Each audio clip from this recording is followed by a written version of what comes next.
The Other Woman by Sandie Jones. Read by Claire Corbett. For Ivy Rolfe. My Nan, who always encouraged me to be who I wanted to be. Prologue. She looks beautiful in her wedding dress.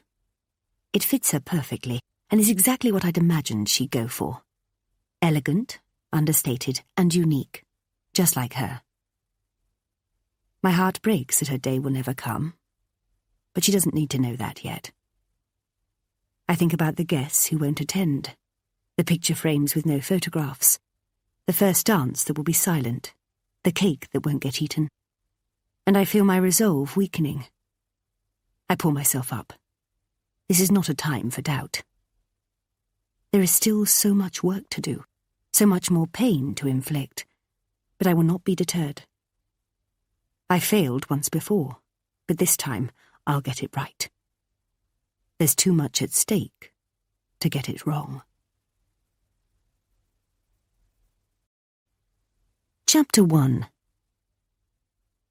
There weren't many things that I didn't like about Adam when I first saw him across the crowded bar at the Grosvenor Hotel in London, aside from his lack of empathy.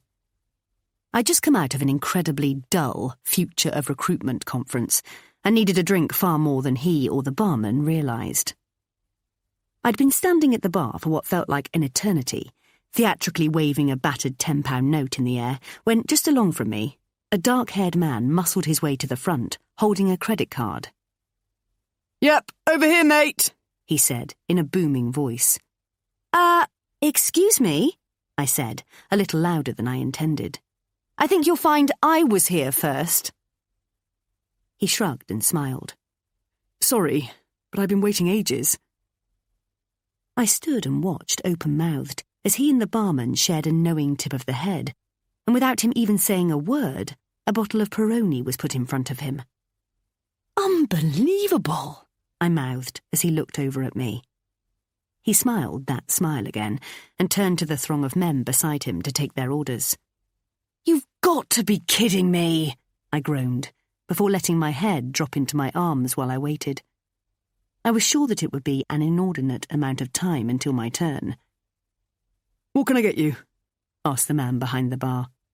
"The guy over there reckons you're a rosé kind of girl, but I'm going to bet you're after a gin and tonic." I smiled, despite myself. As much as I'd like to prove him wrong, I'm afraid to say a glass of rosé would be perfect, please.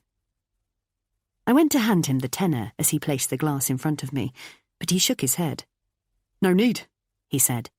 "Please accept it with the compliments of the gentleman who jumped the queue." I didn't know who I loved more, the bartender who, in my opinion, ought to be elevated to chief sommelier, or the really rather nice fellow smiling down the bar at me. Oh, the power of a chilled pink blush. My face flushed the same colour as I held the glass up to him and headed over to where my seminar colleagues were gathered in a corner, each nursing their own alcoholic preference. We'd been strangers up until 7 hours ago, so it seemed that the general consensus was to get your own drink and not worry about everybody else. Mr. Peroni obviously doesn't have the same arrangement with his own acquaintances, I thought, smiling to myself, as I looked up and saw that he had continued to order his round. I took a sip of wine and could hear my taste buds thanking me as the cold liquid teased them before hitting the back of my throat. What is it with that first taste that can never be replicated? I sometimes find myself postponing that initial swig for fear of losing that sensation. I'm making myself sound like a raging alcoholic, but I only ever drink at weekends, and on mind-numbingly tedious Wednesdays after being holed up with 200 HR personnel for the day. We'd been helpfully informed during a lecture entitled "Nobody Likes Us, We Don't Care" that a recent survey had revealed that recruitment consultants were fast becoming the most disliked professionals, second only to estate agents. I wish I could defy the haters and prove that we're not all morally lacking, unethical deal-makers. But as I look around at the brash, loud, would-be city boys with their slicked-backed hair and insincere expressions, I have to hold my hands up in defeat. Despite having introduced myself in the forum earlier in the day, I felt I had to do it again, so I approached the baying mob. "Hi, I'm Emily," I said awkwardly to the guy on the outermost circle. He wasn't someone I was particularly interested in talking to, but talk I had to if I wanted to finish my glass of wine without looking like a complete Norman no-mates. "I'm a consultant at Faulkner's," I went on. I offered my hand, and he took it, shaking it brusquely in a slightly territorial fashion. "This is my manor and you're on my turf," was the message he conveyed, even though we'd spent the entire day learning how to do the exact opposite. "Be open, be approachable," speaker number 2 had stated earlier. "Employers and employees want to deal with a friendly face. They need to feel that they can trust you, that you are working for them, not the other way around. Deal with your clients on their terms, not on yours, even if it does put a dent in your pride. So read each situation individually and react accordingly." I'd always prided myself on doing exactly that, hence why I'd been the top consultant at Faulkner's 7 months in a row.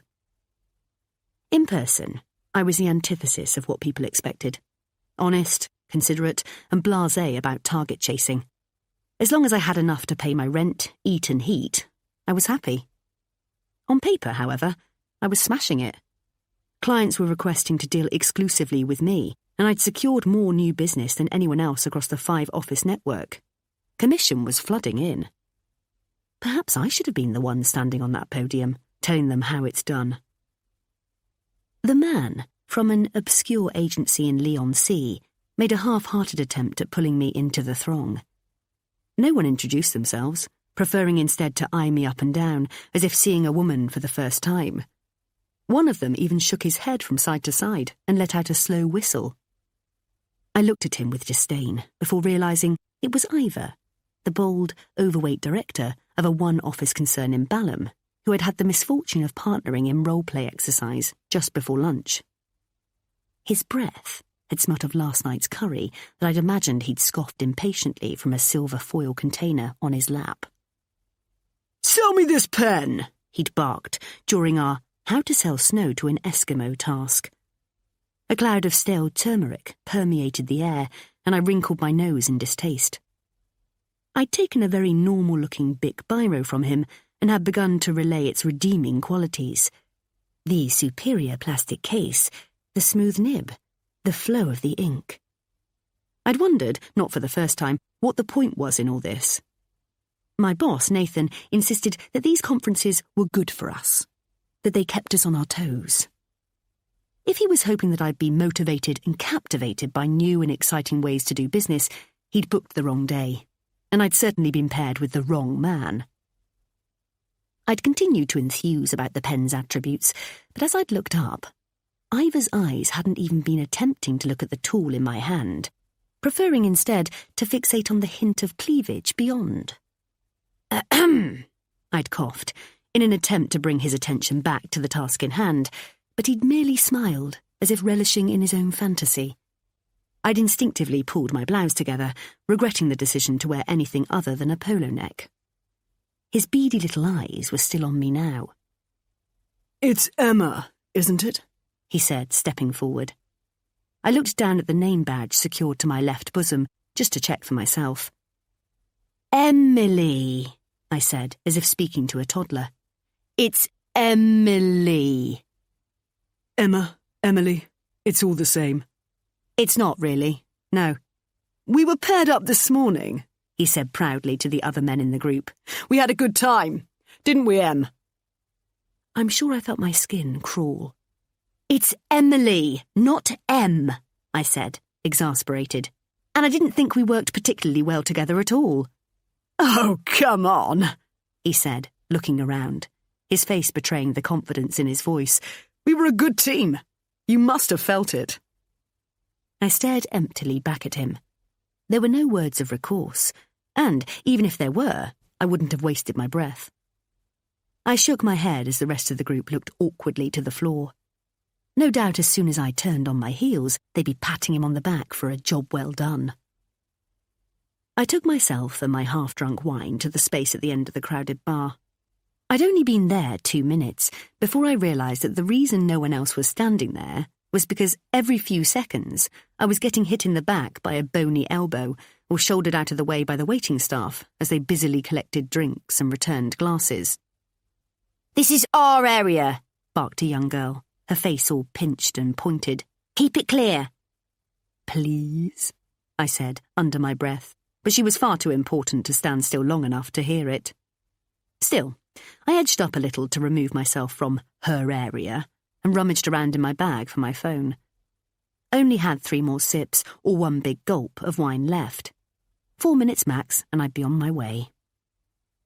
I surreptitiously ran through my emails in the hope that A, I wouldn't be bothered by anybody, and B, it'd look like I was waiting for someone.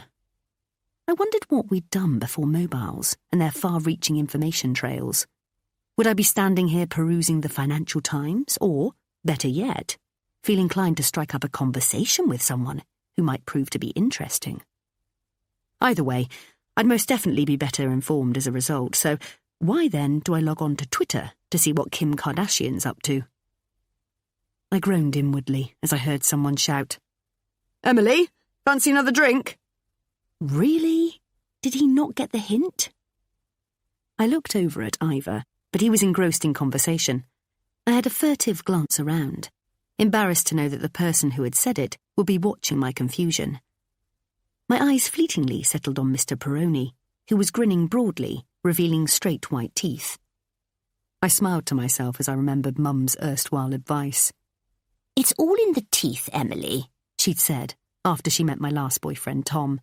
"You can always trust a man with nice teeth." Yeah, and look how that turned out. I put more importance on whether someone's smile reaches their eyes, and this guy's, I noticed, definitely did. I mentally undressed him, without even realising I was doing it, and registered that his dark suit, white shirt, and slightly loosened tie were hanging from a well-built body. I imagined his wide shoulders sitting either side of a strong back that descended into a narrower waist. Triangular-shaped. Or maybe not. It's difficult to tell what a suit is disguising. It could be hiding a multitude of sins. But I hoped I was right. Heat rose up my neck as he stared intently at me, his hand pushing his hair to one side. I offered a watery smile before turning my head a full 360 degrees, looking for the voice. "Is that a yes or no?" it said again, a little closer now. Mr. Perroni had manoeuvred himself so that he was now my next-door neighbour but one. What an odd expression that is, I thought to myself, oblivious to the fact that he was now standing right beside me. Can you also have a next-door neighbour but 2 and 3? I wondered. "How many have you had?" He laughed as I continued to look at him blankly, though not without acknowledging that he was taller when he was close up. "I'm sorry, I thought I heard someone call my name," I replied. "I'm Adam," he offered. "Oh, Emily," I said, thrusting out my hand, which had instantly become clammy. "I'm Emily." "I know, it's written in rather large letters across your chest." I looked down and felt myself flush. "Ah, so much for playing hard to get, eh?" He tilted his head to one side, a naughty twinkle in his eye. "Who said we were playing?" I had no idea whether we were or weren't. Flirting has never been my strong suit. I wouldn't know where to start. So if it was a game he was after, he was playing on his own. "So, what's the deal with the name badge?" Mr. Perroni, a.k.a. Adam, asked, as coquettishly as a man can. "I'm a member of an elite conference," I said, far more boldly than I felt. "Is that so?" He smiled. I nodded. "I'll have you know I'm the cream of the crop in my industry, one of the highest-ranking performers in the field." "Wow," he smirked. "So you're part of the toilet roll sellers seminar. I saw the board for it when I walked in." I suppressed a smile. "Actually, it's a secret meeting of MI5 agents," I whispered, looking around conspiratorially. "And that's why they wrote your name all over your chest, is it? To make sure nobody finds out who you are?" I tried to keep a straight face, but the corners of my mouth were curling upwards. "This is my undercover name," I said, tapping the cheap plastic. "My conference pseudonym." "I see, Agent Emily," he said, rolling up his sleeve and talking into his watch. "So is the gentleman at 3 o'clock also an agent?" He waited for me to catch up, but I didn't even know which way to look. I was twisting myself in every direction, haplessly trying to find 3 o'clock on my internal compass. He laughed as he caught hold of my shoulders and turned me to face Ivor, who was gesticulating wildly to a male colleague, whilst looking longingly at a female dressed in tight leather trousers behind him. She was happily unaware that his eyes were drinking her in. I shuddered involuntarily. "Negative," I replied, one hand to my ear. "He is neither an agent nor a gentleman." Adam laughed as I warmed to the theme. Can we class him as the enemy? "Affirmative. Take him down if you wish." He squinted in an effort to read the perpetrator's name badge. Ivor? He questioned. I nodded. Ivor Biggin? He looked at me, waiting for a reaction. It took me a long while in fact, to get it. But until I did, he just stood there, staring at me.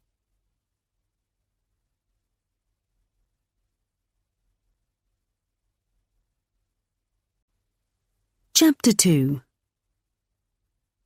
I wasn't looking for a boyfriend. I hadn't even known I wanted one until Adam showed up. Pippa, my flatmate, and I were blissfully content, going to work, coming home, eating our tea on trays, then gorging ourselves on chocolate whilst watching back-to-back episodes of Prison Break.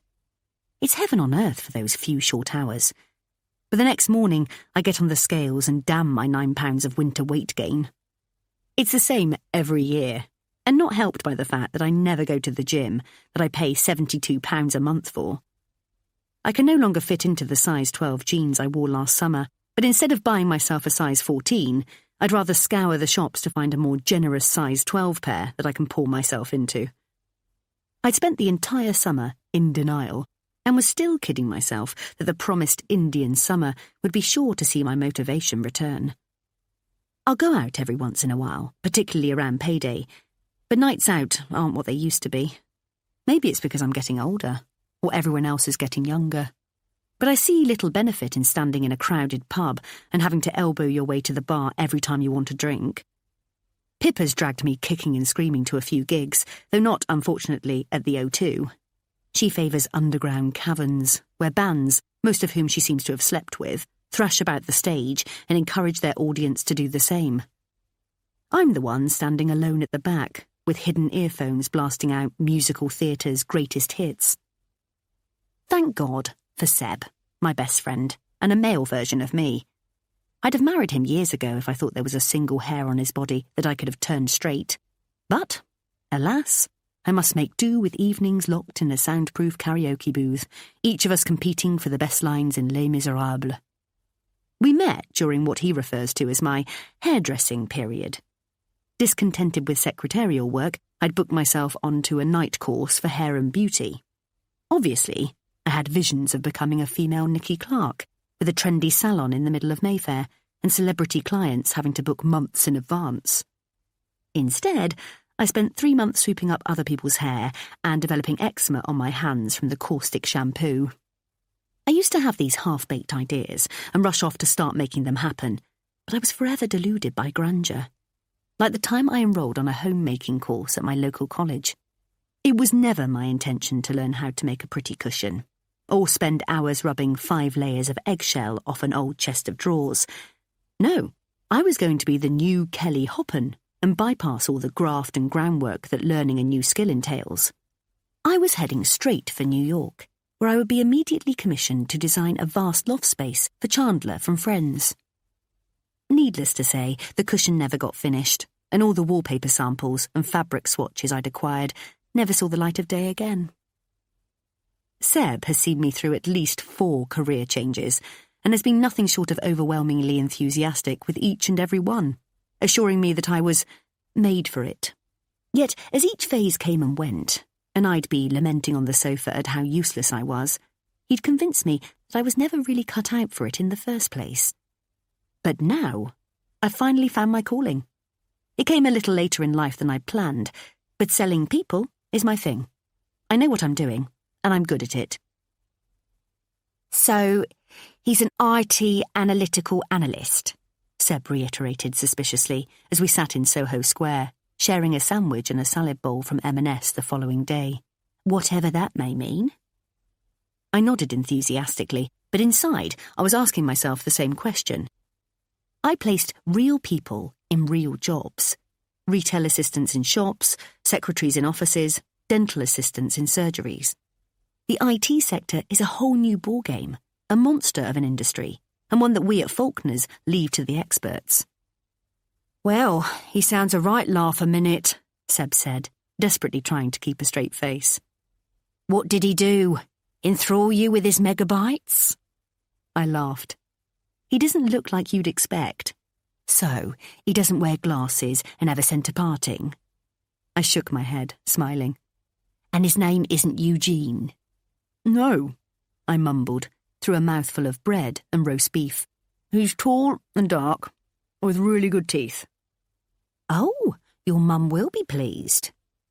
I swiped his shoulder with my hand.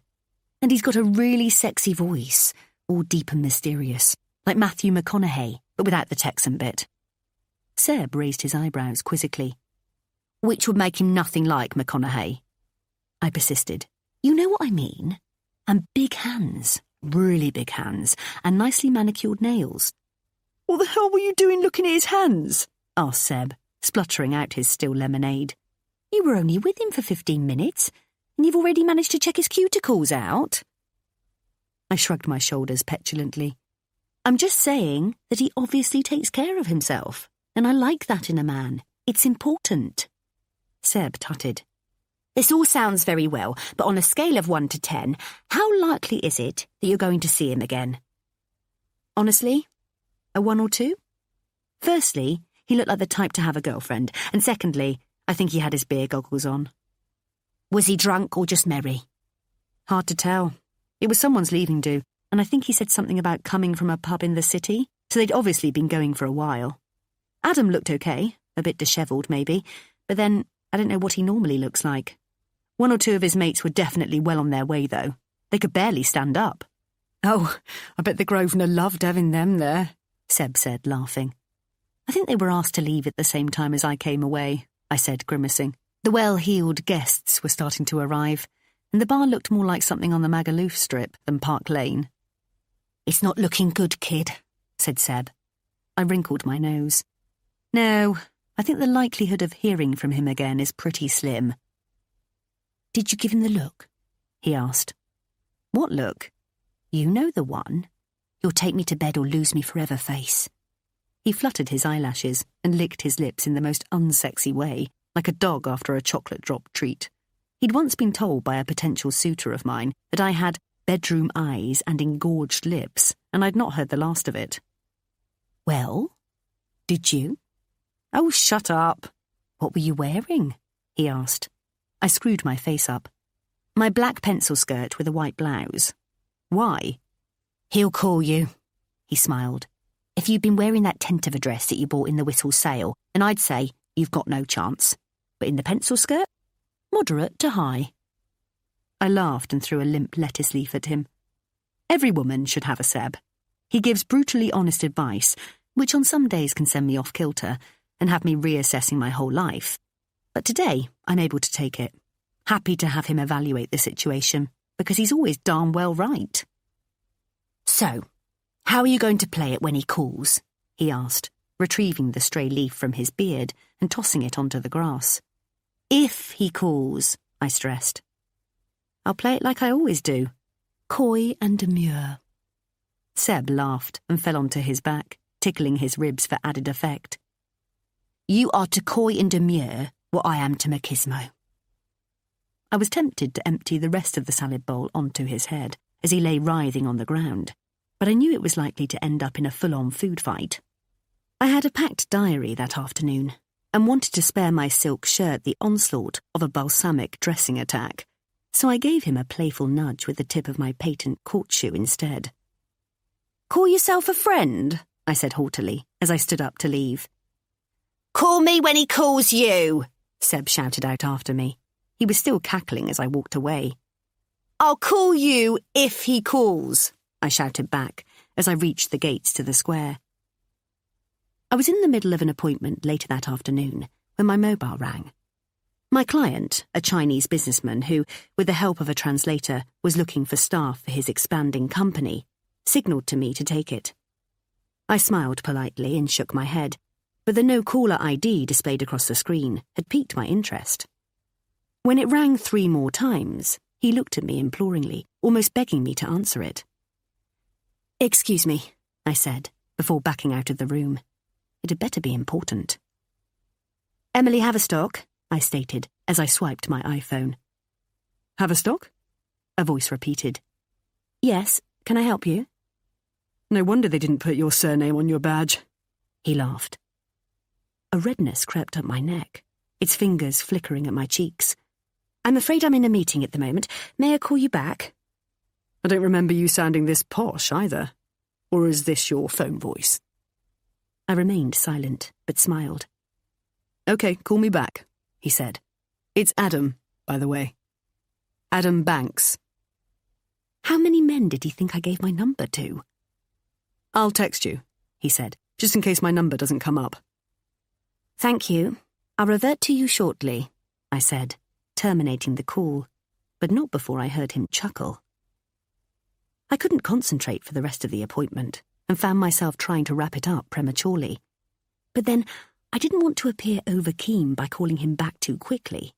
So when the translator said my client would like to show me around the new office space a few floors above, I gratefully accepted. Over dinner, a week later, I had to explain to Adam why it had taken me 3 hours to call him back. "You honestly expect me to believe that?" he asked incredulously. "I swear to you, I'm not one for holding out just to appear cool. Making you sweat for an hour, perhaps. But 3? That's just rude," I laughed. His eyes wrinkled up as he tried to suppress a smile. "And you were seriously stuck in a lift for all that time?" "Yes, for 3 really long hours with a man who hardly spoke English and 2 super smart phones, neither of which were smart enough to be able to ring for help, it seems." He choked on his Sauvignon Blanc and spluttered, "That's Chinese technology for you." By the time I introduced Adam to Seb, a month later, we'd seen each other 18 times. "Are you serious?" Seb had moaned when I told him for the 3rd consecutive night that I couldn't see him. "When do you think you might be able to fit me in?" "Oh, don't go getting all jealous," I teased. "Maybe tomorrow night?" "If he doesn't ask to see you again then, I suppose." "I promise tomorrow night is yours and yours alone." Though, even as I was saying it, I felt a tad resentful. "Okay, what do you want to do?" he asked sulkily. "That film's out. Of the book that we both loved." "The Fault in Our Stars," I said without thinking. "Adam and I are going to see that tonight." "Oh." I could feel his disappointment, and I instantly wanted to slap myself. "But that's okay," I said cheerily. "I'll go again tomorrow night. The book was amazing, so the film will be too, right? We've got to see it together." "If you're sure," Seb said, his voice lifting. "Try not to enjoy it too much with your boyfriend." Chance would have been a fine thing. I was too conscious of Adam fidgeting in his seat, looking at his phone. "Well, that was a happy little tale," he said, as we came out of the cinema a couple of hours later. "It's all right for you," I said, sniffing and surreptitiously wiping my nose on a tissue. "I've got to go through it all again tomorrow." He stopped in the street and turned to look at me. "Why?" he asked. "Because I promised Seb I'll go and see it with him." Adam raised his eyebrows questioningly. "We both loved the book, and always vowed that when they made the film we'd see it together." "But you've seen it now," he said. "Job done." "I know, but it's something we both wanted to do." "I need to meet this Seb who's taking you away from me," he said, pulling me in towards him and breathing in my hair.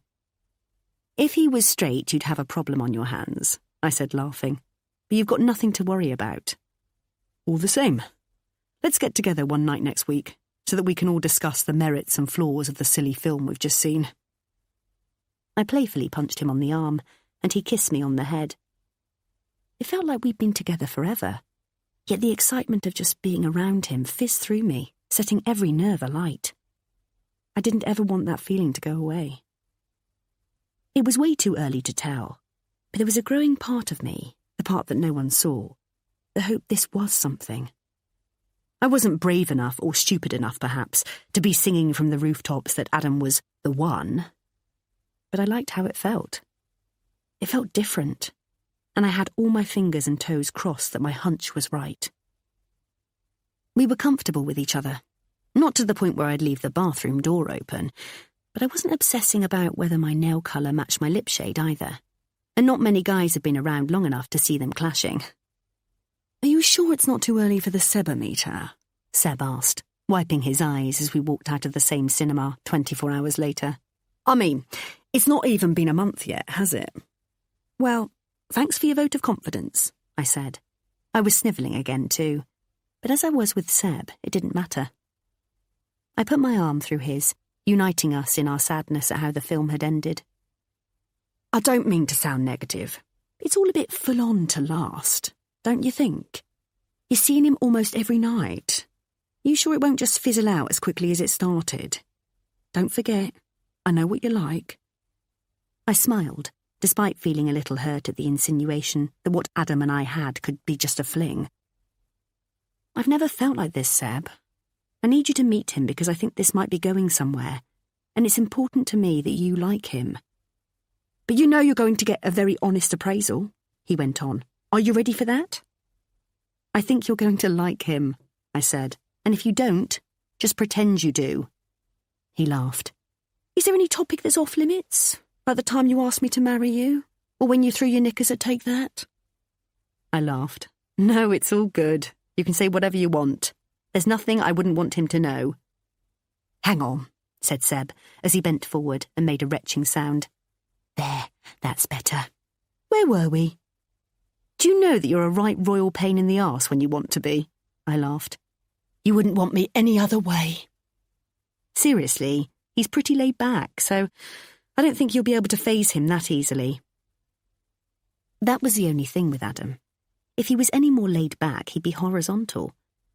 In his world, everything is calm and under control, like a sea without waves.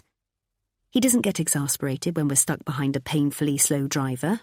He doesn't call southeastern trains every name under the sun when leaves on the track cause delays. And he doesn't blame social media for everything that is wrong with the world. "If you don't like what it represents, why do you go on it?" he'd asked when I moaned about old school friends posting every burp, fart and word their child offered. None of the trivial stuff that had me spitting tacks almost every minute of my day seemed to touch him. Maybe he was sitting back, carefully navigating his way around my own waves and currents before revealing his own. But I wanted him to give me more. I needed to know that blood coursed through his veins and that he'd bleed if he cut himself. I'd tried to provoke a reaction from him several times, even if just to check he had a pulse. But I wasn't going to get a rise out of him. He seemed happy just ambling along, with no real need or desire to offer anything more. Maybe I'm being unfair. Maybe that's just the way he is. But every now and again, I like to be challenged, even if it's only a debate over an article in the Daily Mail. It wouldn't matter what it was, just anything that would give me an insight into his world. But no matter how hard I tried, we always ended up talking about me, even when I was the one asking the questions. There was no denying that at times it was a refreshing change, as the last guy I'd gone out with had prattled on about his video game obsession all night. But Adam's constant deflection left me wondering, what did I really know about him? That's why I needed Seb. He's the type of person who can get right in there, burrow his way through the complex layers of people's characters and into their souls, which they are often bearing within minutes of meeting him. He'd once asked my mother if my dad was the only man she'd ever been with. I'd immediately put my hands over my ears and la-la-la'd, but she confessed to having had a wonderful affair with an American she met just before her and Dad got together. "Well, it wasn't the type of affair that you youngsters talk about nowadays," she said. "We didn't have clandestine meetings and illicit sex, and neither of us were married, so it wasn't an affair in the sense that you know. It was just a beautiful meeting of two people who were utterly in tune with each other." My mouth had dropped open. Aside from the shock that my mother had obviously had sex more than twice, from which she'd conceived me and my brother, it had been with someone other than my father. As a daughter, You so rarely get to discover these golden gems of times gone by, and before we know it, it's too late to ask. But when you're with someone like Seb, every little nugget is teased out, without you even realising. The following weekend, Adam, Seb and I arranged to meet in a bar in Covent Garden. I didn't like to suggest dinner, just in case it felt a little forced and awkward, but I was hoping that's how the evening would end up, organically. We'd not even finished our first drink before Seb asked Adam where he grew up. Just outside Reading, he replied. We moved down to Sevenoaks when I was 9. What about you? There it is again. But Seb wasn't going to be thwarted. I was born in Lewisham Hospital and have stayed there ever since. Not in the hospital, obviously, but literally just 2 roads down, off the high street. I went to Sevenoaks a couple of years ago. A guy I was seeing had a design consultancy down there. Very pretty. What made you move there from Reading? Adam shifted uncomfortably. My dad died. Mum had friends in Sevenoaks and needed a bit of help with me and my younger brother. There was nothing to stay in Reading for. Dad had worked for Microsoft for years, but with him gone... He trailed off. Yeah, I lost my dad too, offered Seb. Crap, eh? Adam gave a sad nod. So is your mum still on her own, or did she meet someone else? Asked Seb, before guiltily adding, Sorry, I assume your mum's still around? Adam nodded. Yes, thank God. She's still in Sevenoaks and still on her own. It's difficult when they're on their own, isn't it? Asked Seb. You feel a lot more responsible for them, even when you're the child and they're supposed to be the grown-up. Adam raised his eyebrows and nodded in agreement. I couldn't add to this conversation, as thankfully both my parents are still alive, so I offered to get a round in instead. No, I'll get them, said Adam, no doubt relieved to extract himself from Seb's searching questions. Same again?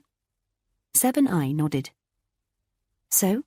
I asked, as soon as Adam's back was turned. Very nice, Seb said. Very nice. But, I sensed one coming. I'm not sure, he said, as my heart sank. There's something, but I can't quite put my finger on it. That night, after we'd made love and were lying side by side, tracing our fingers over each other's torsos, I raised the subject of his parents again. Do you think your mother would like me? I asked.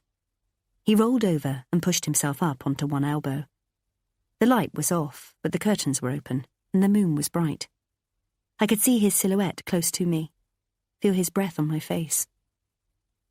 Of course she would. She'd think you're perfect. I couldn't help but notice the turn of phrase, she'd instead of she'll. There's a big difference between the two. One, hypothetical, the other intentional. The sentence spoke volumes. So, you're not planning on introducing us any time soon then? I asked, as lightly as I could. We've only been together for a month. He sighed, sensing the weight of the question. Let's just take our time, see how it goes. So, I'm good enough to sleep with, but not to meet your mother? You're good enough for both, he laughed. Let's just take it slowly. No pressure, no promises. I felt the tightness at the back of my throat and turned away from him. No pressure, no promises? What was this? And why did it matter so much? I could count on 2 hands how many lovers I'd had. Every one of them had meant something, apart from a shockingly uncharacteristic one-night stand I'd had at a friend's 21st birthday. But despite having been in love and lust before, I couldn't ever remember feeling this safe. And that's how Adam made me feel. He made me feel all of the above. Every little box had a tick in it, and for the first time in my adult life, I felt whole, as if all the jigsaw pieces had been slotted into place.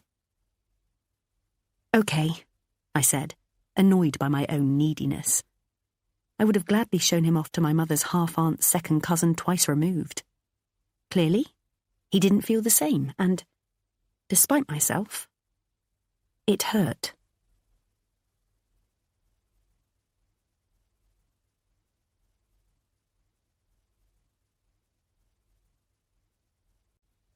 Chapter 3. A horn blared. Pippa, who was hanging out the window, sneaking a cigarette, shouted, "Your boyfriend's here, in his posh car." "Shh," I retorted. "He'll hear you." "He's 3 floors down, and half the bloody street can hear him, so I wouldn't worry about it." I squeezed through the same window and gave him a wave. He tooted back, and Bill, our next-door neighbour, looked up from washing his car. "It's all right, Bill," Pippa shouted. "It's Emily's fancy man." Bill shrugged and got back to the task in hand. He was the best type of neighbour you could have, keeping a lookout when he needed to and turning a blind eye when he didn't. Pippa and I weren't the typical demographic for the area. Young married couples with 2.5 children were the norm. They claimed to love Lee, this diverse enclave between Lewisham and Blackheath, but we and they knew they were just biding their time until they were able to climb that very big step up to the latter. SE3 was where everyone wanted to be, with its quirky village feel and vast open spaces.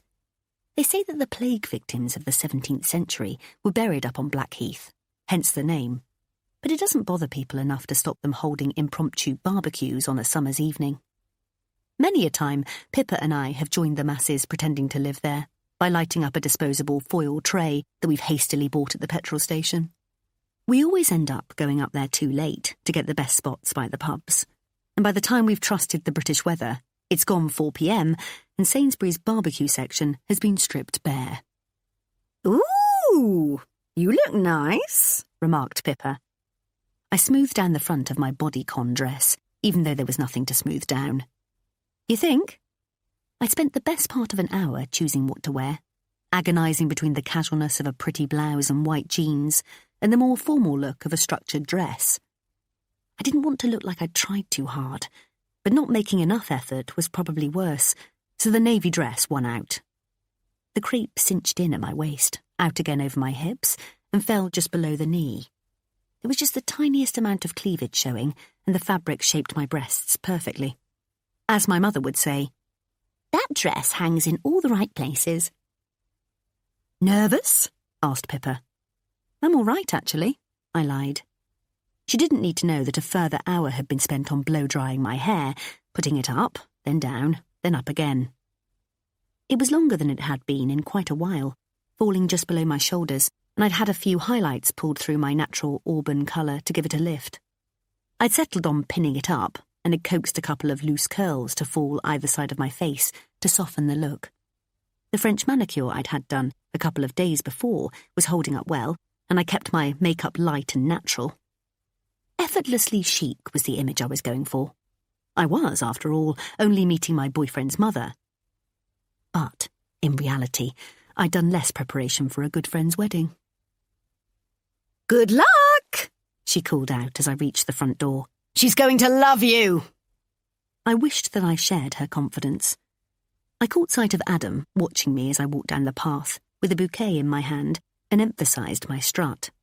"Whoa, you look gorgeous," he said as I got in and reached over to give him a kiss. It went on a little longer than we'd expected, and I lambasted him for ruining my lipstick. "Yeah, you might need to reapply that," he said, smiling as he wiped his lips. "You got a spare pair of tights as well?" His hand travelled up between my legs, just in case I rip these. I looked up at Bill, who was buffing the car's bonnet, and playfully swiped Adam's hand away. "Will you stop it?" The poor man's already had one heart attack. I don't want to give him another. "It's probably the most action he's seen in years," he laughed. I tutted and carefully laid the flowers on the back seat. "Trying to impress someone, are we?" he asked, smiling. "Oh, ha, bloody ha," I said. "You feel okay about this?" He reached over and took my hand in his. "A little bit sick," I replied, honestly. "I've only ever met one mum before."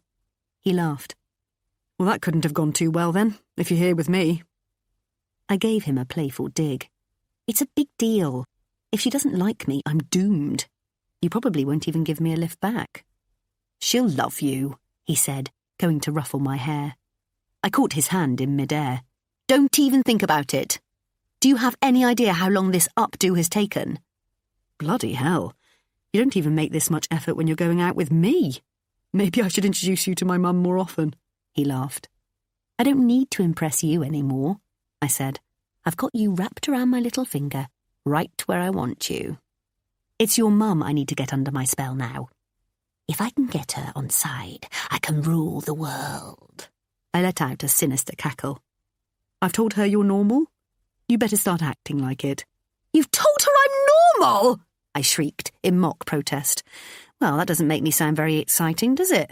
Couldn't you have sexed it up a bit? I watched his face break into a grin. "What else have you said about me?" He thought for a moment. "That you're funny, clever, and can make a mean English breakfast." "Adam," I moaned. "Is that it? Is that all I am to you? A purveyor of sausages?" We both laughed. "Do you think she'll like me?" Honestly, I think she'll love you. There's nothing not to love." If that was his way of saying he loved me, I'd take it. It wasn't perfect, but it would do. He hadn't said it properly yet, but we'd not yet been together for 2 months, so I chose to see it in the things that he did, like showing up at my office at lunchtime with a sandwich for me to have at my desk, or when he turned up at the flat when I had a cold and laid on the bed with me as I sneezed and sniffed all over him. Those things were surely worth more than 3 stupid words. Anyone can say them and not mean them. Actions speak louder, was my philosophy, and I was sticking to it. Until, of course, he said the immortal, "I love you," and then actions wouldn't mean diddly squat. We headed out to the A21, listening to smooth radio. It was his mum's favourite station, he said. It would help get me in the right frame of mind. I could have done with something to think of other than meeting his mum, rather than channeling her favourite tunes into my head. "So, what's she like?" I asked. He considered it for a moment and rubbed at the bristle on his chin. "She's like any mother, I suppose. A homemaker, peacemaker, fiercely loyal and protective of her children. I hope I offer the same loyalty in return. I won't hear a bad word said about her. She's a good woman." If I wasn't already feeling the pressure of needing her to like me, his comment compounded it even further. And God forbid, if I didn't like her, I already knew I was on my own. I had to make this work for both our sakes. I was thankful when Will Smith's Summertime came on the radio, and we both sang it, word for word, until the line, "The smell from a grill could spark off nostalgia." "It's not grill," he let out a laugh. "It's girl." "Oh, don't be ridiculous," I retorted. "Girl? The smell of a girl sparks off nostalgia? They're at a barbecue. They're not going to have sausages sizzling on the rack and comment on a passing girl's aroma, are they?" He looked over at me as if I was mad. "What kind of grill smell would spark off nostalgia?" "I can't believe we're having this conversation. Everyone knows it's grill." "We'll Google it when we get to Mum's." I liked the way he said mums rather than my mums. It made me feel more included. "This smooth radio is a revelation," I said. "I didn't have your mother down as a fan of Big Willie style. Who knew?" His face changed, and a chill filled the air. "That's my mother you're talking about," he said, an edge to his voice. "I don't think that's very appropriate. Do you?" I laughed, assuming he was playing me along. Though as I watched his features change from soft to pinched, I should have sensed that it wasn't a joke. "Ooh, don't go getting on your high horse," I chuckled, waiting for his face to crack. But it remained taut. "You're being disrespectful." I suppressed a giggle. "Christ, You were just what?" he snapped. He indicated over to the slow lane, and my chest tightened as I played out the next few minutes in my head. I could see him turning around at the next exit, me being left on the pavement outside the flat whilst he sped off. How had we gone from joking around to him rearing up like this? How had it all gone so horribly wrong in such a short space of time? His knuckles were white as he gripped the steering wheel with both hands. I reached across and gently placed my hand on top of his. "I'm sorry," I offered, though I didn't really know what I was apologising for. "Do you want to do this or not?" he said, his voice softening. "'Cause we can just cancel if you're not ready." He made it sound like I was the subject of some kind of test. Perhaps I was. "I'm sorry," I said softly. I didn't want my voice to sound so conciliatory. but I was so shocked I couldn't help it. He flicked the radio over to Kiss FM, and we drove the rest of the journey in silence.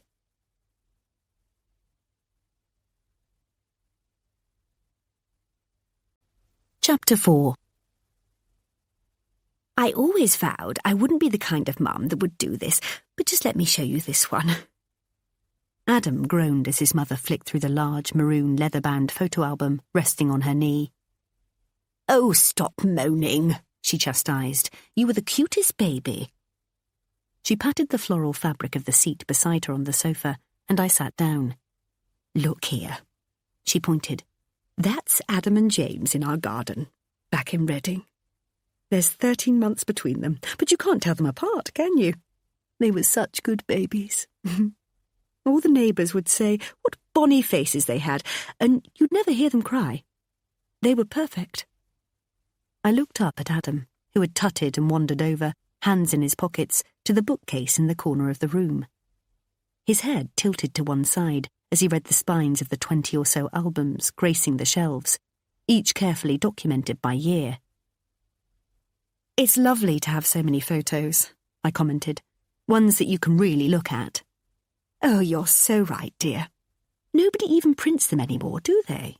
They just take them on their phone things and probably never look at them again. Such a shame. This is the way photos should be displayed." She stroked the plastic film that separated her from the photo of a beaming 4-year-old Adam, proudly holding a fish, albeit a tiddler, aloft. A man grinned into the camera lens from behind. "Is that Adam's father?" I asked, tentatively. Adam had apologised for snapping at me earlier, but I still felt on edge. I'd never seen that side of him before. I wondered if I'd been inappropriate by asking about his father, but he didn't turn around to face me. He stayed stock still, shoulders set. There was a momentary pause before his mother answered. "Yes," she choked. "That's my Jim. He was such a good man, a real pillar of the community. Here come Pammie and Jim, everyone would say wherever we went. We were the perfect couple." Her chest began to heave, and she quickly pulled out a hanky from her cardigan sleeve. "I'm sorry, dear," she said, as she blew her nose. "It still gets to me now, all these years later. So silly of me, but I can't help it." I reached my hand across to hers and gave it a squeeze. "Not at all. It must be terribly difficult for you. I can't even begin to imagine. Your husband was so young, too, wasn't he?" "Come on, Mum, you're okay," said Adam softly, as he came over and knelt down in front of her. She immediately dropped my hand and held his face between hers, her fingers stroking his 2-week beard. Tears rolled down her cheeks, and he gently wiped them away. "It's okay, Mum. It's okay." I know, she said, pulling herself up straight, as if the gesture would give her more strength. "I don't know why I still get like this." "I'm sure it's perfectly normal," I offered, as I removed my hand from where she'd dropped it on her knee. I tucked a loose curl behind my ear, and, as I looked at Pammie, a wave of guilt washed over me. I'd spent the best part of 3 days planning this whole event in my head, what I was going to wear, how I wanted to be perceived, how I should act, and what I should say. How selfish of me. This woman, no matter how well she looked after herself, could never hide the years of hurt and grief that quite literally made her shoulders stoop with the weight. The feathered hairstyle cut close around her face and neck, with its en vogue streaks of grey, so evenly distributed that it could only have been done in a salon, could never disguise her pain. Nor could her porcelain smooth skin that fell into deep creases around her sad, hollow eyes as she looked at me, biting down on her bottom lip. The shock and grief of losing her beloved husband all those years before, so soon after becoming parents, was still etched on her face. Here was a couple who were embarking on a new and exciting chapter in their lives, but then she'd been widowed and left on her own to cope with 2 children. The importance of how I looked and what I should wear now seemed pathetically trivial. So too did Adam's sharp words earlier. There was a much bigger picture going on here, and if I wanted to be a part of it, I'd be wise to remind myself what was important and what wasn't. And I suppose we've got this lovely girl here to thank for this new addition." She smiled half-heartedly, while still ruffling Adam's beard. I held my hands up in mock remorse. "Guilty as charged," I offered. "I love it. I think it really suits him." "Oh, it does," she crowed. "Makes you even more handsome." She pulled him to her and nestled against his shoulder. "My handsome boy. You'll always be my handsome boy." Adam awkwardly extricated himself from her and looked at me, his face flushed. "Shall we get some lunch? Is there anything we can help you with?" Pammie's sniffs were beginning to subside. She pulled at the arms of her cardigan and smoothed down her tartan skirt. "Not at all," she said, wagging her finger. "It's ready. I prepared it all this morning. Perhaps, Adam, you could help me fetch it in from the kitchen?" I went to get up from the sofa. No, she insisted. "You stay here." She carefully laid the photo album on the cushion next to me and followed Adam into the side room. "We won't be a moment." I didn't want to carry on looking through the pictures without Pammie or Adam being there. It somehow felt intrusive. But I allowed my eye to fall on the open page that was laid bare in front of me. Top right was a photo of Adam, with his arms wrapped tightly around a woman, his lips softly brushing her cheek. My heart lurched as I picked it up for a closer look. The couple exuded happiness as the camera captured the candid shot. It wasn't posed or set up. It was a spontaneous moment caught on film, the pair oblivious to the prying lens. I fought the tightness in my chest and staved off the vice-like grip that was threatening to snake its way up my throat. I knew he'd had girlfriends before me. Of course he had. But that didn't stop the insecurities from creeping in. He looked so relaxed and at one with himself. I thought he was happy when he was with me, but this was a different expression, one I hadn't seen before. His hair was longer and his face fuller. But most of all, he seemed carefree, smiling at life. The girl was equally at ease. Soft brown curls fell around her face, and her eyes laughed as Adam's strong arms engulfed her. I found myself asking if that's what we would look like if a photo was taken of us. Would our faces show the same abandonment? Would our feelings for each other be clear for all to see? I chastised myself for allowing doubt and petty jealousy to sneak in. If they'd been that happy, they wouldn't have split up, would they? They'd still be together now, and our paths would never have crossed. "That's life," Adam had said when I'd asked him, 3 weeks into our relationship, why he and his last girlfriend had broken up. "Sometimes things happen, and you have no way of understanding them. You try to find a reason to justify it, but there isn't always an answer. It's just life." "You make it sound like you didn't want to break up," I'd said. "Did she call it off? Did she cheat on you?"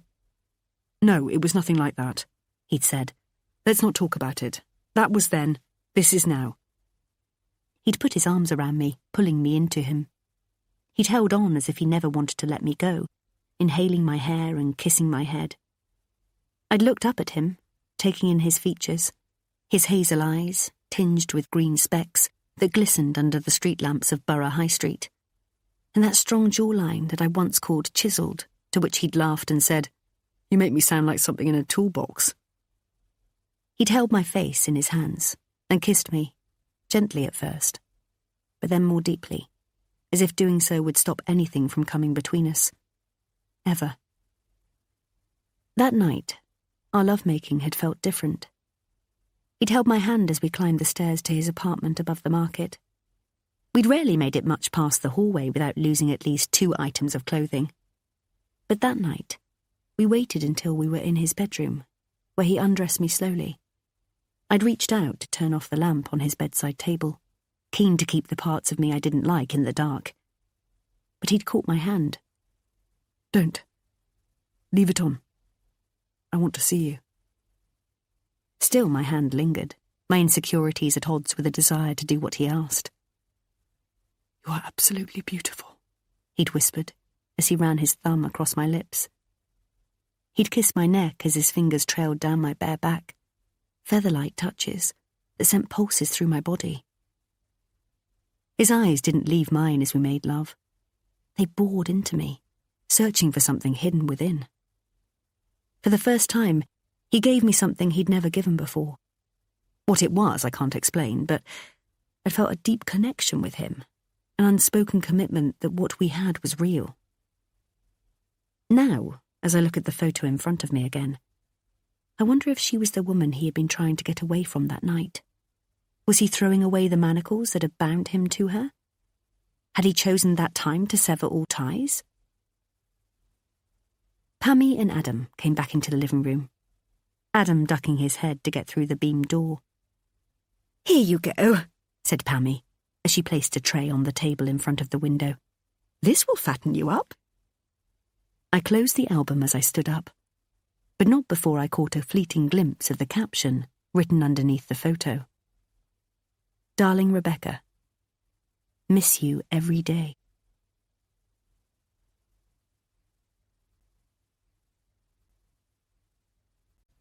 Chapter 5.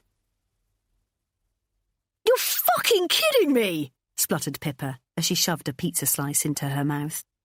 I shook my head. "And you're sure they were a couple? Like a proper couple, not just good friends? Maybe they were mates, part of a bigger group?" I shook my head again. "I don't think so.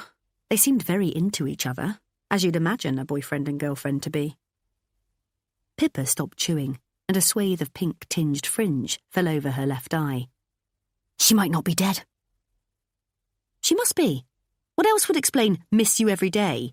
You'd never write that about someone who was happily living half a mile down the road." "Maybe his mum? Pammie, is it?" I nodded. "Maybe. She just really liked her, and when they split up, she was upset and really missed her." She knew she was clutching at straws. I shrugged my shoulders. If the truth be known, a little part of me selfishly hoped that the woman was dead, rather than be that missed by Pammie, to the point where she felt the need to write it under a photograph. That was a lot to live up to. "Why didn't you ask Adam when you were driving back?" asked Pippa. "I didn't want to upset the apple cart," I replied. "We'd had an odd exchange on the way down there, and he's clearly very protective of his mum, so I have to tread carefully." "But you're not asking about his mum. You're asking about the possibility of him having had a girlfriend who's now dead. It's a pretty big deal, Em. And if that is the case, you'd have thought that would have come up in conversation before now. Wouldn't you?" She added the last two words gently, as if to soften the blow of the sentence before. I had no idea what to think. Every time I tried to answer the question, I had to remind myself that we'd only been together for a little over 2 months. It felt longer because it had been so intense, but how can you possibly expect to tell somebody about the decades of your life in 8 weeks? We touched on exes, of course, but we were still skirting around things to a certain extent, not wishing to get too heavy too soon. Any time we'd spoken about our pasts, we'd both been careful to keep things light-hearted. A dead girlfriend wouldn't have fitted comfortably into any conversation we'd had up until now, nor would the subject of my ex, Tom. But I'd been happy to share the small misdemeanour of my solitary one-night stand with Graham. Or Giles, or whatever his name was. "That's shocking!" Adam had laughed, as we sat opposite each other, sharing a Rocky Road Sunday at TGI Fridays in Covent Garden a couple of weeks before. "You had sex with a man, and you didn't even know his name." "Oh, like that's never happened to you?" I'd chided. "I'll hold my hands up to a one-night stand, but I definitely asked her name first, and I still remember her name now." "Go on then, holier than thou. What was it?" He'd thought for a moment. "Sophia," he'd exclaimed proudly. I'd scoffed at his smugness. "And then there was Louisa, Isabel, Natalie, Phoebe." I'd sucked a mini marshmallow up with a straw and launched it at him. "So, what are you going to do?" asked Pippa, bringing me back into the present. "Is it something you need to know, or are you prepared to leave it where it is?" "I really like him, Pip. And this aside, everything is going really well. I've never felt like this before, and I don't want to do anything to jeopardise it. It's just a little blip on the landscape. I'm sure it'll work its way out eventually." She nodded in agreement and reached out to touch my hand for added reassurance. "So, what was his mum like? Do you think she liked you?" "Oh, she was just the sweetest thing. She went out of her way to make me feel welcome. I had a horrible thought, especially after the incident in the car going down there, that I was the latest in a long line of girls that he'd taken to meet her. But she actually took me aside as we were leaving and said, "You're the first girlfriend he's brought home in a long, long while." "OK, well that's a big plus point right there," Pippa said matter-of-factly, trying to pull me back from the ex thing that was nagging at my brain. "His mother loves you. They say the way to a man's heart is through his mother." "I thought it was through his stomach," I laughed. "Ah, that too. But we all know that it's really via his dick." I choked on my wine, and she fell off the sofa. There's never a dull moment when Pippa's around. Her ability to stick two fingers up at life when it isn't quite working out is what drew me to her when we first met working at a shoe shop. Our old boss there, Eileen, didn't quite appreciate Pippa's feistiness, and it was only a matter of time before things came to a head. "I'm afraid I don't have that boot in a size 40, she'd heard Pippa say to a customer. "But I do have this ballerina pump in a size 34, if that's any good." Tears had rolled down my face, and I'd had to excuse myself from my customer to run to the stockroom. Pippa had quickly followed, with Eileen in hot pursuit. "A certain level of professionalism needs to be adhered to when dealing with clients," she'd said, wagging a finger. "You have both crossed the line today, and I will be taking it up with my superior." "Oh, come on, Eileen," Pippa had said in a sing-song voice. "I think what you mean."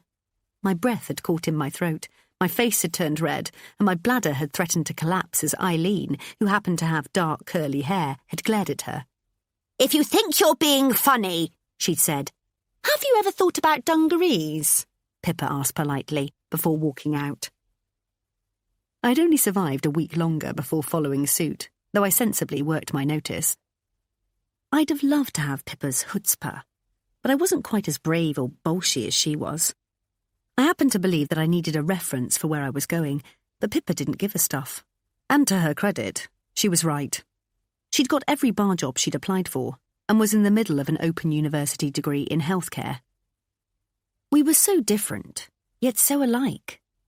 I couldn't think of anything worse than going out to work at night, and I'd rather stick pins in my eyes than go back to school, but it made for the perfect setup.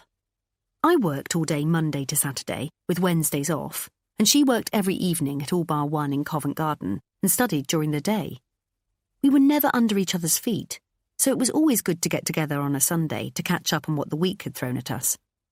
It was invariably me that needed guidance and grounding, as most of life's tribulations seemed to be water off a duck's back for Pippa. She was much more happy-go-lucky than me, batting men into left field on a whim, and not one for kowtowing to the rules of the establishment. I'd have liked a little more of her abandonment, instead of being laden down with a crippling need to overanalyse every situation. But on the odd occasion I'd thrown caution to the wind, I'd invariably come unstuck. So maybe it wasn't all that it was cracked up to be. It was wanting to be more like Pippa that had led me to act so out of character with Grant or Jerry. It had definitely started with a G. At Beth's 21st. "Why didn't you stop me?" I'd moaned the next day as we lay on my bed watching Netflix, remembering him picking me up, my legs wrapped around his waist as he carried me outside. "It must have been so obvious. Everyone would have seen." "That's what's so awesome," she'd said. "For once in your life you didn't care. You just did what you wanted to do and didn't give a fig about anyone else." That was the problem. "I'm never going out again," I'd groaned, burying my face in my hands. And right there and then, I'd meant it.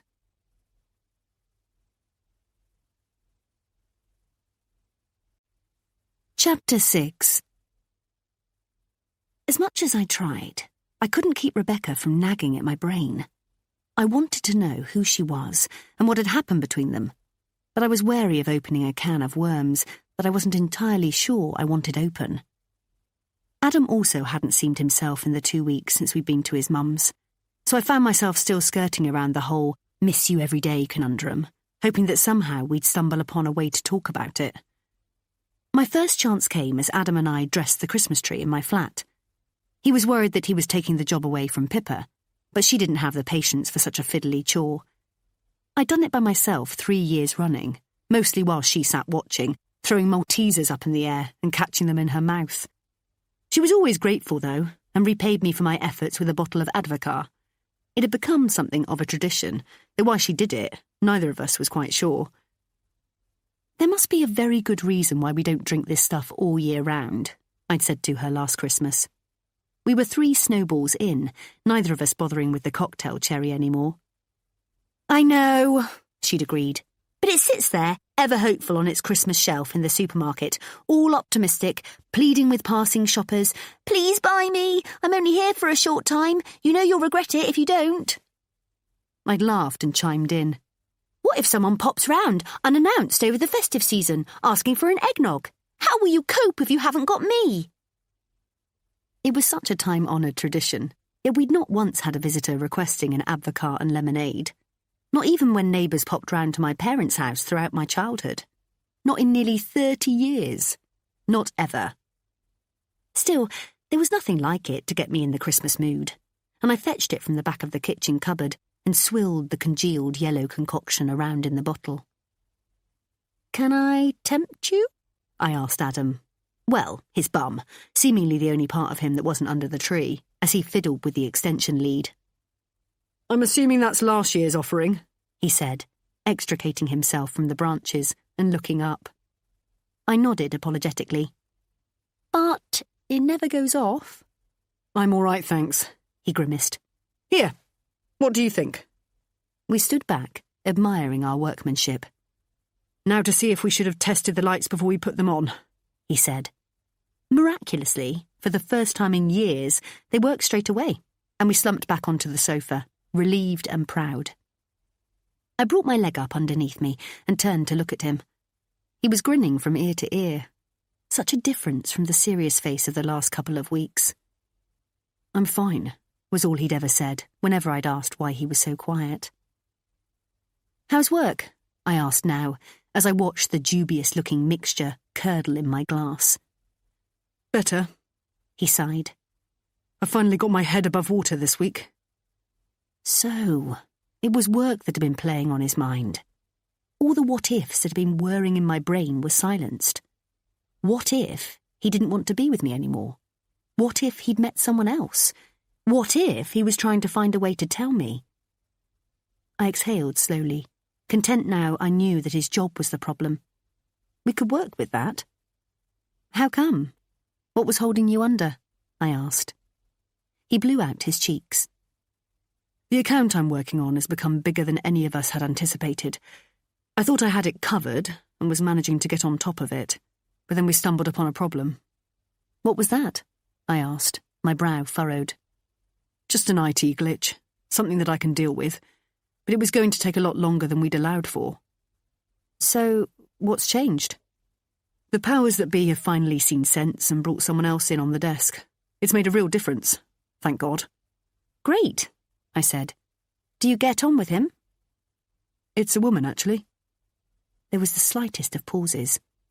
And yeah, she's actually okay. 2 actuallys in the same sentence. He was normally so eloquent. I willed my smile to remain unchanged, to not even flicker against the muscles pulling it tight. Cool, I said, as casually as I could. What's her name? Rebecca, he said matter-of-factly. I waited for him to offer more, but what more of an answer could he give? Yet why did I think his reticence spoke volumes? That's funny. I didn't know what else to say. What is? He asked warily, as if already sensing what I was about to say, even when I wasn't quite sure myself. That her name's Rebecca. He turned to look at me. I assume it's not your Rebecca? I gave a little laugh, to lighten the weight of the question. He looked at me for a moment, his brow knitted, then shook his head slowly and looked away.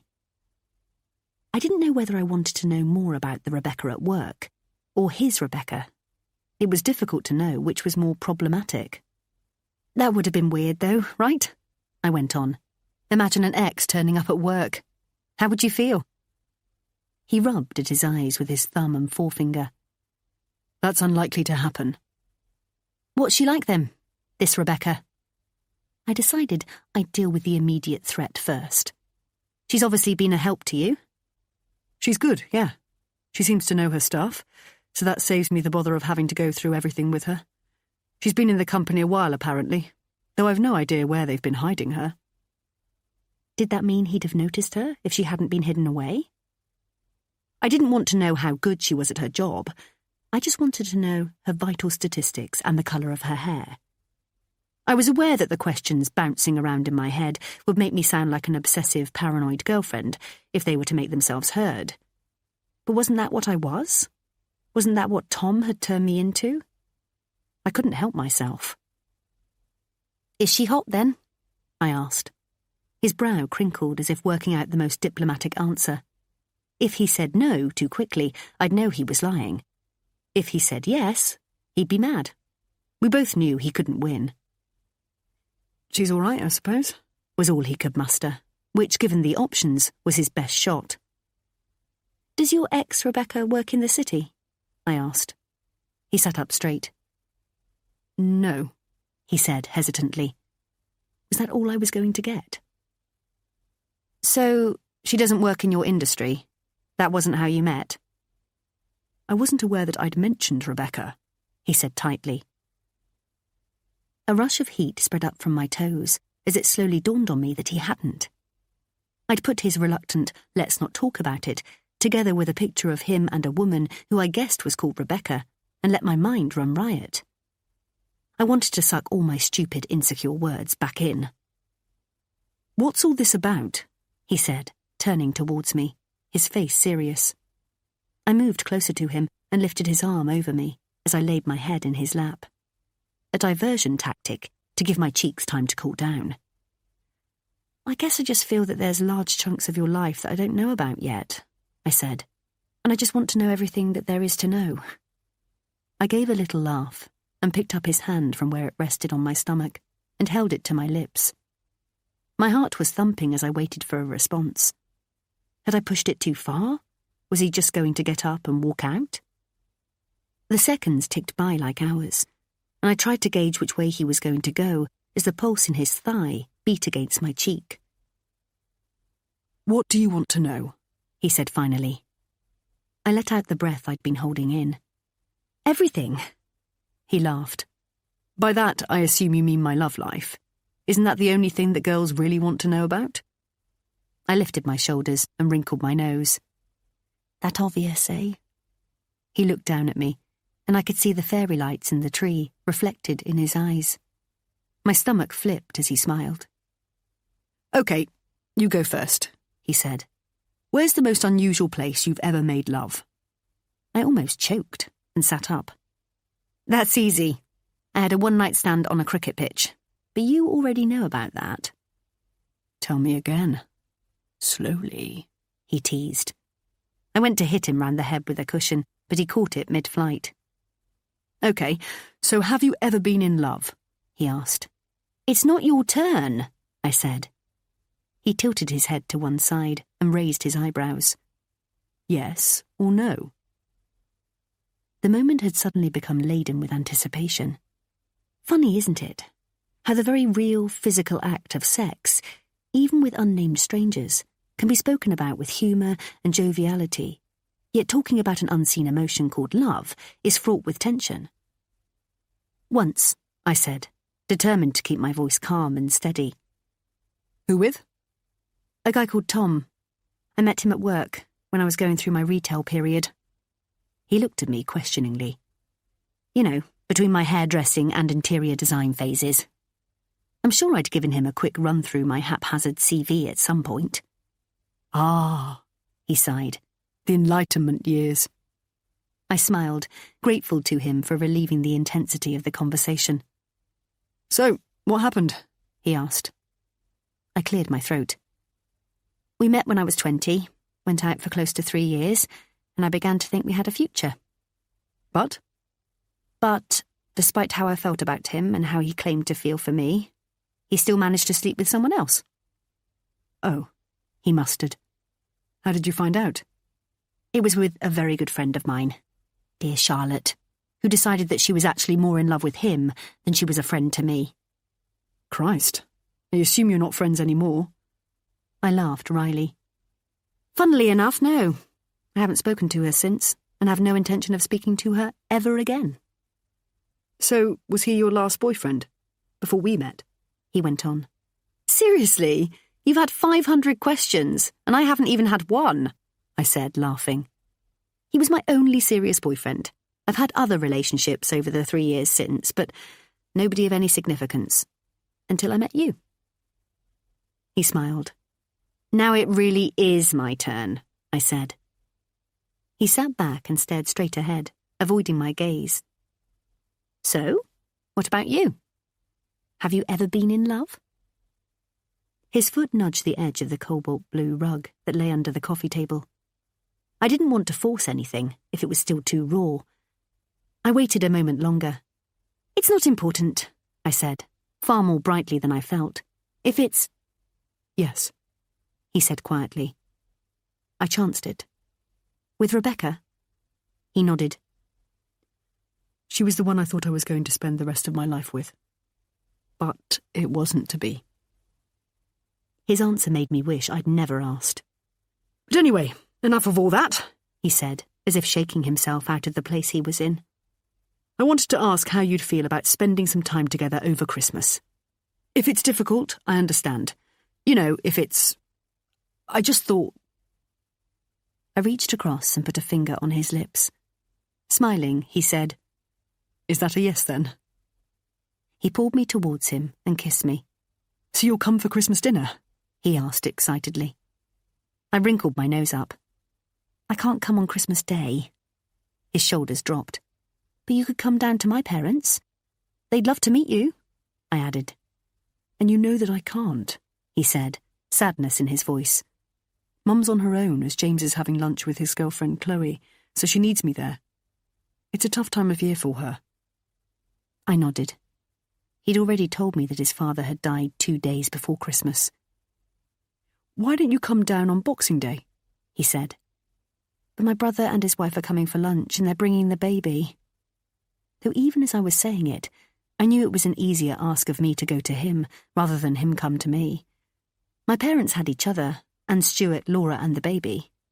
Pammie would be lucky to see a neighbour. I guess I could drive down late afternoon, I offered. And stay over. We could go for a drive the next day, find a nice pub or something. We sounded like two overexcited children hatching a plan. The next day, I called Pammie to check that she was okay with it. It seemed the courteous thing to do. Well, this is a turn up for the books, she said, which immediately put me on the back foot. I'm so sorry, Pammie. I thought Adam had already spoken to you. He said he'd call you first thing this morning. No, dear, she said. But no matter. It'd be lovely to see you. Will you be staying down here? Yes, I said, though I probably won't be there until early evening. So, will you be wanting tea with us? She asked. My mum's doing a turkey for lunch, so just a little something in the evening would be lovely, I said, not wishing to come across as rude or ungrateful. But we won't wait for you. Goodness, no. You just carry on, and I'll be there when I can. Well, it's just that Adam gets so hungry, and he'll be starving by then, she went on. Yes, of course, I understand. You go ahead, and I'll just have tea with you all later.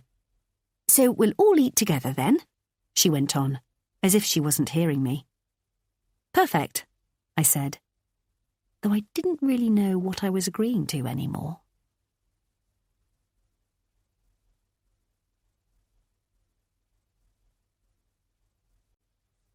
Chapter 7. It had sounded a great idea at the time, but in reality, once I was at Mum and Dad's, I'd have been happy to stay there. It was warm and cosy and reminded me of Christmases past when, as an excited 7-year-old, I'd shake my little brother awake in the middle of the night. We'd creep down the stairs, so terrified of seeing Santa Claus, yet not wanting to miss him either. He'll know we're not asleep, Stuart would whisper. And if we're not asleep, he'll not leave any presents. Shh, I'd reply, my heart in my mouth. Cover your eyes with your hands and just look through the tiniest crack in your fingers. We'd feel our way along the banisters and shuffle slowly towards the tree in the corner of the front room, passing the fireplace where we'd left a glass of milk and a mince pie. I'd peer out between my fingers, the light of the moon illuminating the room, just enough to see the remainder of a mince pie on the plate. I'd gasp. What is it? Has he been? Stuart would cry eagerly. I would be able to make out the shapes of wrapped presents under the tree, and my heart would leap for joy. He's been, I'd say, barely able to contain my excitement. He's been. 20 years on, and not much has changed. Despite it being Boxing Day, we're still treating it as if it was Christmas Day itself. We're still gathered around the same old tree. If it's not broken, don't fix it, Dad has repeated for the past decade, even though there's clearly a withering branch or two needing assistance. Mum is still insistent that the presents underneath it have nothing to do with her, and Stuart and I exchange a look, as if willing ourselves to believe it. So, how's the new romance going? My sister-in-law Laura asked in between mouthfuls of Mum's famous roasties. I nodded, my own mouth full of crispy Yorkshire pudding. It's going well, I said, smiling. Ah, she's got that twinkle in her eye, said Dad. Didn't I tell you, Valerie? I told your mother you had that twinkle in your eye again a couple of weeks back. Again? I asked. Didn't I, Val? He called out to the kitchen, where Mum was filling a second boat with gravy. Didn't I say she had that twinkle in her eye again? What do you mean, again? I asked, laughing. Stuart and I rolled our eyes at each other. It wouldn't be Christmas if Dad didn't have too many sherries. He means since Tom, tutted Mum, as she bustled into the dining room, her obligatory apron still on, though why she only wore it at Christmas when she cooked every other day, I'll never know. Honestly, Gerald, you've got the tact of a... I looked at her expectantly. Go on, Mum, said Stuart. The tact of a what? The tact of a... she repeated, though where she was going with it was anybody's guess. I snorted. We've got 3 different conversations going on here, moaned Mum in mock protest. She gives off a good impression of it all being too much, but I know for a fact that she loves nothing more than having her family around her. And now we have little Sophie, she's even happier. So, whose eyes were twinkling? Asked Dad, almost to himself. You said Emily's were, Mum said, rolling her eyes. Because she's got a new boyfriend. When am I going to get to meet him, then? Asked Dad loudly. I hope he's not a bastard like the other fellow. Gerald! Mum shouted. What's your language? How long have you been together? Asked Laura, genuinely interested. Oh, only 3 months. Not that long, I said flippantly, but instantly regretted making what Adam and I had sound like a casual fling. But I'd like you to meet him. Well, you just make sure he treats you right this time. Don't take any of his... Gerald! We all laughed, and I wished that Adam was there. I wanted him to meet my nutty lot, just so he knew what he was letting himself in for. I left reluctantly, knowing I'd missed the drunken charades and Mum's inability to remember how many syllables were in Dances with Wolves.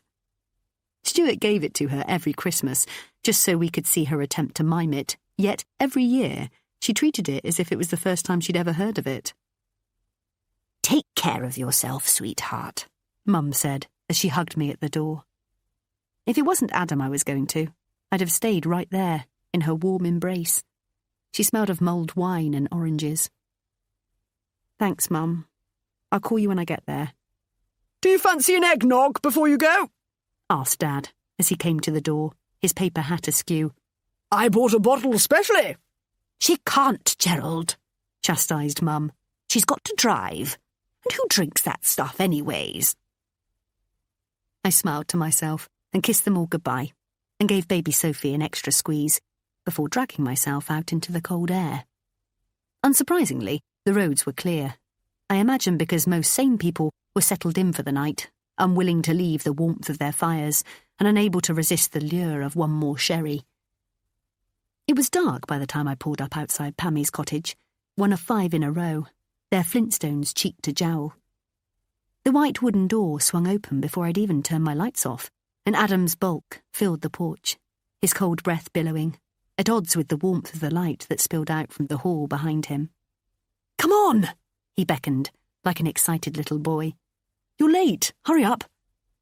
I looked at my watch. 5:06 p.m. I was 6 minutes later than expected. We kissed on the porch. It felt like forever since I'd seen him.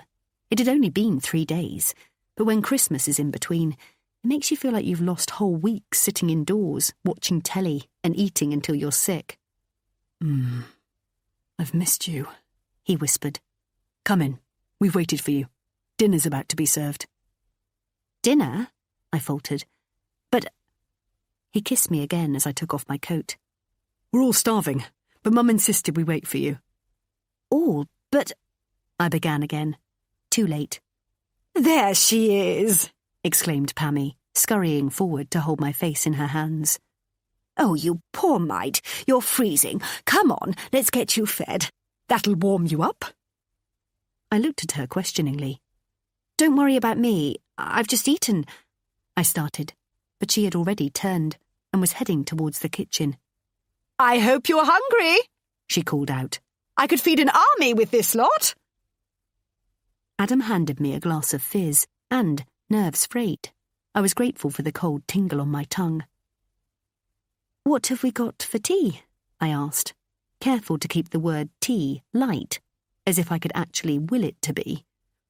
I kept a fixed smile on my face as Adam said, It'll be easier if I tell you what we haven't got. Adam, I can't... I tried again as we walked into the dining room. But when I saw the table, beautifully laid out for 4, with sparkly placemats, crisp white napkins carefully rolled into silver rings, and a red berry and pinecone centrepiece, I didn't have the heart. Here you go, said Pammie in a sing-song voice, as she carried in 2 plates, laden down with a full Christmas dinner and all the trimmings. This one's for you. I've given you extra, as I knew you'd be hungry by the time you got here. My heart sank. I do hope you like it. I've been in the kitchen most of the day. I smiled through gritted teeth. Looks lovely, Pammie. You sit here, she said, and Adam, that's you there. Sit, and I'll go and get the other 2. I looked at him as she left the room and tilted my head towards the empty seat, its place setting laid out just as beautifully as the other 3. Oh, that's for James, my brother, he replied, in answer to my silent question. He showed up unexpectedly on Christmas Eve, and he's been here ever since. Thought I told you that on the phone. I shook my head. James! Pammie called out. Dinner's ready. I looked at the plate in front of me. Even if I hadn't eaten for a week, I still wouldn't be able to get through this mountain of vegetables. I could just about see the corners of the thick turkey slices poking out from beneath 2 Yorkshire puddings. The colour of the crockery was unknown. My bloated stomach groaned, and I discreetly undid the top 2 buttons of my skin-tight trousers as I sat down. Thank God for my long blouse, as I was straight back up again as James walked into the room. Don't get up on my account. He smiled, holding out his hand. Nice to meet you, finally. Finally? I liked that. It implied that we'd been together longer than we really had, and Adam had clearly spoken about me. I smiled tightly, suddenly aware of how awkward it felt to be sat with a complete, yet very relevant stranger. Adam hadn't spoken much about James, aside from to say that they were polar opposites.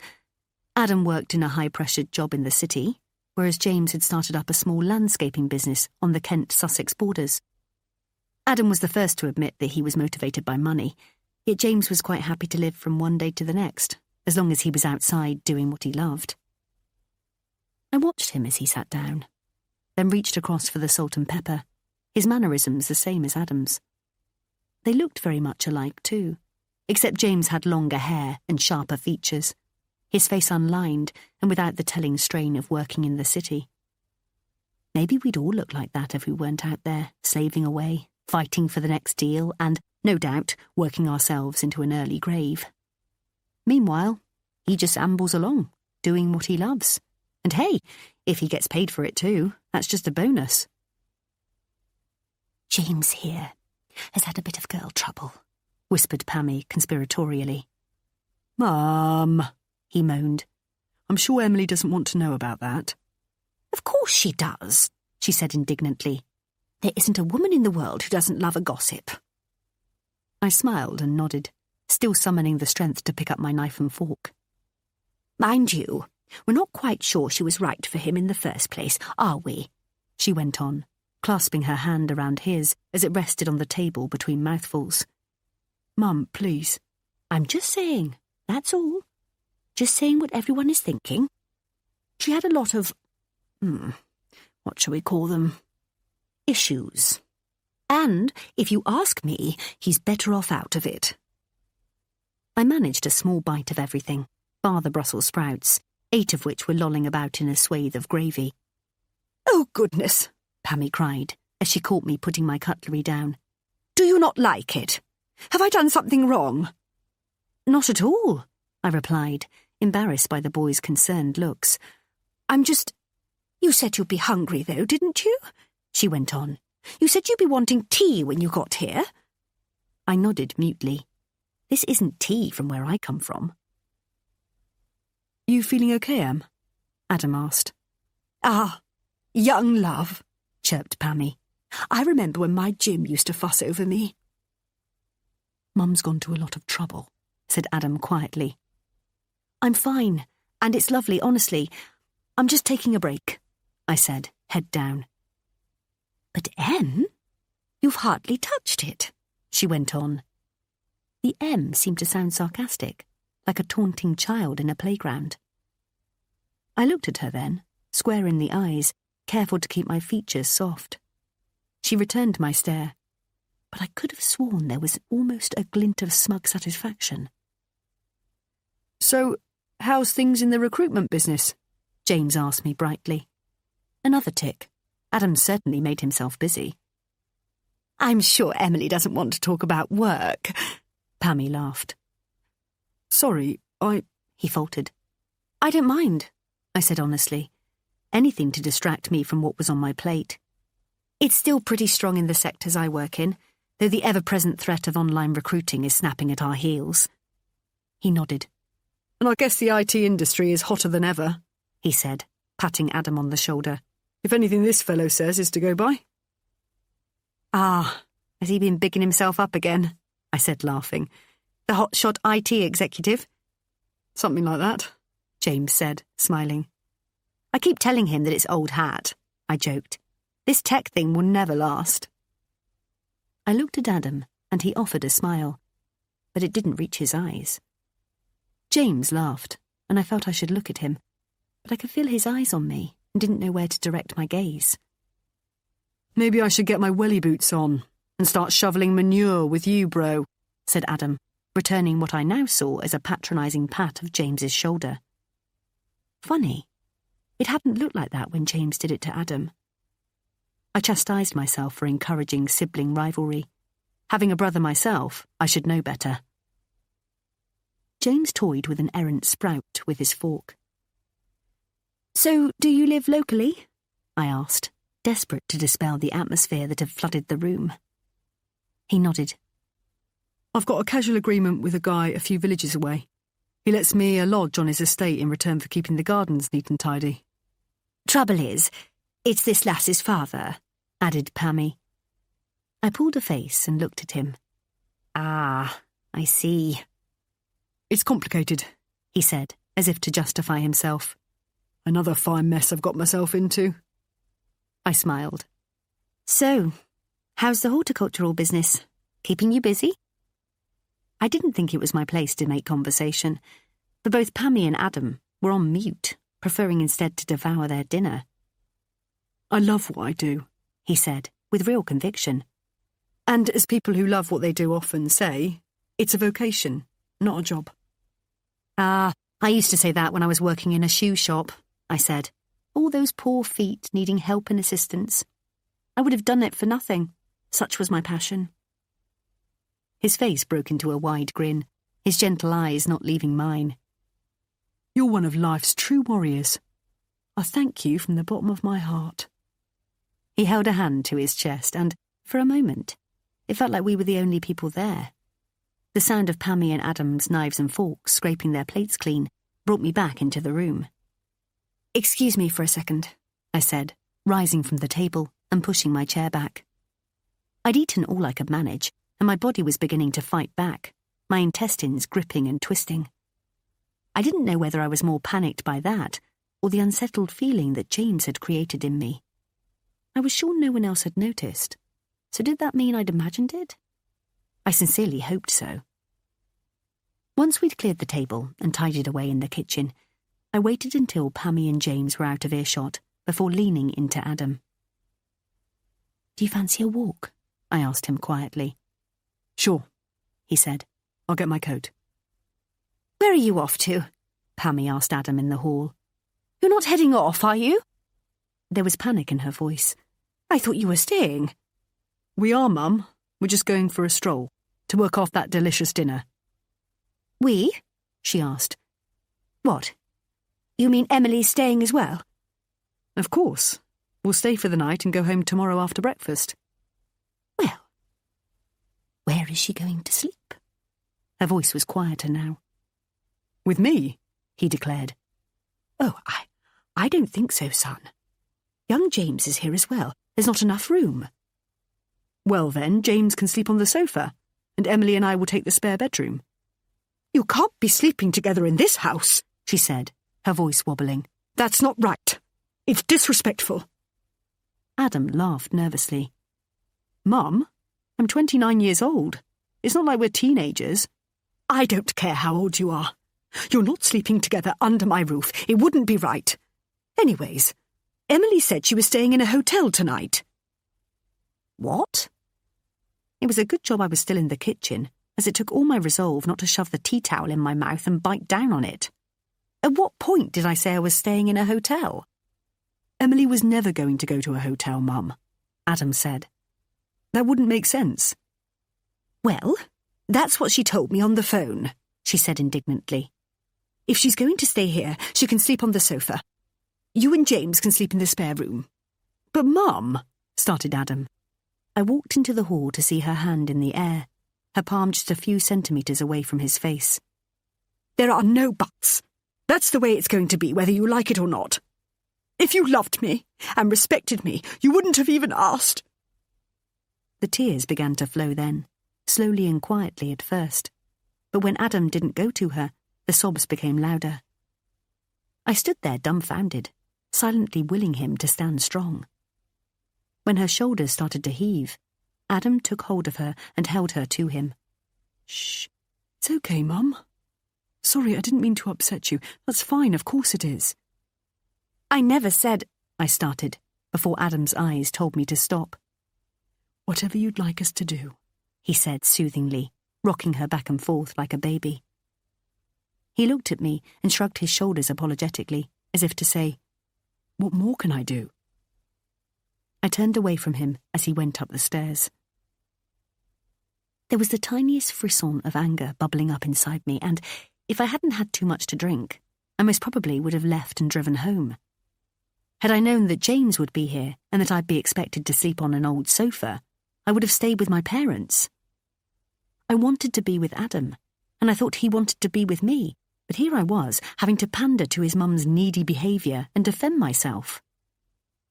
"You don't mind, do you?" Pammie asked, a little brighter now, as she fetched a duvet and pillow down from upstairs. I fixed a smile on my face and shook my head nonchalantly. "It's just that there have to be boundaries. In our day, we wouldn't think about getting into bed with anyone before getting married. I know it's different now, but that doesn't mean I have to agree with it. I don't know how you young people do it, just sleeping with anyone that takes your fancy.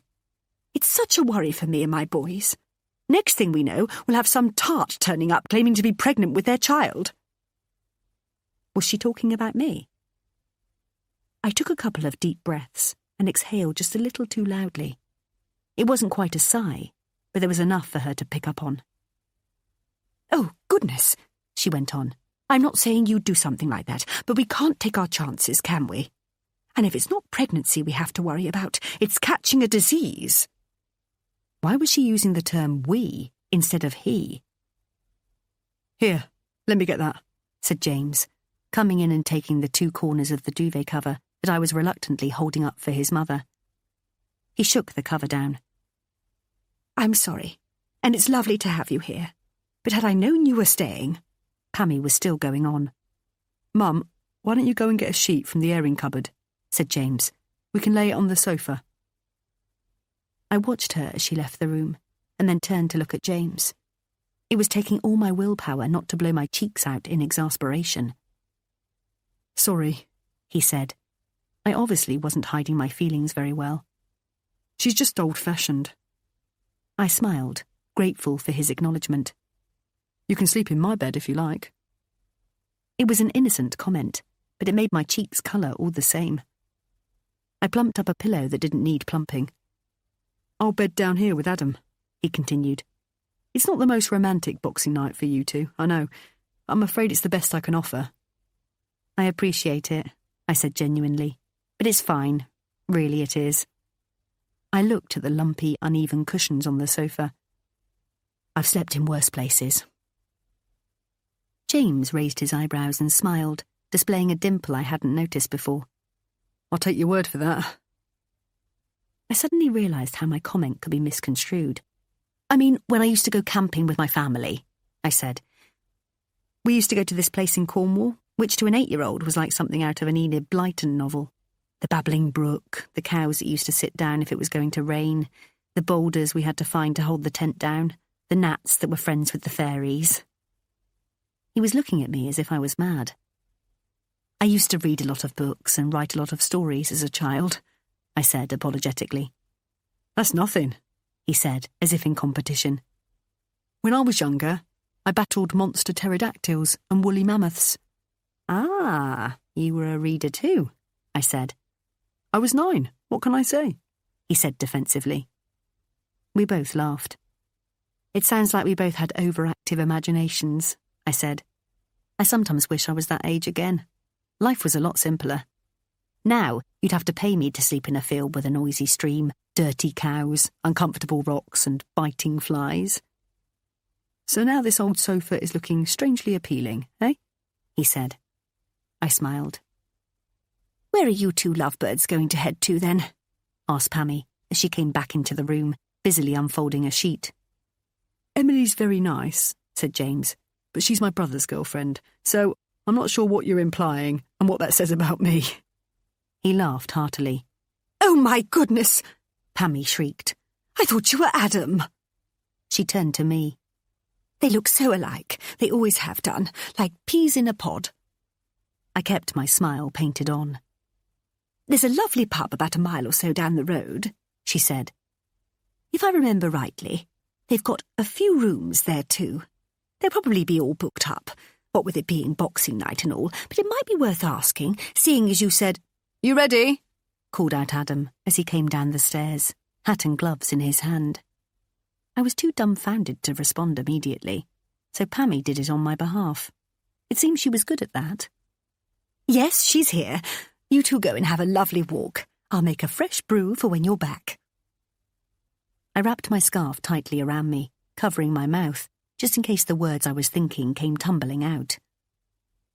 Sorry about that, Adam said, grabbing my hand as we made our way down the dimly lit lane. Relief flooded through me. So I wasn't going mad. He'd noticed it too. I know it's not ideal, but it is her house, he went on. I stopped stock still in the middle of the road and turned to face him. That's all you're apologising for? I asked. What? I know it's a pain, but it's only for one night, and we'll get up and go early tomorrow. I want to get you back to my place. He came towards me, and his lips brushed mine, but I stiffened and turned my head away. What's wrong with you? He said, his tone changing. You don't get it, do you? I said, louder than I'd intended. You're completely blind to it. What are you talking about? Blind to what? I tutted and almost laughed. You go around in your cosy little world, not letting anything bother you. But guess what? Life's not like that. And all the time you've got your head stuck in a little hole, shutting all the sound out, I'm out here taking all the shit. Is this for real? He asked, about to turn back to the house. Can you not see what's going on here? I cried. What she's trying to do? Who? What? I told your mother that I'd have a little tea, and she's forced a full Christmas dinner on me. And I also told her that I'd be staying over, and she assured me that was all right. I would never have come had I known." "Had you known what?"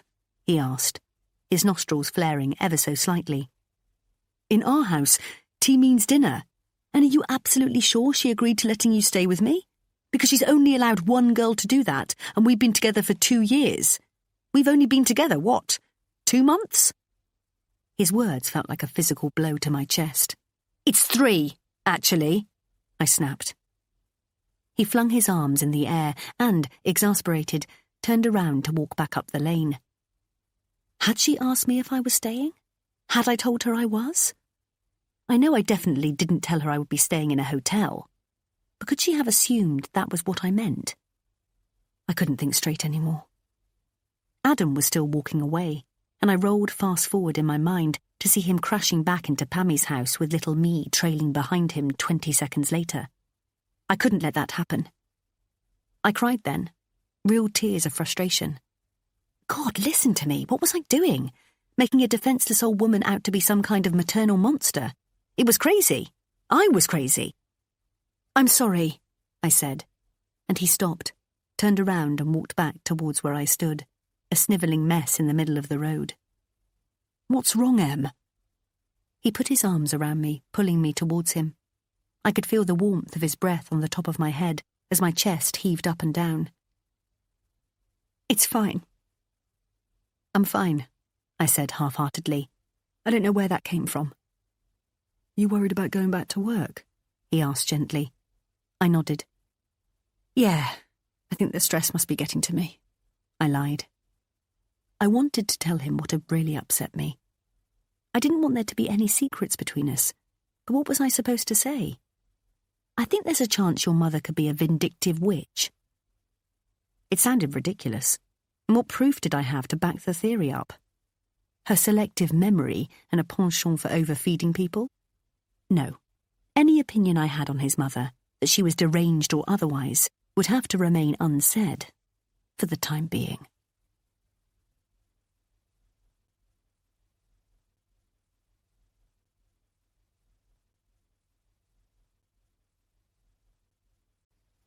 Chapter 8. I'd intended to stay out of Pammie's way for a while, just to give me time to calm down and reevaluate her odd behaviour. After all, I was sure that was all it was, just a mother looking out for her son. If I stayed on that line of thought, I could begin to understand it. But 3 weeks after Christmas, 2 days before my birthday, she called Adam to ask if she could take us both out to celebrate. I tried everything to get out of it, but I was beginning to run out of excuses.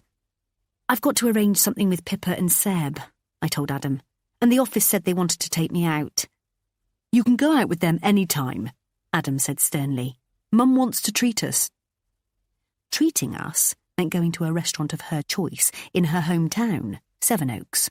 So even though it was my birthday, we were still having to do things on her terms. "Oh, Emily, it's so lovely to see you," she gushed as she reached the table where we'd been waiting for her for over 20 minutes. Her eyes travelled up and down as if sizing me up. "You look...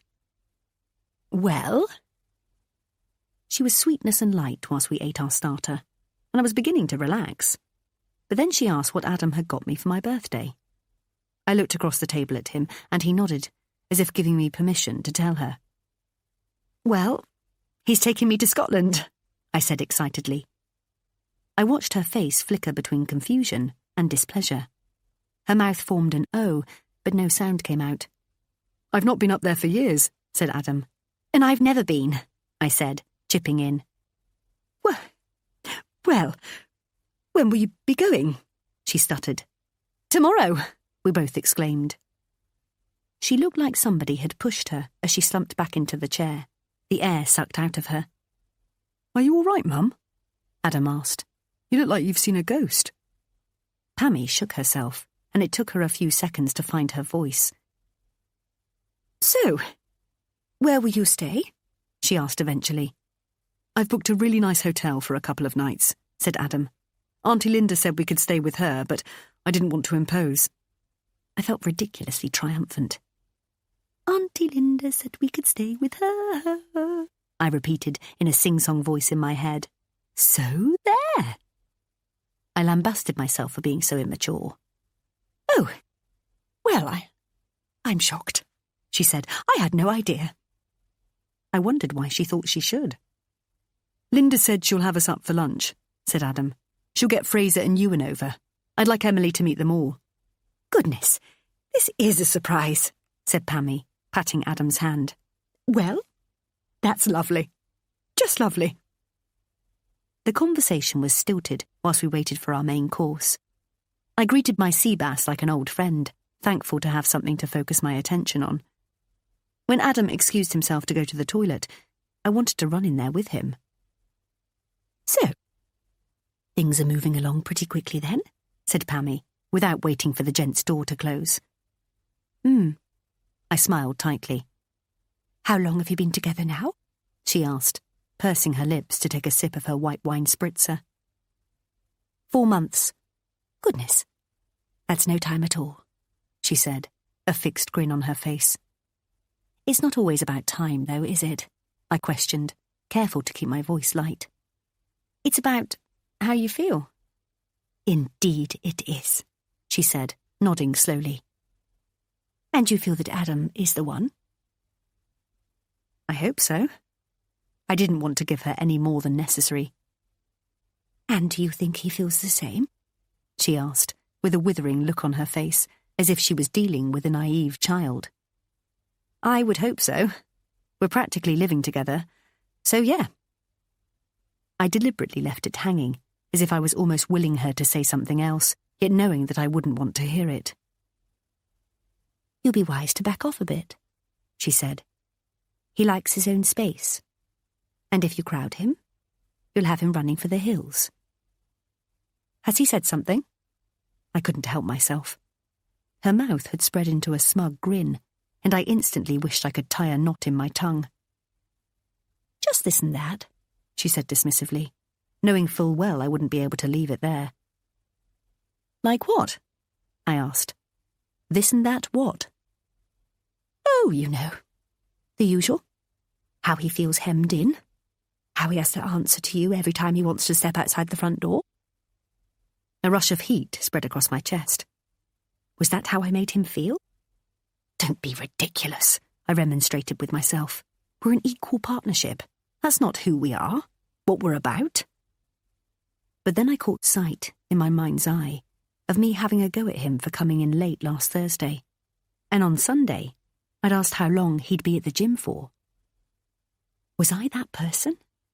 Was he tired of being questioned, to the point he'd tell his mother? I looked at her as my brain frantically whirred away and wondered, not for the first time, whether she knew what she was doing.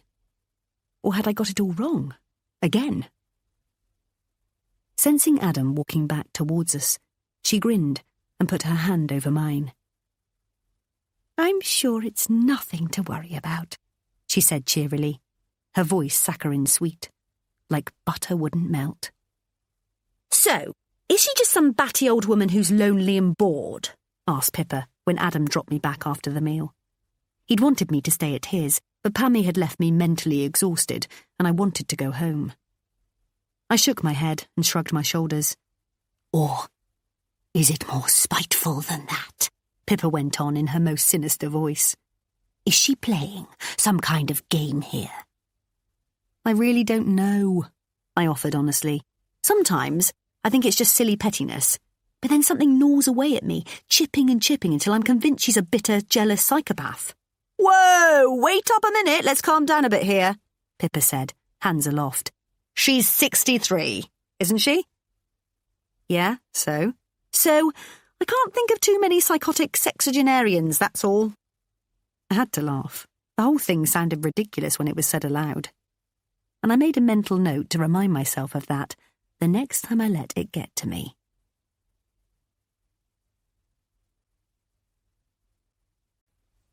Chapter 9. The text read, Of course. Would be lovely to see you, son. What time do you think you'll be here? I do hope she isn't off cavorting. It happens so often these days. Mum, kiss. What? I read it again. What the hell was Pammie talking about? I scrolled through my message history. The last text I'd sent her was a reluctant thank you for my birthday dinner the week before. I read her text again. I do hope she isn't off cavorting. It clearly wasn't meant for me. She must have meant to send it to James. He was back with the girlfriend she didn't think much of. That would go some way to explaining it. Poor girl. Sounded like she was getting an even rougher ride than I was.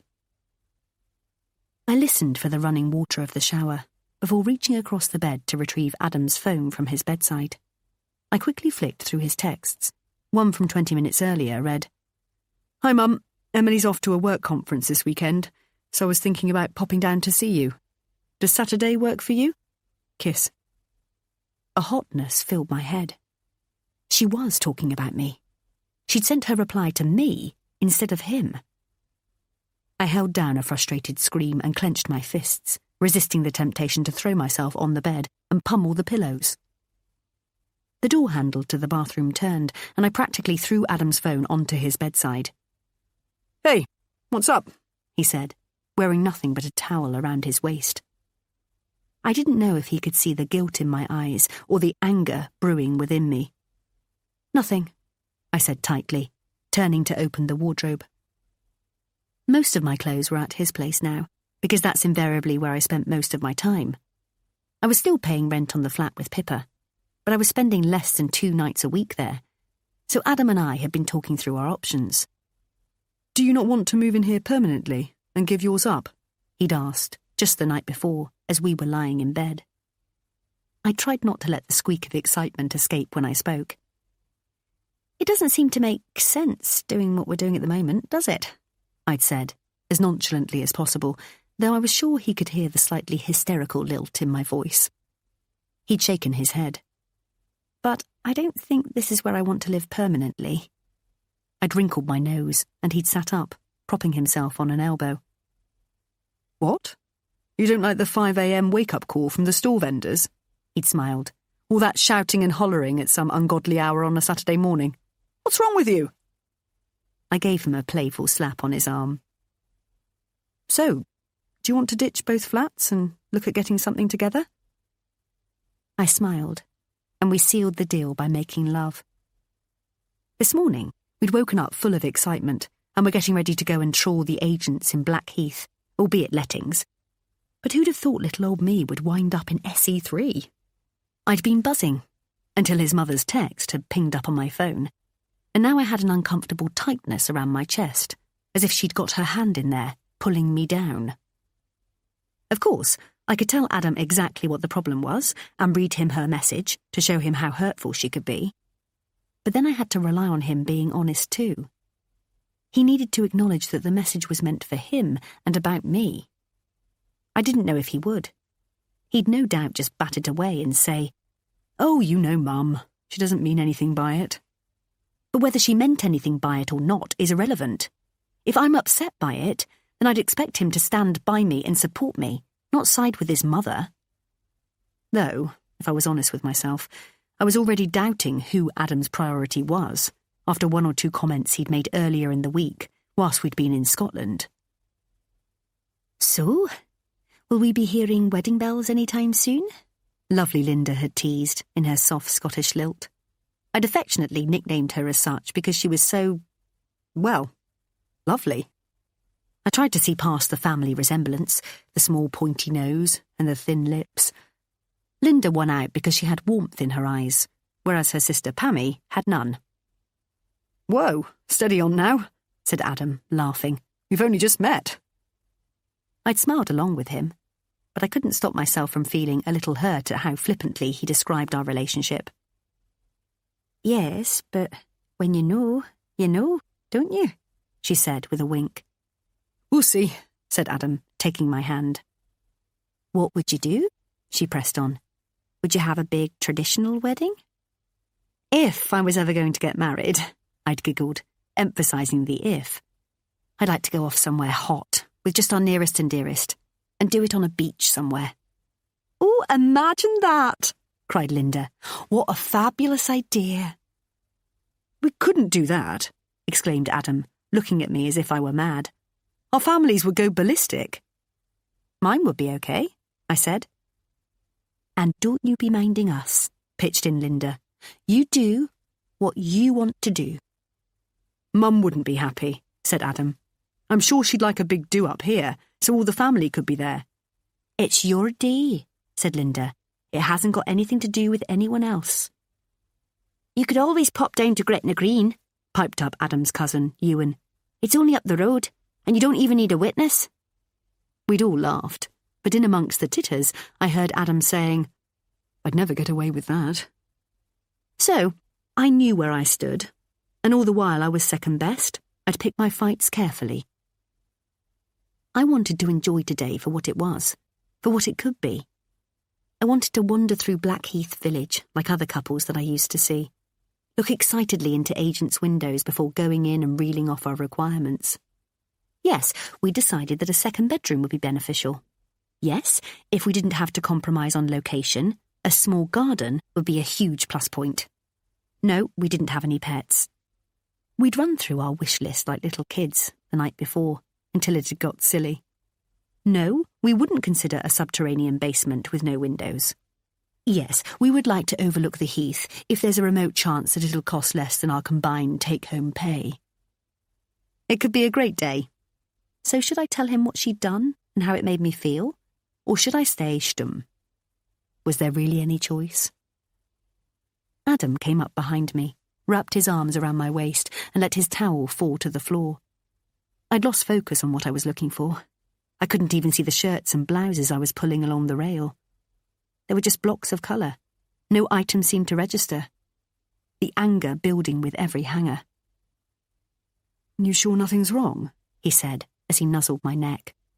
Say something. Don't ruin it. Say something. Don't ruin it.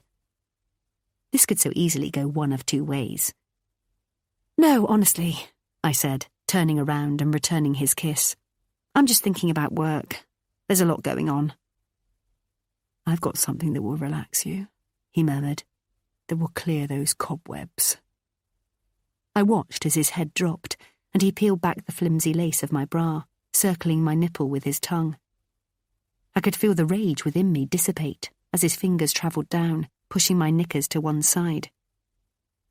I made a half-hearted attempt to push him away. We can't. We've got things to do. There's plenty of time for all that. First, just let me see if I can free you of all those worries and stresses. There was no point in stopping him. We both knew I wouldn't even try.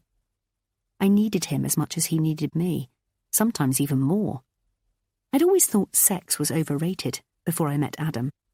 Of course, I liked it, but I was flummoxed by the constant stream of articles in women's magazines telling us that if we weren't having it 5 times a week and swinging from the chandeliers on at least 2 of those occasions, then there must be something wrong with us. Even with Tom, who I had been the most adventurous with, I didn't really get it.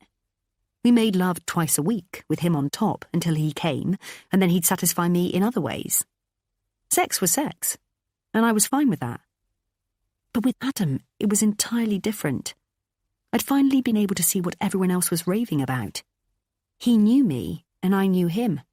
We were the perfect fit. Not many days would pass before one of us needed the other. Our moods could swing and change on the strength of it.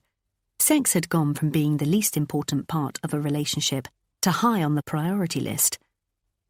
I moaned as his head moved further down, my breath catching in my throat. A picture of a horrified Pammie flashed across my mind, and I forced the image away. I'll get to you later, I thought to myself, as I felt Adam's tongue. But first, your son is going to make love to me. A warped wave of satisfaction flooded over me that not even Adam himself could transcend. We were still entwined, our breathing deep and heavy, when a text pinged through on his phone. He extracted himself and rolled over, reaching across to the bedside. "Who's after you?" I asked casually, wondering whether Pammie had now sent the text to him. "Pete from work. And my mum." "Oh. Is your mum okay?" I feigned casual interest. "Yeah, all good. I was just checking that she's around next weekend. I'm thinking of popping down there whilst you're at the conference." "Good idea. Is she okay with that?" I pushed. He tapped out a reply while I waited. "Yep, all sorted." I willed him to relay the message so that we could laugh about it and call her a silly old cow. But he didn't. I'll go and see her on Saturday, he said. Damn you, Adam. Why couldn't you have been honest?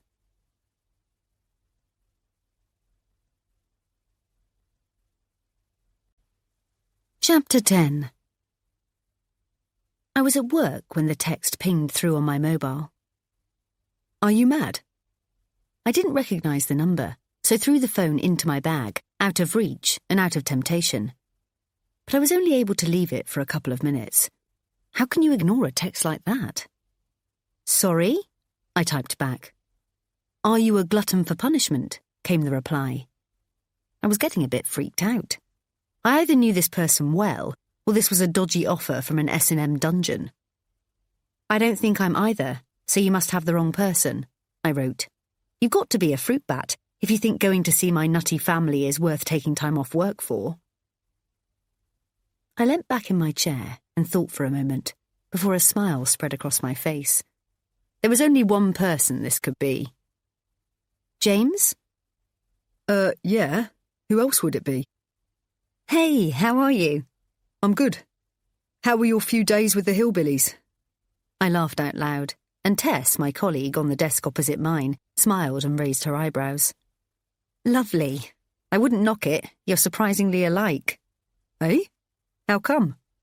Fraser and Ewan are the very same as you and Adam. The apples don't fall very far from that particular tree. Oh, well that's a bit awkward, as they're both adopted. Oh my God. I'm so sorry. I had no idea. You didn't comment on a resemblance, did you? They're super sensitive. I ransacked my brain, desperately trying to remember whether I had or not. It would have been a typical comment for me to make, a way to make idle conversation. I hope not. I feel really bad now. You'd know if you had, because Fraser would have gone for you. He's got a real short fuse, that one. I had to assume that I hadn't said anything, but that didn't make me feel any better. You still there? James asked, after I'd been quiet for a few minutes. Yep. And you didn't say anything about Auntie Linda being married to her brother, did you? What? The little sod. Oh, very funny. Had you there, though, didn't I? No. Not sure how that side of your family is so nice. You should go see them more often. You could learn a lot. I can't. I get a nosebleed whenever I go north of the River Thames. I covered my mouth to stifle a laugh. You ready for Adam's party? Got your dress? Yes. Have you got yours? Ha. Mine's red, just so you know. I don't want us clashing. You wearing your hair up or down? Oh, definitely up. Do-ups are all the rage these days. It's not a do-up. It's an updo. It's the same difference. Will Chloe be coming? I had no idea why I'd asked that, and instantly wanted to retrieve the message, but it was too late. Yep, she'll be there. I think she's wearing blue, so we should be okay. The tone of the conversation had changed, and I suddenly felt like a petulant child, wanting to go back to how it was. Great, I typed. I'll be sure to say hello. The mention of his girlfriend seemed to throw us both off kilter as he came back with a winking emoji and a kiss. I didn't respond.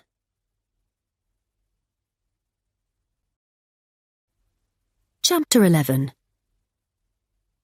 Happy birthday, dear Adam! Happy birthday to you! The chorus turned to applause, and calls of "Speech, speech!" rang out around the rugby club. Adam put his hands up and walked across the dance floor to the mic. Okay, shh, settle down. Thank you. Get on with it! Cried out Adam's best mate and fellow prop, Mike. Bloody hell, he speaks with the same speed he uses on the pitch. Slowly! All the rugby boys cheered and slapped each other's backs, like Neanderthals around a cave fire. I smiled along with the rest of them, but shared the same resignation as the other girlfriends there, all of us knowing that, at some point in proceedings, all our boyfriends, bar none, would have their underpants round their ankles, swigging beer and singing Swing Low, Sweet Chariot. I'd only been down to the club 3 times, but Adam had exposed himself on every occasion. I looked towards Amy, Mike's girlfriend, and we both rolled our eyes. I'd met her once or twice before, but I'd never seen her all dressed up. She made a great show of flicking her long brown hair back over her shoulders, revealing a pair of breasts that strained against the confines of the barely there triangles of her black dress. I eyed the thin spaghetti straps that were having to work hard to keep the garment in place, and couldn't decide whether I wanted them to snap to expose her assets, or stay steadfast, so that every male in the room didn't have a heart attack. "Your mum's having a bit of a hot flush," Pippa whispered into my ear, interrupting my jealous thoughts. "Am I all right to open one of the windows?" I looked across to the table my lot had commandeered, in the darkest corner of the room.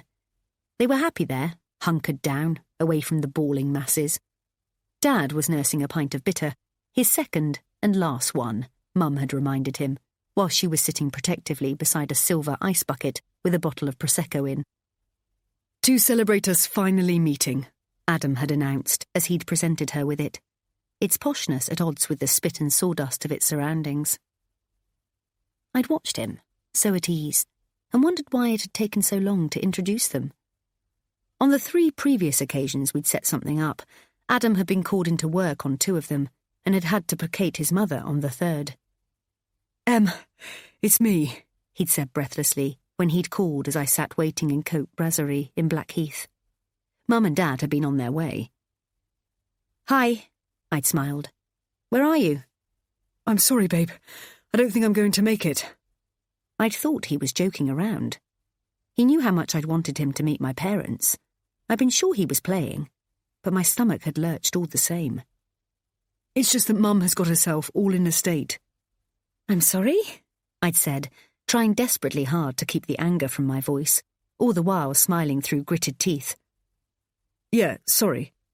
"What do you mean your mum's in a state?" My indignation startled the couple at the table next to me, who both looked at me and then at each other with raised eyebrows. "She's got herself worked up about a letter she's received from the council." The conversation of the previous night resounded in my head, the one where I overheard Adam telling Pammie on the phone of our plans. "You've got to be kidding me," I'd hissed. No. And you would do yourself a favour by dropping the attitude," he'd said. I'd lowered my voice. "You can deal with her sodding letter from the council tomorrow. I need you here tonight." "I'm pulling into Sevenoaks now," he'd said. "I'll come by there if I get back early enough." I'd cut him off. He was already there. How could he have gone to her when I was waiting for him? We were waiting for him. Looking at him now, a month later, with an arm around my mum, he was charm personified. "Oh, I do like him," Mum had enthused, her cheeks flushed. "What an absolute gentleman." "Isn't he?" I'd gushed. "Do you really think so?" "Oh, he's a keeper, for sure." Mum's relatively easy to please. It's Dad any potential suitor has to win over. "So, what do you think?" I'd asked him, as soon as Adam was out of earshot. "He'll have to go a long way to prove his worth," he'd said gruffly. "He loved him," Seb had said sarcastically from his seat beside him. I looked back at Pippa, now standing in front of me. "Is Mum all right?" I asked.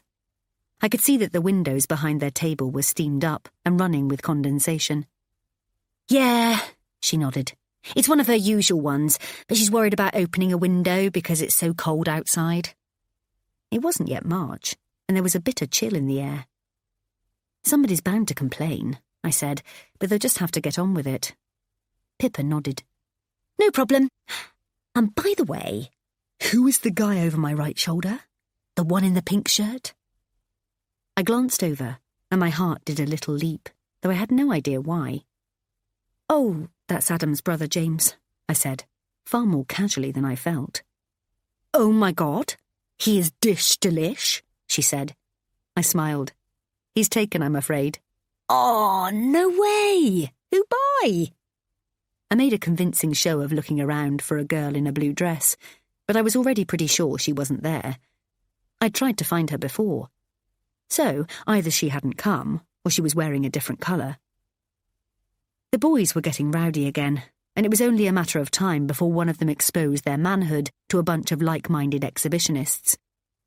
The only saving grace was that Princess Pammie was in attendance, which went some way to sorting out the boys from the men. Though, if I had the choice, I'd rather see 16 flaccid penises being paraded by their far prouder-than-they-should-be owners than Adam's mum. I should be saddened by that admission, but with half a bottle of Prosecco inside me, I found it quite amusing. The very thought of it made me smile. I wasn't going to let her get to me, no matter how hard she tried. "Wait a minute!" cried Pammie as she scurried towards Adam across the wooden floor. Her long, tight-fitting skirt restricted her leg movements, making her top half look as if she were going faster than the rest of her. She pasted on a smile and gave a nod to the guests she hadn't yet acknowledged, as if it were her own party. "Oh, Gemma, how lovely to see you," she said, blowing a kiss. I reminded myself of my mantra as I watched her fawning and pontificating. I won't let her get to me, no matter how hard she tries.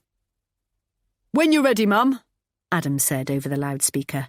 Yes, she huffed. "I just want to get a photo." "What, now?" asked Adam. "Yes, now," tutted Pammie theatrically. Her audience tittered. She was at her best in front of a crowd, yet she pretended she hated it. "Just a quick one, whilst we've got the chance, and before you all get pie-eyed. Now, where is everybody? Where's the family? I want one of all the family." Adam rolled his eyes, but watched patiently as the queen bee buzzed around, ushering her relatives into 3 rows of 8. James came from behind me and placed a hand in the small of my back as he passed. "So, Lucy and Brad, you little ones kneel down here," Pammie said. "Your mum and dad can go behind, and Albert, you stand at the back. We won't be able to get you up again if you kneel down." Canned laughter from the gallery. "OK, have we got everybody? Emily? Where's Emily?" she called out. I walked over, glass of Prosecco in hand, conscious of the bystanders not invited to be a part of the Banks' family album. "Adam, give me your phone," demanded Pammie. "Mine's no good. We'll take it on yours." Adam made a show of handing her his phone with mock reluctance. "That's it. Now, Emily, give me your glass." I did as I was told, and stood waiting to be directed into place, embarrassed by the quiet that was now descending over the drawn-out proceedings. She stood back to check that everybody was in place. "OK, Toby, you move a little bit across so I can squeeze in the middle. There you go." She turned and handed me the phone with a quick, "Thanks, Emily," before running into the frame, pasting on her best smile. "Say cheese!" A heat that started at the very tips of my toes worked its way up my body like a rush of lava erupting from a volcano. Every inch of me tingled, and my stomach lurched. The telltale pull at the back of my throat told me that tears were imminent, but I fought them back down, blinking furiously to stem the flow. I quickly turned my back on the other guests so that they couldn't see the humiliating redness creeping up my neck. I tried to smile, to pretend that I would never have expected to be in the family photo. After all, I reasoned, I'm not family, so it's no big deal. Except it was. And it really hurt. I looked at Adam on the back row, all smiles as I took the photo, with not a care in the world, and I felt my heart break in two. "OK, so where was I?" asked Adam, resuming his place behind the microphone. I quickly lost myself in the watching crowd. Yes, persisted Adam over the din. "Quieten down. I've got something important to say." The crowd hushed. "So, now I'm 30, I've got to be all grown up and mature." "That'll never happen," shouted Dino, another teammate from the back. "Aha, you'd be surprised, my friend. So, first, I'd like to thank you all for coming. It means the world to me to have you all here. I'm especially chuffed that my cousin Frank flew over from Canada just to be here tonight." The crowd cheered, and more backslapping ensued. "I'd also like to thank my beautiful girlfriend, Emily, for putting up with me and just being amazing. Em, where are you?" I felt a hand on my back pushing me forward, but I kept my gaze down and feebly stuck a hand in the air to show where I was. "Come on, Em, come out here." I shook my head, but the pressure on my back was mounting, propelling me forward, when all I wanted to do was to go further back into the shadows, where Pammie obviously believed I belonged. I thought the very cheeks of me would explode with the heat trapped beneath them as I walked towards him. I could see James standing on the far side of the semicircle that had been naturally created by bodies. Pippa was standing beside him. There was still no sign of a girl in a blue dress. Every pore of my torso felt blocked, as if I was cooking from the inside, with no extractor fan to cool me down. I looked back to Pippa's concerned face as she slowly mouthed, "Are you okay?" I gave her a small nod as I took Adam's hand and fixed a smile onto my face. This woman here is my reason for living. She makes the good days even better, and the bad days go away. A mist descended over my eyes, making everything blurry, but I could just make out Mum staring out from the circle, wide-eyed. Adam turned to look at me. Honestly, I adore you. I couldn't live without you. You are the best thing that's ever happened to me. Embarrassed, I ruffled his hair in an attempt to lighten the situation and get the spotlight away from me. But then he dropped down onto one knee. The R's turned to short, clipped gasps as I struggled to keep my vision steady. What the hell? Is he doing what I think he's doing, or is this a big joke? I looked around at all the pensive faces peering their heads into the bubble I'd created around me. Everything seemed to be going in slow motion, as if I was watching myself from outside my body. Adam's voice sounded as if he was underwater, and all the time, the inane grins and wide eyes kept getting closer and closer. All except one, whose face, crumpled with grief, seemed to get further and further away. Will you please do me the honour of being my wife? Adam said, one knee still on the ground. I can't remember exactly when the whoops of joy turned to screams of horror, but I know I had a square-cut solitaire diamond on my finger by the time I was stroking Pammie's hair as she lay on the beer-sodden floor. Adam was kneeling beside us, holding his mother's hand, and James was pacing the floor, telling the ambulance where to find us. "Please hurry," I heard him shout. "She's out cold." It had all happened so fast that my brain couldn't process it. I'd lost the ability to put things in the order that they were occurring, no longer able to determine what was real and what I'd imagined in my head. Had Adam just asked me to marry him? Did Pammie really collapse? The edges between reality and make-believe were becoming more and more blurred with every passing second. "Mum! Mum!" Adam was saying over and over again, his voice becoming more animalistic with each frantic call. Her head moved ever so slightly, and she murmured her confusion. "Mum!" Adam called out again. "Oh, thank God. Mum, can you hear me?" She didn't answer. Her eyes just flickered open before closing again. "Mum, it's James. Can you hear me?" She murmured something inaudible. A shaft of light pierced through as the crowd around us parted to let the paramedics in. They laid the stretcher down beside Pammie. "It's okay, Mum," said James, kneeling down beside me. "You're going to be okay." He looked at me, panic-stricken, as if he expected me to say something that would take his pain away. I wished I could give him what he needed, but as I stared down at Pammie, I had nothing to offer him. "Oh, Jesus Christ! Please save her!" cried Adam, his shoulders beginning to rise and fall. Mike put a steady hand on his back. "It's going to be all right, mate. She's going to be okay."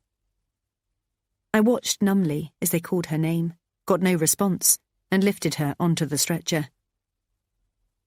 It wasn't my place to go in the ambulance. Adam and James went with her, whilst I was left in the surreal void they left behind. A celebration that had so abruptly been halted.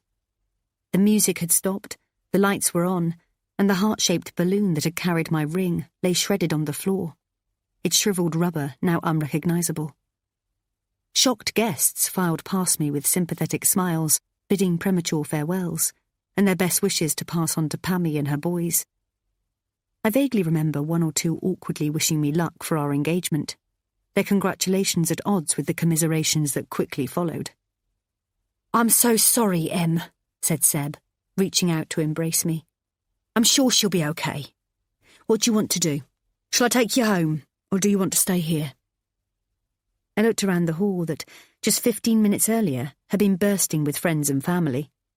The place where Adam had celebrated his 30th birthday, and the place where he had asked me to marry him. Neither seemed to matter anymore. "I guess I should see everyone off?" I asked, unsure of the right answer myself. "We can get rid of everyone pretty quickly," he said reassuringly. "You get your stuff together, and I'll chivvy the stragglers up. OK?" No. Nothing was OK. I'd just been proposed to, but could barely remember it now, the memory blurred and the occasion forever marred. "Darling, I don't know what to say," said my mum, arms outstretched, pulling me into her. "Come here." The first tear fell then, and once the floodgate was open I couldn't stop. Big wretched sobs racked my chest as my mother attempted to soothe me. "Shh, it's okay. Everything's going to be okay." There's something about your mother's voice that nobody else can replicate, that takes you back to school when you were little and waiting in the nurse's office for her to come and pick you up. I remember being pushed over in the playground by a bully called Fiona and hitting my forehead as I fell onto the black tar floor. A bump of Tom and Jerry proportions had throbbed just above my eye, and the nurse had carried me away to her office, which was actually just a little bed and desk behind a curtain in a side corridor. I'm sure I would have been as right as ninepence if I'd just sat quietly for a few minutes before rejoining my class for our music lesson. But by the time I was on that tiny chair behind the screen, all I wanted was my mum, to take away both my physical and emotional pain. My bump would no doubt disappear within hours, but the mental scar would remain. What if Fiona was mad with me for going to the nurse? Would she do it again tomorrow? Would she bully me forever? There were conundrums that only my mother could answer. Well, at least in my 9-year-old's head. I felt guilty for making her leave work, but not guilty enough to say no when the nurse asked if I'd like to go home. I fretted over whether she would be cross with me, whether my injury would be sufficient to warrant calling her. But I so needed to feel safe. It was a risk I was prepared to take. It felt like hours before she arrived, though I knew she was there even before I saw her. I just sensed her. And when she peered round that curtain, I felt as if my heart was about to burst. That feeling, when only your mother will do, never really goes away. And as she whispers in my ear that everything will be all right, my heart breaks for Adam, who no doubt has the same memories, but is now in danger of losing the only person who can make everything better.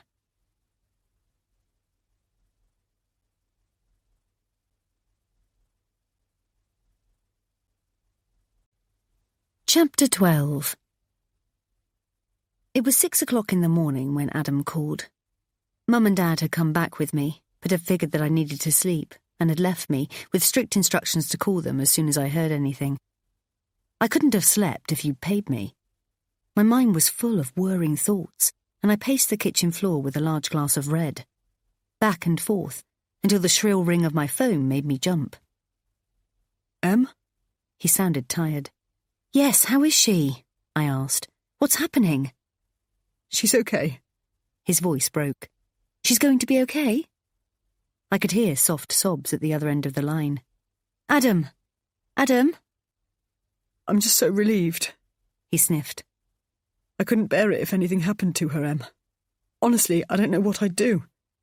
"But she's going to be okay?" I asked again, desperate for confirmation. Yes. She's sitting up in bed drinking a cup of tea, looking like she doesn't have a care in the world." He let out a tight laugh.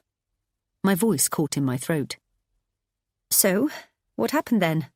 What have the doctors said?" "They've carried out all sorts of tests. Blood pressure, heart, urine, and she's as good as new." I stayed silent.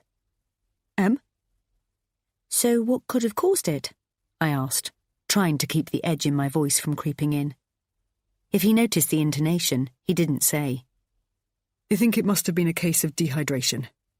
She's admitted to not looking after herself these past few days, being all stressed about the party and forgetting to eat and drink. She's then gone and chucked back a couple of glasses of wine, and it was goodnight Vienna.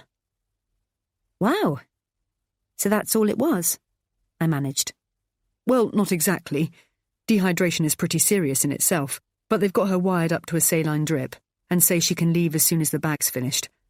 I'm going to bring her back to ours for a few days, just so she can rest and I can keep an eye on her. I could feel the sting of tears at the back of my throat. Why can't James look after her? I blurted out, before I could stop myself. James? He questioned, his tone a little tighter. Because he's busy, and he's got enough to deal with. That girlfriend of his is still giving him the runaround, and I don't think work is going too well. Anyway, we've got a spare bedroom now, thank God, so let's put it to use. I assume she's going to let us sleep together at ours? I asked curtly, trying to keep my selfish misery from creeping in. He laughed, but it sounded empty. I think she's going to have to, don't you? Now that you're about to become Mrs. Banks. I smiled through my tears, desperately trying to remember the moment he proposed, the moment that I'd spent years dreaming about. As a child, I'd imagined my prince going down on one knee and asking me to be his wife in front of thousands of people gathered in a town square. I'd had romantic notions of a cathedral wedding, with me dressed in vintage lace with a train the length of Princess Diana's. Mum had been a huge fan of hers, and I remember the Sunday morning that she had woken me up, with tears streaming down her face, to tell me that the princess had died. We sat in front of the TV all day, along with millions of others, praying that someone had got it wrong. I was too young to understand who she was and how big a deal it was. But I remember being mesmerised by the clips of her wedding to Prince Charles, by how beautiful she was and how magical her day had been. I'd spent weeks walking up and down the landing in a white Disney gown retrieved from the bottom of my dressing-up box, with a sheet pegged to the back of it. Whilst I was in Cloud Cuckoo Land, my dad was complaining to anyone who would listen that I was a fire risk, and Stuart was trying to relieve himself of his obligatory role as chief bridesmaid just as soon as he could. I'd always assumed that when my moment came, it would be ingrained in my memory forever, be something I could tell my children and grandchildren about. I'd recount how I'd proudly shown off the promise of betrothal as it sparkled on my finger, how I'd looked deep into my fiancé's eyes before whispering yes, the excitement of family and friends as they rushed to congratulate us and asked when the impending nuptials were likely to be. Yet here I am, just a few hours later, barely able to recall if it had ever happened. I must have said yes. I had the ring to prove it. But as Pammie's collapse had happened at precisely the same time, I couldn't picture anything but the shock and horror etched on people's faces and the ensuing panic thereafter. It was as if our moment had never happened at all. Might you stay up? Wait for us to get home? Adam asked. I absently looked at my watch and acknowledged that it was 3 minutes later than the last time I checked. It didn't matter.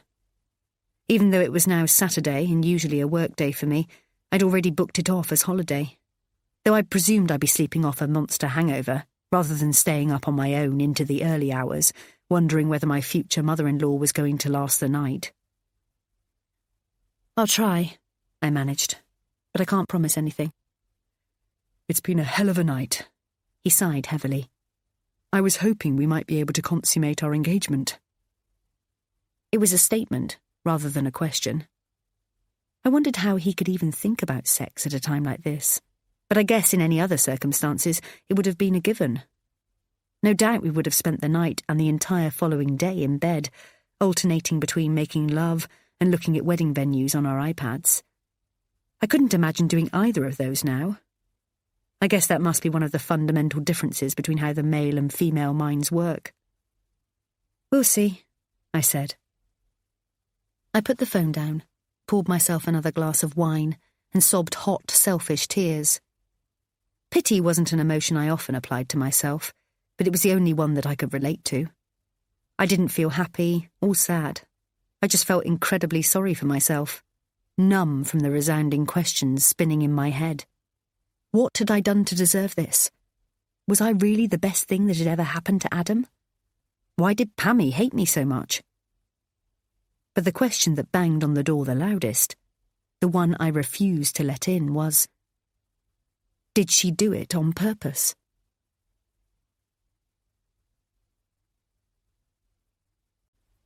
Chapter 13. True to form, from the moment she'd arrived, Pammie had dominated our very existence, from moaning about the flat's temperature to pulling a sulky face when Adam told her I'd made up the spare bedroom for her. "But it's a single bed," she whined. "I'll put you up, no less. I won't get a wink of sleep in that." I knew what was coming before Adam even opened his mouth. "OK, why don't you go in our bed and Em can sleep in here?" I could feel him looking at me to gauge my reaction. "Oh no, I can't put you out like that. Why don't you just take me home? I'll be fine there." I plumped up the pillows, willing myself to turn the conversation off in my head. I needed space. I needed to get out of there. "Don't be silly," said Adam. "That's not a problem, is it, Em?" I shook my head, still not looking at him. I didn't want to watch him as he pathetically grovelled to her. "But where will you go?" she asked. "I can bed down on the sofa for a few nights. It's honestly not a problem." "Well, if you're sure," she went on. "I really don't want to put anybody out." How ironic, given that it seemed that was precisely what she was put on earth to do. 3 days later, when she cleared the top of my dressing table into a box and replaced my lotions and potions with her own toiletries, I turned up on Seb's doorstep. "I can't cope anymore. Can I stay at yours for a couple of nights just till she goes home?" "Of course you can," he said. "But are you sure it's the right thing to do? You're a proper couple now, not just playing at it. You're getting married, for God's sake, so you need to work through this together." "There is no together when it comes to his mum," I complained. "It's me against them. They come as a pair. He just doesn't see what she does and how she behaves." Seb let out a heavy sigh. "Maybe he knows exactly what she's like and chooses to ignore it." I slumped back into his sofa, laying my head on its orange upholstery, remembering the night before. "I do hope that's organic mince you're using," she'd sniffed haughtily as she watched me stirring bolognese. "It's what Adam prefers and is so much better for him." "It's also 3 times the price," I'd reminded her, wondering if organic had even been invented when Adam was still living at home. "I've spoken to Adam twice today, but I forgot to ask him what time he'll be home." She'd then laughed, underlining how close they were. It wasn't lost on me that when I'd called him at lunchtime, he was too busy to speak, but not, it seemed, to her. Twice. "He's working late," I'd said abruptly. "He'll be home around 10. "Do you not worry about him working such long hours?" she'd said. I know I shouldn't rise to it, and I'm all too aware that I give her what she wants, but I almost want to test how much she knows, to see if she really does know more about Adam than I do. "Why would I worry?" I'd said. "Well, just that he's doing what he says he's doing," she'd smirked. "You never know what these young men get up to, especially someone as handsome as my Adam." I silently mimicked my Adam as I continued to stir the bolognese, more furiously than before. What was I supposed to say to that? What did she want me to say? That up until now it hadn't even occurred to me? But hey, now you come to mention it, you could be right. Maybe he is screwing his 22-year-old blonde colleague. Instead, I'd said, "He's got a lot on at the moment, but normally he's home by now." Feeling as if I somehow needed to validate him, his work and our relationship, to offer an excuse for something he so often did, which, until now, I'd not questioned. Largely. "That may be so," she'd said, "but you need to be careful if he's feeling stressed. He only needs someone at work to turn his head and he'll be gone. It happens so easily these days." I sank further into Seb's sofa, brought my hands over my face, and let out a frustrated scream. She's undermining me in front of him all the time. But does he pick up on it? Does he say anything to her? Of course not. "He just wants an easy life, Em," said Seb. "It's probably his way of placating her. He's known her a long time, so we've got to assume that he knows what works and what doesn't." But it's not about placating her. It's about standing up for me, the woman he supposedly wants to marry. Honestly, Seb, I'm really not sure I can go ahead if it stays the way it is. Well then, you've got to talk to him. Tell him exactly how you feel and how you need his support and backup on this issue. I nodded sagely. It's important, Em. This should be one of the happiest times of your life. You've got a great new flat together. He's gone and put a ring on it. And you're supposed to be planning your wedding. This is your happy time. I know, I sighed. I will talk to him, I have to. But can I stay here, just for tonight? He nodded and went off to fetch another bottle of wine from the kitchen while I called Adam. What do you mean you're staying there? He barked down the phone. I don't want to argue, I said wearily. We're busy chatting and it's getting late. I'll pop back in the morning to get ready for work. That's ridiculous, he said. There's no need for you to stay there. Adam, I'm tired. And to be honest, I need a break, just for tonight. It's gone 10 already, so it's not as if you're going to miss me. Get yourself home now, he said, before putting the phone down. A burning sensation raged in my throat, and hot tears sprang to my eyes. I battled to hold them back, but as soon as Seb walked back in the room, they sprang onto my cheeks. Hey, what on earth's the matter? He said, pulling me towards him, the bottle still in his hand. What's happened? He just doesn't understand, I said between sobs. Come on now, soothed Seb. Stay here tonight, and everything will feel better in the morning, I promise. I can't. I've got to go home, I stuttered. I would have given anything to stay in Seb's embrace. It felt safe. But I had to go home. Adam was right. 2 days have since passed, and I still haven't had the guts to say anything. Not because I'm worried I'm wrong, or I'm scared of Pammie finding out, but I just can't call which way Adam is going to go on this. How crazy is that? That I honestly don't know how the man I love, more than life itself, is going to react. And therein lies the problem. However long I've known him, and however much I love him, I'll never be able to compete with his own mother. They have a bond like no other, one that simply cannot be broken or even tampered with. Emily! Emily!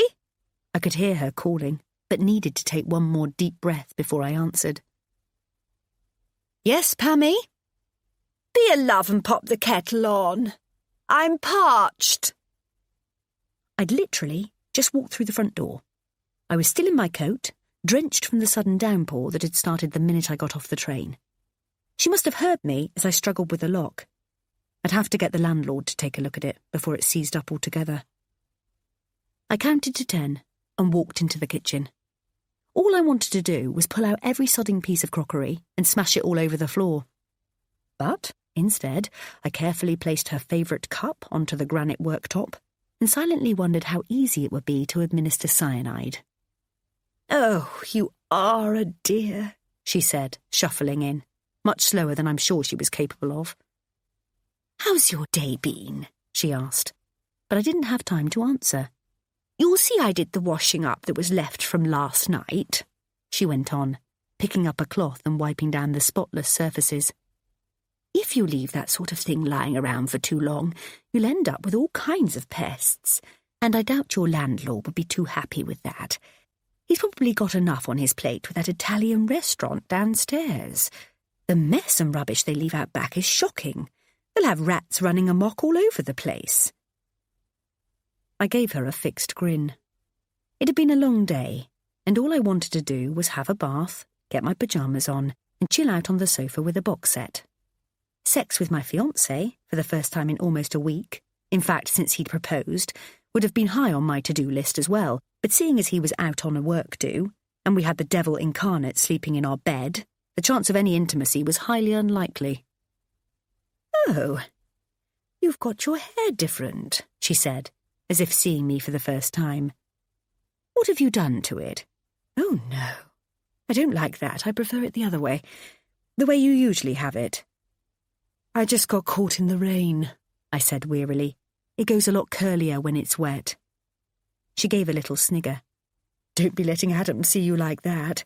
He'll wonder what on earth he's let himself in for. My coat still on, I poured myself a glass of wine from the fridge and headed to the bathroom. "It's a bit early for that, isn't it?" was the last thing I heard before I slammed the door shut.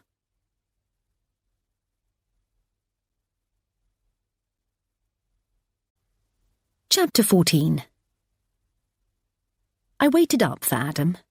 His mother and I had spent the entire evening in a power struggle of the pettiest nature. From what we were having for tea to who was in charge of the remote, anything that required a decision had us both vying for control. It was pathetic, and took me back to when I was a girl on the cusp of puberty, battling against the iron will of my 10-year-old brother. "But you promised!" Stuart would whine as I flicked over to Blue Peter. "You said I could watch Biker Grove tonight. You pinky promised." "Did no such thing," I'd snarl. "Yes, you did. You watched Blue Peter yesterday. It's my turn today." I'd glare back at him. I glared a lot during those years. A sullen look seemed to garner a far better response than the confused vocabulary that often spilled out of my mouth. The thoughts I had in my head rarely had any correlation to how they were voiced. I find myself sulking again tonight with Pammie, who I've now decided to refer to as Pamela, as it suits her better. It's not nearly as friendly or affectionate sounding. I also happen to know she hates it. "There's a programme I wanted to watch tonight," she said. "Oh, me too," I replied, surreptitiously reaching for the remote on the sofa between us. "What's it called?" "Britain's Biggest Scams or something like that." "Ah, mine's a drama." I feverishly flicked through the channels, searching for anything that sounded or looked vaguely dramatic. I reluctantly settled on a repeat of Pride and Prejudice, something so far off my wish list that, if Adam had been there, he would have referred to it as my worst nightmare. But such was the underlying battle of wills between us that I would have gladly watched anything rather than let her get her own way. "Why don't you go to bed?" she said, half an hour later, as my eyes began to close and I loosened my grip on the remote, feeling it sliding towards the chasm between us. Her voice coursed through me, bringing me back into the room. "What? Why?" She laughed. "You're obviously tired out. Go to bed. I'll stay up for Adam. He's 30 years old, Pamela." I saw her wince.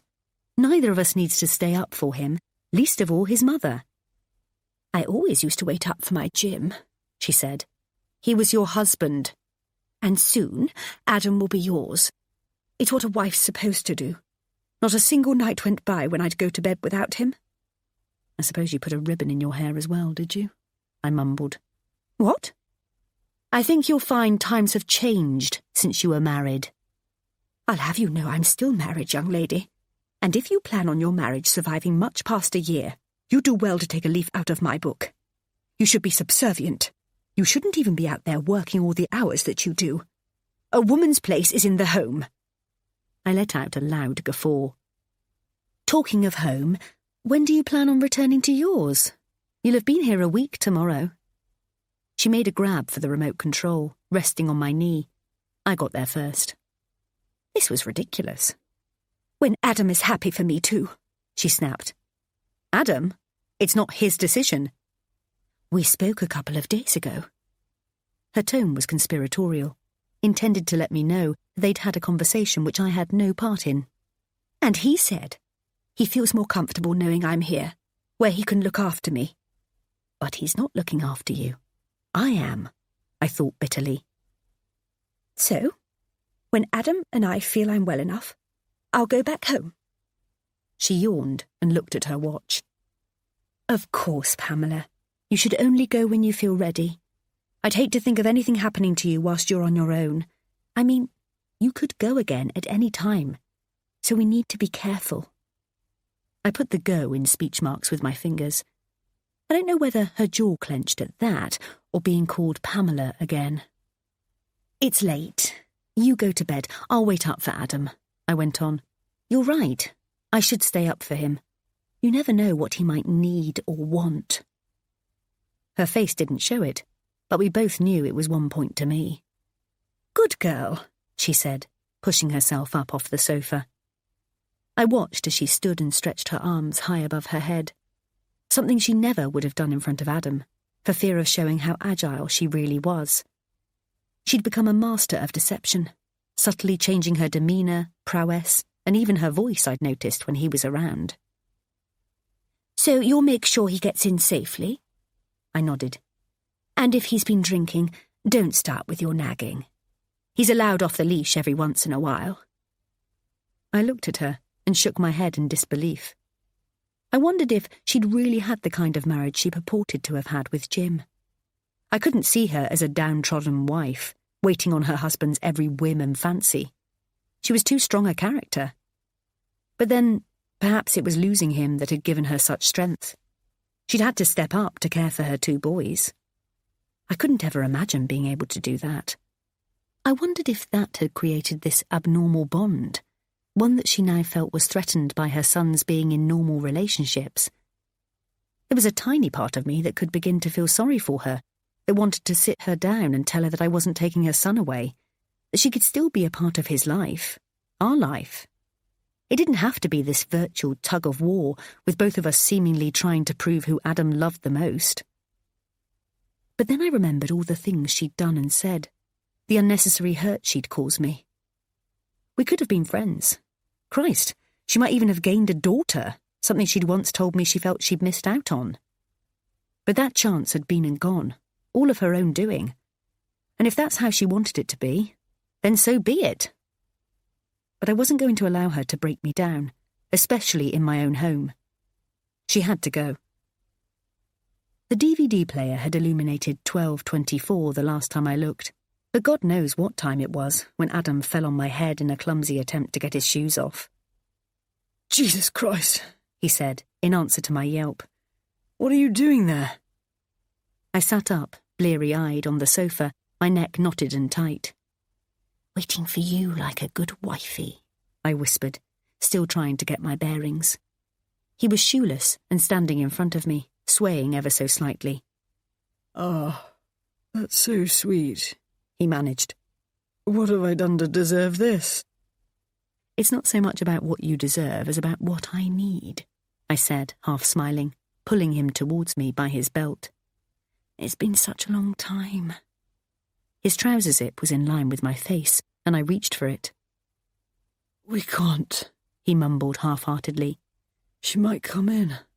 I shrugged my shoulders and carried on. Shh. No, Em. Seriously, we can't. He was giggling now, and I knew I was going to get my own way because I knew he wanted me too. It's been almost a week, I whispered, my hands still busy. How much longer are we expected to wait? He suddenly held my fumbling hands still. Just a little longer, till she's back on her feet properly. How much longer? I went on, brushing his hand aside. I need a date, something I can work towards, to know when we'll finally get our flat back. I know it's hard, Em, but just give it a few more days. So by Sunday? I pushed. He hesitated. Promise me Sunday or I'm going to carry on. That puts me in a lose-lose situation. He laughed. I took him in my hand and felt his whole body tense. Christ, he breathed. What's it going to be? I teased. Say Sunday and I'll stop. I picked up the pace. Jesus, Em. Sunday and stop or Sunday and keep going. He was right. He couldn't win. He moaned, and I knew there was no way he was going to ask me to stop now. Just keep going, he whispered. Don't stop. That's what I thought. The dynamics in this 3-way relationship needed to shift, and darling Pammie needed to know that it was me and Adam against the world, together as equals, as the couple we were, not the 2 separate entities that she'd confused us for in her warped, twisted mind. I could never have imagined that seeing her angelic son in my mouth would do the trick.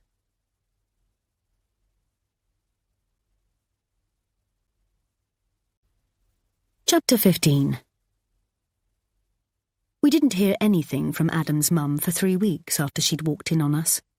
The shock of seeing us in such a compromising position had, apparently, left her shell-shocked and emotionally scarred. No mother should ever have to see that, she dramatically confessed to James, who told us when he popped by to talk about the arrangements for our impending wedding. There'd been a sudden flux of activity as Adam had found a beautiful hotel in Tunbridge Wells that had a chapel attached, and with only one Saturday free this side of summer, we'd gone ahead and booked it. Now, faced with only a couple of months to organise everything, the panic was setting in, and things were having to get sorted on the toute suite, though I imagined the stag arrangements would get more airtime between James and Adam. I don't want to discuss this, Adam had snapped, as the three of us stood in the kitchen, listening to James recount his mother's overwrought outburst.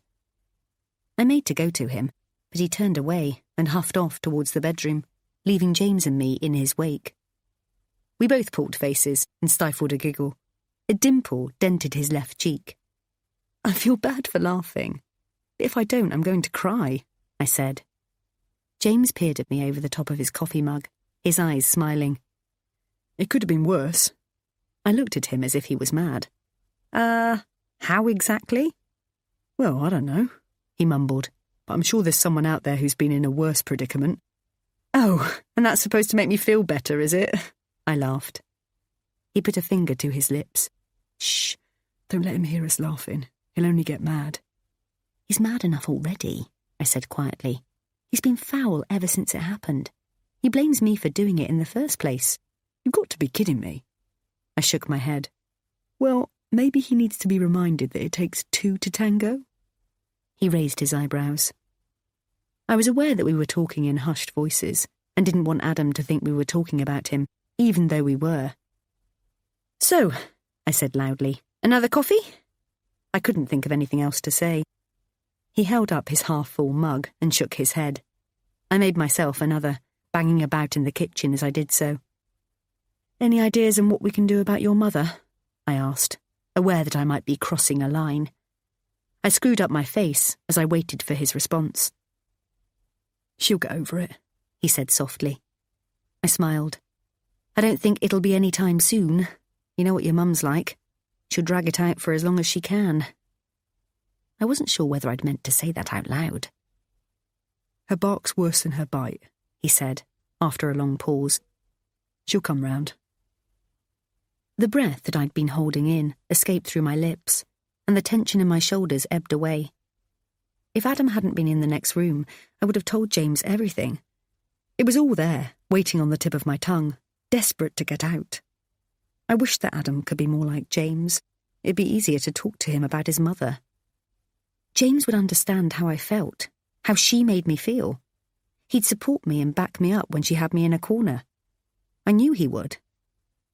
He smiled that smile again, as if he was reading my mind. She just needs a bit of time, that's all. I didn't mind that.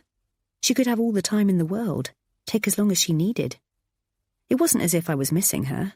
If the truth be known, I was secretly thrilled that it had put some distance between her and us.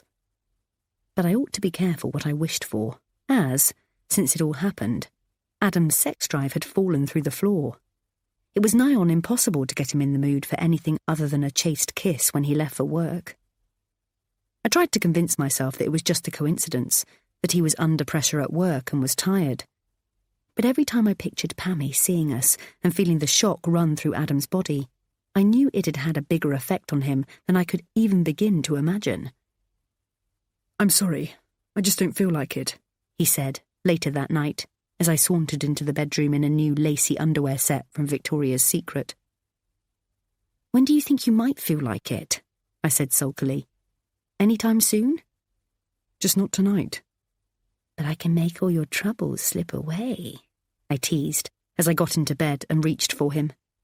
Just give it a break, he snapped, before turning his back on me and switching off the light.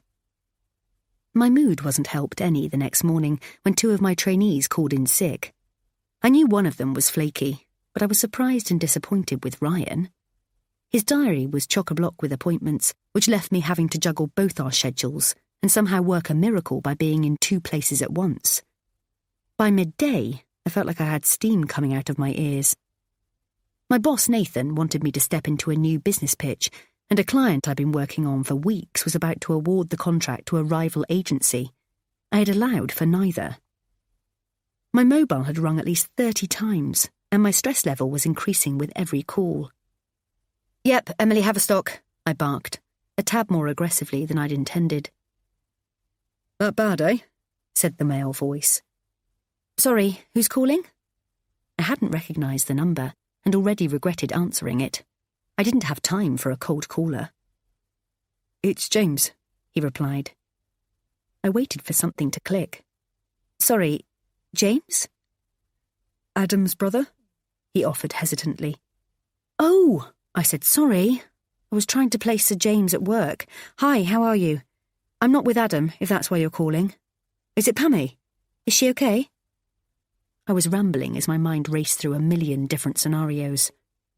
Yeah, she's fine. It's all good.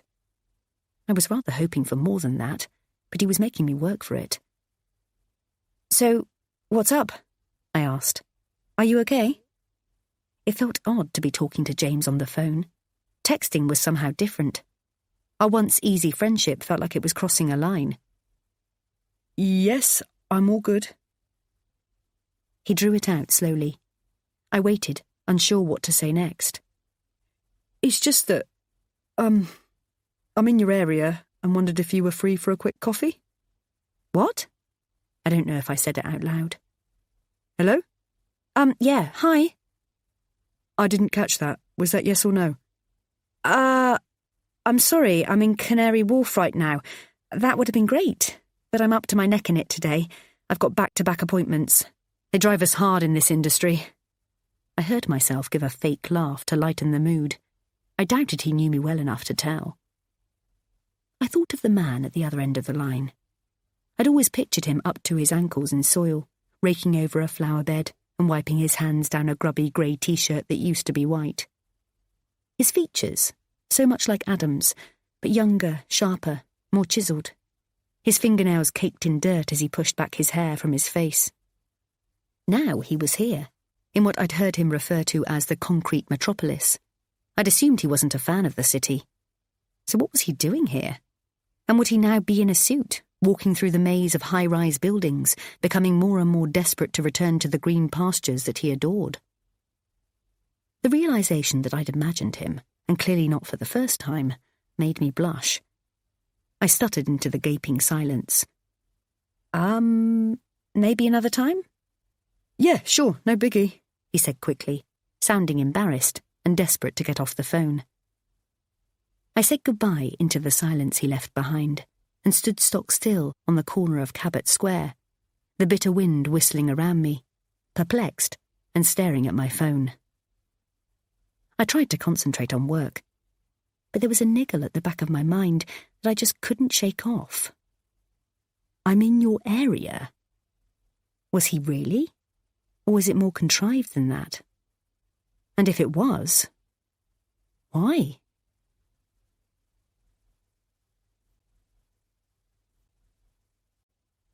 Chapter 16. I don't know why I didn't tell Adam that James had called. I felt I should mention it. But was there really anything to tell? As James said, it was no biggie. Yet, had Adam called James's girlfriend on the off chance just because he was passing, I'd have thought it spoke volumes. I was well aware there were double standards at work here. I'd spent the 3 weeks since the incident trying to apply the same grown-up attitude to the stalemate that remained between me and Pammie. What had happened was regrettable, but once I really thought about it, it occurred to me that the issue was far greater for Adam and his mum than it was for me. Yes, I was embarrassed, but I was merely a pawn caught in the middle. If, God forbid, it had happened the other way around, and it had been my mum that had seen what Pammie saw, I'd have been absolutely devastated.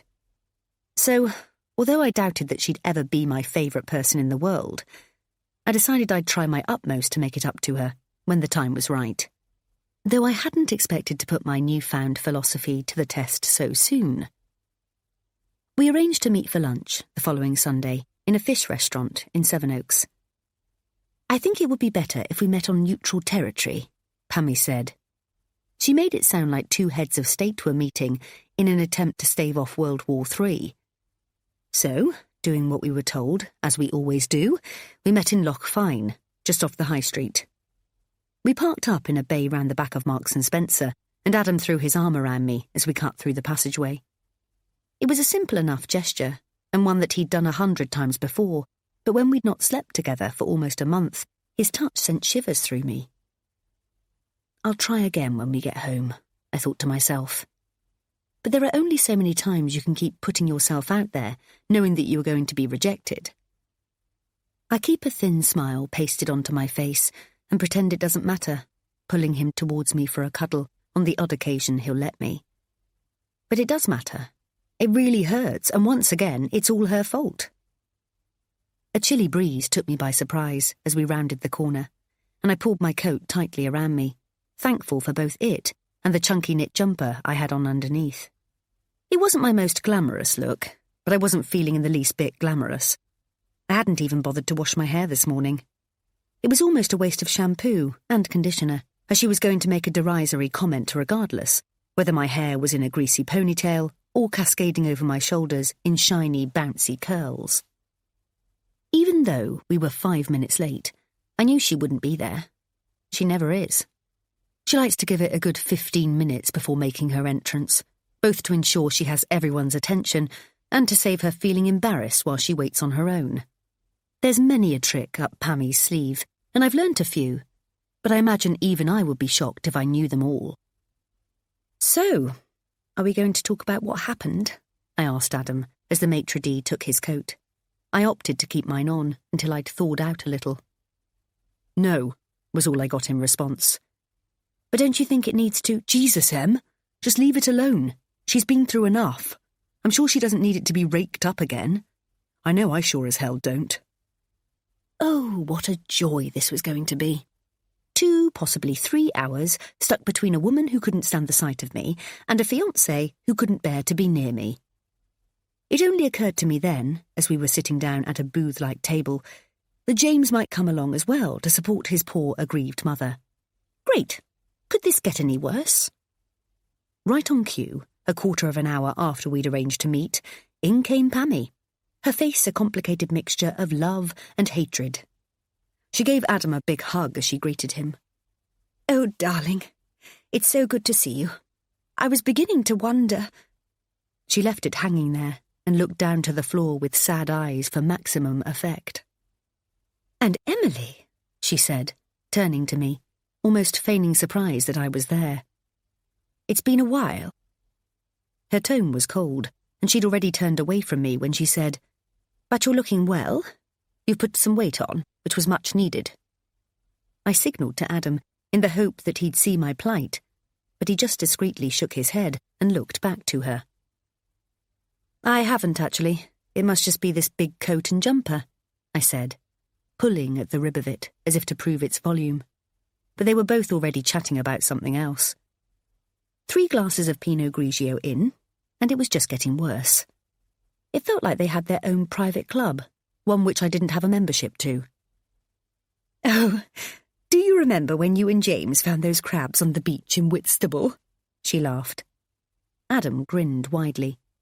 And we wrote our names on their backs and raced them. That's right, she said, through an over-exaggerated fit of the giggles. Mine never won, he said. Wasn't there an almighty rumpus over something? Asked Pammie. I remember James crying all the way home. Adam rolled his eyes. Don't you remember? He got all stressed because we went to fill our buckets up from the sea, only to come back and find his crab all smashed up. Pammie nodded slowly.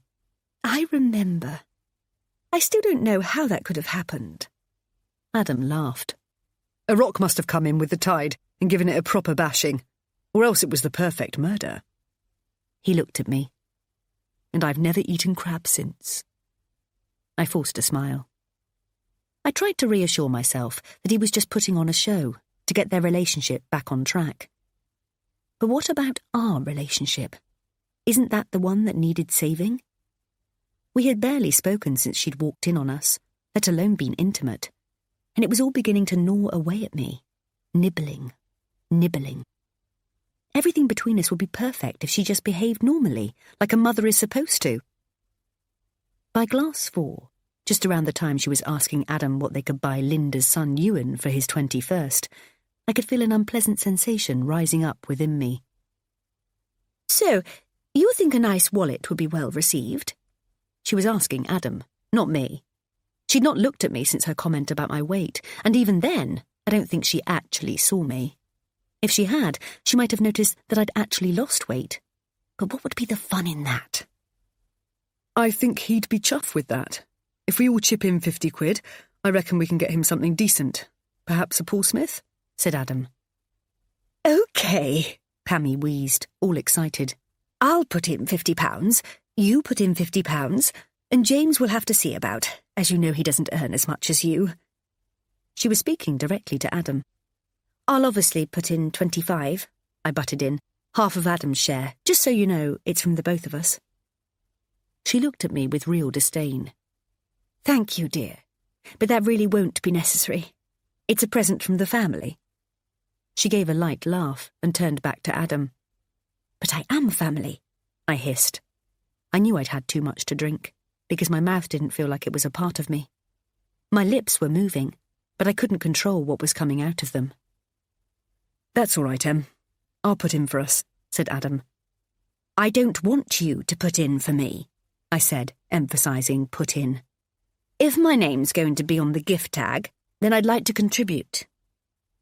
Pammie tutted and looked at me patronisingly. Her rimless glasses were perched on the end of her nose, making her look like a headmistress. OK, Adam sighed. Do what you want to do. Well, it seems ridiculous to me, laughed Pammie. You hardly know him, so you shouldn't have to dig into your pocket when it's not even your family. But Adam's family is my family. I didn't seem to have any control over the volume of my voice. We're getting married in 2 months, and I will become Mrs. Banks. I saw her visibly flinch. And as such, we'll all be family. If that's what she wants to do, Mum, then that's fine, said Adam. Yes, thank you, Adam. Well, I just think, started Pammie, but I held my hand up, signalling for her to stop. And whilst we're at it, I said, are none of us going to be brave enough to address the elephant in the room? That's enough, Emily, said Adam, a hardness to his voice. That's enough of what, Adam? I wanted to stay so composed, be in control, but it felt as if weeks of pent-up frustration were bursting to get out. Does your mother have any idea what our relationship has been like these past few weeks, since she discovered us doing what most normal couples do? I used to hate people who put words in speech marks with their hands, but with her, I couldn't help myself. Pammie tutted in disgust, and Adam took hold of my elbow. Sorry, Mum, he said, as he guided me up and out of my chair. I don't know what's come over her. I'm really sorry. It's what couples in love do, I sneered, shrugging off Adam's grip. You must remember that. Emily, shouted Adam. Enough! He tightened his grip on my arm. I'm so sorry, Mum, I heard him gush, forever trying to placate her. Will you be okay getting home? Of course, she replied, shooing us away from the table. I'll be fine. You've got enough on your plate. Don't worry about me. Just see that you get her home safely. Adam offered her a tight smile as he pushed me towards the door. I'll call you once we're home, he said. I pulled a face, as if mimicking him, and turned my head back to where she was sitting, expecting to see her pitiful face, the one she reserved for Adam, to let him know how hurt and vulnerable she was. Except he wasn't looking. I was. So instead, she smiled slowly and raised a half-full glass of red wine. I can't recall another word being said until we got home, when he put his key in the front door and said, You're drunk. Go upstairs and sort yourself out. Yes, I was tipsy. I'd had 1 or 2 more than I should have, but I didn't say anything I didn't want to say. Had I been more sober, I would have perhaps approached it in a slightly different way, but it was what it was, and I didn't regret it. The only part of it that stung was that, once again, I'd been made to look like the bad guy, while she remained firmly on her throne.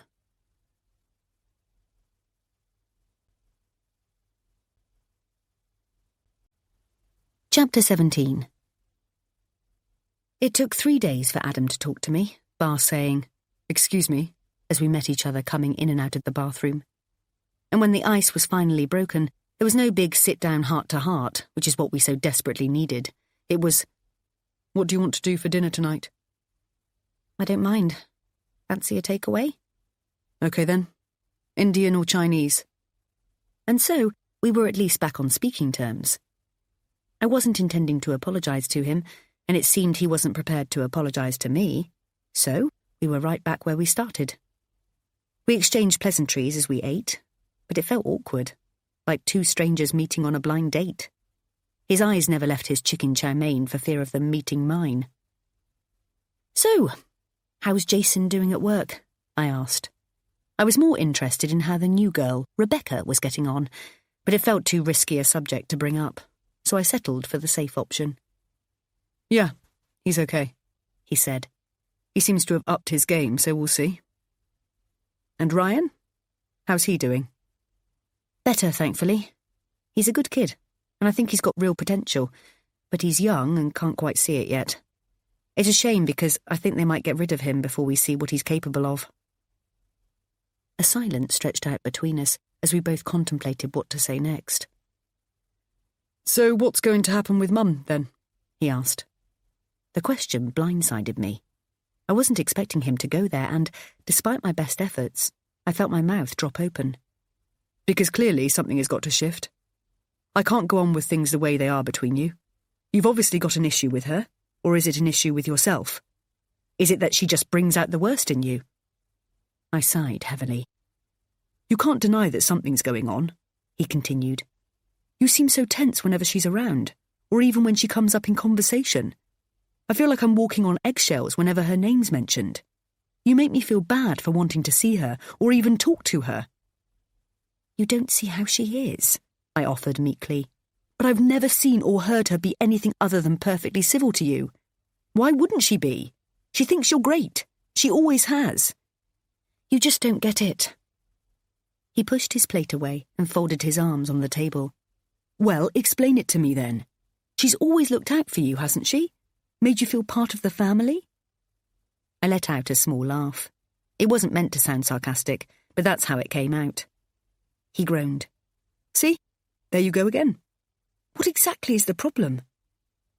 I didn't know how to explain it to myself, let alone to him, without it coming across as petty. "OK, so I'll give you an example." I racked my brain for an easy one, but nothing was forthcoming. He politely stayed quiet while I thought, but I was beginning to feel like a fraud. "OK, so how about last Sunday, at lunch in the fish restaurant?" "Christ, how can I forget that? You completely showed us up." I took a deep breath. I needed to keep my cool. I needed to explain myself eloquently and succinctly to have any hope of him understanding where I was coming from. "So, she made an unpleasant comment about my weight as soon as she got there." I cringed as I said it. I sounded like a schoolgirl. "Oh, for God's sake, Em, are you serious? Isn't that what most mothers do? Is that the extent of what we're talking about here?" I smiled as I thought of my mum, who berated me for asking for seconds, yet pushed me when I didn't. But then I pulled myself up. Pammie was not my mother. "At your party, she lined everybody up for the family photo and asked me to take it." I really wanted to tell him that I thought she'd faked her fainting fit, but if I was wrong, he'd never talk to me again, and there was no way of ever proving me right. He looked at me blankly. "And?" "Well, I wasn't in it." "It was a photo." He looked at me incredulously. "There was lots going on, loads of people there. I'm sure there were other family members that were left out, but it wouldn't have been intentional." "But she asked me to take it," I said, already feeling defeated. "You're bigger than this, surely?" he questioned. "Even if Mum has her little foibles, and believe me, I know she has them, are you not better to rise above it? So that we can get on with our lives rather than you making a meal out of everything she says or does? And I'm not being funny, Em, but you make it sound as if she's got some kind of vendetta against you. She's over 60 years old, for Christ's sake. What do you think she's going to do? Run after you and batter you to death with her umbrella?" I had to laugh. He was right. It did make me sound pathetically insecure and immature, and I am not that person. I am someone who can hold my own in any situation, fight my own battles, give as good as I get. Aren't I? "So, do you promise you'll give her a chance?" he asked. "For me?" I looked up at him and nodded. "Adam?" I said softly. He looked at me then, really looked at me. I could feel the intensity of his eyes as they bored into me. My stomach flipped and I felt a rush of heat, reminding me of our first time, when my senses were so overwhelmed, it felt like a massive bundle of nerves had pulled in the pit of my tummy. 1,000,001 scenarios had whirred around my brain then, each contradicting the one before. I thought all those things again as he stared at me, except now it felt like there was a lot more to lose if I got it wrong. These weren't the heady days when one love affair merged into another without risk. This was my future, our future, and it needed to be handled carefully. The corners of his mouth turned up ever so slightly, giving me all the indication I needed. I stood up, leant across the table to kiss him on the lips and, without saying a word, walked out of the room. He mumbled something, but I didn't want to hear his excuses. I wanted him to make love to me. I needed him to make love to me. By the time he came into the bedroom, I was undressed, bar the black lace lingerie set he bought me from Agent Provocateur the previous Christmas. He either grinned or grimaced, I'm not sure which, as I walked towards him, the light from the solitary bedside lamp casting a warm glow across the room. My heart raced and was thumping out of my chest, like an inexperienced young girl being intimate for the first time. I felt like I was moving in slow motion, as if my body was preparing itself for fight or flight, ready to take the knockback as it came hurtling towards me. But would we be able to come back from this if he rebuffed me again? I almost didn't want to take the chance. Yet, at the same time, my brain was screaming at me to keep going, to find out if we were going to be able to move forward, to become the couple we once were. He came towards me, slowly, and, as we stood facing each other, I took his face in my hands, his soft stubble tickling my palms as I stared at him intently. "Are we okay?" I whispered. He nodded. "I hope so. I just don't know if—" I put my finger to his lips. I kissed him, softly at first, but then more deeply as I responded to his urgency. We fell onto the bed, and I could feel him as I pulled at his trousers, desperately trying to undo the buttons. So many thoughts cluttered my head, making it a much bigger deal than it should have been. I was desperate to close the gaping chasm that had appeared in our once perfect relationship. Sex wasn't everything, I knew that. But having lost that closeness, it highlighted so many other insecurities. I'd questioned my own attractiveness, my ability to turn him on, whether he was seeing someone else. I needed this for me, and I needed it for him, so that we both knew that it was going to be okay. He knew before me that it wasn't going to happen. "Leave it," he said, pushing me away with his hand. "Just relax," I offered, determined to continue. I said leave it. His frustration was shared by us both. I wanted to ask what I was doing wrong, but that seemed like something an actress would say in some B-rated coming-of-age movie. I needed to appear confident, even if I didn't feel it. I moved towards him again. "Do you want me to try—" "For fuck's sake, Em!" he snapped. "How clear do I have to make it? It's not going to happen." Inside, I crumbled. All thoughts of myself as an attractive sexual woman broken into 1,000,000 tiny pieces. I'd failed. It had always been so easy before. We were so in tune with each other, and both knew what to do and when to do it. Nobody had ever made me feel like Adam did, and he said the same of me. So how had it all gone so wrong? I had to make this okay. In one last attempt, I straddled him. "Jesus Christ!" he yelled, pushing me off and jumping up from the bed before hastily pulling on his boxer shorts. "What bit are you not understanding?" I sat up, stock still. "Just relax. Do you want me to try?" he mimicked. He was pacing up and down across the room. "But we just need to—" "We don't need to do anything," he spat. "It's not your problem, it's mine. So quit telling me what we need to do and what we ought to try." His spit was hitting my face, and I pulled back. I'd never seen him like this before. I shook my head numbly. "I'm only trying to help," I said, my voice barely audible. "Well, I don't need your help. I need a fucking miracle." He walked out of the room, and slammed the door so violently that the architrave broke away from its fixings. I sat there dumbstruck. My eyes stung, and I chastised myself for being so selfish. This wasn't about me. This was about him. I thought back to the last time we'd attempted to be intimate, albeit briefly, when his mother had been staying over. I remembered him recoiling away from me in horror as she called out his name, like a teacher telling off a naughty schoolboy. "Adam, what on earth do you think you're doing?" she'd cried. It was as if her walking in on us, seeing what she had seen, had caused him physical pain. Maybe it had. But even now that that pain has surely gone, the mental block remained, and that was so much harder to recover from.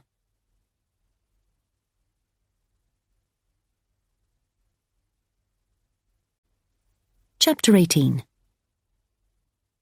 I hadn't expected to hear from James again, but a week after his first call, he claimed to be just passing, and as I had a free half-hour and was beyond curious as to what he actually wanted, I found myself agreeing to meet him for a coffee. We were nestled in a corner of a tiny Turkish cafe on Villiers Street, the windows steamed with condensation as the heat of the interior fought against the bitter chill outside. It was unsettling that the man behind the counter was barking out orders. Who eats kebabs at 11 a.m. on a Wednesday morning anyway? But at least it created a diversion from the odd feeling of intimacy that being with James created. I kept telling myself that he'd soon be my brother-in-law, which made this perfectly normal. Yet it still felt wrong. Was that just me, or did he feel it as well? "So," he began, before I had the chance to say the same. It seemed the only opener to a conversation, the direction of which was entirely in his hands, though now it appeared that even he didn't know where it was heading. "How's things?" he asked. "All good, yeah, all really good," I said too quickly. "How about you? Still with Chloe? All going good?" I had no idea why I'd mentioned his girlfriend, a woman I'd never met, before asking about his business, or indeed why I'd used so many goods in one sentence.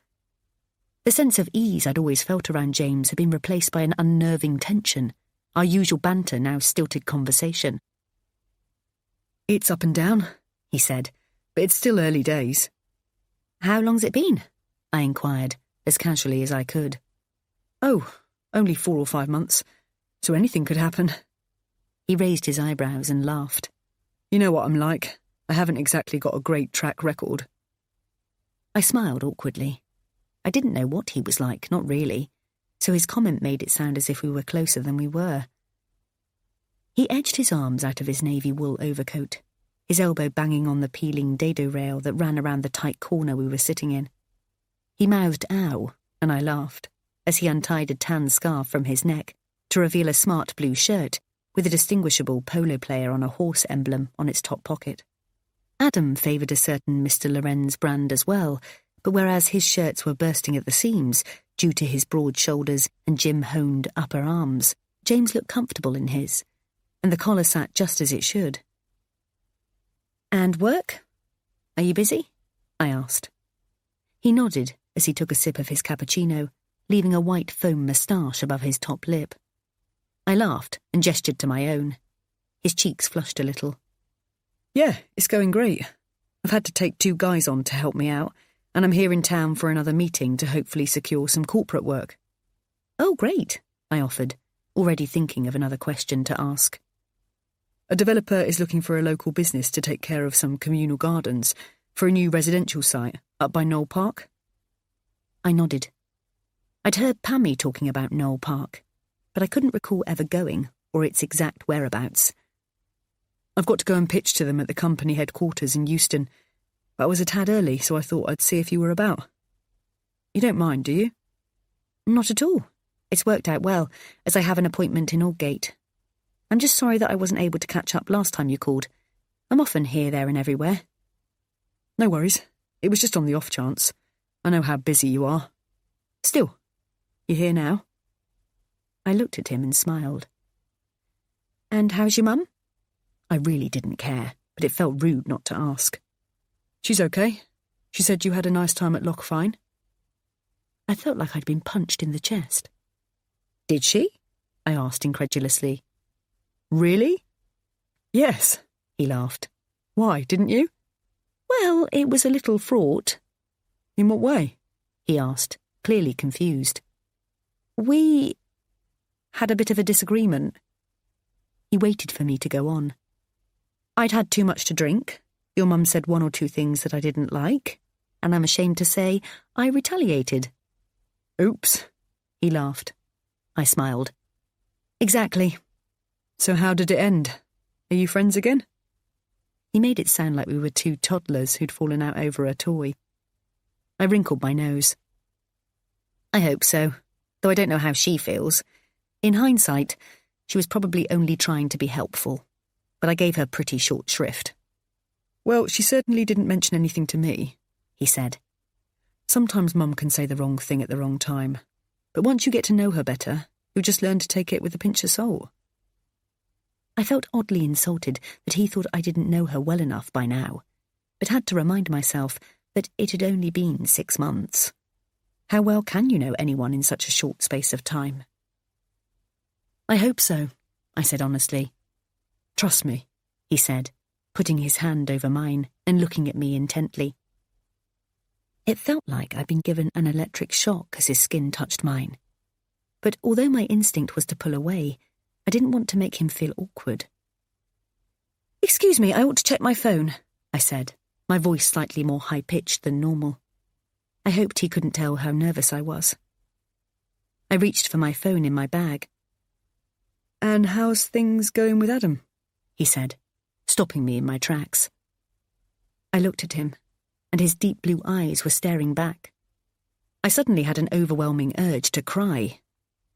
Embarrassed, I reached for a serviette from the holder on the table and dabbed at my eyes. You okay, Em?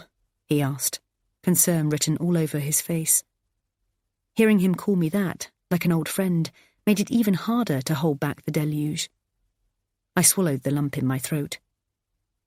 He reached across the table and pulled my hand away from my face, holding it still. Do you want to tell me what's going on? I could. I so wanted to. But how would that be fair? I shook my head. I need to go, I said, suddenly desperate to get out of there. I pushed my chair back from the table, but he still had hold of my hand, his gaze unwavering. I'm always here for you, Em, he said, and as I looked into his eyes, I believed him. I could hear my own heartbeat pounding in my ears, thumping like a drum. A sudden whoosh made me feel as if I was underwater, drowning in my own thoughts. I grabbed my bag off the back of the chair and pulled away from him. I have to go, I said, before turning in a daze and weaving through the confines of the 8-table cafe that should only have 4. I banged into shoulders and knocked cups as I went, spilling tea into saucers, warranting the "Oi, watch yourself" that I heard as I reached the door. My head filled with James's words as I rushed up the incline towards the Strand. I'm always here for you. I wanted to run. I had to get as far away as possible. Otherwise, I was in very real danger of going straight back to him.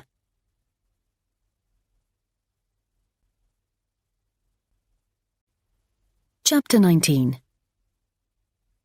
What the hell? Said Seb. I had to tell somebody who wouldn't judge me, and although I knew I could tell Pippa in confidence, we hadn't seen so much of each other since I'd moved out. So Seb's was the first pair of ears I could trust. So, you just walked out of there? Please, you've got to help me, I implored. You've got to make me see sense in all this. I'd calmed down in the 24 hours since I'd met James, but my head was foggier than ever. What had happened there, and why was it affecting me so much? He hadn't meant anything by what he said, I was sure of it, but I still couldn't shake the feeling of unrest. It wasn't what was said, it was more about the unsaid. I mean, do you think he was coming on to you? Like, seriously? Asked Seb. Yes. No. I don't know. I groaned, dropping my head back onto his sofa. It was just... In that moment, I honestly felt like I was capable of anything. I wanted to talk to him, kiss him, run away with him. Well, the latter wouldn't have been very wise, but you probably could have got away with a kiss. You're not helping, I said, slapping him on the arm. "This is serious. What am I going to do?" "OK," he said, his face suddenly stern. "What do you want to do? Let's explore your options. The way I see it is this. You love Adam more than anything?" I nodded. "But you think his brother is hot?" "Seb!" "Sorry, OK. Right back with you. You don't think his brother is hot?" I remained expressionless. "Ooh, OK, so you do. Just a little bit. Am I getting warm?" "No, I don't know. He's just so different to Adam. He listens to me, offers advice, doesn't think I'm being paranoid about Pammie. He really seems to understand where I'm coming from, and we have a genuine respect for each other.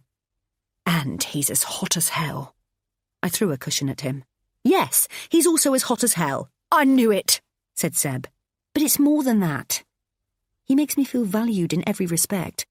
Honestly, Seb, you know what I'm like. I can't see a 10-ton truck until it's on top of me, but I could see it in his eyes. He would have done anything to help me, and knowing that makes me feel wanted. And right now, that's a dangerous place for me to be." "So, have things not improved any with Adam?" asked Seb, serious now. I shook my head. "No." I could feel a stinging at the back of my throat. "James has just caught me at a low ebb, and I'm pathetically flattered by the attention. If it had happened at any other time, I would just bat it away and think nothing more of it." I didn't know who I was trying to convince, Seb or myself. "OK, so that leaves us with a man you love, who you're not having sex with, and a man you don't love, but who you'd kill to have sex with. Well, thanks, Sherlock. That seems to wrap things up pretty nicely. But it's not just about sex. It's more than that. So, you haven't imagined, for 1 second, being in bed with James?" asked Seb, his gaze unwavering. I shook my head vehemently, whilst feeling my cheeks going red. "You're so shit at lying," he laughed. "But that's really wrong, isn't it? I mean, there's seriously something badly wrong with that." "It is, if you do anything about it. But for now, it's locked up in a lovely little fantasy room that we're all allowed to have and like to look into, but never actually enter. That's the difference. So what do I say to Adam? Do I tell him I've seen James? You've already got a whole world of hurt going on with that family, so I strongly recommend you don't make it any harder on yourself. I think you should have told Adam that you'd met, but if you were going to do that, you would have done it last night. And you didn't?" I shook my head. I'd thought about it all night. I was like a cat on a hot tin roof, running it over in my mind again and again, reaching a different outcome every time. I thought about telling him that James had needed some recruitment advice, but that would lead on to another lie, and I could see it all quickly unravelling. Hot tears sprang to my eyes. What a bloody mess. Seb came round to my side of the table and put an arm round me. "Hey, come on. Don't get upset. You should think yourself lucky, having 2 men fighting over you. I can't even get one to have a fight with himself." I laughed tightly. "So you think I'm doing the right thing? I'm playing it right? As I said, there should be no guilt associated with fantasizing. Just be sure not to act on it." I sniffed. "I never would, not in a million years." So why then did I agree to meet James for a drink after work when he called again a week later? I don't know, is all I can offer. It's not a good enough answer, but it's the only one I've got. I'd not stopped thinking about how he'd made me feel, and I naively believed that if I saw him again, I'd be able to rationalise it in my head and put it to bed. How stupid am I? I should know that life doesn't work like that. So why am I prepared to put myself in an untenable situation, as if to prove to myself that I'm in control, that I've got this? When, deep within, I know that all around me, the sky is falling down. I could blame Adam.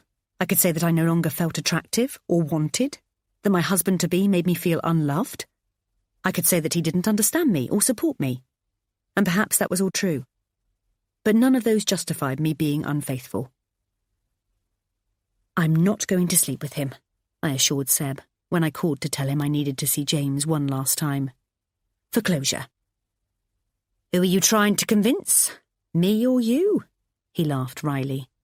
because I have to say I'm not on the same page as you on this one. Go have your ego stroked if that's what you need, but you're playing a dangerous game here, and you need to wake up to the consequences. If Adam finds out about this, even if nothing happens between you, you're going to be in a whole heap of trouble. I know what I'm doing. I sighed heavily. Do what you want, but don't come running to me when the shit hits the fan. I felt a bolt across my chest at that. Seb was open-minded about anything and everything, so to be told in no uncertain terms where I stood compounded the gravity of the situation. Call me when you've got your sensible head back on, he said, before putting the phone down. There was a tiny part of me that wanted James to cancel. It would have made things easier, drawn a line under whatever this was. But he didn't, so, with butterflies dancing in my stomach, I walked into the American bar at the Savoy, and his eyes met mine as I walked towards him. Good to see you, he said, holding my shoulders and kissing both cheeks. You look incredible. The word resounded in my head. Incredible. That isn't how your future brother-in-law should describe you. Lovely, yes. Well, yes. Even great, yes. But incredible? Absolutely not. My heart raced at the thought that I'd not imagined the look he'd given me in the cafe, nor the sentiment behind his words. What can I get you? He said, whilst raising a hand to the barman. A glass of Prosecco, please. 2 glasses of champagne, please, he said to the white-jacketed man behind the bar. What are we celebrating? I asked. You were looking at the official gardener for Lansdowne Place at Knoll Park. Oh, fantastic! I cried, instinctively pulling him towards me for a congratulatory hug. You got the job! There was the briefest moment when our faces collided, unsure of whether this was just a hug, a kiss, or both. We awkwardly extricated ourselves, but the touch paper had been lit. So, does Adam know you're here? James asked, his eyes not meeting mine. No, I said honestly. I haven't told him. He tilted his head to one side, his hair flopping with it. Why not? I don't know. I didn't mean to make things difficult for you, he said softly. If he could just stop staring at me like that, stop brushing my leg every time he moved. You haven't. It's worked out perfectly, actually. I was just around the corner at a meeting, and with the tube strike, it makes sense to wait a while before attempting to get home. That was all true. It was a normal day, just like any other. The part he didn't need to know was how I'd spent it trying to convince myself that my French Connection miniskirt and silk blouse were my normal work attire, even though I'd worn nothing but trousers for over a month. Are you bloody mad? Adam had asked, as he watched me dress that morning, tying his tie into a thick knot. It's going to be freezing today. I mumbled acknowledgement. And there's a tube strike, so none of us know where we might end up. You'd be better off in boots today, rather than those heels. I'm all right, I'd said. Stop fussing. But the shards of guilt cut through my chest. The barman placed a glass of champagne in front of me, its tall stem resting on the double-layered coaster beneath it. Cheers, chimed James, raising his glass. It's really good to see you. We locked eyes as we took our first sips.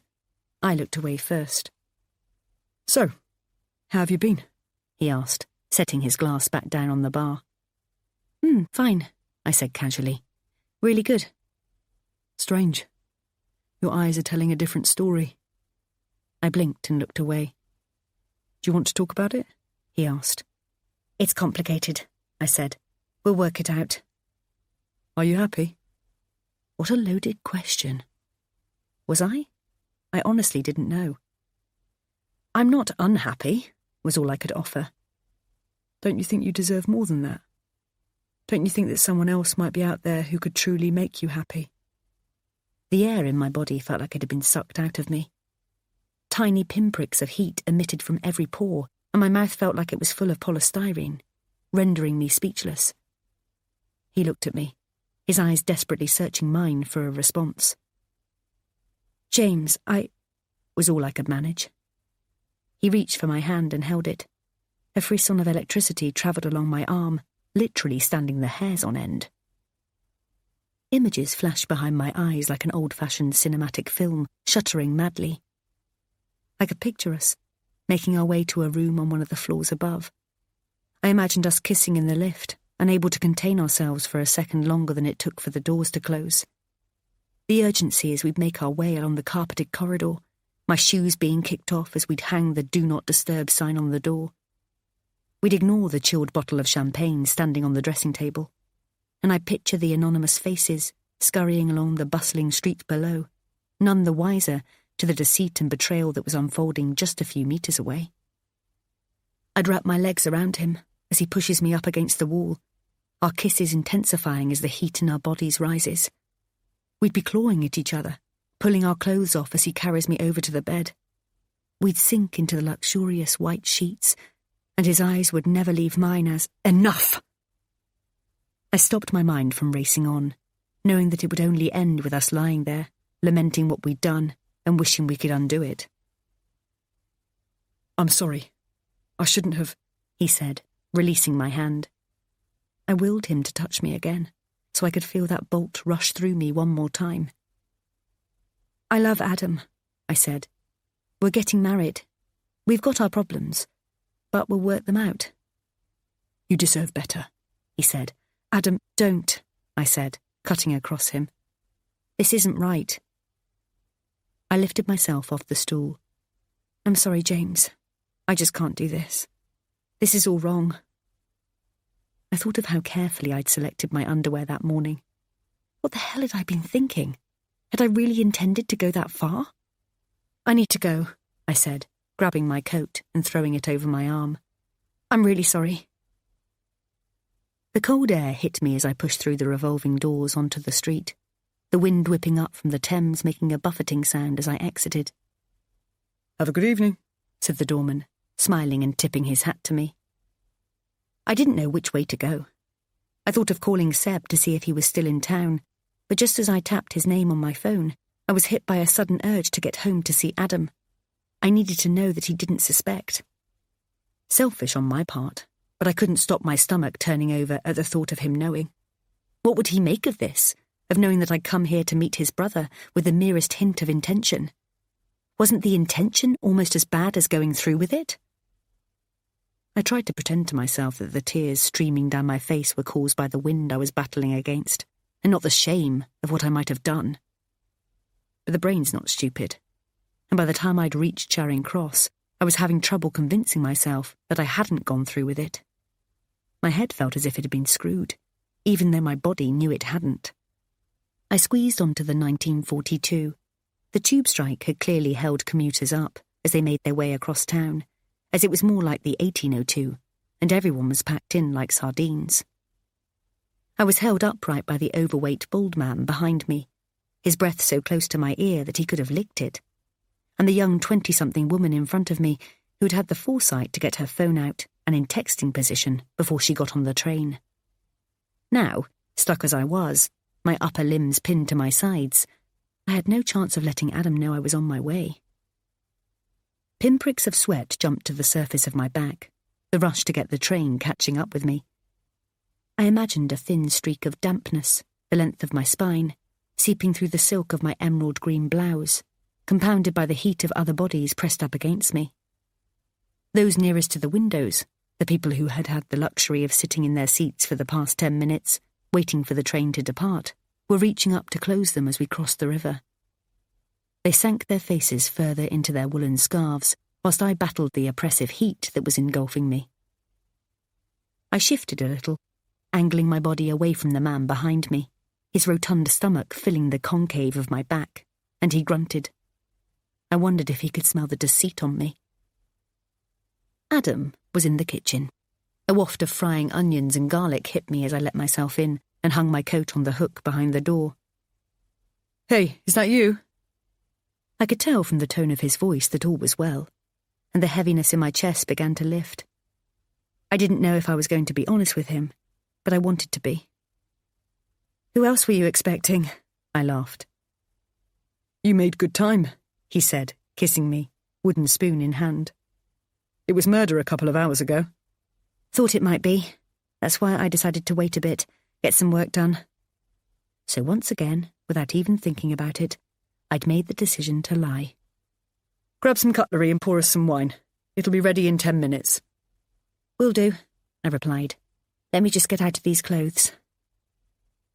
I walked into the bathroom, unbuttoning my blouse and wriggling out of my skirt. I needed a shower to wash the dirt, both real and imaginary, from my body. The water ran hotter than felt comfortable, but it numbed the nerve endings, stopped them from jangling. Eyes still closed, I reached for the towel on the hook, but a hand caught mine, making me jump. Jesus Christ, I yelped, my heart thumping. Adam laughed. Sorry, didn't mean to scare you. Thought you might like this whilst you're in here. He handed me a towel with one hand and a glass of red with the other. I smiled and sipped it gratefully, feeling its warmth as it ran into my chest. He sat on the side of the bath as he watched me dry myself, his eyes roaming my naked body. Suddenly self-conscious, I wrapped myself in a towel. You really are quite something, he said, standing up and walking towards me. Take it off. Let me look at you. I smiled and slowly held the towel open. He took a sip of my wine before dipping his finger in the glass and offering it up to my mouth. He traced my lips and my taste buds sprang into life as I sucked the wine from his finger. I could feel a pulsing in my groin as he watched me, his eyes never leaving mine. We shared the remains of the glass and, as Adam passed it between us, some of it spilled, dripping down my chin and onto my breasts. He bent his head down to slowly lick them. My back arched as he came up to meet my mouth, his fingers running down my spine, sending goosebumps to my skin. I shivered involuntarily. He picked me up, and I wrapped my legs tightly around him as he carried me into the bedroom and laid me down on the bed. God, I love you, he said. I cried as he entered me, hot tears of relief and wanting, but most of all guilt. How could I have risked losing this?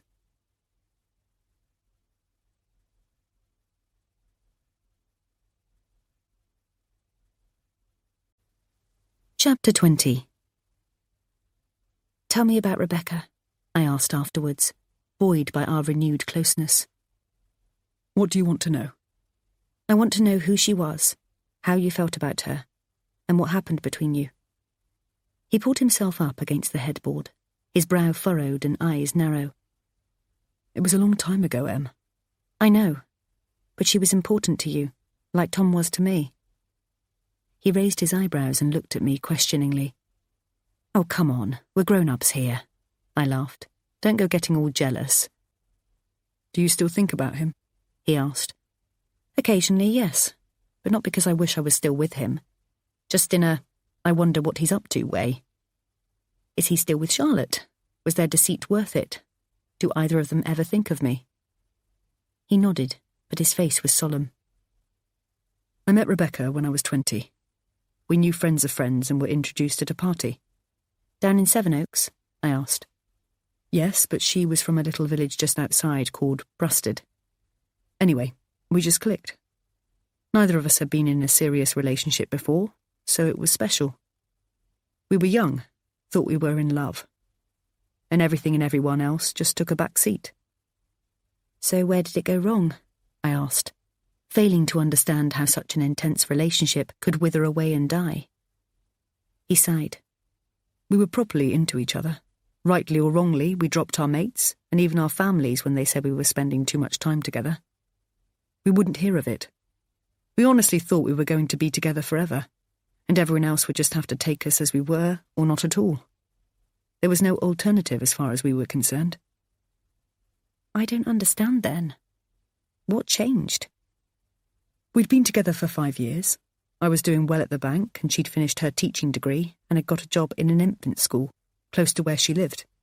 We'd found a place to rent in Westerham, our first home together, and were about to move in. His voice cracked. Tell me, I coaxed gently. What happened? She was so excited and had taken a couple of days off from school to get the place set up. I was on my way there after work when Mum called to say something had happened. What? What had happened? I pressed.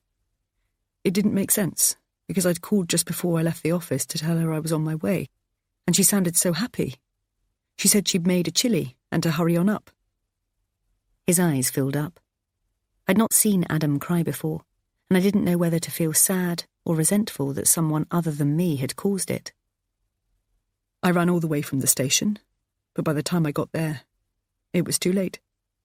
The ambulance was already there, but there was nothing the paramedics could do to bring her back. I gasped as my hand flew to my mouth. She was gone. He was sobbing now, hard, gut-wrenching sobs from the pit of his stomach, and I moved up to hold him. I didn't know whether to push him any further, but it would have felt odd not to know how or why. "What happened?" I asked.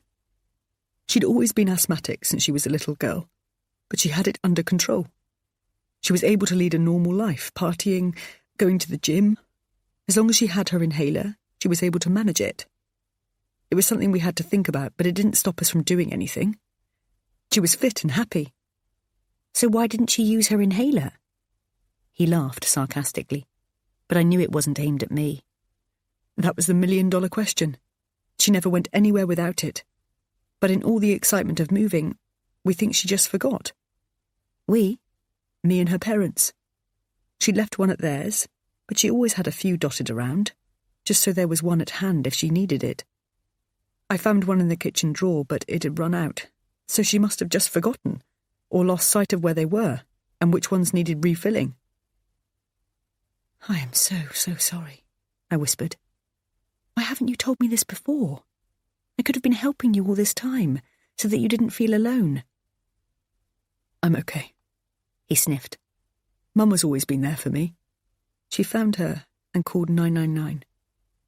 It was hard for her because she adored Becky as much as I did." I felt a small stab in my chest at that. Suddenly it was Becky, and between her, Adam and Pammie, they had a bond that I could never be a part of, and which could never be broken. It felt like a competition that I just couldn't begin to take part in. I berated myself for being so selfish. I should be looking at it as a way forward, to help find answers in the complicated dichotomy that is the Banks family.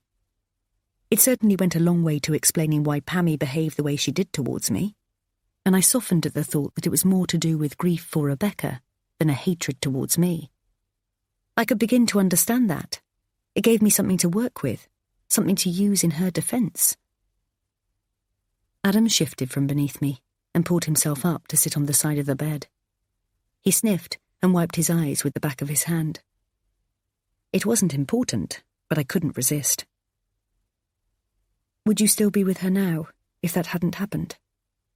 He snorted, shook his head and stood up. "You're unbelievable," he said, before picking up a t-shirt and shorts from the end of the bed. "I'm just asking." "What do you want me to say to that?" he said, his voice rising. "That yes, if she hadn't died so tragically, we'd still be together? Would that make you feel better? Would it make you feel good to know that?" I shook my head, suddenly embarrassed. "Well then, don't ask stupid questions if you don't want to know the answers." I hadn't meant anything by it, but I could understand how it might have come across. I thought that now we'd finally been able to make love, Adam would feel happier and less stressed. But it still felt as if he had an anger just bubbling under the surface, all the time, directed at me.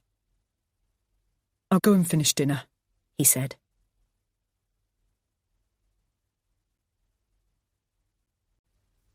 Chapter 21. I don't know how Mum had become involved in the organisation of my hen-do. I'd officially handed the baton to my chief and only bridesmaid, Pippa. But then Seb had put his halfpenny in, and Mum a halfpenny more, and suddenly we all found ourselves tiptoeing through a minefield. Pippa was bitching about Seb's need for control, Mum was moaning that Pippa was keeping things from her, and I was just a pawn in the middle, not knowing whether I was coming or going. The only stipulations I'd given them were no strippers, no matching hen t-shirts, and definitely no blow-up dolls. "Less is more," I'd gently encouraged, hoping for a slightly classier occasion than my brother's wife Laura had had. She was taken to Blackpool for the weekend, had all of the above, but thankfully had no recollection of it. Still, There were at least 6 of us at the wedding who'd not consumed quite enough alcohol to erase the memory of her sliding up and down a pole and being given a lap dance. Of course, the 4-day bender that Stuart and 12 of his mates had had in Magaluf went by without incident, it seemed. For them, it was, apparently, rounds of golf, early dinners, and quiet nights in. That's the fundamental difference between them and us. Men do what they do, not a word is whispered, and they carry on as if nothing happened. What goes on tour stays on tour is the mantra we're all supposed to live by. And us women would, if we didn't come over all nostalgic 2 bottles of Prosecco in and decide to video it all for posterity and to show our kids how wild we used to be. I really don't mind, I said to Mum when she called up to ask if I'd like it to be abroad or somewhere in the UK. I think you'll find Pippa's already on it. Well, she is, she said. But she's not making it very easy for people who don't have the money to be swanning about all over the world. She's suggesting a yoga thingy in Iceland, or Las Vegas even. Some people just don't have that kind of money, Emily. And nor would Pippa, usually. Her dad was treating her. I know, Mum. I don't want anything too extravagant either. And besides, Adam and his mates are going to Vegas, so that rules that one out. I laughed, but she just tutted. Look, Pippa knows what she's doing, and I'm sure she'll take everyone into account. Well, Pammie wants to go to the Lake District, said Mum indignantly. A bolt shot across my chest. Pammie? What's she got to do with anything? I asked. I'd hoped that by giving the job to Pippa, I'd be exonerated of all responsibility as to who was invited and who wasn't. That way, if Tess, my rather dreary work colleague, didn't make the cut, it wouldn't be my fault. And I couldn't imagine Pammie being on the list. She called yesterday to ask what the plans were, said Mum. She wanted to arrange a little something for you if nothing else was being organised. So, Pippa hadn't invited her. It was my mother who had put her foot in it. I groaned inwardly. What did you say to her? I said, keeping my voice chirpy. I hadn't told Mum about my run-ins with Pammie because I didn't want to worry her. I also didn't want to create any unnecessary tension between them. I'd be stressed enough for everybody on our wedding day. I just wanted my family, especially Mum, to enjoy herself without having to worry about what was going on behind the scenes. Pammie was my problem, and I'd deal with it. Well, I told her that your friend was making inquiries, she answered defensively. Was I not supposed to say that? See, I don't know what I'm allowed to say to whom. It's all getting a bit much. No, that's fine, Mum. You can say whatever you like. Probably the only person you shouldn't say too much to is me because it's meant to be a surprise. Yes, I know that, dear. I'll just keep it between me, Pippa, Seb and Pammie. I put the phone down and thought about calling Pippa or Seb just to check how things were going, but I fought the control freak in me down and left them to it. There were still whisperings of discord right up until the day I embarked on my mystery tour. I tried to ignore them, but the pettiness was beginning to get to me. Your mum says I shouldn't invite someone I want to invite, moaned Pippa. I think your cousin Shelley should be coming, but Seb says Pippa doesn't think you'd want her there, said Mum, sounding exasperated. By the time I went to bed the night before the 6 a.m. start, I was ruining the day I ever agreed to a bloody hen do. Wakey, wakey, sleepyhead, whispered Adam as he kissed me. The day for us to make our last mistakes before we get married is here. I gave him a sleepy punch. You better not, I threatened, before turning over and pulling the duvet up around my ears. Come on, he laughed. You're being picked up in an hour. Can't we just spend the next 4 days in bed? I asked. You'll be fine once you get going. I, for one, am actually looking forward to my last hurrah, he teased. That's because you're flying to Las Vegas, I exclaimed. I, no doubt, am headed to Bognor. But don't you worry about me. You go and have the time of your life, gambling, haggling and shagging your way around Nevada.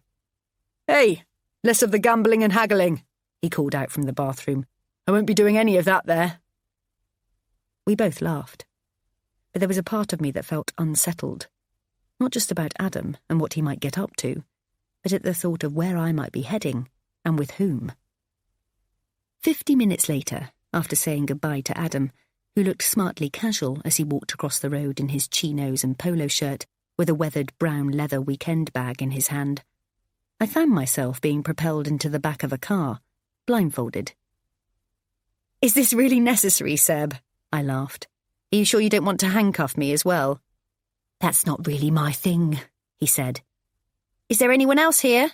Hello? Hello?" I called. "We're on our own, you bloody fool," he laughed. "Any idea where we might be going?" "I'm hoping for a hedonistic paradise in Ibiza, but knowing you lot, I'll probably end up on a pottery course in the Shetland Islands." He untied the blindfold once we were on the M25, and as soon as I worked out we were heading west, I knew that Gatwick Airport was a possible destination. And by the time we veered left onto the M23 slip road, it was either that or Brighton. I envisaged the inside of my suitcase, its contents looking like I was heading to a festival in an unpredictable British summer. Boots, sarong, a Mac, and denim shorts were the last thing I threw in as I panic-packed, not knowing whether I was going skiing, sunbathing, or somewhere in between. "What if I haven't brought the right stuff?" I implored Seb, turning to him. "Don't worry, it's all been taken care of," he said mysteriously. It had all been taken care of by whom? If it were left to Pippa, she'd have ferreted in the depths of my wardrobe and found the items that I vowed to get back into someday. Those jeans from when I was 19, which I refused to believe had seen their last wear. The fact that they were 2 sizes too small and hideously old-fashioned, with their boot-cut bottoms and fly buttons, seemed lost on my ever-optimistic pride. If, God forbid, Mum had had a secret route through, she'd have picked the floral playsuit and the wrap-over cardigan, which had been bought in a fit of pique in the end-of-summer sales. Both had the tags still on, because both made me look like a 12-year-old. I groaned. "Please tell me you asked Adam for inspiration at least. If anyone has any idea of what I like or what suits me, he'd be the first person to go to." I looked pleadingly at Seb, but he just smiled and turned to look out of the window as the distinctive orange flash of an EasyJet tailgate flew low over the field beside us. I was blindfolded again as the car pulled into the drop-off area outside the South Terminal. "I can't imagine security is going to let you get away with this," I mused as Seb pulled it tight.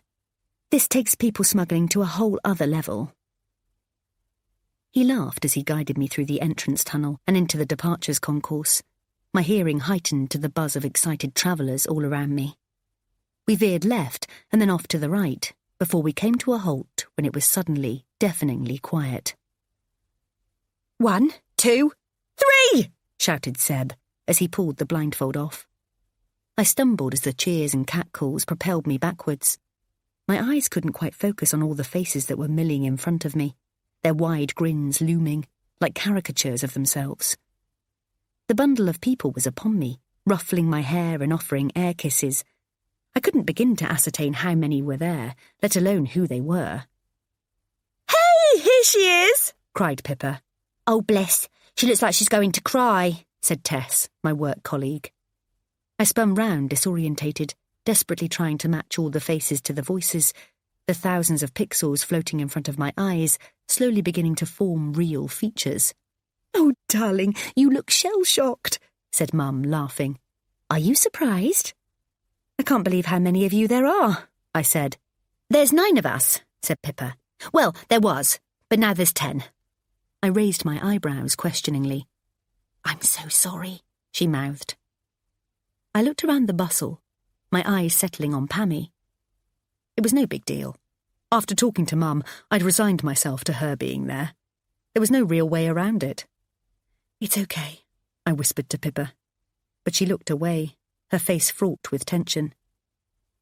And then I saw her, just standing there, her blonde curls bouncing around her shoulders, a simpering, almost pitying smile playing across her full lips. Charlotte. My heart felt like it had come to a standstill, like a hand had reached inside my chest and squeezed the last beat out of it. Everything around me seemed to stop. The noise, the light, the air. All I could see was her, as she came slowly towards me with outstretched arms. She could only have been 3 or 4 steps away, but my brain was computing everything in slow motion, and it seemed to take an eternity for her to reach me. "Hello, Em," she whispered in my ear as she embraced me, a waft of fresh citrus encircling us. Joe Malone's grapefruit was obviously still her signature scent. "It's been such a long time. Too long. Thank you so much for including me in your celebrations." The last time I had seen Charlotte, she was naked and straddling my boyfriend, Tom. I'd never got that image out of my head, yet my mind had gone some way to protecting me by only recalling the shock on their faces and the stereotypical covering up with a sheet. I'd eventually found it laughably ironic that I'd seen both of them naked more times than I'd had hot dinners, yet they deemed it necessary to mask their upper bodies rather than extricate their genitals from one another, which, let's be honest, were the two parts that were the deal-breaker. He was still inside her, no doubt not quite so firmly, when I walked out again. I'd thought I was going to marry Tom. We were practically living together. Yet that night, he'd called me from work to say he wasn't feeling well and that he thought it better and kinder if he spent the night at his place. "Believe you me," he'd said, sniffing. "You don't want to get this." I remember thinking how considerate he was being. "But it's probably just a common cold," I'd implored, in the hope of changing his mind. "It may feel like full-blown man flu to you, but if I, as a woman, was to get it, I'm sure it'd amount to no more than a little snuffle." "Oh, piss off," he'd laughed. "Here's me trying to be thoughtful, and all you can do is take the mickey." "If you come over to mine, I'll rub some Vicks on your chest." "Tempting, but I really don't think it's fair on you. Honestly, I feel like shit," he'd said. Not quite shit enough, it seemed, to stop my best friend writhing up and down on him when I paid a visit with some medication and a batch of Sainsbury's oven-ready lasagna. All I thought of, as I let myself in, was whether or not I could pass the pasta off as my own. Surely that would make me a much more considerate girlfriend, I thought to myself, quietly laying my keys on the window ledge and tiptoeing up the stairs. I think I heard the noises as I was about halfway up, but my naive brain translated his groans into coughs and her panting into a shortness of breath. Maybe I ought to get him a glass of water, I remember thinking, as I hesitated on the top step, still unsuspecting. I sometimes pretend that I had gone back downstairs to get him a drink, and by doing so had alerted them to my presence. I imagine her being stuffed unceremoniously into his wardrobe whilst we embarked on a caper of carry-on proportions. Maybe, then, I'd be blissfully ignorant to this day, about to go off with my fellow hens to celebrate my final moments of freedom before our impending marriage. Charlotte would have been my chief bridesmaid, and I'd be none the wiser. She was still clinging on to me when Pippa yanked my hand and pulled me away. "Come on, we need to check in," she said. I'd lost the ability to function, and stood there, dumbstruck. "Just keep smiling," Seb said. "I have no idea what the hell is going on." "But her," I faltered. "How did this even happen?" "I really haven't got a clue," he said. "It's always been 9 of us. Pippa says she just appeared out of nowhere." "What do you want to do?" she asked, ushering me towards the waiting clerk at the Monarch desk, whose thin lips were pressed together in impatience. I was vaguely aware of the faro sign behind her, but nothing was sinking in. All I knew was that I wanted to get as far away from there as possible, alone. "What are my choices?" I asked sarcastically. "Right now, I can't see that I have any." "We can tell her to leave," said Pippa. "I don't have a problem doing that, if that's what you want." I couldn't think straight. I wanted to cry, but I'd be darned if I was going to give Charlotte the satisfaction. Her face was a smiling blur over Pippa's shoulder. "I can't believe this is happening," I said. "So what do you want to do, Em?" I looked around at all the excited faces, knowing that for Trudy, Nina and Sam, my old workmates, this would be the only break they had all year. They'd paid good money for their flights and accommodation. It wasn't fair of me to ruin it before we'd even got off the ground. "Do you want me to tell her?" asked Pippa. I stopped my brain from racing ahead and tried to remember who I'd told about Charlotte and Tom. Right now, it felt like they all knew and were laughing about it whenever my back was turned. But once I thought about it rationally, I realised that it was only Mum, Seb and Pippa. I had felt ashamed and embarrassed at the time. I hadn't shouted it from the rooftops. If I caused a scene now, everyone would find out, and it'd be the talk of not only the hem weekend, but the wedding as well. "Let her come," I said sharply. "I'll deal with it." I'd spent so long imagining this moment, wondering what it would be like to bump into her again. What would happen? Would I launch myself at her and want to tear her hair out? Or would I ignore her? It turns out it was neither. I just felt numb. "Where are we even going?" I asked glumly. "Portugal," said Pippa, over-enthusiastically. I could tell she was trying to buoy me, to keep my spirits up, but my mood was going to be hard to lift. I tried to concentrate on what people were saying to me as we sat in the departure lounge, a couple of bottles of Prosecco already drained. They were all so happy, so keen to make it special, even competing, it seemed, for my attention. I turned my head this way and that, smiling, offering over-exaggerated gestures. But it all felt false, as if I was trying too hard, for fear of the elephant in the room making itself known. Carrier bags clinked as everybody went to get up as our flight was announced, our duty-free purchases bumping into each other. "I think we've got enough booze here to sink a battleship," said Pippa. "Cliff Richard needn't be worried about us drinking his vineyard dry." "Are we seeing Cliff Richard?" piped up Mum. "No," I said. "He makes wine out there, doesn't he?" "I can't be drinking too much," said Tess, as we all started walking. "I've got a big presentation next week." We all groaned. "I see what you mean about her," Pippa said, laughing loudly as she slapped my back, her edges already blurred by alcohol. "What a surprise to see Charlotte," said Mum quietly, hanging back to catch me on my own. "Everything okay now?" I smiled tightly. "I'm so pleased you sorted everything out. You should have told me." I didn't know what to say. I was too dumbfounded to even begin to piece together what was going on here. I managed to avoid Charlotte for the entire journey, sidestepping every time I sensed her sidling up to me. Pippa and Seb were my buffers, although the constant supply of in-flight drinks was doing nothing to help their judgment. "I promise I'll be more reliable tomorrow," Seb slurred, as he gave up on the fight for my case, as Charlotte eagerly made a grab for it on the conveyor belt. I took it without saying a word. I couldn't even look at her, because I knew that if I did, the vision of what she'd done would come back and hit me like a ton of bricks. I made sure I was the last one onto the minibus, so I didn't run the risk of her sitting next to me. I couldn't go on avoiding her like this for 4 days. This was supposed to be my happy time. Something had to give. I could almost hear myself laughing wryly at the thought of Pammie being my biggest problem this weekend.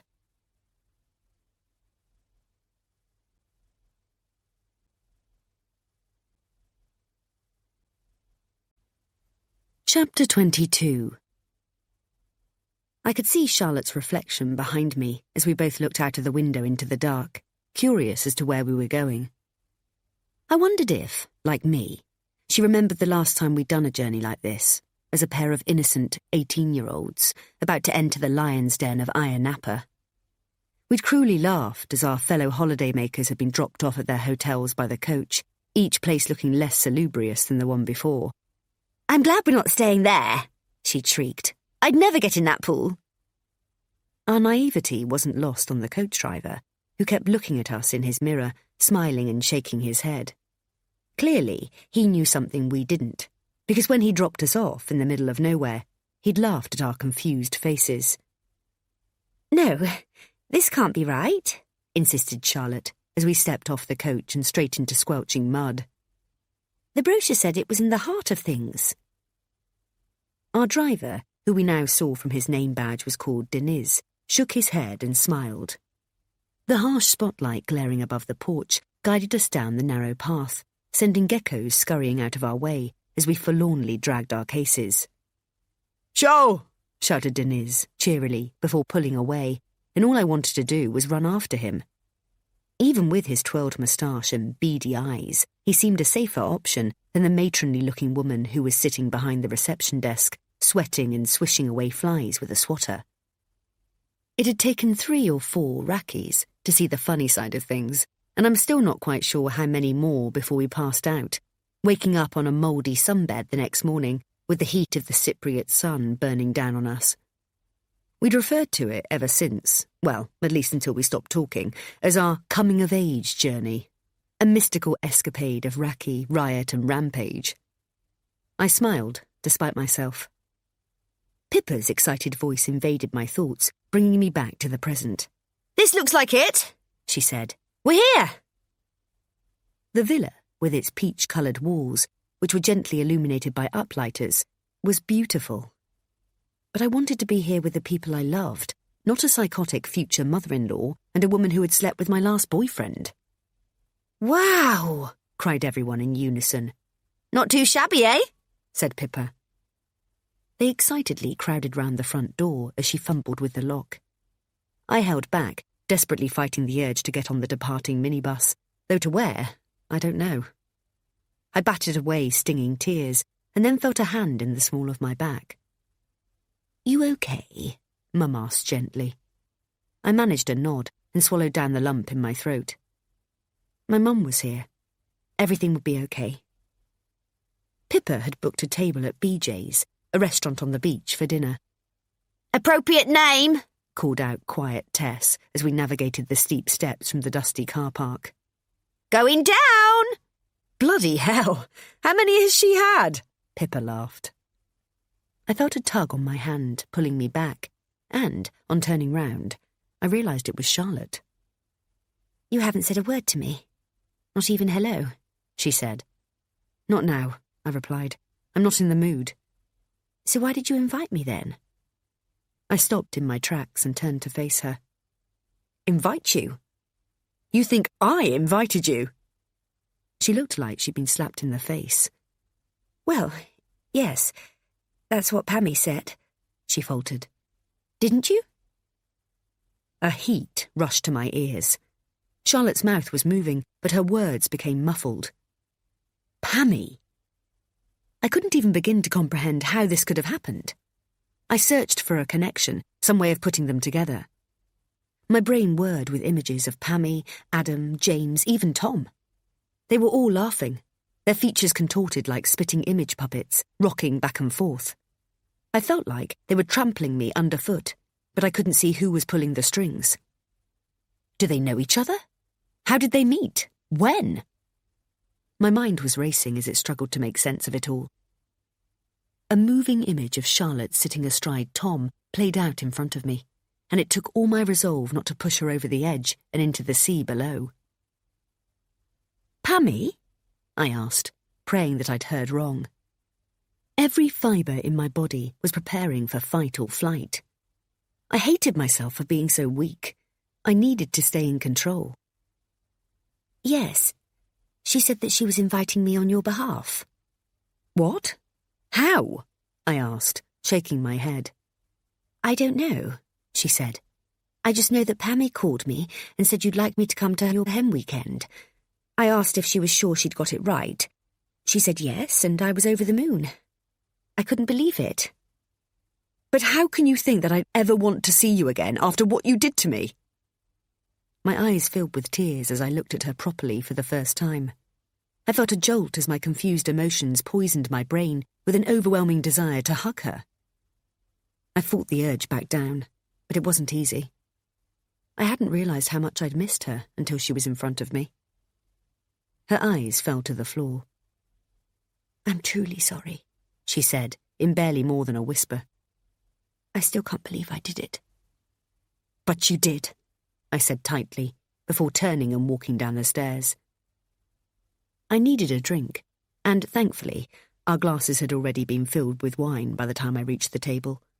I took a large slug before I'd even sat down. "OK, so who's up for Fuzzy Duck?" called out Tess. "Line your glasses up, ladies." "And gentlemen," Seb said, correcting her.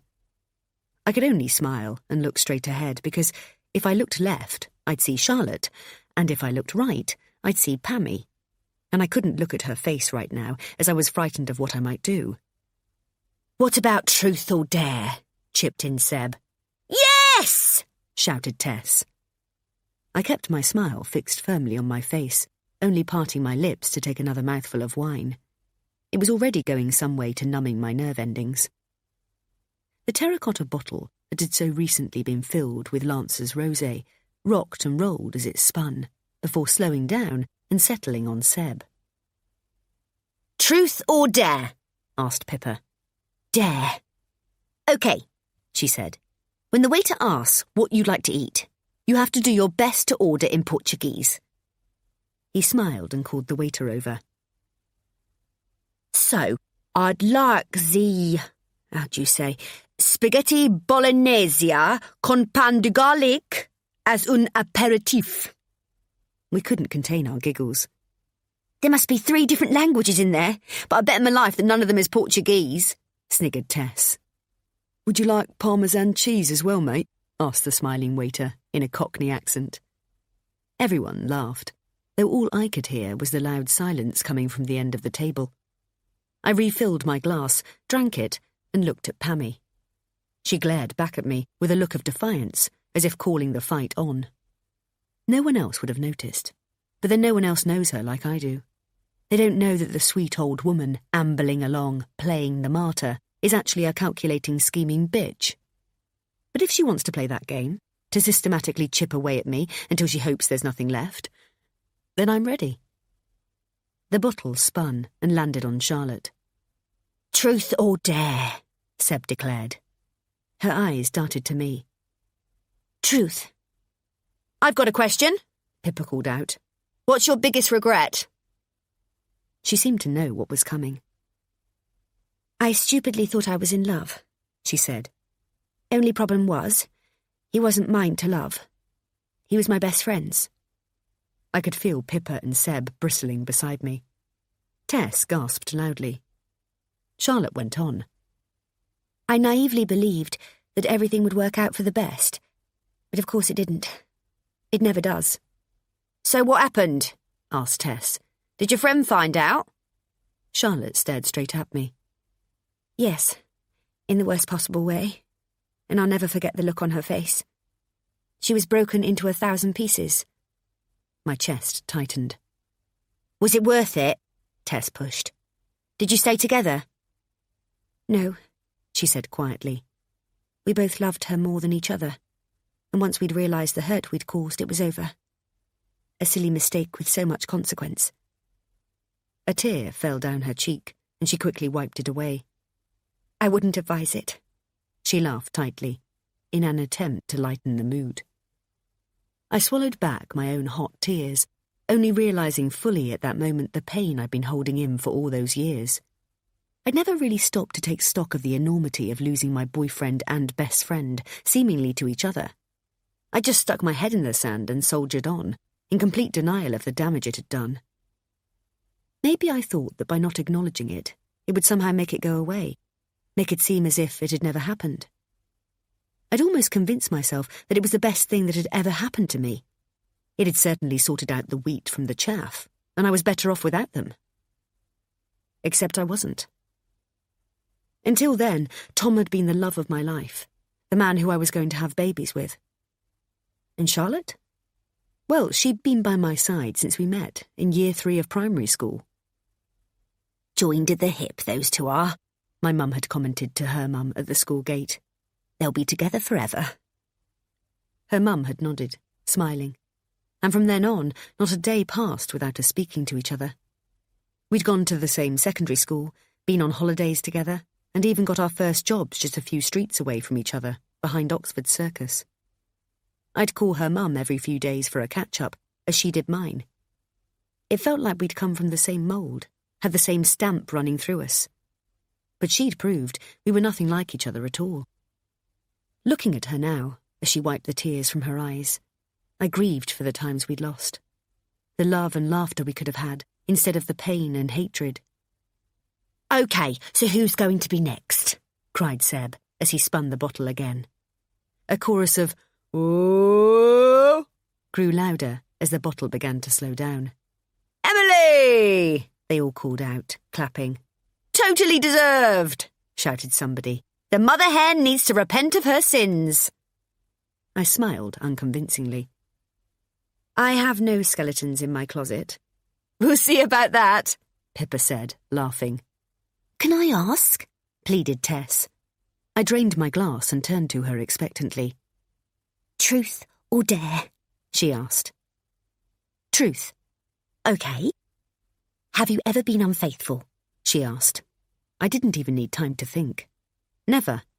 There was a collective groan. What? Never? Not even when you were younger? Tess asked. Nope, never. I looked to Charlotte, my oldest friend, to vouch for me. She shook her head. Well, it all depends on what constitutes being unfaithful, said Tess, rather forthrightly. I mean, are we talking snogging, sexual relations, or full-on sex? They laughed and feigned shock at normally quiet Tess's outburst. What are sexual relations even about? Asked Pippa. They talk about that all the time on Jeremy Kyle, you know, when they do the big lie detector reveal. Have you, since going out with Charmaine, had sexual relations with anyone else? Well, it's more than a kiss, but not as much as proper sex. Tess giggled. So it's got to be anything in between. Oh, well, that makes it a whole lot clearer, Tess. Thanks for enlightening us, Seb said. Maybe it's about even more than that, cut in Pammie. Maybe even having the intention is enough to be deemed as being disloyal. Crikey, Pammie, called Pippa. If just the idea of it means you're being unfaithful, I'd be the biggest floozy ever known to man. I laughed as Pammie crinkled her nose in distaste. I'm not talking about the thought of it in your head. I'm talking about the very real intention of doing something wrong, such as agreeing to meet someone when you know that's the way it's going to go. I don't know that constitutes being unfaithful, Pammie, stated Pippa. It is if you keep the meeting a secret from your partner, regardless of whether you go through with it or not. The mere fact that you went there fully in the knowledge of what might happen, that's being unfaithful in my book. There was much tutting and disagreeing amongst the girls and Seb. That means I've been unfaithful to my Dan several times, pitched in Trudy, suddenly downcast at the suggestion. So, you've met someone specifically with the intention of going to bed with them? Asked Pammie. Well, no, but I've met guys on nights out that I've found attractive. And have you ever arranged to meet any of them again, on the basis that both of you know why you're there? Because, let's be honest, that would be the only real expectation, continued Pammie. Well, no, said Trudy. So, you're fine then, she went on. I'm just saying that if you were to meet someone with the sole intention of cheating, even if you don't go through with it, are you not being unfaithful? There were a few more muted nods than when she'd last posed the question. So perhaps you should ask Emily the same question again, she went on. My ears were starting to burn as I looked at her through narrowed eyes. Images of me and James flashed behind them, us looking cosy in the corner of a backstreet cafe, the pair of us perched on stools in an exclusive hotel bar, his hand on mine, the body language that must have screamed, will they, won't they? I knew what it looked like in my head, and I could only imagine what it would have looked like to someone else. Had someone seen us? Is that what she was implying? Tess looked at me. OK, so I'll put it to you again, Miss Emily Haverstock. Have you, or have you not, ever been unfaithful by intention? Pammie crossed her arms in front of her and raised her eyebrows, seemingly waiting for my response. She couldn't possibly know, could she? There would be no reason for James to tell her. Why would he? And the chances of someone seeing us and putting 2 and 2 together were 1,000,000 to 1. I was just being paranoid. I looked straight at her. No, never. She bristled in her chair, and the others turned their attention to the next player. But she mumbled something under her breath, and I was sure she said, James.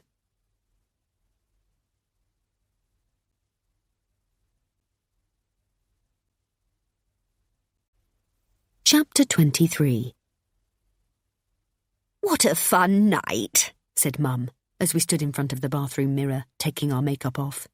We were both swaying. Well, I was anyway. Maybe me swaying made it look like she was swaying too. I haven't laughed like that in years, she said, as she lifted one leg up to unbuckle her shoe. I smiled. I think that waiter had the hots for you.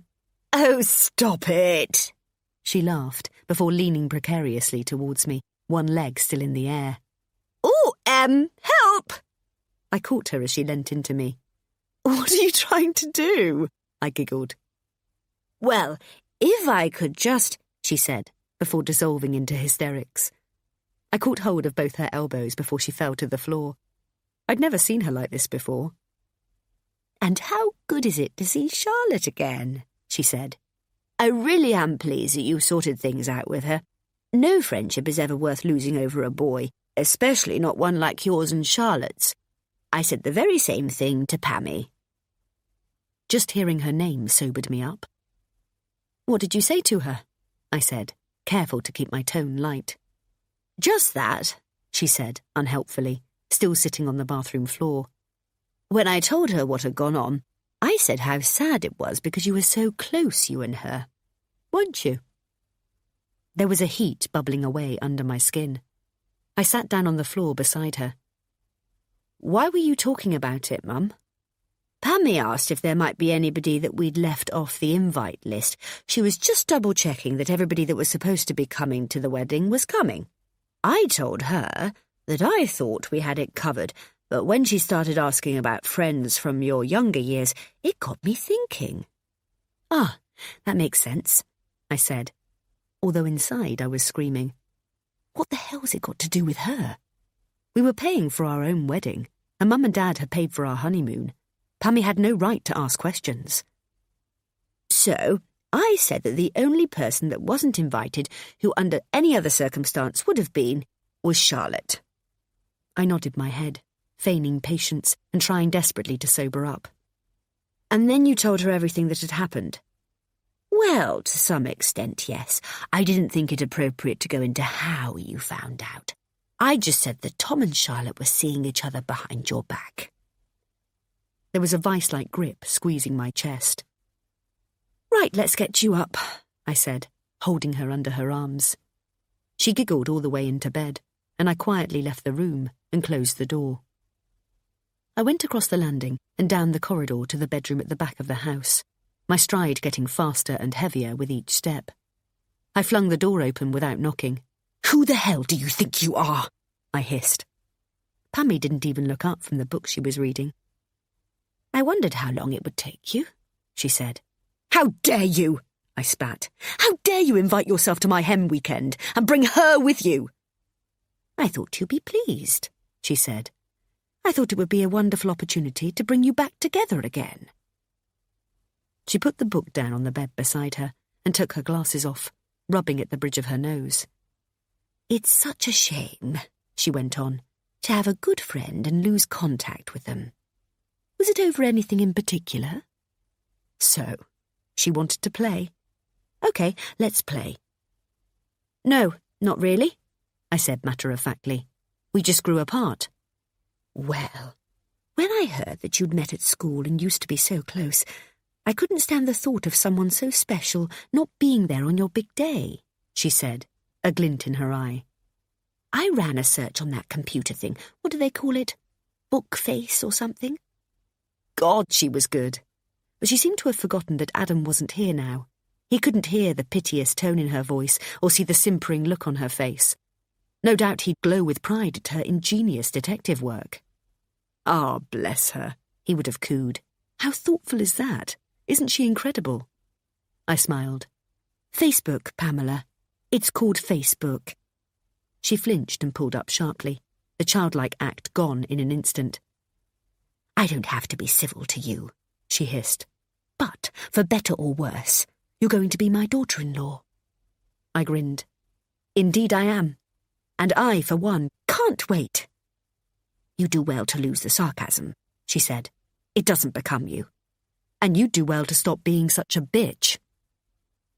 Her eyes flashed dark as she drew in her thin lips, revealing the gum line above her two front teeth like a snarling dog. Have you really no manners? Do you honestly think my son is going to stay with someone like you for the rest of his life? I sensed there was more to come, so I stood with my arms folded in front of me, waiting for the onslaught to continue. He could have anyone he wanted, she went on. So why on earth he's settling for you, I don't know. But he'll see sense eventually, you mark my words. I just hope that it comes sooner rather than later. I smiled, as if her vicious words were rolling over me like water off a duck's back. But every syllable was like a sword cutting through the very strings that held my heart in place. I felt as if I had gone back in time, been transported back to primary school, to when nasty Fiona had loomed over me in the corner of the playground and had laughed as I lay sprawled on the ground, my blue gingham dress caught up around my waist. Why are your knickers dirty? She'd sneered. Look, everyone, Emily's pooed herself. Other children came over to point and laugh, while I hastily pulled my dress back down and went to get up. Fiona offered me her hand, but as I reached up to take it, she pulled it away and I fell back again. Oh, silly, dirty Emily! She laughed, and everyone around her joined in, if only for fear of being picked on themselves. You might want to go and change, because no one is going to want to sit next to someone who smells of shit. I could still feel that shame and embarrassment, the heat that had scorched my cheeks, even though I'd battled feverishly to stop it. I'd run towards the toilet block, where the usual gaggle of kids blocked the way. I pushed through them just as the bell sounded for the end of playtime. Emily Haverstock, the bell has gone, shouted Mrs. Calder from the other side of the playground, seemingly with eyes in the back of her head. I chose to ignore her, preferring to incur her wrath over Fiona's. I banged the cubicle door shut and locked it before pulling my knickers down to check for marks. There was nothing but a scuff of dirt where I'd fallen onto the dusty tarmac. I don't know why I'd believed it would be anything else. I burst into tears then, the type that you try so hard to hold in for fear of knowing that once they start, they may never stop. The type that was threatening to fall now, some 20 years later, as I stood in front of another bully. I swallowed them back down and fixed Pammie with a steely stare. When are you going to realise that Adam and I are going to be together forever? I said, my voice wobbling ever so slightly. She tutted and rolled her eyes. I don't think so, she sighed. You don't stand a chance. I moved closer to her. I'm marrying your son, and no matter what you say or what you do, you will never stop that. It is going to happen, whether you like it or not. So I suggest you start getting used to it. She leant in even more, so that our noses were almost touching. Over my dead body, she spat.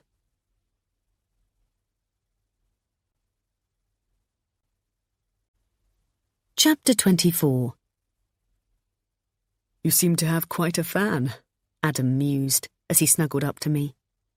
It was 2 a.m, and he'd been home for an hour, most of which had been spent making love. I was never going to turn that down, especially after we'd been apart for 4 days, and he'd no doubt had every imaginable temptation put in his way in between times. But now I was tired, and needed to get some sleep before the alarm went off at 6. I murmured. Who? Mum, he said jubilantly. She said she had a great time, and you made her feel really welcome. I drew in a deep breath, waiting for the sarcasm to pass before he told me what she'd really said. God, had she really got to him that quickly? Spoken to him even before I had? He'd only been on English soil for a couple of hours. So, thank you, he whispered, in between planting kisses on my cheek. I turned to face him. What? He laughed. I thought back to the vow I'd made, to never see her again after the wedding, when she'd questioned my relationship with Seb. Her comment had come out of nowhere, whilst I was sunbathing by the pool the morning after our fight. You do realise that you won't be able to see so much of Seb once the wedding's been and done with, don't you? She'd said. I hadn't even realised she was up, let alone lying next to me by the pool. I didn't move a muscle, just opened my eyes under my sunglasses to see Tess and Pippa snorkelling in the shallow end. There was no one else around. Is that so? I'd replied. Yes, it is so, she'd sniped. It's not right, you having such a closeness to another man. Adam is prepared to put up with it until the wedding, but once you're married, Seb is going to have to go. I still didn't move, though my muscles were twitching beneath my skin, and all I really wanted to do was jump up and tear her eyes out. I kept my voice steady. Adam said that, did he? Yes. He's always had concerns. He told me at the very beginning how unhappy he was about it. I don't know if it slipped your attention, Pamela, but Seb's gay. As soon as it came out, I wanted to suck it back in again. It felt like I was justifying our relationship to her by saying that him being gay made it okay. I fully appreciate that, she'd sniffed, but it's not right. He shouldn't be here. Adam was horrified when he realised you were inviting him. Adam had not so much as breathed a word of it to me. He wouldn't dare. But now, thinking about it, we'd never had that conversation ever. Mine and Seb's relationship was just what it was, had always been, long before Adam had come along, and I'd assumed, that he'd accepted it. But perhaps he hadn't. What did he say then? I'd asked confidently. He just couldn't believe it, she'd said. Gay or not, he's still a man, and he's cavorting with his girlfriend, going on her hem weekend. It's embarrassing for him. I took my glasses off then and sat up, but if Pammie noticed, she didn't let on. She stayed horizontal with a floppy hat covering the top half of her face. Adam actually told you I was embarrassing him? I'd questioned. I hated myself for falling into her trap. She'd smiled then, warming to her theme. Yes, but who wouldn't be? It's not Adam's fault. It's just a man's natural reaction. I don't know a man alive who'd be happy for you to spend as much time with another man as you do with Seb. It's not how a woman, betrothed to be married, is expected to behave. We're not living in the 18th century, I'd said, biting my tongue to stop the words I really wanted to say from spilling out. Times are different to your day. Women are different. I was still trying to justify our relationship to her. That may be so, she'd said calmly, the smile still toying on her lips. But all I'm saying, as a favour really, to save you getting into an argument with Adam, is that it's going to have to stop. He won't put up with it after the wedding. It won't be Seb I stop seeing, I hissed. It'll be you. Her hat fell onto the floor as she struggled to raise herself on the sunbed. What? You heard. And if I refuse to see you, you know what that means. She looked at me, her face contorted with hatred. It'll make it so much harder for Adam to see you. Good luck with that, she said calmly, her voice masking any fear she may have felt. Do you honestly think he's going to choose you over me? Who does he live with? Who does he share his bed with? Who does he make love to? I'd say your chances are pretty slim. I wouldn't count on it, she'd said, before getting up and walking slowly towards the house, her paisley caftan billowing in the breeze. You kids having a good time? She asked Tess and Pippa as she passed the pool, seemingly without a care in the world. Psychopath.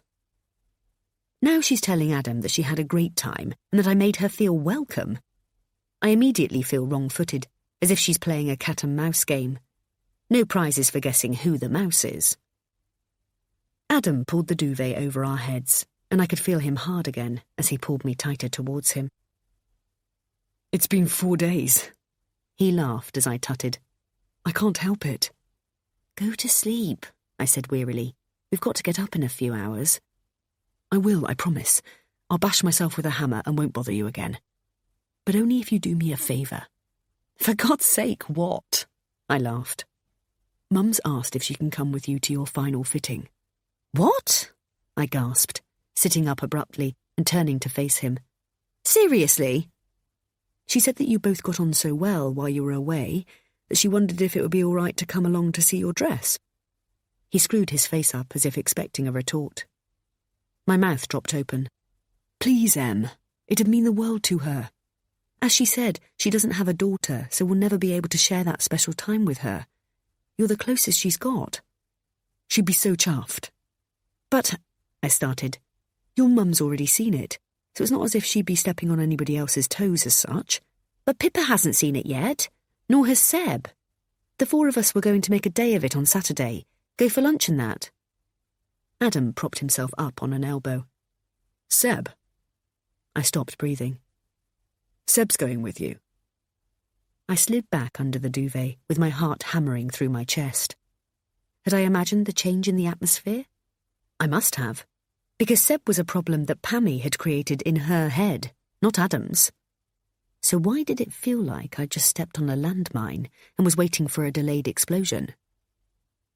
Of course, I said nonchalantly. Why wouldn't he? Because it's a girl's thing, he said curtly. I turned to face him and snuggled into his warm chest, sliding an arm around his back. You're being sexist, I said, laughing. I felt him pull away, both literally and mentally. So Seb's going to sit in a bridal shop with a gaggle of women? He asked incredulously. He's going to see your dress before I do? Oh, don't be ridiculous, I remonstrated. It's Seb, for goodness sake. Had she got to him? Had she planted this absurd seed in his head? It just seems a bit much, to be honest, he said sharply. Still, if he's going, I really can't see a problem with my mum going. Can you? There was no answer to that, and I felt myself sink into the mattress, beaten and dejected. What did I have to do to get this vile woman out of my life?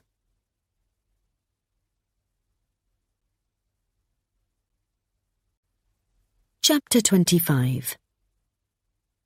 Even Mum had struggled to keep the surprised tone out of her voice when I told her that Pammie was accompanying us on our special day out. Oh, okay then, dear. Whatever you want to do. It's your day, she'd said democratically. You are fucking joking, screeched Pippa, who had no such trouble with her freedom of speech. I'd ashamedly called Seb the day before to tell him that I'd had second thoughts about him seeing my dress. But I want to see you before anybody else does, he'd said. I could tell he was disappointed.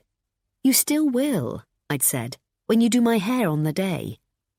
Okay then, he'd said abruptly, before putting the phone down. I don't know why I kowtowed to pressure, but it just felt the easier thing to do. It took away another problem, which gave me one less to have to deal with or worry about. I had enough going on, and I just wanted a peaceful life. We'd been waiting at Blackheath Station for 25 minutes when Pammie decided to show up, making us late for our appointment at the bridal boutique. I hate being late. Ask anyone I know what I'm least likely to do, and they'll say, be late. It's a real bugbear of mine, how people have so little respect for your time that they can happily waste it. I don't accept it at work, and I don't expect it in my private life, unless, of course, there's a very valid reason. Fire, earthquake, and death are permissible. However, Pammie could only offer, Sorry, I missed my train. Haven't made us late, have I? I turned my head away from her insincere air kiss and strode on ahead, up the hill towards the heath, leaving both Mum and Pammie flailing behind, and Pippa puffing to keep up. The door to the shop chimed as we walked in, and I was immediately hit by the heat from the sun blazing through the windows. An oversized arrangement of white lilies sat on a small round table in the middle of the boutique. Good morning, Emily, cooed Francesca, my dress designer, as she sashayed towards us. Only 2 weeks to go to your big day. Are you ready? My face was red and blotchy, and I could feel the sweat as it began to collect at the base of my spine.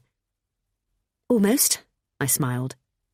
I'm really sorry, but as you're half an hour late, we're under a slight time restraint as I have my next bride in 30 minutes. On what was supposed to be a special day, relaxed and easy, my chest was already tight, a coiled spring of anxiety. But don't worry, she went on, in an attempt to counteract her previous sentence. I'm sure we'll get everything done. I wanted to sit down, have a glass of water, and be calm before going into the heat of the changing room, but it seemed that time didn't allow. It hadn't been a good idea to wear thick tights, as black woolly particles littered the plush cream carpet and stuck firmly between my sweaty toes. This was not going how I wanted it to go, and it took all my strength not to cry. I remonstrated with myself as to how that would make me look, like a pampered princess throwing a hissy fit over trivial details. Francesca slowly pulled the dress down over my head as I held my arms aloft, and then she shimmied it past my shoulders and onto my torso. Now for the moment of truth, I said, holding my breath, as if that would make it fit better. Let's see if we need to let it out. I offered a half smile, confident that I'd maintained my goal weight, but doubting my willpower at the same time. I caught sight of myself in the mirror and almost didn't recognise the woman staring back. Adorned with chiffon folds softly draping around my chest, my waist cinched in by invisible seams, the ivory silk falling in perfect rivulets to the floor. How could I be getting married? I still felt like a child inside, playing at a make-believe wedding. Yet here I was, supposedly all grown up, ready to take on the responsibilities of being someone's wife. Adam's wife. I pictured him standing at the top of the aisle, his face beaming but rigid with nerves as I approach him. My family are smiling, proud of the woman I've become. Mum in a navy netted hat, and Dad in his smart new suit. It's got a waistcoat, you know. My brother and his own little family. Baby Sophie attempting to escape the confines of her mother's clutches to the playground of the pews below. Then I turn my head to the right, past Adam, to his brother and best man James, standing beside him. And guilt wrenches at my heart, squeezing the very life out of it. His mother, her face twisted with hate that only I can see, is clinging onto his arm. "Are you ready?" Francesca asked, popping her head round the curtain. I nodded nervously. I could hear the chatter on the other side, Pammie's shrill voice cutting through me like barbed wire. "Well, come on then," coaxed Francesca. "Let your public see you." I pushed the heavy velvet to one side and stepped out. "Oh, Em," cried Mum. "You look so beautiful," said Pippa, her eyes wide and a hand to her mouth. "You think?" I asked. "Is it what you expected?" I directed the question at Pippa, but it was Pammie who answered it. "No," she said hesitantly. "I thought it was going to be, I don't know, bigger, I suppose." I looked down at the sleek lines which clung to my curves, went in and out at my waist, and skimmed the shape of my thighs before pooling on the floor. "I think it's just perfect, Em," gushed Pippa. "It's so you." "It looks lovely, dear, it really does," added Pammie. "You'll get somewhere out of it, that's for sure. It'll make a lovely outfit if you've got somewhere special to go." Her words stung, but Pippa and Mum didn't pick up on it. That's the thing with Pammie. She gives you a compliment that everybody hears, only to follow it with a barbed snipe that's barely noticeable, except of course by me, its intended victim. "Will you be doing anything with your hair?" she asked, "to dress it up a bit?" Francesca stepped in with a simple diamante tiara attached to a one-tier veil. "Are you wearing your hair up or down?" asked Pippa excitedly. "I'm thinking up," I said, wrinkling my nose, still undecided. Francesca scooped up my loose hair, pulling tendrils out around my face, and secured it with a few haphazard pins before gently placing the headpiece on. "It gives you an idea," she said. "Well, it won't be exactly like that, will it?" Pammie scoffed. "I assume you're having professionals in on the day." It was a rhetorical question that I didn't feel warranted a response. "So, you love it?" I asked. "What do you think Adam will think of it?" A resounding chorus of "Amazing! He'll love it! Stunning!" reverberated around the shop. Yet it was the word interesting that seemed the loudest. My head was pounding by the time we got out of there, exactly 33 minutes later. A low, bright sun sliced its way across my vision as we made our way back down through the village. "I've booked your favourite, Due Amici, for lunch," exclaimed Pippa. "We're a wee bit early, but I'm sure they'll be able to seat us.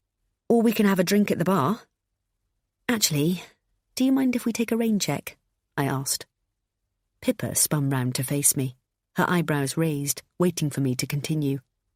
"I've got a killer headache, and I could just do with a sit-down and a cup of tea, to be honest."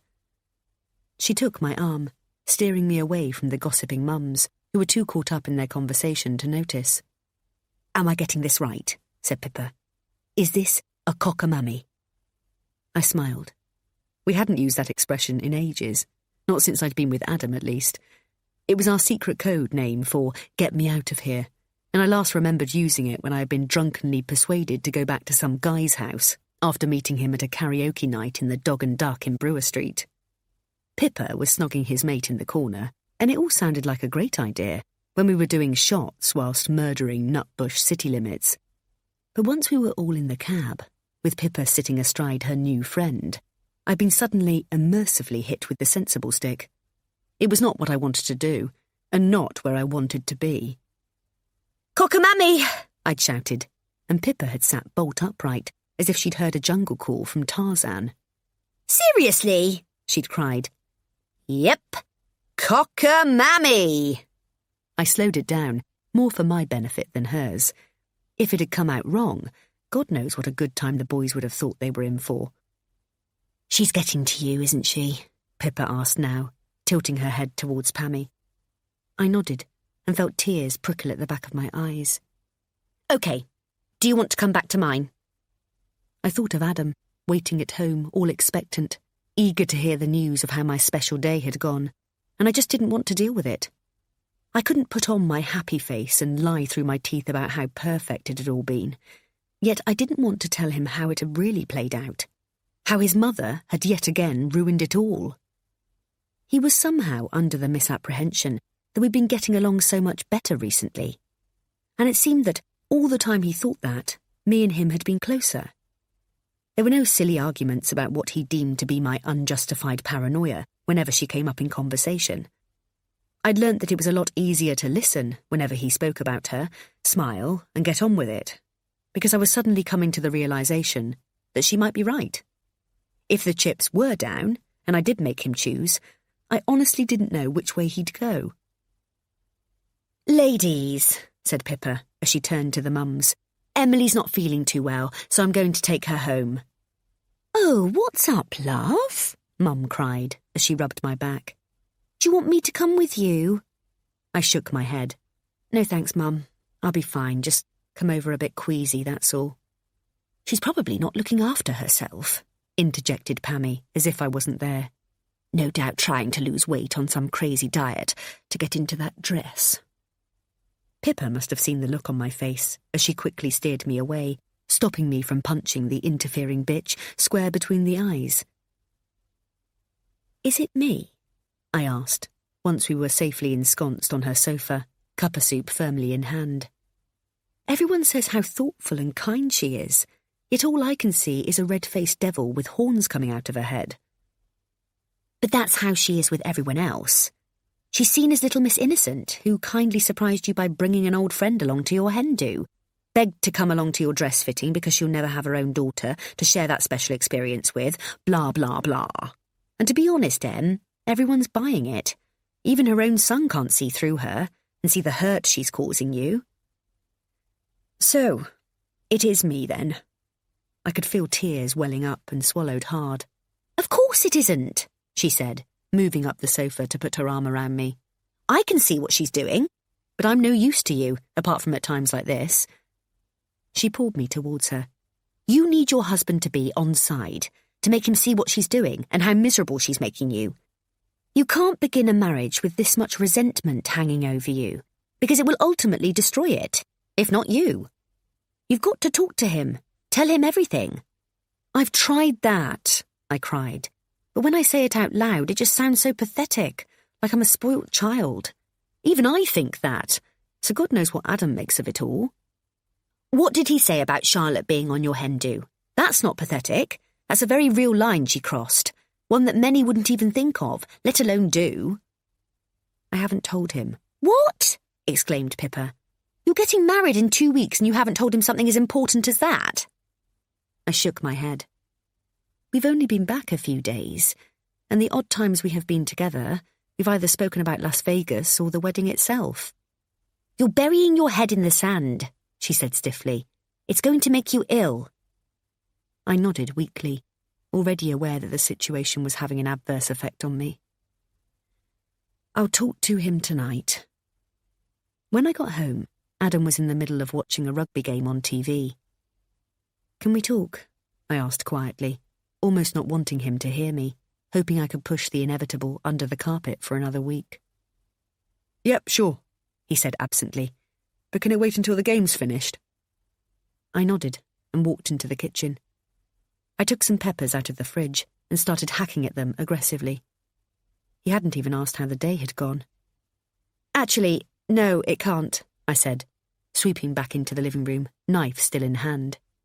He sat up a bit straighter, but only to see past me to the telly.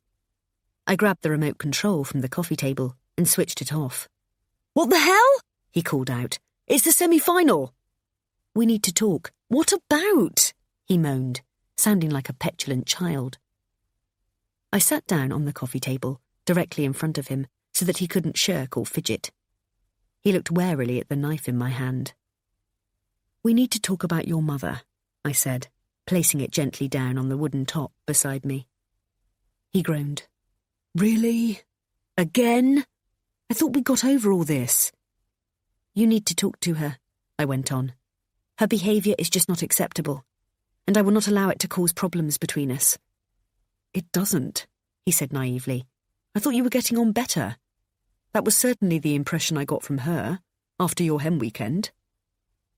I rested my head in my hands, rubbing at my eyes, to give me time to think how best to approach it. "She did something utterly unforgivable in Portugal," I started. "And it has caused me so much anxiety and pain that I can't move on until I tell you about it, and you realise what she's done and how it's made me feel." He leant forward, but I could see he was in two minds as to whether to touch me reassuringly or hold back for fear of being seen to go against his mother. He chose the latter. "Well, what did she do that was so bad?" I cleared my throat. "She invited Charlotte." I waited for him to leap up and say, "What the hell?" But he stayed where he was. "Who's Charlotte?" he said, unfazed.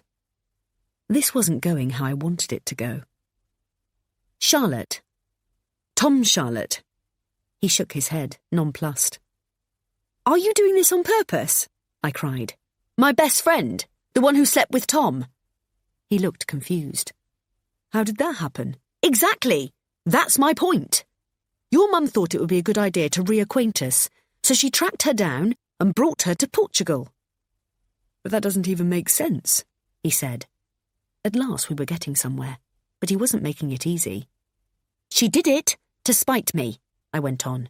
"She went out of her way to find her." "But she wasn't to know," he said defensively. "How was she to know what went on between you?" "Because my mum told her."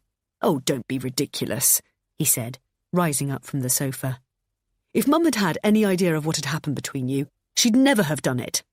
She obviously thought she was doing a good thing, a nice thing, by surprising you."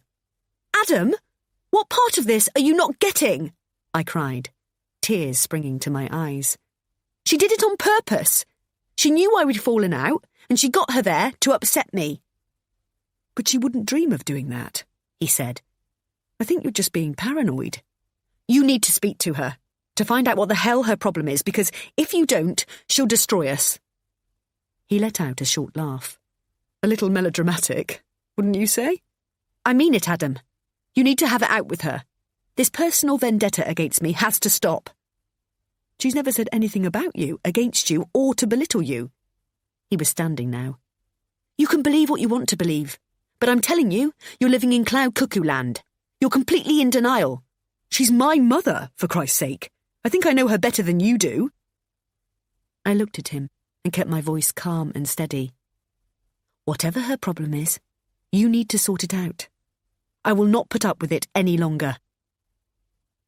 He smiled and shook his head condescendingly. "Do you hear me?" I shouted, as if to labour the point. I walked into the bedroom and slammed the door shut.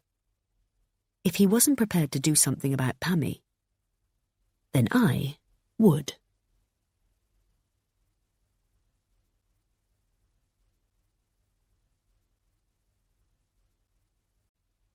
Chapter 26. I slid under the water as the doorbell rang, the sound suddenly deafened by the crackle of bubble bath quietly popping above me. "Go away," I silently pleaded. And I thought my prayers had been answered, but just as I pushed myself up, the rudimentary chime echoed around the flat again. "Oh, leave me alone," I said out loud, It buzzed and buzzed again. "Okay, I'm coming," I muttered, annoyed that my pampering session had come to a premature end. I scooped my hair up into a towel and grabbed my dressing gown from the hook on the wall. "This had better be important," I said, as I opened the door, expecting to see Pippa or Seb standing there. "James!" I instinctively pulled my gown tighter around me, in the vain hope that it might somehow make me feel less vulnerable. "Adam's not in," I said, without opening the door another inch. "He's having a drink with the boys from work." "I haven't come to see Adam," he said, his speech a little slurred. He gently pushed on the door. "Now's not a good time," I said, my heart beating fast, my bare foot trying to hold the door firm. "I need to talk to you," he said. "I've not come here to cause trouble." I looked at him. His kind eyes and soft features, his full lips upturned ever so slightly at the corners. He'd been drinking, but he seemed friendly, approachable. I eased the pressure off the door and moved out of the way, letting him come in. He smiled and pushed his hair back, away from his eyes. It felt like I was watching Adam from 10 years ago, back when I didn't know him. Probably around the time he was with Rebecca, around the time he lost her. I wondered if the peppered spots of grey at Adam's temples and the vexed frown he now wore daily were a result of Rebecca's untimely death. It couldn't have been easy, being such a young man, with his life planned out ahead of him, intending to share it with the one he loved, only to lose her so suddenly and so unnecessarily. I didn't give Adam enough credit for having pulled himself out of the hole he must have been in and fighting back. "Help yourself to a drink," I said, signalling towards the kitchen. He smiled and raised his eyebrows suggestively. "A tea or coffee, I mean. I'll just go and get changed." I heard a cork being sucked out of a bottle as I combed my wet hair in the bathroom mirror. The glass still steamed up from my hot bath. The water lay stagnant, the foam bubbles dissipated, and I reached in to remove the plug, then folded my discarded towel and hung it on the heated rail. It didn't matter what I looked like. Why would it? But I wanted to check my reflection anyway. I rubbed a circle in the misted mirror and pulled back as I saw James standing behind me, a glass of red wine in his hand.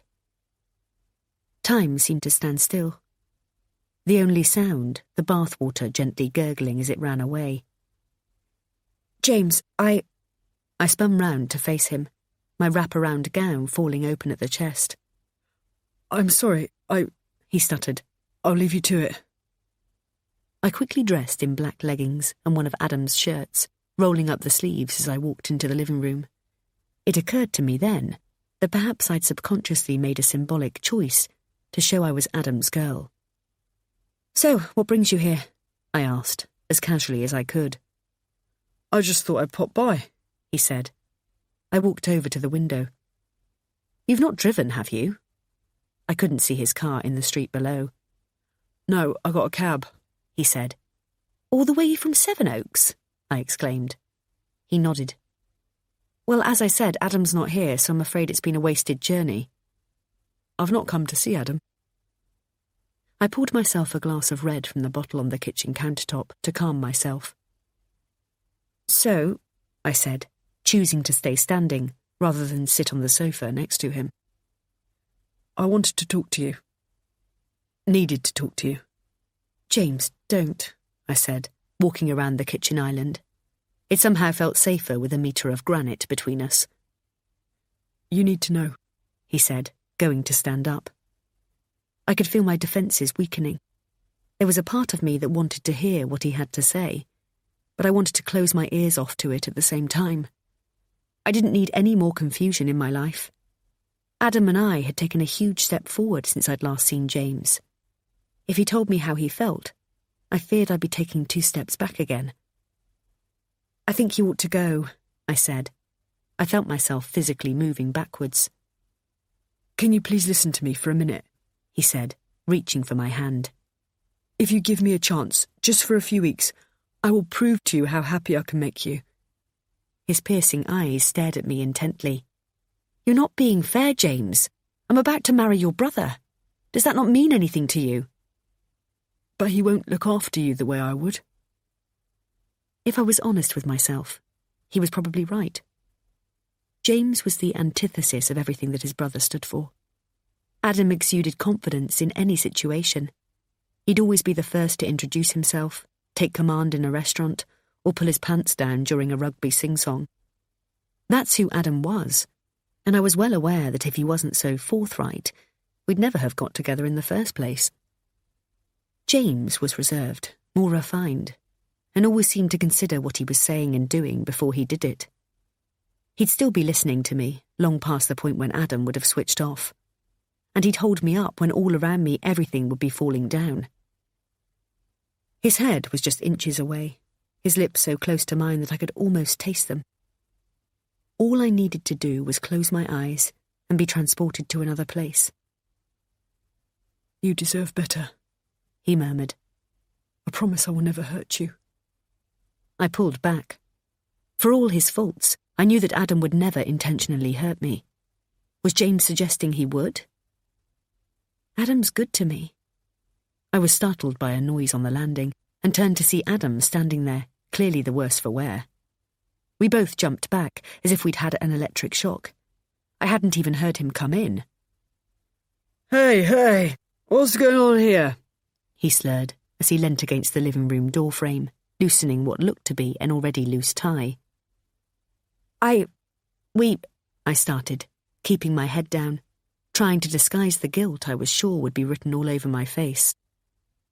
"I'm about to win a bet," said James, reaching around my neck and pulling on my collar. "I'm reckoning this is my shirt. You must have nicked it when we were both staying at Mum's over Christmas."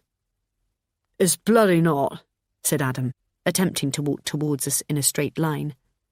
"I'll have you know, that's my Gant shirt." James leant in to take a peek, his hot breath on my neck. "Ha! Eaten, told you. That's mine, you bloody thief." So, I was now wearing James's shirt.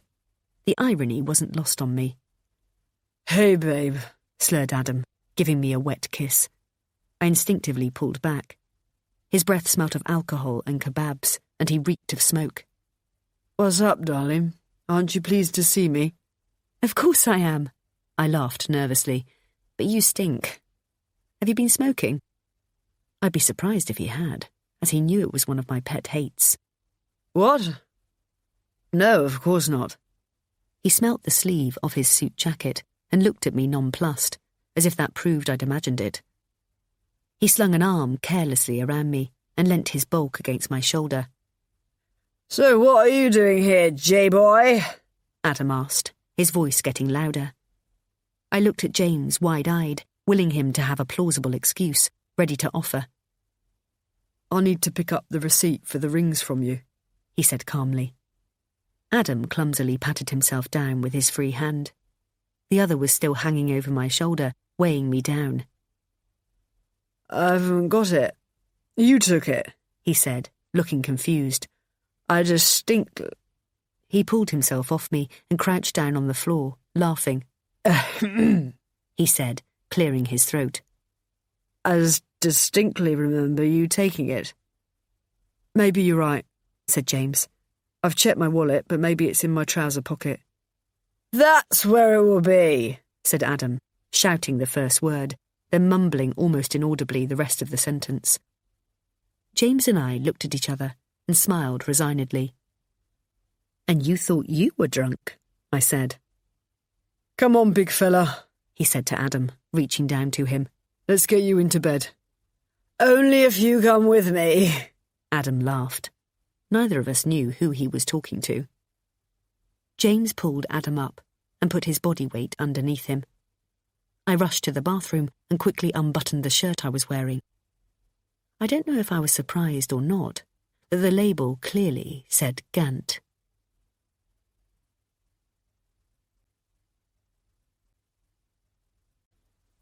Chapter 27.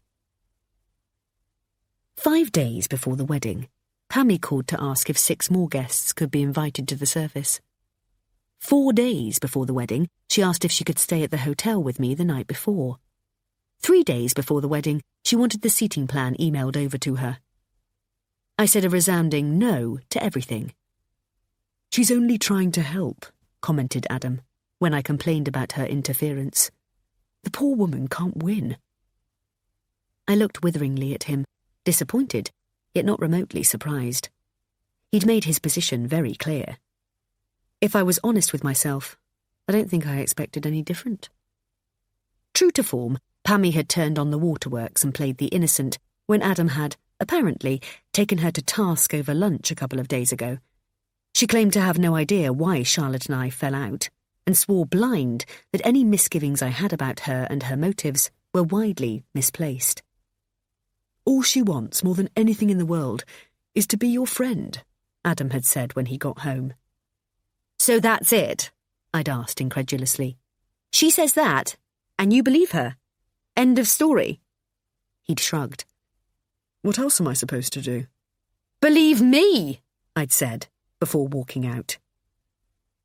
The family dinner was the start of our celebrations, a small, intimate affair, a time to be with our nearest and dearest before the craziness of the big day descended on us. If I had my way, it would just be my family, but I'm not selfish enough to deem my wishes any more important than Adam's. "Do I look okay?" I asked him, smoothing down the crepe of my black dress and then picking up a silk scarf. "Gorgeous," he said, before planting a kiss on my cheek. "You didn't even look," I teased. "I don't need to," he replied. "That was corny, even for you." I put 2 lipsticks in my clutch bag, one pillar box red, reserved for nights I was going out, the other a nude, for when the evening was winding down. Still, I figured, tonight might end with me in red. It was, after all, the penultimate night before our wedding, and I wasn't ever intending to do this again. Mum, Dad, Stuart and Laura were already in the bar of the Ivy when we arrived. Mum, cheeks flushed, happily raised a champagne saucer to us as our coats were taken. "Hey up, your mum's on the sauce already," Adam laughed. "It'll likely be Prosecco, rather than the real stuff," I said, "at least until she knows we're paying." The evening would have been perfect had it just been the 6 of us, but the dark cloud of Pammie's impending arrival hung low over me. I could feel my body stooping as each minute passed, the weight on my shoulders bearing down heavily. Half an hour after our agreed meeting time, Pammie made her entrance, with James at her side. Seeing him ravaged my brain with confusion, but I refused to give in to it. Tonight, I was going to be the epitome of self-control. "Good to see you," I said to James. His lips seemed to settle on my cheek for just a second too long. "Good to see you too," he said quietly. "How are you?" "Everything's just great," I said, conscious of relaying the same sentiment with my eyes. "Chloe not joining us?" I asked, looking around him. "No, afraid not. Thought Mum had let you know." I shook my head and raised my eyebrows. "We've gone our separate ways," he said. "Oh, sorry to hear that," I mustered. "It's for the best," he said. "It wasn't right. She wasn't the one." "You never know," I said, almost cheerily. "She might have been." "Don't think so. You know when it's right, don't you?" His eyes bored into mine. I ignored him and turned to greet Pammie. Her mouth was held firm in a thin, tight line. "Pamela, how lovely!" I enthused.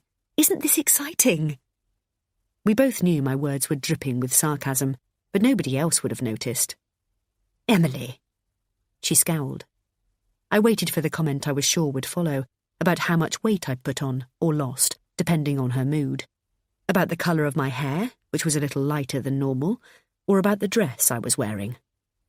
For the first time, I actually felt ready for it. But nothing came. "Darling," she said, turning to Adam and hugging him. But her mouth remained pinched, as if she was keeping it clamped shut, for fear of what might come out of it if she didn't. "Mum, how are you?" he said, embracing her warmly. Her eyes shot down to the floor. "Could be better," she said glumly. I silently pleaded with Adam not to ask, not to give her the satisfaction. Mum, spilling the contents of her glass as she lifted herself off her bar stool, seemed to be the answer to my prayers. "Oops, sorry," she said, regaining her balance. I hadn't realised I was so high up. Adam laughed as he took the glass from her and guided her by the elbow to our table. Pammie's joyless face could only follow. You had to hand it to her. She'd already created an atmosphere without barely saying a word. So, you all ready? Mum asked eagerly, even though the answer remained the same as the 3 other times she'd asked me that day. But she was excited, and it was infectious. I'd rather that than be bearing the heavy load that Pammie had walked in with. Adam could carry that burden. Yes, we're all ready, I said.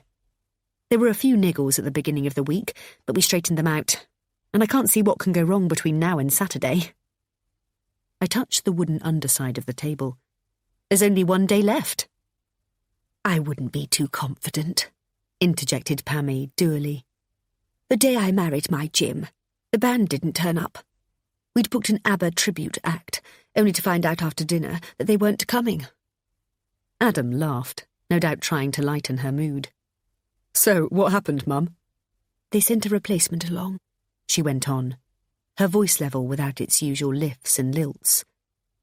But they were something akin to Black Sabbath. The table fell about laughing, but Pammie's face didn't crack. Her abject misery was a formidable feat, even for her. She looked down into her lap, wringing her hands. Here we go, I thought to myself, though there was every chance I said it out loud as Adam turned to look at me. Pammie doing what Pammie does best. I wasn't going to validate her attention-seeking by asking what was wrong, but Mum, naive to her ways, asked the question instead. Oh, Pammie, what on earth's the matter? She shook her head and wiped away an errant tear, the only one she could manage to squeeze out. It's nothing, she bleated, in her unique, don't worry about me way, that I was now adept at translating into, everybody worry about me. I was beyond bored of it. I drained my champagne saucer, and the attentive waiter was refilling it before I'd even put it back on the table. Oh well, chin up, P, I said, raising my glass. It could be worse. Emily, chastised Mum. I don't think so, murmured Pammie, her voice barely audible. I laughed theatrically, like a pantomime dame. Why's that then?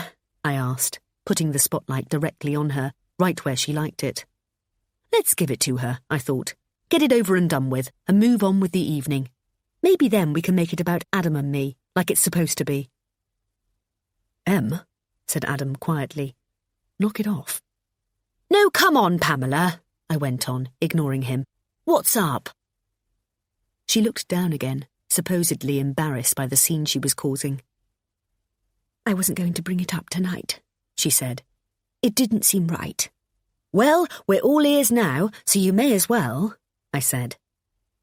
She fiddled nervously with her necklace, her eyes not meeting any of ours, darting instead over the busy restaurant beyond. I'm afraid I have some rather bad news, she croaked, working extra hard to push another tear out.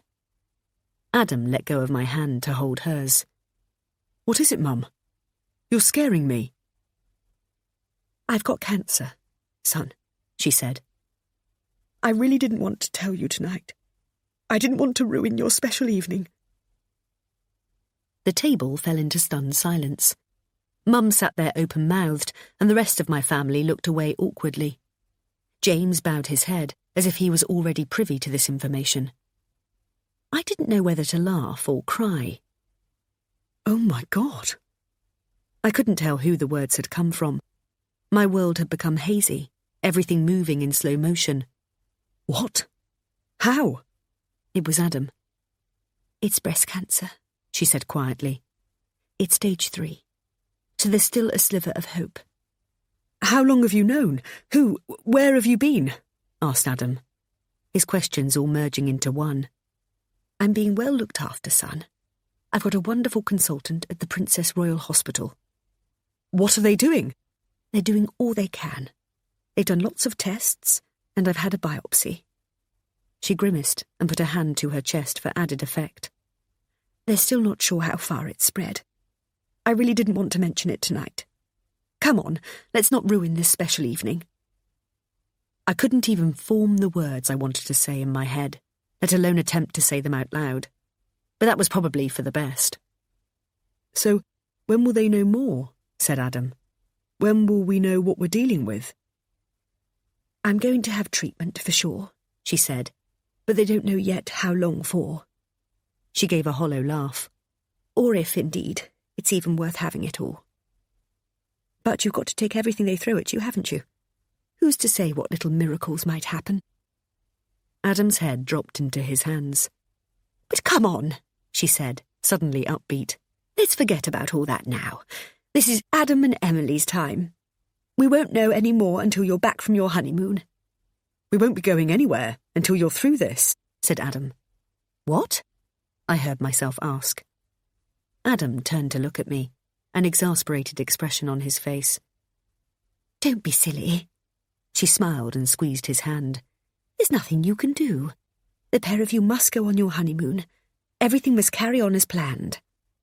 But what about treatment? He asked. I'm having chemotherapy starting on Monday. I put it off until after the wedding, in case my hair fell out. She gave a half-hearted laugh. I need to be looking my best. She looked at me and smiled pitifully. I locked eyes with her, daring her to show me a glimmer of guilt, a snatch of remorse for what she'd just done. But there was nothing but a self-satisfied glow, emanating from deep within her.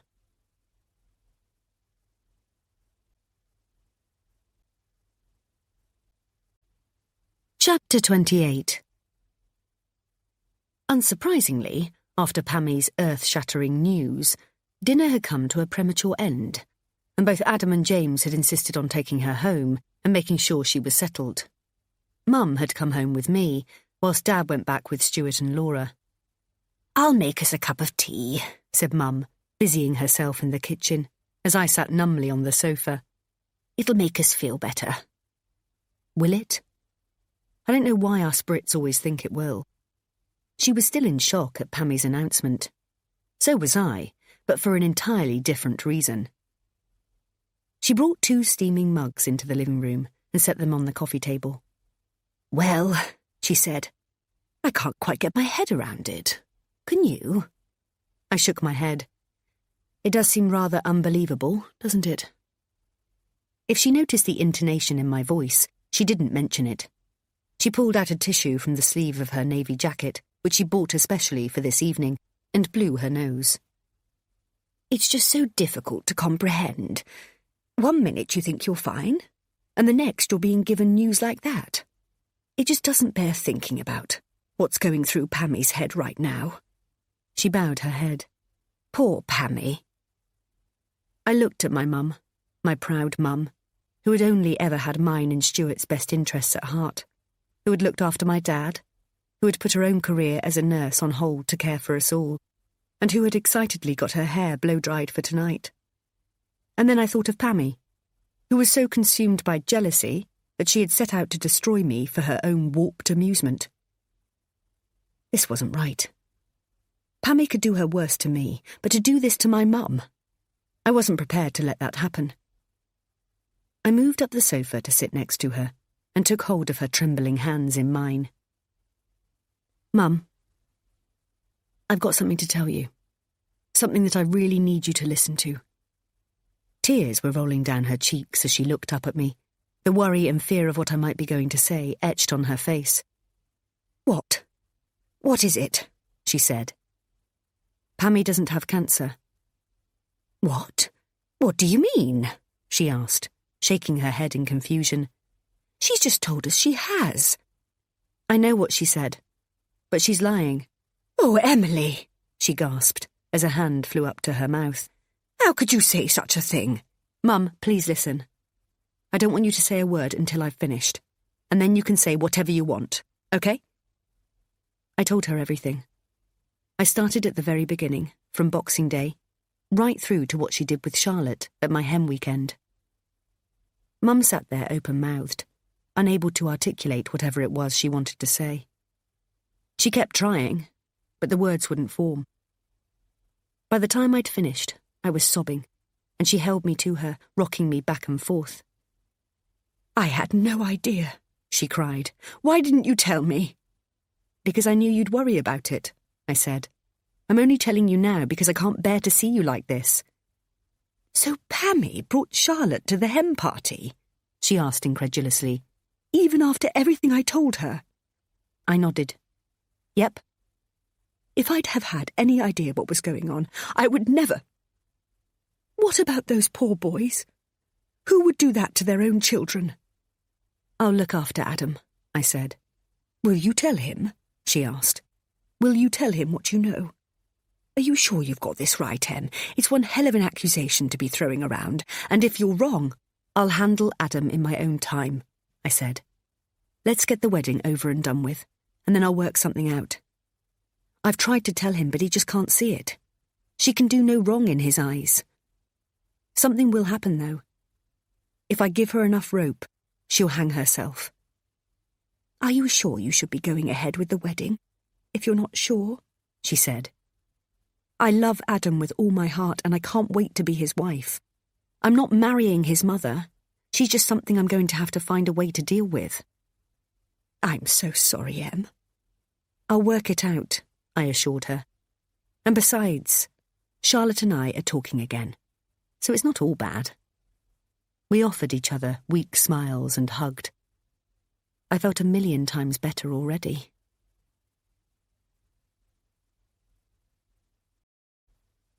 Chapter 29.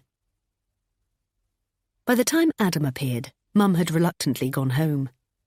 Promise me you'll be all right, she said on the doorstep.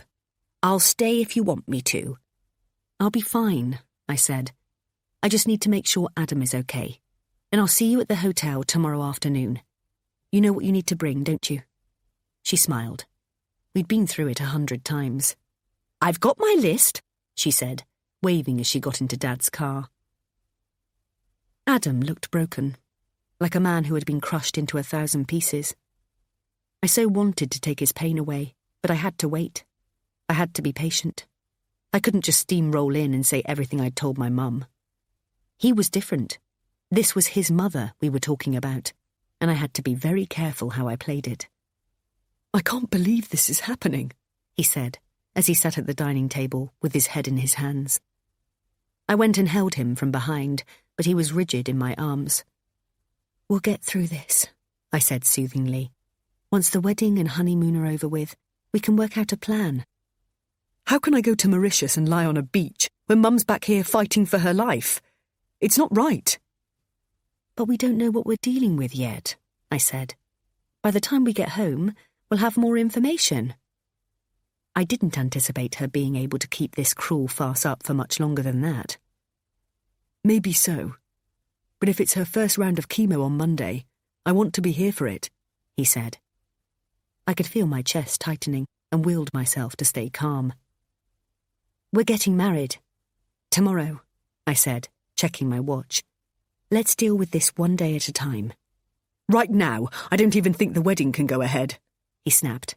It just doesn't feel right to be celebrating when Mum could be dying. I didn't say a word. I just calmly walked away, leaving him to see the sense in what I was saying. When I got into the bedroom, I silently pummeled a pillow in frustration. By the time he came in, I was dozing, but I came to as he slid into bed. How are you feeling? I asked. Better? He let out a heavy sigh. I think we should postpone the wedding. I sat bolt upright, my head spinning. What? He cleared his throat. I don't think I can go ahead under the current circumstances. It's such a huge shock, and I need time to think this through. Are you being serious? He nodded. Honestly, for real? My voice was getting louder and going up an octave with every syllable. It just doesn't feel right, Em. Admit it. This is not an ideal situation to be getting married in. We don't want our wedding to be a blur, do we? If he was looking for validation from me, he'd come to the wrong place. Your mum has cancer. I put the C word in inverted commas with my fingers. What the fuck does that mean? He leapt up, naked except for his boxer shorts, and raked a hand through his hair. She's got cancer, Em. God! I looked at him, pacing the floor, and could literally feel the helplessness and rage emanating from him. He looked like a battery hen, cooped up with nowhere to go, nowhere to let off the steam that was building up within him. I could go some way to easing his troubles, at least by lifting the lid on the pressure cooker he'd put himself in. I could tell him that I thought she was lying, knew she was lying. I could share my belief that she'd made it all up to stop the wedding. But that sounded so ridiculous. Who would do that? No normal, sane person could even imagine telling such a vile and wicked lie. I could tell him everything she'd done and said to me since we'd been together, how she'd moved mountains to split us up, undermined me at every turn, and had now resorted to this, her all-time low, in 8 months of bitching and bullying. Would he believe me? Unlikely. Would he hate me? Most definitely. Would she have won? Undoubtedly. No, there was nothing to be gained by telling him the truth, but I'd be darned if I was going to let her get her own way with her vicious lies. We were getting married, whether she liked it or not. Calm down, I said, lifting myself off the bed and going to him. Calm down? Calm down? I'm supposed to be getting married tomorrow, and my mother has cancer. How the hell do you expect me to calm down? We're getting married tomorrow, I said, correcting him. We're in this together. I went to hold him, to put my arms around him, but his hand flew up, blocking me. We're not in this together at all, he snapped. You've made no attempt to disguise your feelings for my mother. And, if the truth be known, you wouldn't piss on her if she was on fire, so let's not pretend you actually care and that you're feeling my pain. I stepped back. You're not being fair. Don't make this about me. Your mother has gone out of her way to make me feel unwelcome from the day I met you, and I've tried so hard to get along with her. But do you know what, Adam? She's made it impossible. His hand flew up and, for a split second, I thought it was going to bear down on me. But he turned and smashed his furled fist into the wardrobe. The hat boxes that I kept my mementos in slid off the top and emptied themselves as they hit the floor. I stood, frozen. I went to open my mouth, but the words wouldn't form. I'm sorry, Em, he cried, falling to his knees on the floor. I don't know. I just don't know. The part of me that loved him wanted to kneel down beside him and rock him in my arms. But another part felt strangely detached, as if I was witnessing a desolate stranger scrambling around, trying to pick up the broken pieces of his life. To discover this side of the man I loved, a side I'd never seen before, on the day before our wedding, unnerved and terrified me in equal measure. I sat back down on the bed and waited. I needed to take my time to process what was going on, to ensure that I stayed in complete control, because the desire to unload everything that was in my head was overpowering. But so was the panic that was caught in my chest, as the realization that he might well call the wedding off began to sink in. I'm so sorry, Em, he began again, half crawling towards me and resting his head on my knees. I just don't know what to do. I stroked the back of his head. Everything will be fine. I promise. How can you? How can you promise? She might die. I wanted to scream at him. She won't die, because she's not even ill. Instead, I said, we'll look after her. She'll be okay. He looked up at me, his eyes bloodshot. Do you think? I nodded. I think she'd like us to carry on with the wedding. In fact, I know she would. She wouldn't want us to create a fuss and call everything off. I could almost hear myself laughing. You're probably right. People are diagnosed with cancer every minute of every day. Even as I said the words, I hated myself for putting Pammie in the same vein as the millions who were truly fighting the hideous disease. And their chances are good now. He nodded miserably. So much better than they used to be. They've made real advances. I could tell by the glazed look in his eyes that I wasn't getting through. People survive this. Millions already have.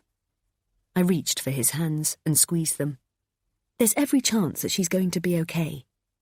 Let's see what we're dealing with and support her through it. I know all that, he sniffed. But I just can't deal with this on top of everything else right now. I appreciate that. So let's carry on as normal. There will be more to deal with if we cancel the wedding. I gave an exaggerated sigh. But I'd rather do that than stagger through the day. I can't concentrate on anything other than Mum right now. She needs me to be there for her. He wasn't hearing me. My mind raced ahead, mentally scanning all the people that I'd need to contact if the wedding didn't go ahead. It didn't bear thinking about. This was not happening. I wouldn't allow it. I got hold of his wrists and gripped them tightly, staring straight into his eyes. "Listen to me," I said firmly.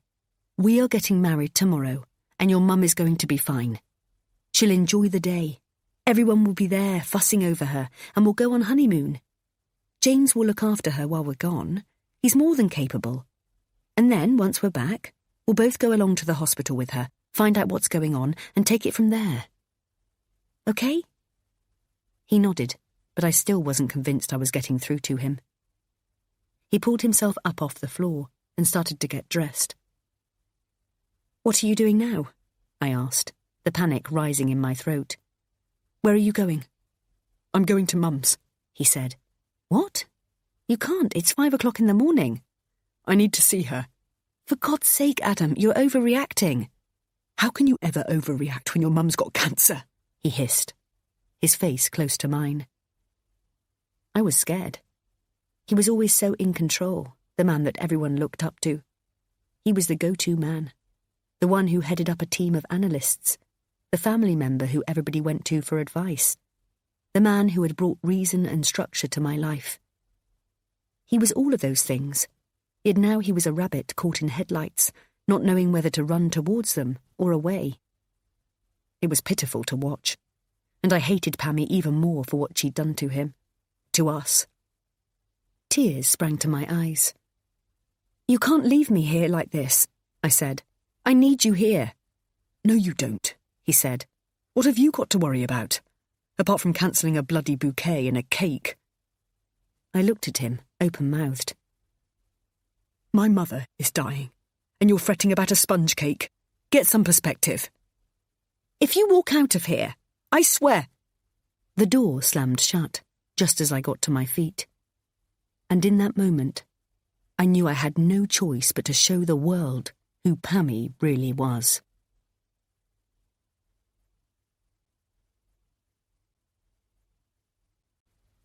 Chapter 30. I hadn't thought that sleep would be possible, but I must have dropped off, as it was light when I next opened my eyes. I looked at the clock on the bedside, 8:02 a.m.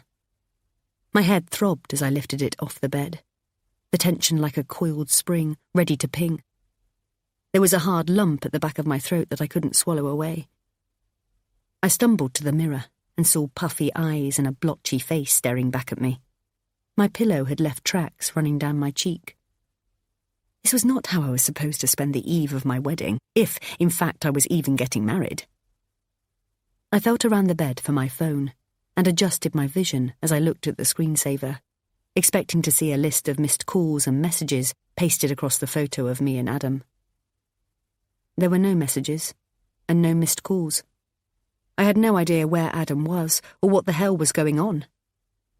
I called him, but it went straight to answer phone. I tried again and got the same. I wasn't going to give Pammie the satisfaction of calling her, so I opted for second best. James. He picked up on the second ring. "Hi, Em?" "Yes," I managed. "Do you know where Adam is? He went out early this morning, and I can't get hold of him." "You sound shaky. You okay?" "No, your family's seriously fucked up." Instead, I said, "Yes, I'm fine.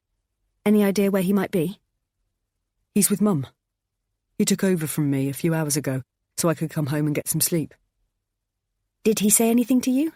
I asked optimistically, trying to stop the desperation from creeping into my voice. "We had a fight, and he's talking about calling the whole thing off, James. I don't know what to do." "Jesus." "He seems adamant it's the right thing to do." "Do you want me to come over?" "No. Yes. No, I don't know." "Em, do you want me to come over?" His voice was rising with concern. "No, just get him to ring me. He's not picking up his phone. This might be for the best, he said, almost inaudibly. What? Had I heard him right? To give you both time to make sure it's definitely what you want. How can this be for the best? I cried. But then why would I expect anything different from you? You've been set on sabotaging this relationship since the very beginning. I bet you're loving this, aren't you? I've only ever had your best interests at heart. The only thing you've ever wanted was to get one up on your brother. That's not true, he said quietly. Right now, I don't really care. I just need to find out what the hell's going on. I'll go over to Mum's now and call you from there, he said solemnly. I couldn't think straight until I'd spoken to Adam. There was so much to discuss. He couldn't back out now. What would people think? The plans and sacrifices they'd made to be there, to share our special day. Time off work, babysitters, train tickets, and that was just our guests. What would I say to the hotel, the registrar, the florist, the entertainment? I called Pippa. She only had to hear me say her name and she was on her way. Don't move, I'll be there in 10 minutes, she said.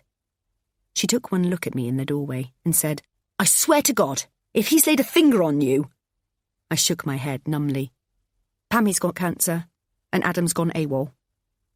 She raised her eyebrows questioningly. Exactly, I said. There was nothing she or anyone else could do, apart from make me tea and wait.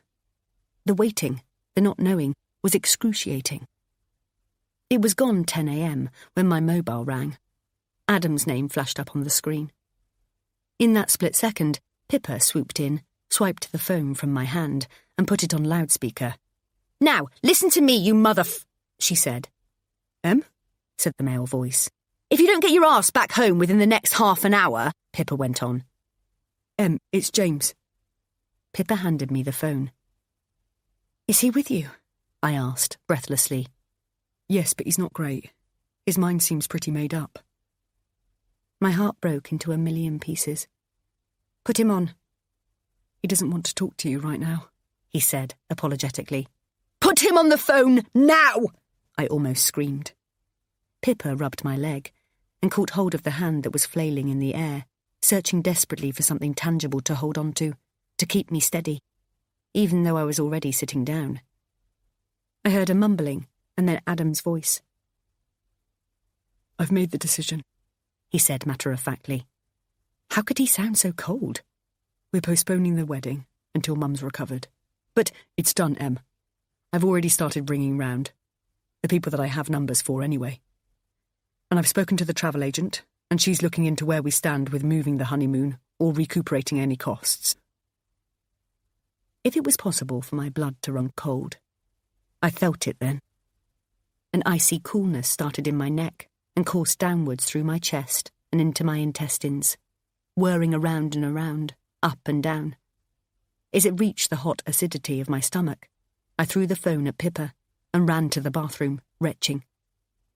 It sounded as if she was talking underwater, and I couldn't make out any words as I hung my head over the toilet, its very appearance prompting a contraction in my gut, propelling hot bile to sear up my throat. Within seconds, Pippa was kneeling down beside me, holding my hair and rubbing my back. It's going to be okay, she whispered. I'll sort everything. I went to shake my head, but threw up again.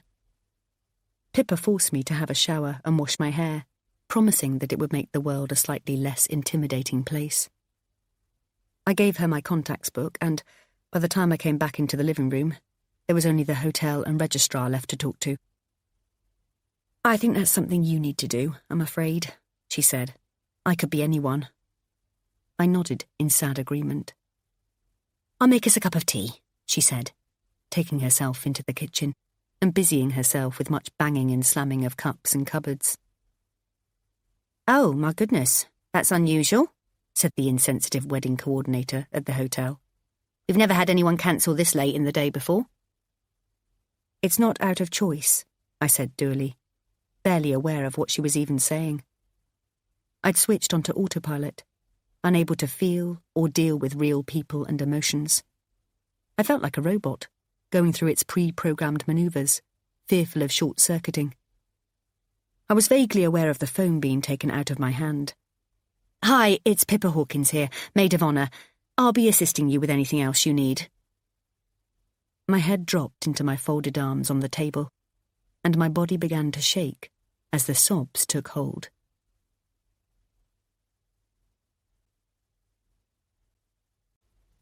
Chapter 31.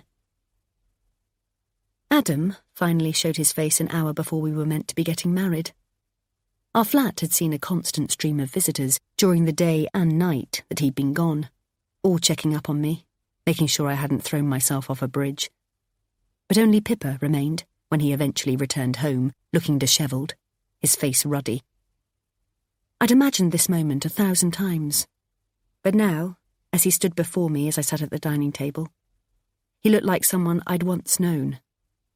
Not the man that I'd loved and lived with for the past 8 months. It felt like we'd shared a fleeting encounter at some point in our past lives, and I could barely recollect the details. I didn't know if that was my brain's way of protecting me against the reality, of cushioning the blow of what was really happening. I could see Pippa picking up her coat in the corner of my eye, but I stared straight at him, daring him to come back at me. He avoided my gaze. "I'm going to go," said Pippa. "Okay?" I nodded, my eyes never leaving Adam. The sadness and sense of embarrassment I felt had been replaced by a very real anger now, so close to the surface that I felt like a feral animal being pulled back on its lead. He only needed to say one word, any word, and the chain would be off. "I need you to understand," he said. I was up and out of my chair so violently that it fell backwards onto the floor. "You don't get to tell me to do anything," I spat. "I have been through every possible emotion, and you dare to come in here and patronise me, telling me I need to understand." For a minute, I thought he was going to raise a hand to me. His shoulders were pulled back and his chest was puffed out. But then he deflated, like a popped balloon, and the air literally rushed out of him. I didn't know which I preferred. At least if he retaliated, I had something to work with, something to spar with. But this hollowed-out version of his former self was pathetic to watch, a crumbling ruin that was difficult to garner respect for. I wanted him to stand up and be counted, not collapse in a childlike heap at my feet. "We need to talk," he said quietly. "You're damn right we do," I said. "Like adults." He pulled out a chair from the other side of the table, the only thing that was stopping me from launching myself at him, and sat down wearily. He looked how I felt, exhausted. There was a fleeting moment when I thought she might have told him the truth, had the guts to tell him what she'd really done. But as I tried to imagine the scene in my head, it just wouldn't come. "So?" I asked. "You need to calm down," he said. "And you're patronising me again. So if we're going to get anywhere, you'd do well to stop that." He bowed his head. "I'm sorry." "So, seeing as I've done absolutely nothing wrong, why don't you start by trying to explain where the hell you've been and why you've been unreachable for the best part of 36 hours? I was biting the inside of my lip and could feel the metal tang of blood on my tongue. "I can only try to explain how I felt. How it felt," he said. I crossed my arms and waited. "I was fully committed to getting married today. You need to know that." My expression didn't change. But when Mum told us her news, it just felt as if my whole world had imploded. It felt like everything had crashed down around me. I thought of the wedding, the honeymoon, Mum's diagnosis, and none of it felt real. "You lost perspective," I offered. "Yes, maybe I did. But it just didn't feel like I could function.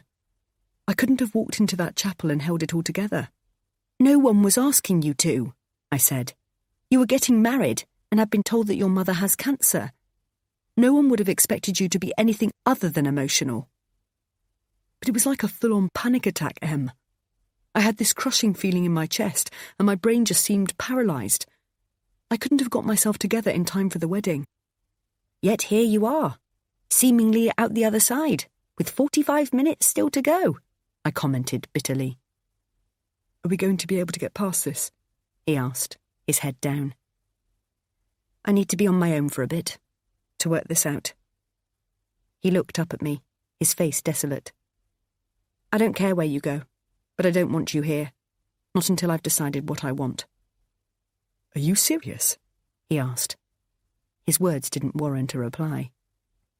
Mum and Dad are staying here tonight, as they thought they were going to their daughter's wedding, and have now got nothing better to do.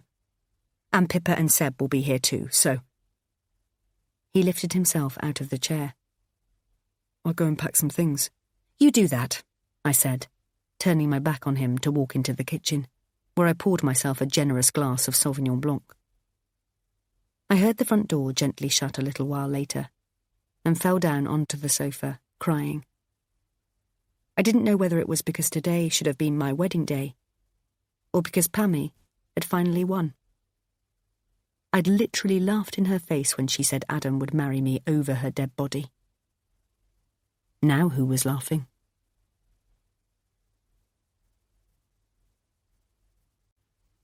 Chapter 32. I didn't take Adam's calls for 8 days. Not because I was playing mind games or seeking attention, but because I genuinely needed to be on my own, without his influence, to work out what I wanted. I forced myself to go back to work, even though I had the time booked off, naively believing that having a purpose would make me feel better. But when I found Adam loitering outside my office, I could no longer ignore him.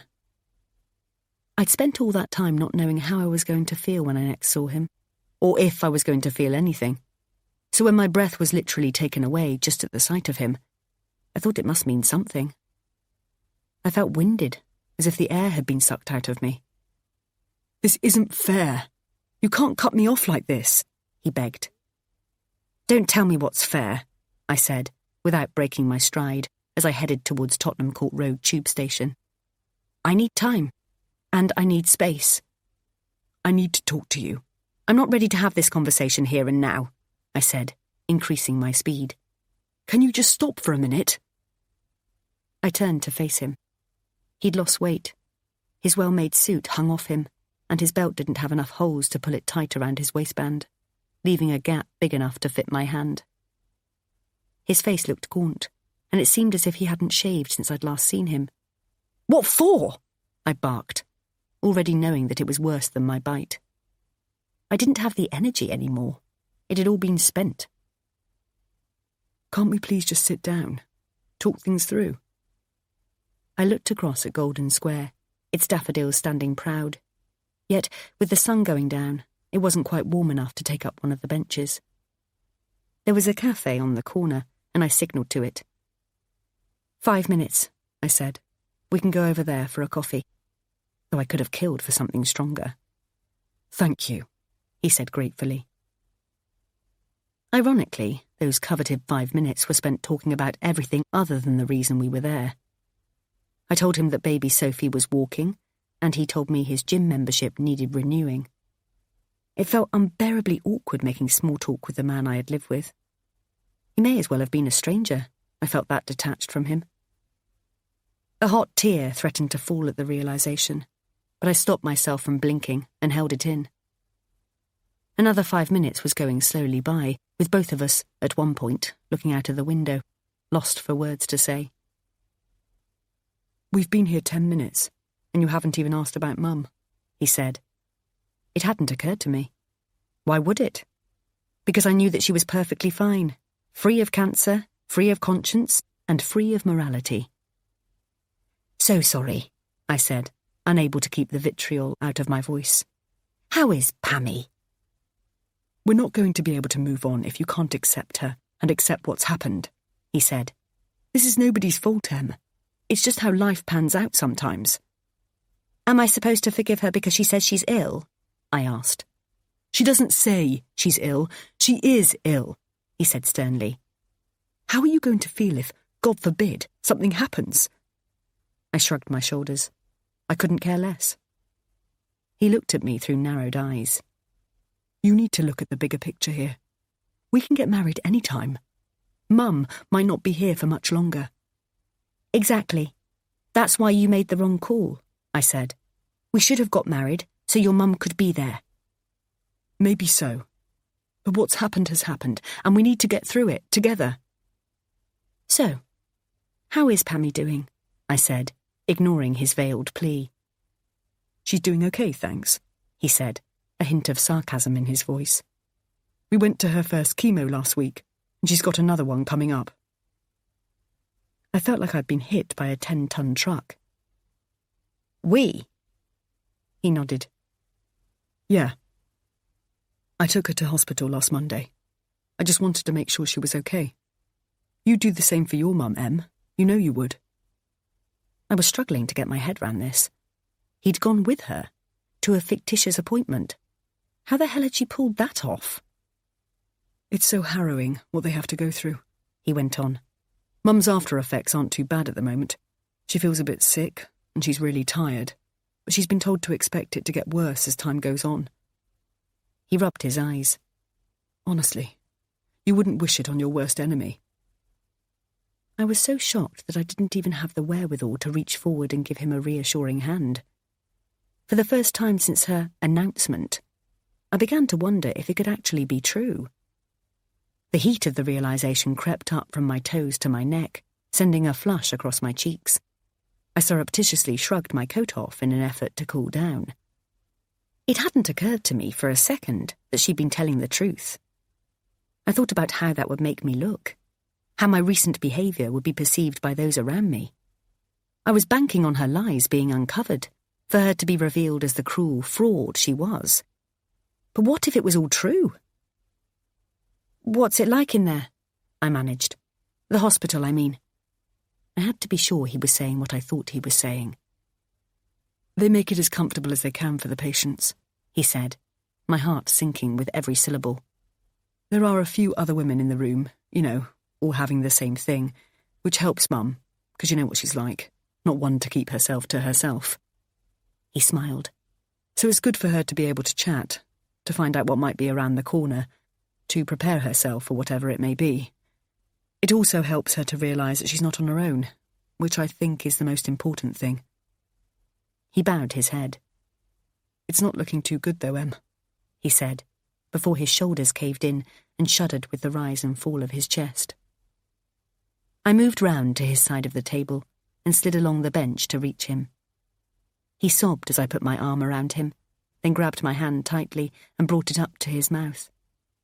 "I love you," he whispered. "I'm so sorry." "Shh. It's okay." I was at a loss as to what else to say. I'd spent such a long time with the thoughts in my own head, going over the unfairness of it all and the conspiracy I felt Pammie had been orchestrating since the day she met me, that I'd not thought about how Adam was feeling. I'd just written him off as a fool, a lesser man for allowing himself to be duped. But that wasn't how he was feeling. He was bereft. He'd cancelled his wedding to the woman he loved, and he believed, for he had no reason not to, that his mother was dying. "It's probably not the best place to have had this conversation," I said, half laughing, as we watched commuters rushing by the window. "No, probably not," he agreed, before turning to me and placing a wet kiss on my forehead. "Will you come and see Mum? She really wants to see you, believe it or not, to say how sorry she is." Despite myself, I pulled back a little. "I'm not sure," I said, no longer in control of my thoughts or how they played out on my lips. "Please, it would mean the world to her. To us both." I nodded.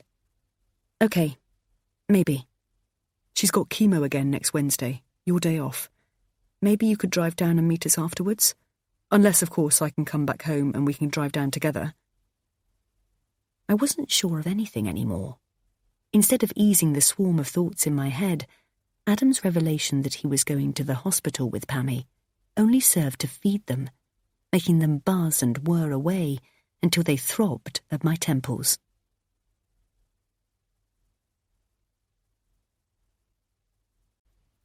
Chapter 33. It wasn't Adam being back home that had given me this excruciating headache. It was the pressure of going to see Pammie that was stressing me out. I could literally feel the tightness working its way across my shoulders and creeping up into my neck. I instinctively opened the fridge to get a bottle of wine, but stopped short.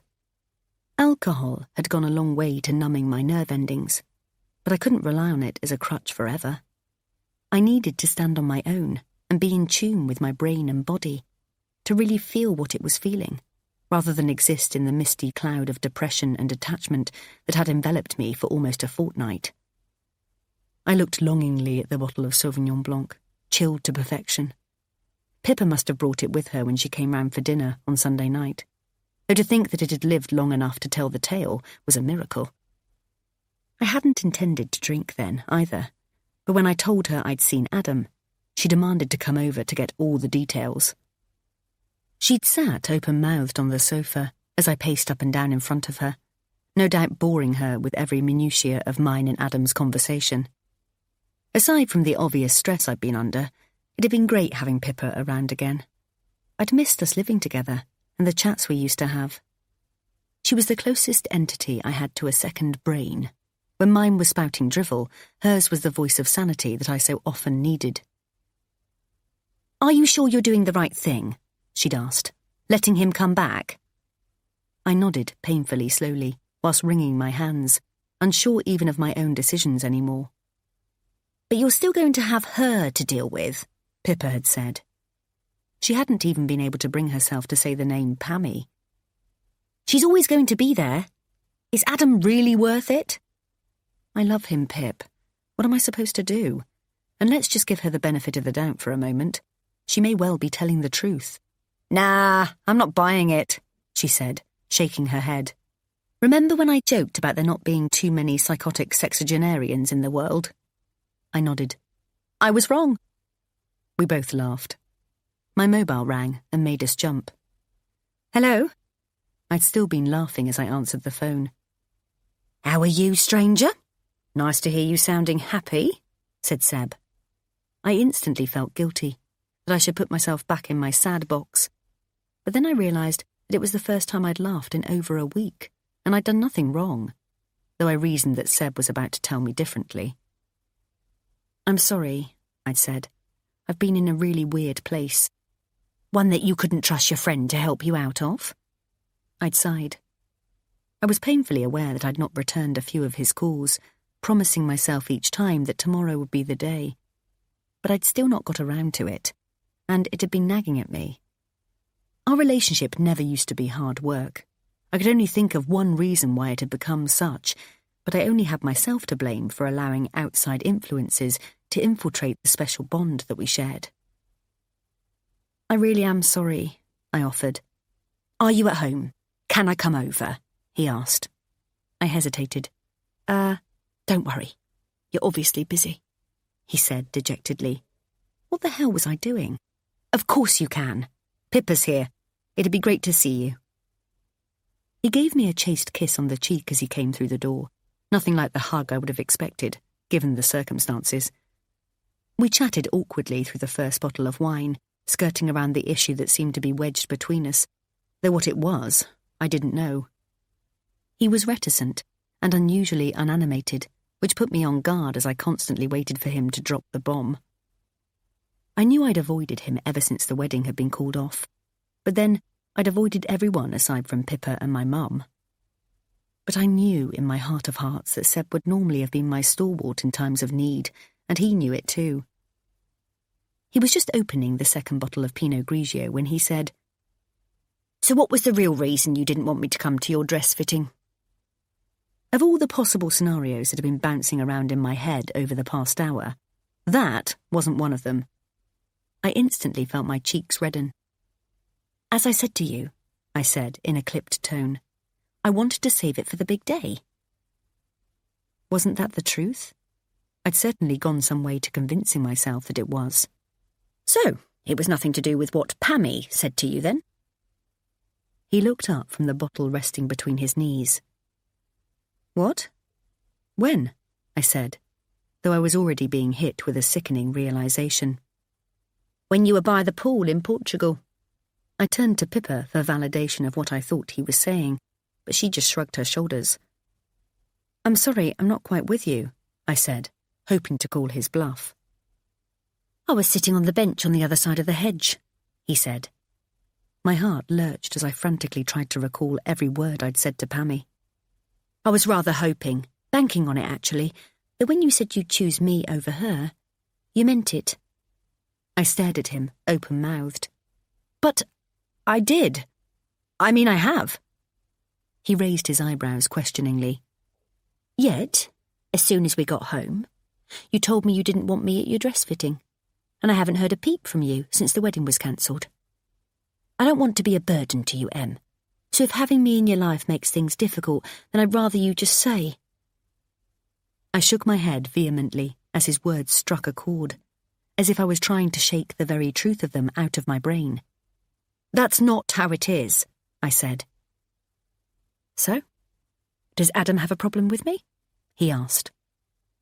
I thought back to how he'd been at the cinema that time, before he'd even met Seb, and his cutting remarks when he found out he was going to see my dress.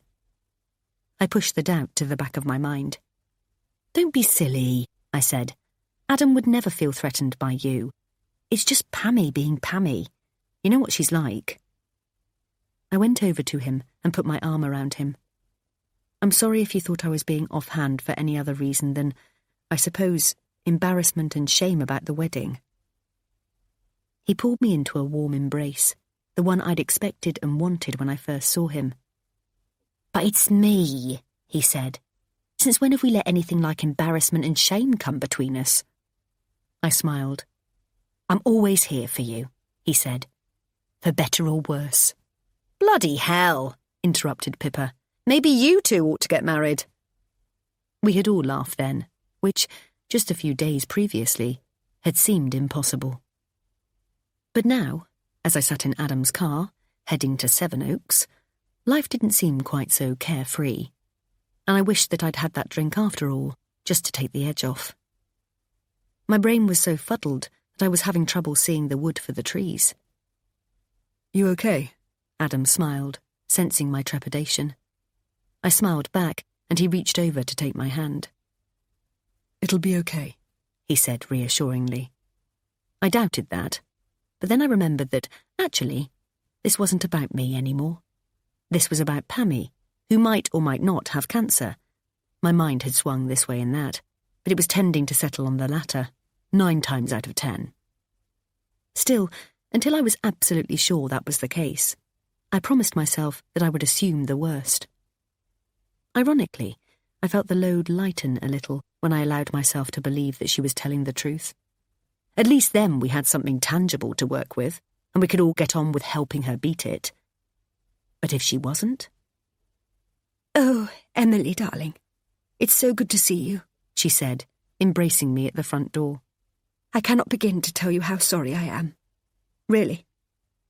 I am so sorry. I would never have said anything if I thought for just one moment that... I smiled tightly. Regardless of whether she was ill or not, I still didn't have to like her. Darling, she exclaimed as Adam reached her. Goodness, how I've missed you. I've only been gone for 2 days, he laughed, rolling his eyes. Yes, I know. You should be home with Emily. That's where you belong. I didn't know if she was trying to convince us or herself. How are you? I asked, as sincerely as I could. How are you feeling? She looked down. Oh, you know, I've been better, but can't complain.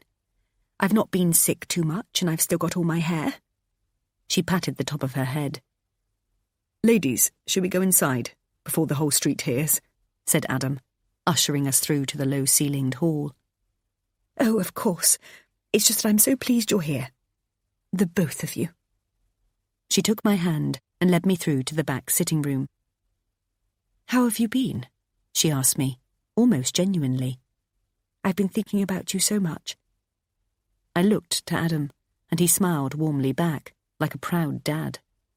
He bought every word she said. She had him wrapped around her little finger. I felt a very real pang of disappointment.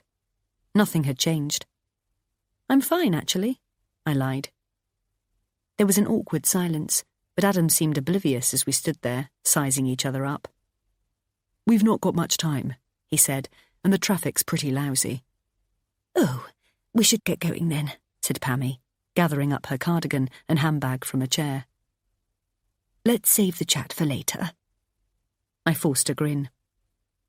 Now, I've made a few little sandwiches, just in case you get peckish. Just take the cling film off whenever you're ready, and there's cake in the tin in the pantry. Lemon drizzle. I made it myself, she said proudly. That's lovely, I said, aware of the falseness of our conversation. I couldn't remember the last time we'd exchanged such pleasantries. You shouldn't have gone to so much trouble. Don't be silly. It's the least I can do for you coming down all this way. And we shouldn't be too long anyway. They just need to get me attached and then we're off and away. She pulled up the sleeve of her blouse to reveal a padded gauze stuck to the inside of her arm. Perhaps we can have a proper chat when I get back. I nodded, but looked to Adam. Do you not want Emily to come with us? He asked, sensing my confusion. I'd not even contemplated them going without me. Goodness, no, she said. There's no point in that. We'll have a cup of tea and some cake when I get back, okay? She looked to me, then Adam, and we both nodded mutely.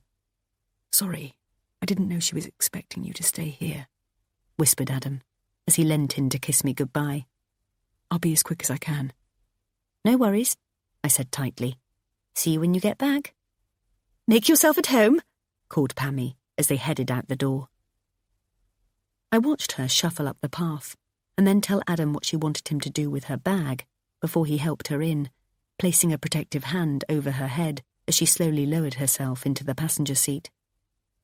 I made myself a cup of tea and sat on the sofa, wondering what I was going to do with the hours that stretched out ahead of me. I've always felt uncomfortable being in someone else's home when they're not there. There's something rather unnerving about being surrounded by someone else's possessions that you know you shouldn't touch. I picked up The Lady magazine from the coffee table and had a flick through, but it was full of features and ads aimed at a life other than mine. Alas, I had no need for a butler, bodyguard, or yacht staff at the moment. I thought about putting the TV on, just for a bit of background noise to break through the silence. But then I eyed the hi-fi in the corner, an old-fashioned stacking system with a 3-disc CD changer. I'd had one of those in my bedroom when I was a teenager, and I remembered the long afternoon it had taken me and Dad to read through the high-tech instructions. As much as times have changed and moved forward, it still took me longer than it should have to find the on button and press eject. Simon and Garfunkel's Greatest Hits, one of my mum's favourites, was already lying in the groove, so I clicked it closed again and pressed play. The opening guitar strum to Mrs. Robinson filled the room, taking me back to those Saturday mornings when Mum hoovered around our feet as Stuart and I sat on the sofa. Up, she'd say, as we both giggled. The photo albums that Pammie had proudly flicked through on my very first visit here were lined up on the shelf above, sandwiched between 2 MIDI speakers. I looked along the spines, at the years written boldly in black pen. I could only remember that the album she'd shown me was maroon leather. But now, as I touched them, I saw that they were a cheap plastic, trying their best to imitate leather. I pulled the first of 3 maroon books from its place, its tacky cover sticking to its neighbours. The pages were overflowing with a young Pammie and Jim, clearly in the first throes of love, gazing adoringly at each other, whilst others around them could only look on. Adam was the spitting image of Jim as a 20-something young man, and James bore even more of a resemblance. Jim had his arm proudly around Pammie's shoulders, his presence a warning sign to any aspiring suitors. Another photo showed Pammie draped over the bonnet of a Hillman imp in a geometric shift dress, whilst her girlfriends, with their pinched faces, were duly ensconced inside. I could just imagine the envy-induced conversation going on as the gorgeous Jim stood behind the camera, admiring his girlfriend. Another page on, and Pammie, Jim and friends are lying on a picnic blanket, which, despite being sheltered between sand dunes, was still being lifted off the ground by a blustering wind. England in summer, no doubt. Perhaps Camber Sands or Laysdown on the south coast. I imagined the freedom that being a young person living in the late 60s must have brought, and felt a pang of jealousy. To live with such abandon, with nothing to tie them down, must have been empowering. I wondered if we would feel the same about today when we look back in the future. The 4 couples, the men with their sideburns and the girls with Coke can curls in their hair, were all smiling, but it still felt like the Pammie and Jim show. They were clearly the Elvis and Priscilla of their gang, always holding court and playing for laughs. So, it seemed Pammie had been getting attention all her life. It was where she was comfortable, naively believing that it validated her somehow, that without the drama she'd be insignificant. I thought how exhausting that must be, to be constantly looking for the spotlight. Towards the end of the album, the black and white photos were intermittently interspersed with a flash of colour as the monochrome was gradually replaced by the real-life glow of a Polaroid. You could see the genuine astonishment on the faces of its subjects as they marvelled at the craziness of this modern-day invention. Would my grandchildren, or even children, look back through an antiquated iPhone and see the same look of wonderment on our faces? I remembered seeing the first picture on the opening page of the next album, a photo of Jim and Adam standing at the side of a pond, feeding ducks. Adam with half a slice of bread in his hand, looking up at his dad in awe.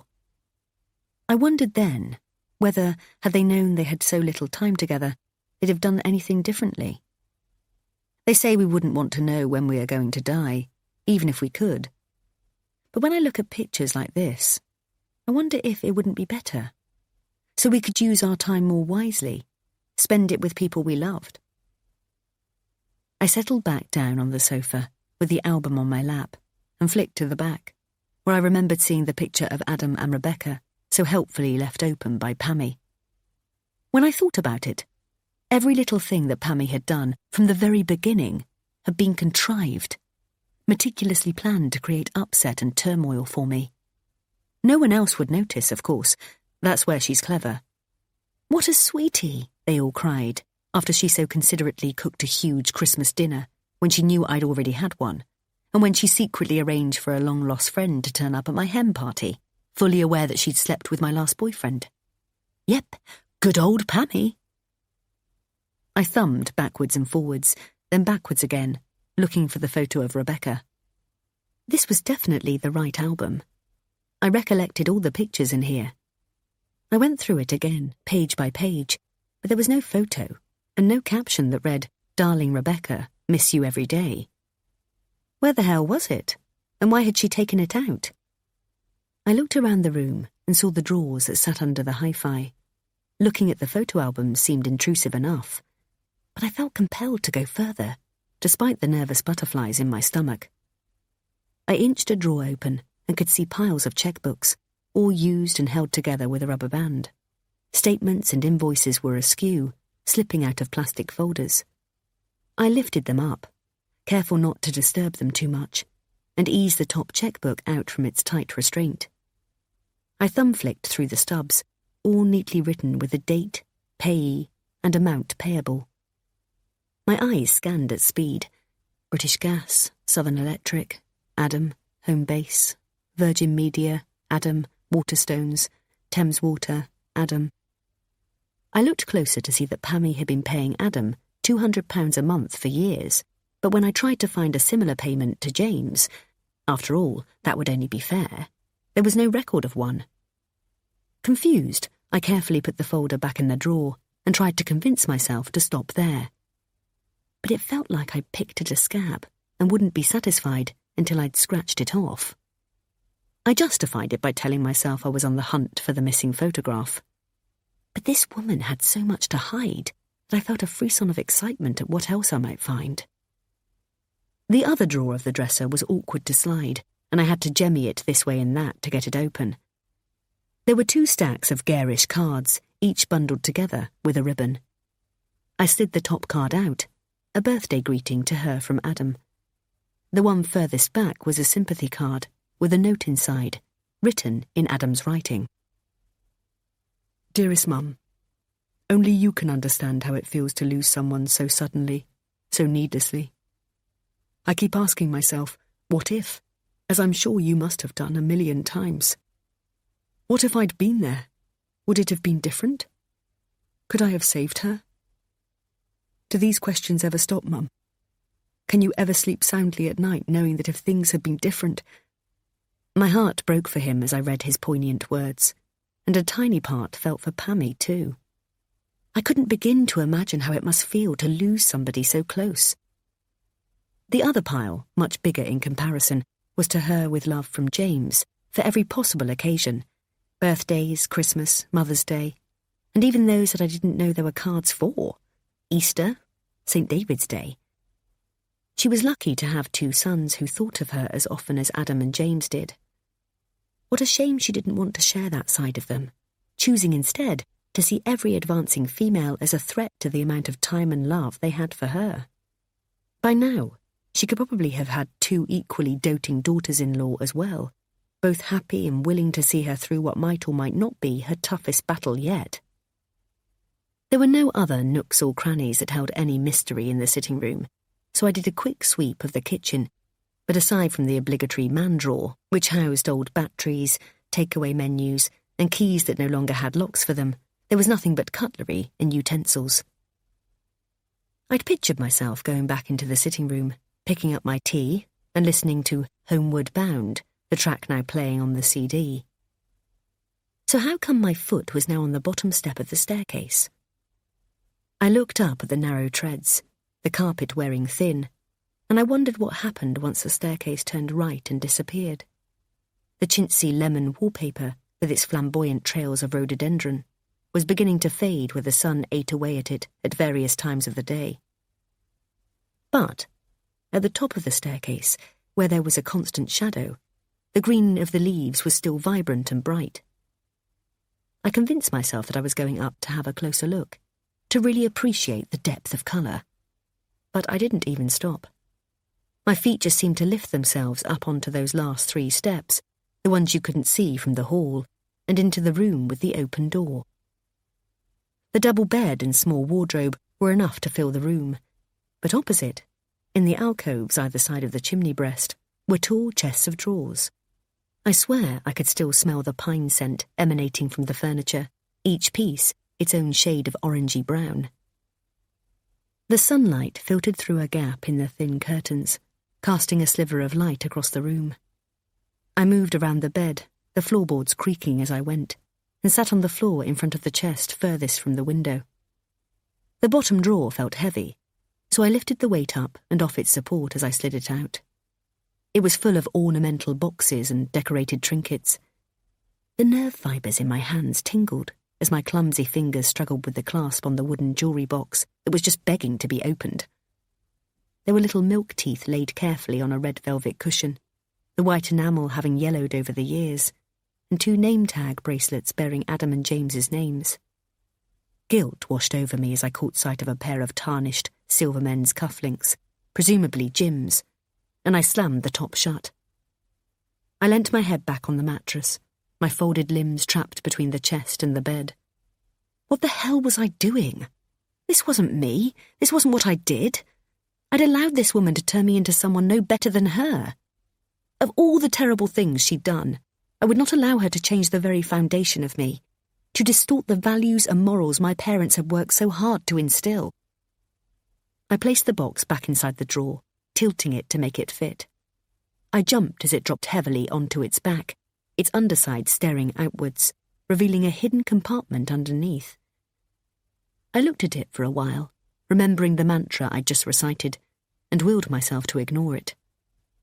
"Close the drawer," I repeated out loud, in the hope that hearing myself actually say it would stop me from doing what I already knew I was going to do. I carefully lifted it back out again and slid the bottom section backwards. I don't know what I was expecting to see, some old bones or something, so it was an anticlimax to find nothing more than an old inhaler, the type I'd seen a girl at school with. Molly, I think her name was. I would never forget watching her collapse in PE, just after we'd been told to run around the field twice to warm up for netball. We thought it was a joke at first, but then she'd started wheezing and clutching at her chest. I hardly knew the girl, but I couldn't sleep that night, and almost cried when they told us in assembly the next morning that she was going to be okay. I didn't know Pammie suffered from asthma, but perhaps it was Jim's, I reasoned. People find the oddest mementos comforting. There was something beneath it, a cutting or a picture, and I carefully lifted the inhaler out to get a clearer view. My eyes snapped shut, as if desperately trying to stop themselves from sending the message they'd already received to my brain. I tried to retract it, battling furiously with myself to eradicate the image before it reached the part of me that recognised it. But I'd seen it, and there was no way it could be undone. Rebecca, smiling out at me, with the man she loved by her side.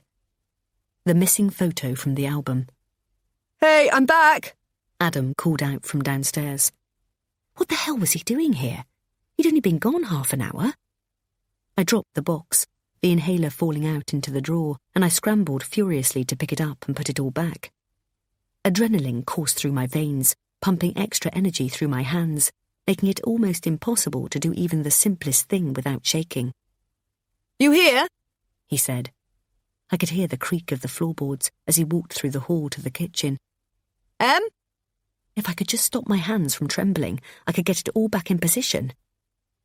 I could make out his footsteps coming into the hall, and there was only one place for him to go from there. A burning acid tore through my chest, and my throat constricted violently as it struggled to hold it down. "Hey, what are you doing up here?" he asked, reaching me just as I sat on the edge of the bed, my foot slowly closing the open drawer he couldn't yet see. I faltered. "Jesus, Em, you're deathly pale. What's up?" I came over a bit funny downstairs, a migraine or something, so I brought myself up here to lie down. I patted the pillows under the embroidered bedspread, still untouched and perfect. "Oh," he said, not noticing. "How do you feel now?" A little better, but I think I just sat up too quickly when I heard you calling. You were quick. Is Pammie okay? I hope she's not going to mind me being up here. "She's not back yet. I need to go and get her in a couple of hours. Do you feel up to a sandwich or a cup of tea?" Sorry, you've left Pammie there? I asked tersely. "Yeah, she doesn't like me going in with her." But you went in with her last time? "No, I did the same then, as well," he said. "She doesn't want me to see her like that, all wired up and whatever else they do. Silly, really, because I'm sure that's when she needs me most, but she's adamant she doesn't want me in there." But last time you told me about the other ladies, how they were all chatting to one another. "That's what she told me," he said, not understanding for a second the implication of what he was saying. "No doubt to make me feel better about not going in. Apparently, they're all on their own. They don't encourage accompanying visitors because it's only a small room and there's just not enough space." So where does she go when you drop her off? I asked, my mouth moving too quickly for my brain to keep up. Where does she go?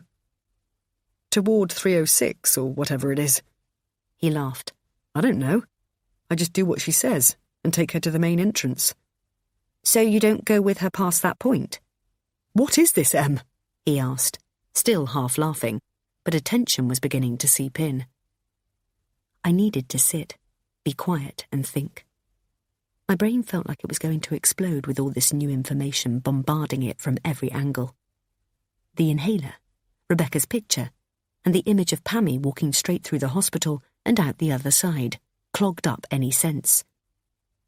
"You really don't look well," said Adam. "Why don't you lie back down and I'll go and make a cup of tea?" I can't, I said, feeling suddenly compelled to get out of there. I need to go. I need some fresh air. "Whoa, hold up," he said. "Just take it slowly. Here, take my arm. I'll help you back down the stairs." No, I can't stay here. "What the hell's wrong with you?" he said, his voice a little louder. "I've got to go back and get Mum in a bit, so just have a cup of tea and calm down." Drop me back to the station when you go. I'll get the train home.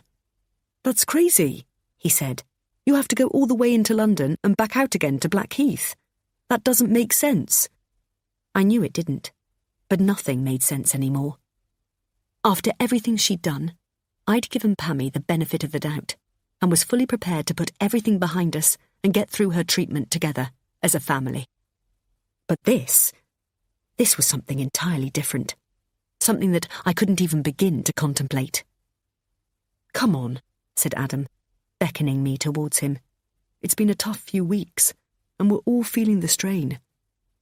He rubbed my back whilst he held me, blissfully unaware of the knowledge that was slowly poisoning my brain.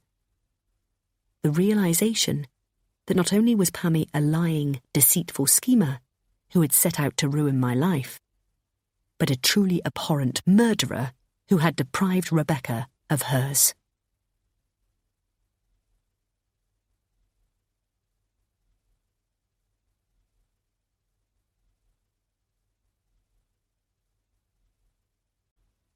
Chapter 34.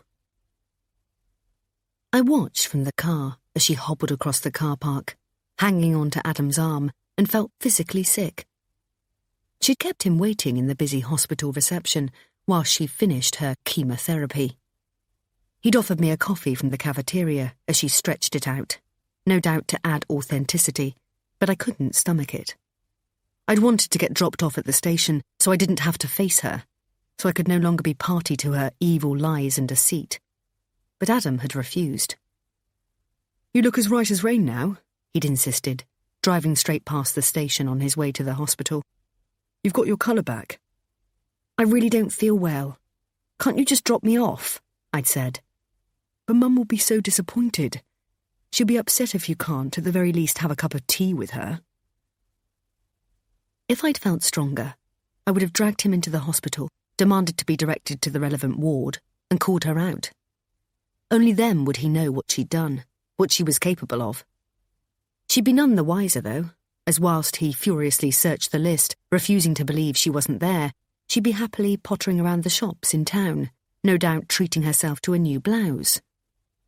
But that's all it would take to make him see, for him to start understanding what she put me through, and for both of us to begin to piece together what she'd done to Rebecca. Once the string was pulled, it would unravel at an alarming rate. But I needed time to work out which thread to pull first. Adam needed to see her for what she was, to believe in the possibility that she could do someone real harm. He'd think I was deranged if I started accusing her of Rebecca's murder with no real evidence. And if he didn't believe me, it would spell the end of us. I wasn't prepared to let that happen, not only because I love him, but because I refused to let her win. I wished that the anger I'd been carrying around for so long was still there now, forcing me to stand up and do what was right, whilst I had the chance. But that maddening resentment that had always been so close to bubbling over had been replaced by fear, not only for the relationship with the man I love, but for me. This woman, who I'd first thought of as nothing more than an annoying but harmless overprotective mother, is a jealous psychopath who will stop at nothing to get what she wants. To think that, looking at her now, is laughable, all hunched over, with her pleated skirt and sensible cardigan buttoned up tightly, shuffling ever so slowly, as if every step pained her. If I wasn't so scared, it would be funny. "Would you mind sitting in the back, dear?" she said as she reached the car. "It's just that I feel awfully nauseous after that, and I'm better in the front."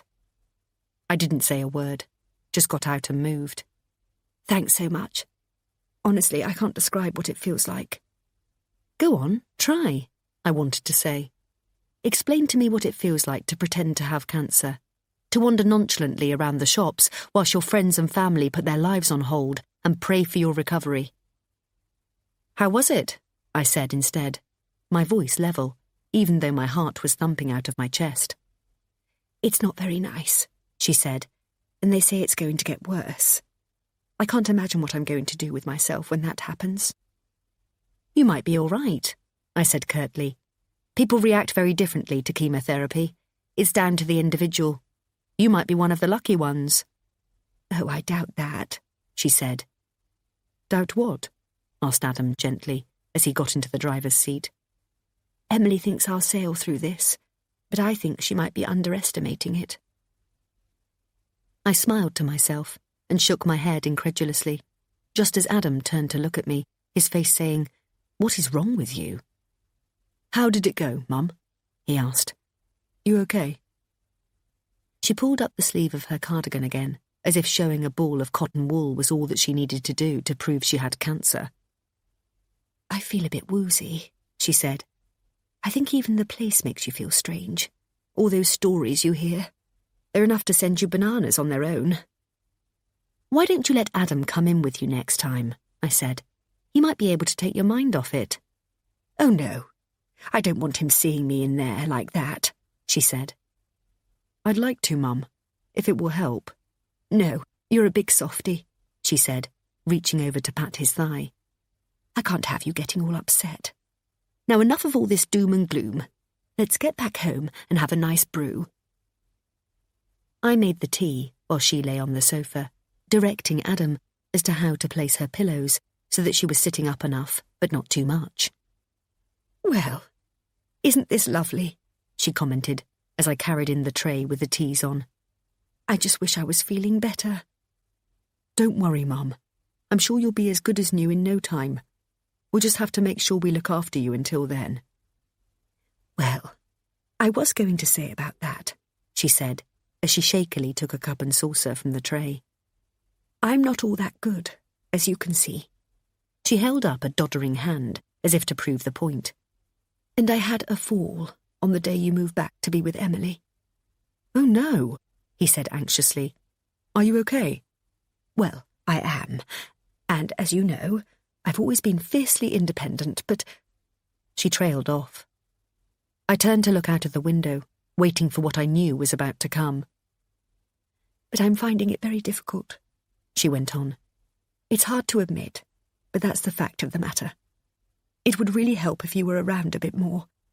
I got used to having you here for those couple of weeks. Wrong, I know, but I can't help it. I feel vulnerable now that you're gone. I forced myself to stay where I was, to concentrate on the sunflowers that were in full bloom at the end of the garden, their brightness at odds with the dark grey clouds looming overhead. I can't stay any longer, said Adam. I need to be at home with Emily. But I'll pop in, and James is always around.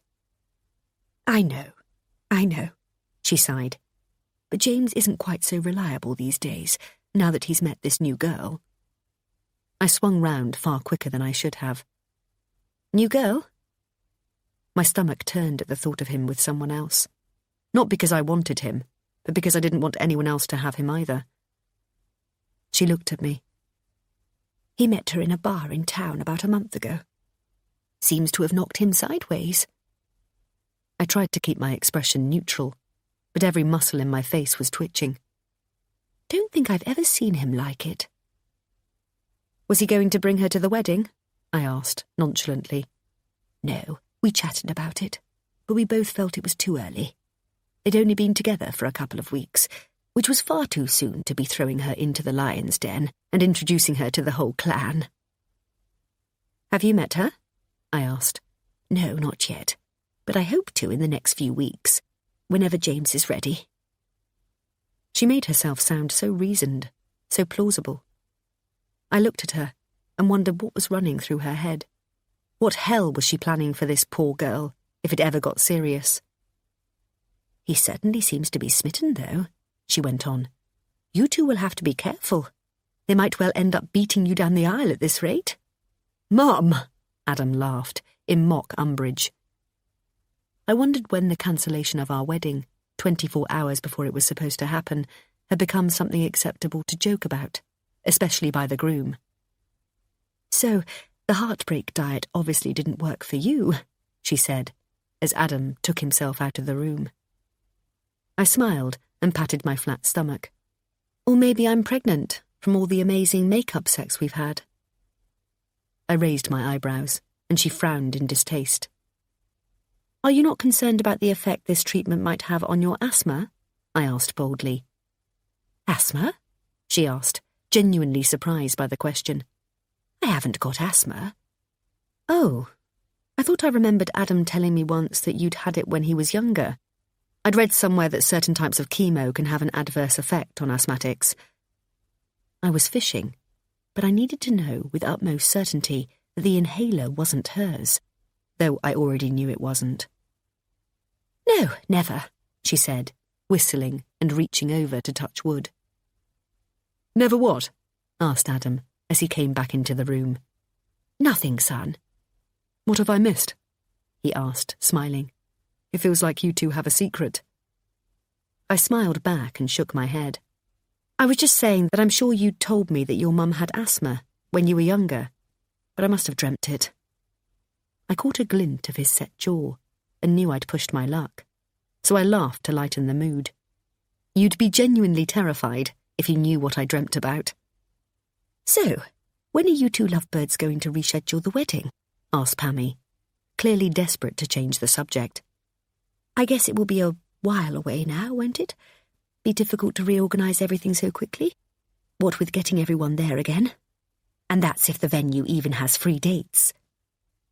She was rambling on, answering her own questions with what she'd like to hear. But I'm not one for giving Pammie what she wants. No, I think it'll be soon, I said, knowing full well that the hotel didn't have any vacancies for at least 6 months. I felt the prickle of hot tears springing to my eyes unexpectedly and batted them away. I would never allow her the satisfaction of thinking her actions could make me cry. I'm hoping that it'll happen in the next month or 2. I watched her face crumple. Oh, that will be such a relief, dear, she cried, pulling a tissue from a nearby box and dabbing at her eyes. That will go some way to assuaging my guilt. I don't know about that, Em, Adam said, his brow knitted. There's a lot to do in that time. He crouched down beside Pammie. And you've got nothing to feel guilty about, Mum. That was my decision. He looked up at me. If he was hoping for a smile, a hint of forgiveness, he was mistaken. I turned it on for Pammie, though, kneeling down beside Adam and taking her hand in mine. But obviously we're not going to do it until you're better. I smiled piteously. We need to know you're through the treatment and out the other side. Oh, you're a lovely girl, she said, patting my hand. My skin crawled at her touch. She is, agreed Adam, pulling me towards him and kissing my cheek. I turned my face so that our lips met, and I parted mine ever so slightly, inviting him to take more. He pulled away, but the act wasn't lost on Pammie, who turned away in disgust.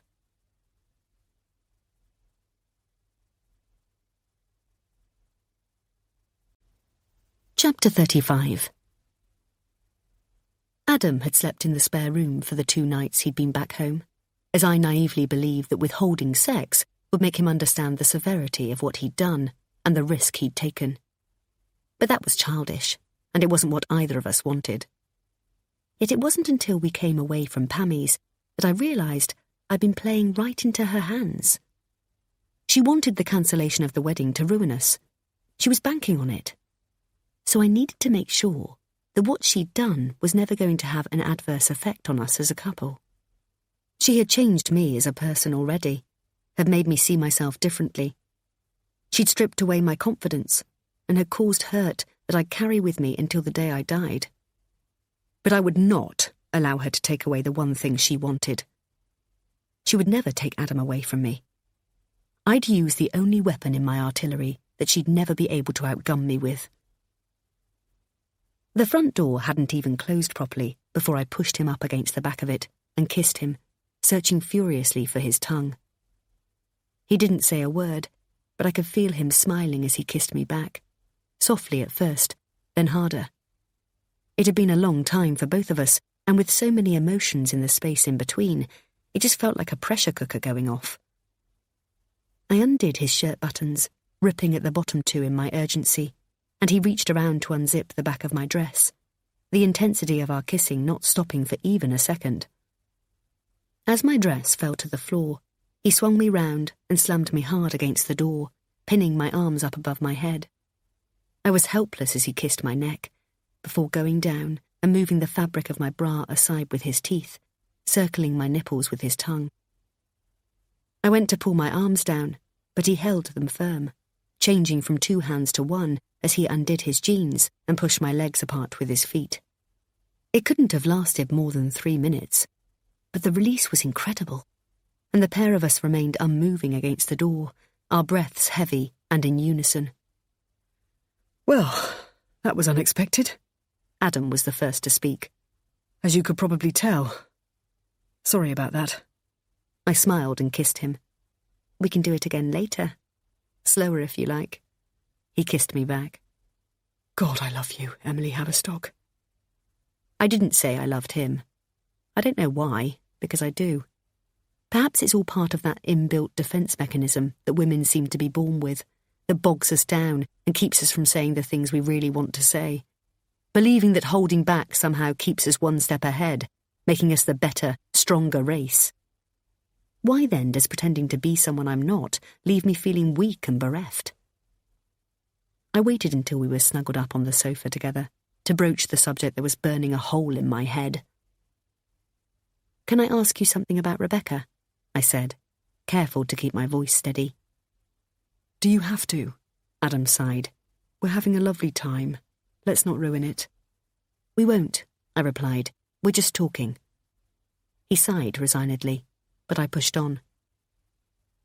"Did you get a chance to say goodbye to her? Was she still alive when you found her? Did she ever regain consciousness for long enough to know you were there?" He shook his head. No, she'd already gone. She was cold to the touch, and her lips were blue. I held her and kept calling her name, but there was nothing. No flicker of a pulse, nothing. His eyes started welling up. "Did you have to go through the hell of a post-mortem or inquest?" I asked. No, thankfully. She had such a detailed history of asthma, albeit not serious, or so we thought, that it was obviously the cause of death. "And your mum was there with you?" He nodded solemnly. She was the one who found her. I can't imagine what it was like for her. "Who was the last person to see her before she became unwell?" "What is this?" he said. "The Spanish Inquisition?" "I'm sorry, I don't mean to pry. I don't know. I just want to feel closer to you, know what goes on in that head of yours. That was a huge part of your life, and I just want to be in that same space, understand how it must feel for you, even now, years later. Does that make sense?" I wrinkled my nose, and he kissed it. Mum had taken up a few boxes earlier in the day, and they'd had a cup of tea, I think, in between unpacking, and she seemed fine. "What, absolutely normal?"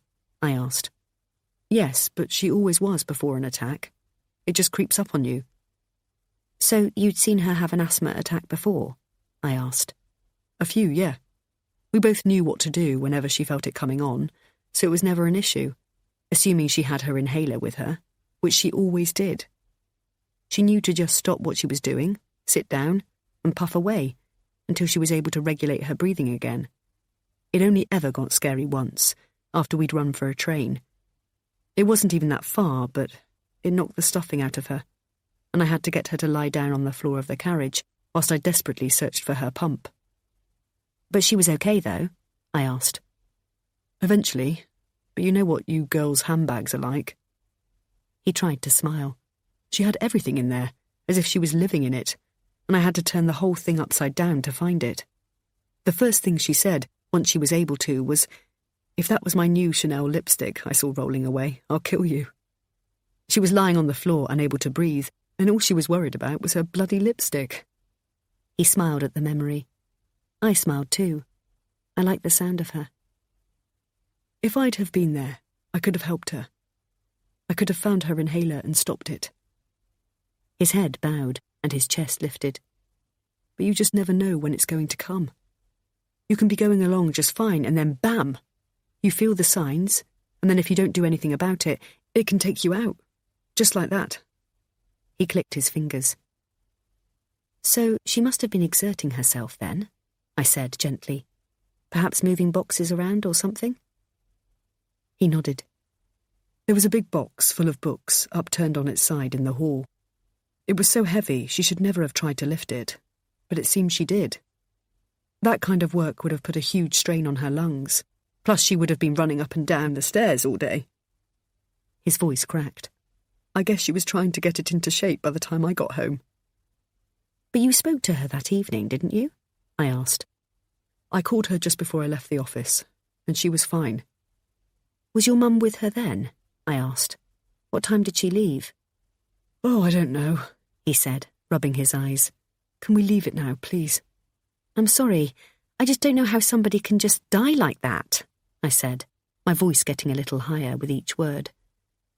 He looked at me questioningly. "It just freaks me out, that's all," I said. How could he not see? Surely he must have asked himself the question. It was so blindingly obvious. Pammie was the last person to see his girlfriend alive, and the first person to find her dead, on the day they were moving in together, on the day he left home. There was no greater motive for her to do something terrible, to stop her worst nightmare from being realised. She would have felt that she was losing Adam, relinquishing control, and she wouldn't have been able to bear that. God knows what hell she put Rebecca through in her attempt to get her out of Adam's life. How far had she pushed her? I shuddered at the thought. Poor Rebecca, who once, like me, had so much to look forward to, a life with the man she loved, her own family. But she'd not backed down. She'd stood up to Pammie and, by doing so, had unwittingly made the ultimate sacrifice. Was I taking the same risk? Was I signing my own death certificate? I didn't want to carry this overwhelming sense of foreboding alone, but I had no choice. It was one thing to tell Pippa and Seb about how Pammie made me feel. They had seen for themselves how cruel she could be.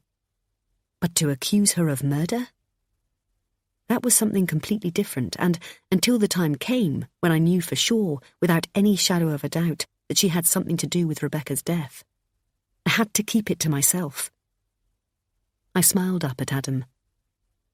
"What are you thinking about?" he asked. "If only you knew." Over the next few weeks, I threw myself into work, taking on every appointment I could manage. It helped to keep my brain busy, to stop the fear and panic from taking over.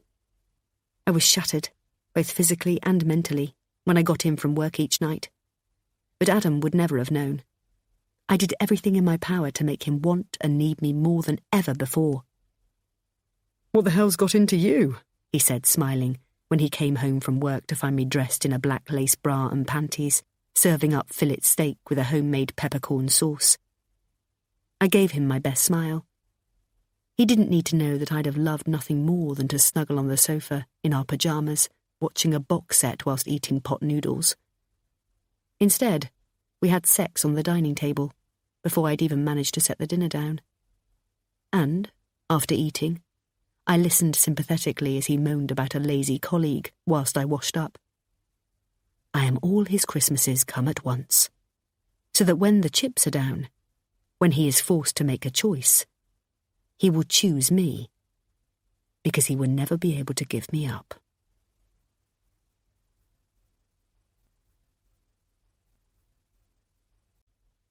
Chapter 36.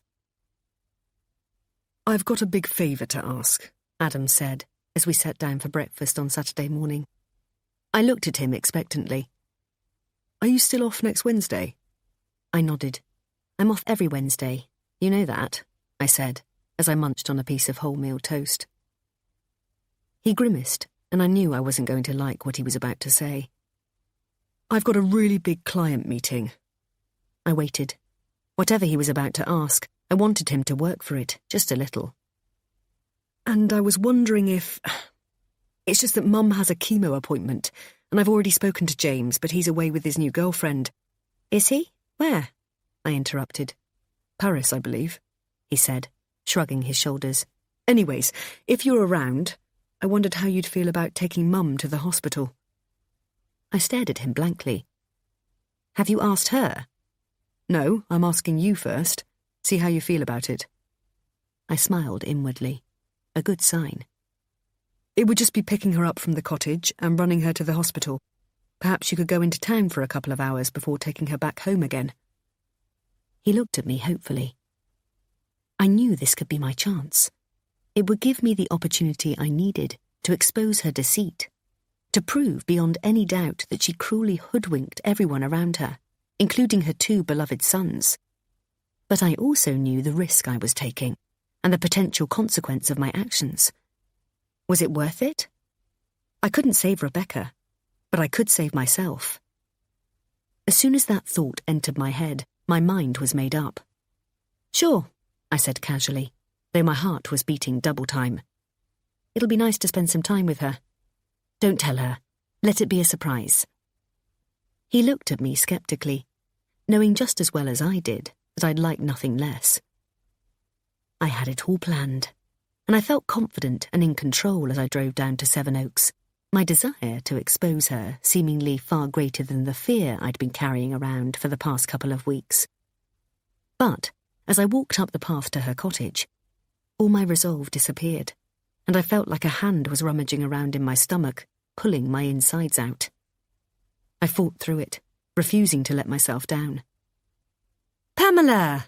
I exclaimed as she opened the door. She looked around me, expecting to see Adam walking up the path. "Surprise!" I said enthusiastically. "Bet you weren't expecting to see me." "Where's Adam? I thought he was taking me today." She was still looking past me. "Nope, he had to work, so you've got me, I'm afraid." "Well, there's no need.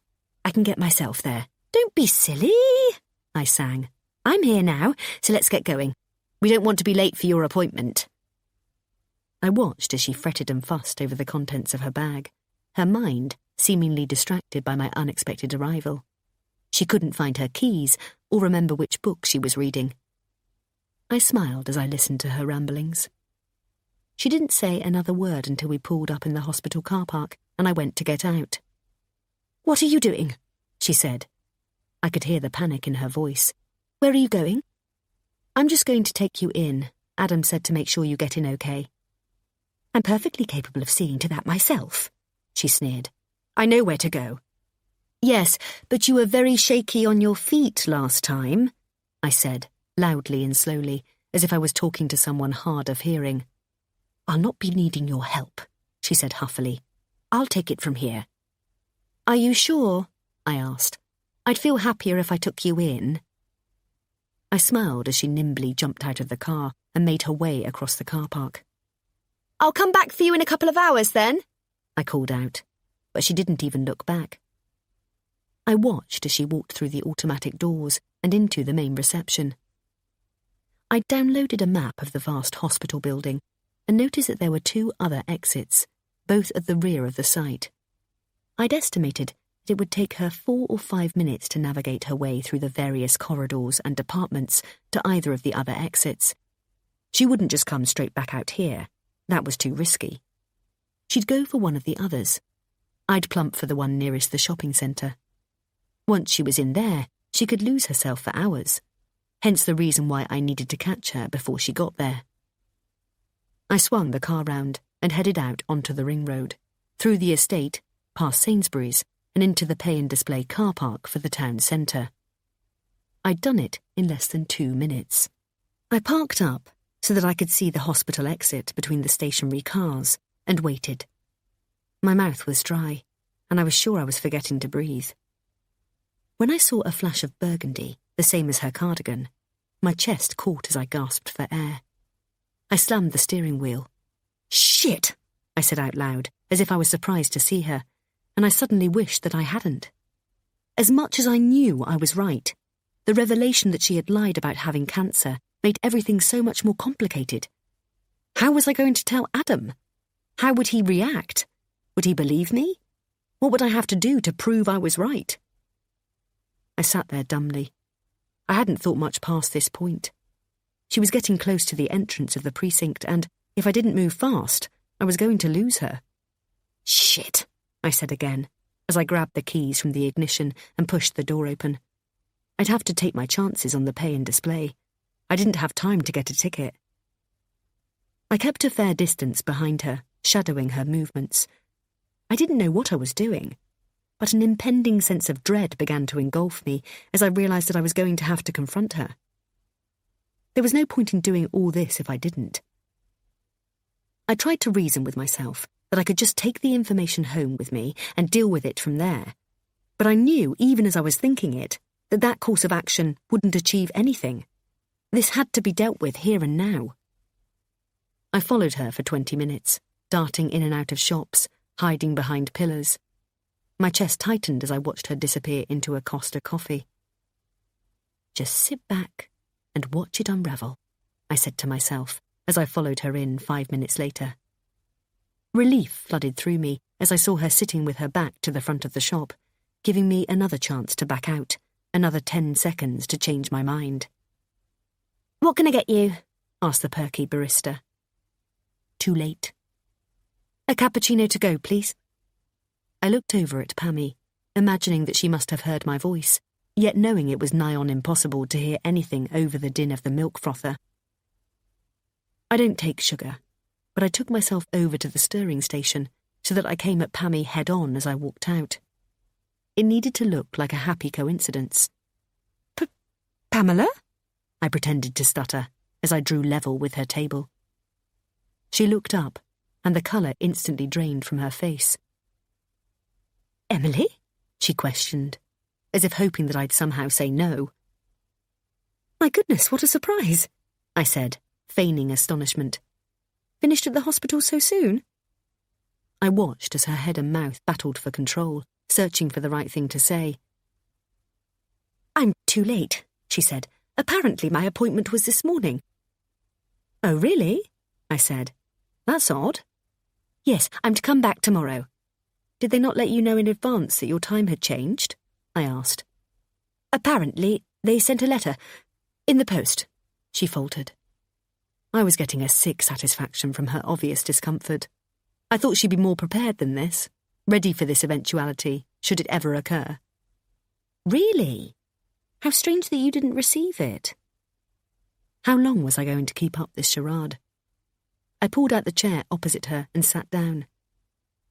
Shall I tell you what's really going on here? She looked at me, her eyes like steel, daring me to call it. I leant across the table. What's going on is that you never had cancer in the first place, did you? She looked like she'd been slapped in the face.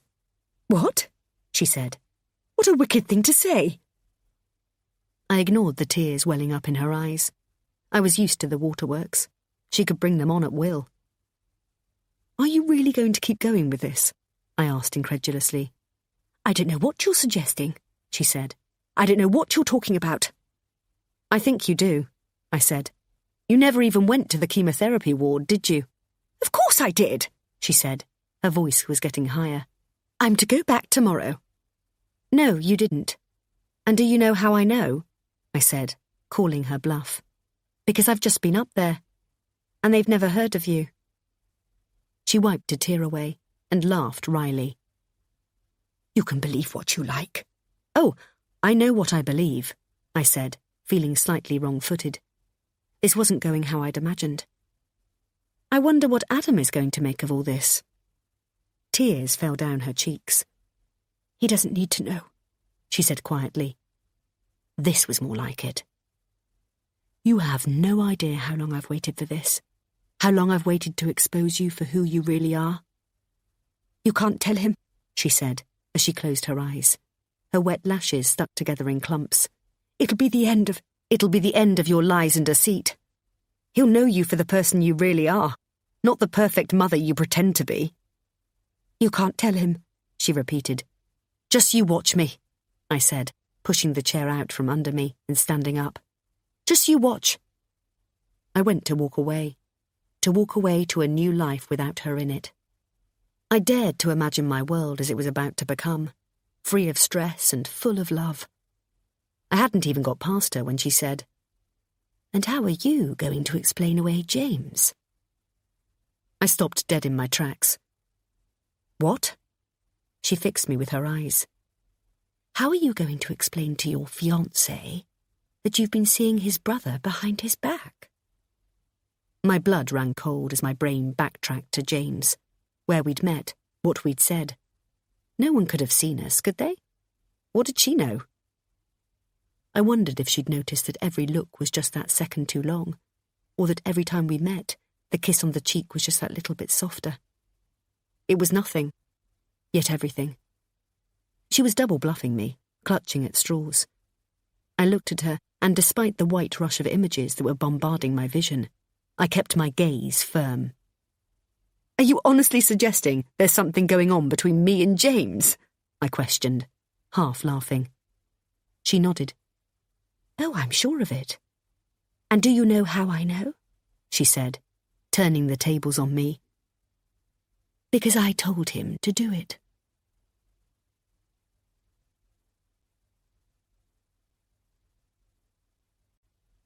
Chapter 37. I was up all night, alternating between crying on the sofa and being sick in the toilet. How had it got to this? I'd finally found a way of destroying her, taking her down once and for all, yet it would be at my own cost. I couldn't win this one, and she knew it. Aside from the intoxicating rage and sickening revulsion I felt towards Pammie for what she'd done to Rebecca, I was also deeply saddened at the thought of James's ill-fated attempts to seduce me, in an effort to catch me out and appease his psychotic mother. How had she kept him at her beck and call? Why would he have been prepared to do it? It was as if she had some kind of hold over her two sons, one that none of them was prepared to break. I felt violated. The very thought of James coming to me under his mother's instruction made me feel dirty and invaded. There was nothing she wouldn't do to dispense me from their lives. Adam had slept soundly all night, and when he woke up, he came into the living room, took one look at me and said, "You look like shit." I didn't have the energy to answer. "Do you want a coffee?" he asked. I shook my head. I couldn't think of anything worse. "What's up?" he said, filling his cup with hot water. "Do you think it's flu or something?" I rubbed at my eyes. Yesterday's mascara was still coming off, even after all the tears I'd cried. "I really don't know," I said. "I just feel poisoned." "What did you eat yesterday? Did you eat anything with Mum?" I shook my head. He came and sat down next to me on the sofa, sipping noisily from his mug. The stench of coffee permeated my nostrils, and I clamped a hand over my mouth in a futile attempt to catch the vomit that projected across the coffee table. "Jesus!" shouted Adam, jumping up from the sofa, spilling the offending liquid onto the carpet. "Oh my God, I'm so sorry," I said, though even as I was saying it, I wondered why my first thought was to apologise. "Give me a minute. I'll go to the bathroom and then sort this out." My throat was burning from the hot bile spewing up from my intestines, and my eyes streamed as I battled to stop the retching. How had a 63-year-old woman caused my mind and body to fail me like this? I was a strong woman, who had never suffered fools gladly, who would carry her own in any situation. How would this happen to me? It defied logic. I was still hugging the porcelain when it occurred to me that maybe the root cause of my physical state was indeed something more logical. My brain banged against the sides of my skull at the very idea of it. It had taken all my resolve to drag myself into town, not least because I felt like death warmed up, but because a very real possibility was raging in my head. I bought an exorbitantly priced test at the chemist's in Charing Cross station and spent a further 50p for a toilet cubicle to wee onto a stick in. I'd envisaged walking to work whilst the chemicals did their stuff, but I hadn't even pulled my knickers up when a prominent blue line appeared in the window. My vision blurred as I tried to read the instructions again, begging the question, does a line mean I'm pregnant or not pregnant? Hoping against hope that it was the latter. I called Pippa as I repeatedly banged into the turnstile to get out of the basement convenience. A girl with blue hair and chewing gum in her mouth watched me gormlessly as I did it 4 times, my temper fraying with each attempt. "That's the in turnstile?" "Brilliant," I said sarcastically. "What is?" said Pippa's voice from my mobile as she finally picked up. "I'm pregnant," I replied feebly. "Fuck!" she said. "And that's brilliant how?" "No, that's not brilliant. I was talking to... Oh, never mind. "Shit, Pippa. I'm pregnant." "Well, that's something of a surprise," she offered slowly. "I mean, what the hell?" My head was unable to compute what was going on. Pippa remained silent on the other end of the line until I reached the Strand. "How did that happen?" "Was it supposed to?" she asked. "Of course not," I snapped, though why I was taking it out on her, I don't know. "I thought you were on the pill," she said. I am. But I forgot to take it for a while, when all the wedding stuff kicked off. I probably missed, I don't know, maybe a week's worth, maybe more. Adam wasn't at home, and I wasn't intending to sleep with him any time soon, so... "So what was it?" she said. "Immaculate conception?" Things just took us a bit by surprise one night. The first night we... I groaned at the memory of telling Pammie how I might be pregnant from all the make-up sex we'd had. Jesus. But I thought you wanted to reschedule the wedding for as soon as possible, she said. I do, but I can't now, can I? I'll never be able to reorganise everything before I start showing. I don't want to waddle down the aisle 7 months pregnant. Oh God, Pippa, I can't believe this. It's just all too much. I started to cry, and the delivery driver pulling up outside the post office asked if I was all right. I smiled weakly at him. What did Adam say? She asked. He doesn't know. I've just done the test in Charing Cross. Wait, I'll call you back. I raced to the nearest bin and hurled my head into it. Seeing an upended KFC box with gnawed-at chicken bones made it 10 times worse. Commuters were going past me, not knowing whether to rush by or slow down to gawp, but they all looked disgusted. "Are you okay?" asked Pippa as I answered the phone. I grunted. That was just me throwing up into a street bin. "Ooh, classy," she joked. "But seriously, what are you going to do about this?" "I'll tell Adam tonight and we'll talk it through. Honestly, Pippa, I can't tell you how messed up this all is." "It's not messed up. It's a blessing," she said. "I mean everything," I said. "Everything around me is so screwed up.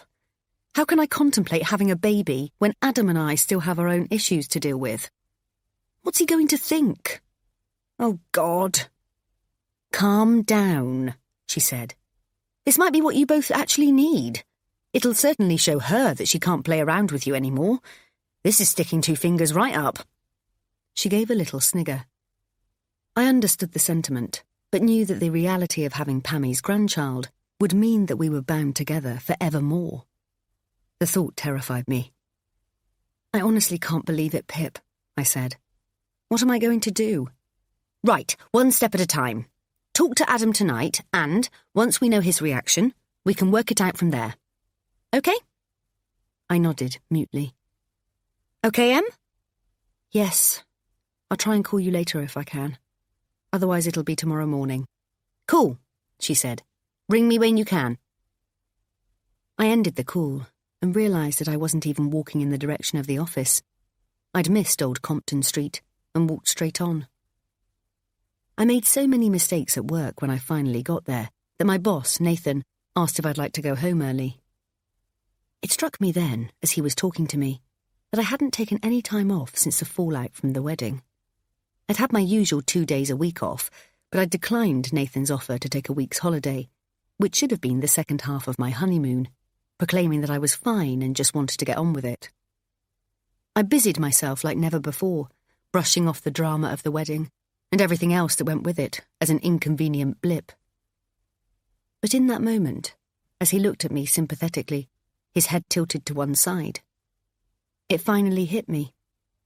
I needed a break, a rest from the monotony of commuting, from my demanding clients who each thought they were more important than the other 30 I had to deal with, even from the mundane chit-chat with colleagues, and having to keep up the pretense that all was good in my world. It wasn't, and now I had an added problem, a big one. "We can manage," said Nathan encouragingly, sensing my hesitation. I didn't want him to manage. My ego wanted the entire business to fall apart without me there. "Go," he ushered. "Go take some time out." I needed to go, but didn't want to. "You sound like an American life coach," I said, smiling. "If I have to pick you up and carry you out, I will," he laughed. "Get out of here!" I gathered up the lip salve, Oyster card and packet of chocolate digestives from my desk and slung my bag over my shoulder. "You sure?" I asked him one last time as I headed out the door. "Go!" he yelled after me. It wasn't yet 4 o'clock, so I headed over to the city on the Central Line, hoping to catch Adam as he was about to leave the office. It somehow felt like it would be easier to tell him about the baby on neutral territory, a busy bar or restaurant, rather than in the solitude of home. I was hoping that the seriousness of the situation would feel less real, less daunting. "Hey," he said as he picked up the phone. "Hey," I replied hesitantly. You leaving work soon? Just tying up one last thing, and then I'll be on my way. Why? What's up? Nothing, I said. When did I start lying so easily? I'm at bank. Just wondered if you fancied meeting up for a drink before we go home. Great. I could do with a bevy. I've had a shit day. I recoiled. Maybe if he'd already had a bad day, I should save my news for another time. For when he was more open-minded, relaxed. I immediately chastised myself for making the decision for him and vowed to tell him regardless. I'd had a shit month, but it hadn't stopped anyone heaping it on me, all the more. Great, I said. Meet you in the King's Head in 10 minutes? Perfect. See you then. I got there with 6 minutes to spare. Enough time to have a drink and calm my nerves. Can I get a large glass of Sauvignon Blanc, please? I said to the barman. I watched as he lifted a glass down from the rack above the bar, walked over to the under-counter fridge, and measured out a large vat of amber nectar. It was only when he put it down in front of me, its sweet aroma reaching my nostrils, that I was hit by the thunderous realization that I was carrying a baby. Can I also get a tomato juice with that, please? I asked, almost apologetically. He looked around at the space where I stood, correctly deducing that I was on my own. That's an interesting combo, he said. I smiled and shook my head. God, was this what the next 9 months was going to be like? Walking around with a stomach like a washing machine and a brain full of cotton wool? Hi, gorgeous, said Adam, as he came up behind me and kissed me on the cheek. You feeling any better? I shook my head, but he was already ordering a drink. Pint of Foster's, please, mate. I smiled awkwardly while we waited, thankful for a few more minutes before I threw a grenade into Adam's world. I watched him take 3 long gulps of his beer as if it was water. He might need another one sooner than he thinks. I've got something to tell you, I started. Adam took one look at me and grabbed my hands. Oh my God, you're not ill, are you? He asked, panic flashing across his face. Because if you are, I really don't think I can cope. Funny how the possibility of me being ill was all about him. I hadn't really noticed that before. I shook my head. No, I'm fine. We're fine. Of course we are, aren't we? Not me and you, I said slowly as I rubbed my tummy. Me and this one. Sorry, I'm not getting you. He frowned. I'm pregnant, I said quietly, though it felt as if I'd shouted it across the pub. What? He exclaimed. I watched his expression change from confusion to anger to joy and back to confusion again, all in a split second. You're pregnant? How? Do you really need me to explain? I asked. But I thought you were. I thought we had this covered. We did. Well, I did. But I missed a fair few days after the wedding, what with everything going on. I just didn't keep on top of it. How many did you miss? He asked, as if it mattered. I don't know. Maybe 10 days, a couple of weeks. I can't remember. But regardless, one way or another, I'm now pregnant. But shouldn't you have thought to be more careful? This wasn't going how I'd thought it would. Or maybe it was exactly what I'd expected, deep down. So, what are we going to do? He said, rubbing the bridge of his nose. I looked at him, unsure of what he was actually asking. I didn't feel that we had an option. Obviously, he did. Nothing, I said tightly.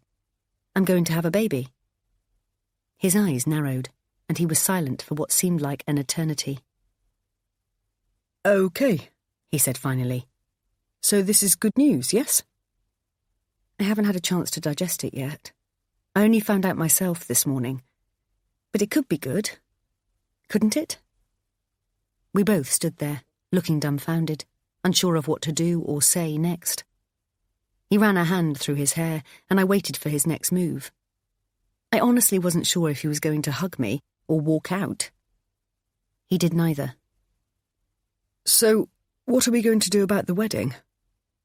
It felt like both of us were walking on eggshells.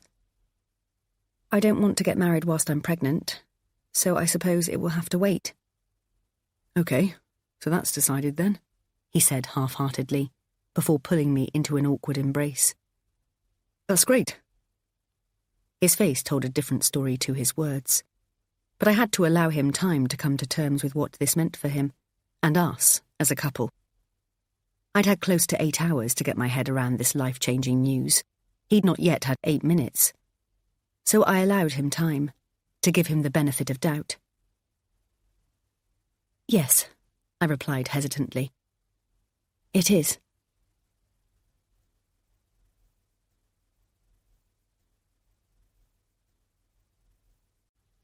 Chapter 38.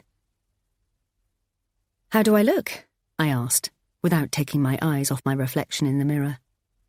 Adam came up behind me, put his hands on my burgeoning belly, and kissed my cheek. You look really hot. Hot was not how I felt, but it was obvious that Adam clearly found my changing body appealing, as he hadn't left me alone for the past few weeks.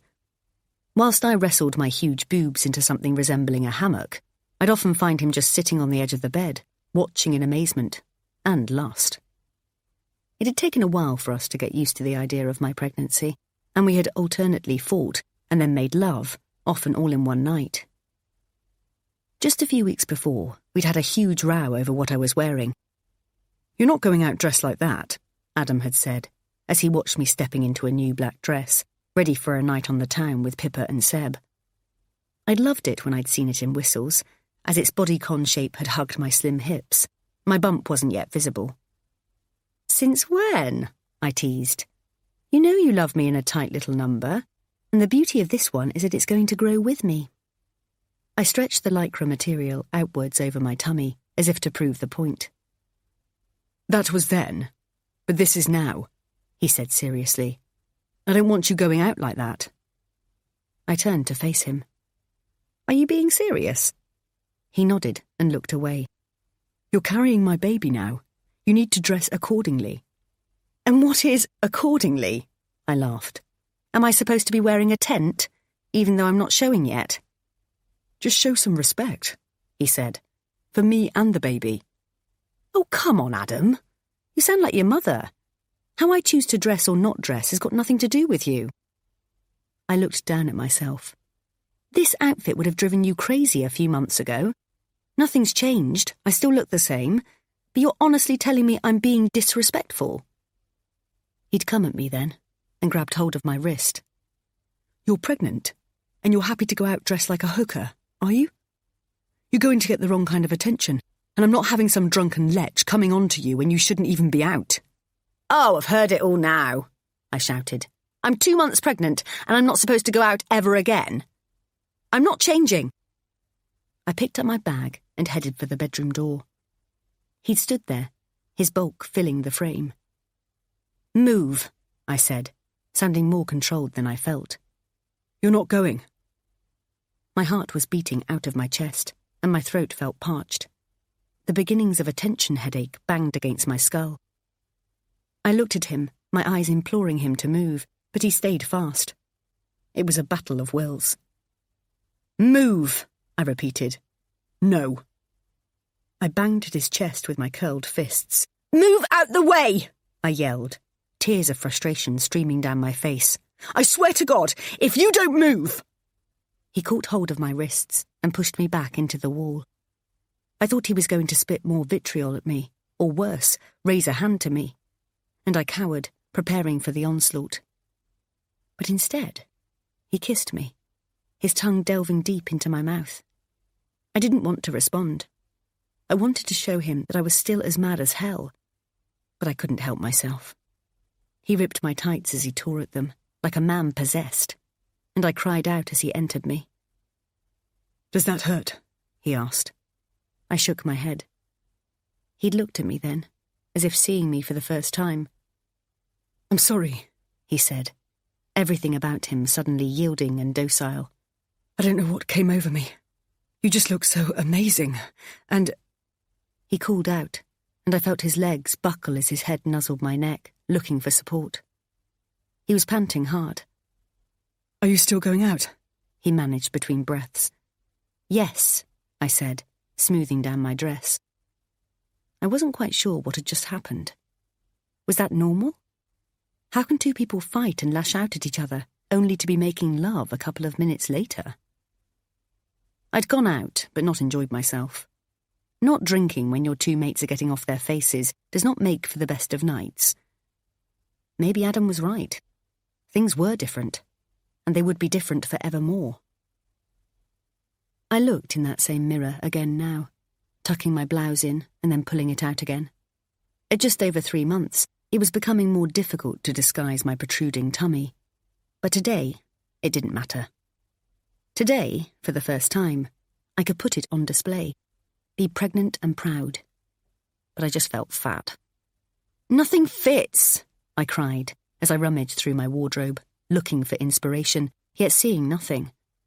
I could feel myself getting worked up, and there was a tightness across my chest. "What you're wearing looks great," offered Adam again, as he watched me battling with hangers and throwing tops and trousers onto the bed. He could say it until he was blue in the face, but I didn't look great, feel great, or any other great. I just wanted to undo the restrictive buttons on my trousers, lie down on the bed and cry. "Do we have to go?" I moaned, sounding like a 3-year-old. "You haven't seen my mother in ages, and we need to tell her our news," he said, as I groaned inside. "Can't you just tell her over the phone?" I begged. "Em, we're going to have a baby, and she's going to be a grandmother for the first time. It's not something you tell someone over the phone. And it won't be so bad because James is coming with his new girlfriend, so that'll mix up the dynamics a bit." I wanted to scream. How the hell was I going to get through this? I hadn't seen Pammie since the whole hospital debacle, and I'd ignored 2 voicemails. Adam had dropped her at her last chemo session and was thrilled when Pammie called him a week later to say that the doctors were so pleased with her progress that they were going to stop the treatment for the time being.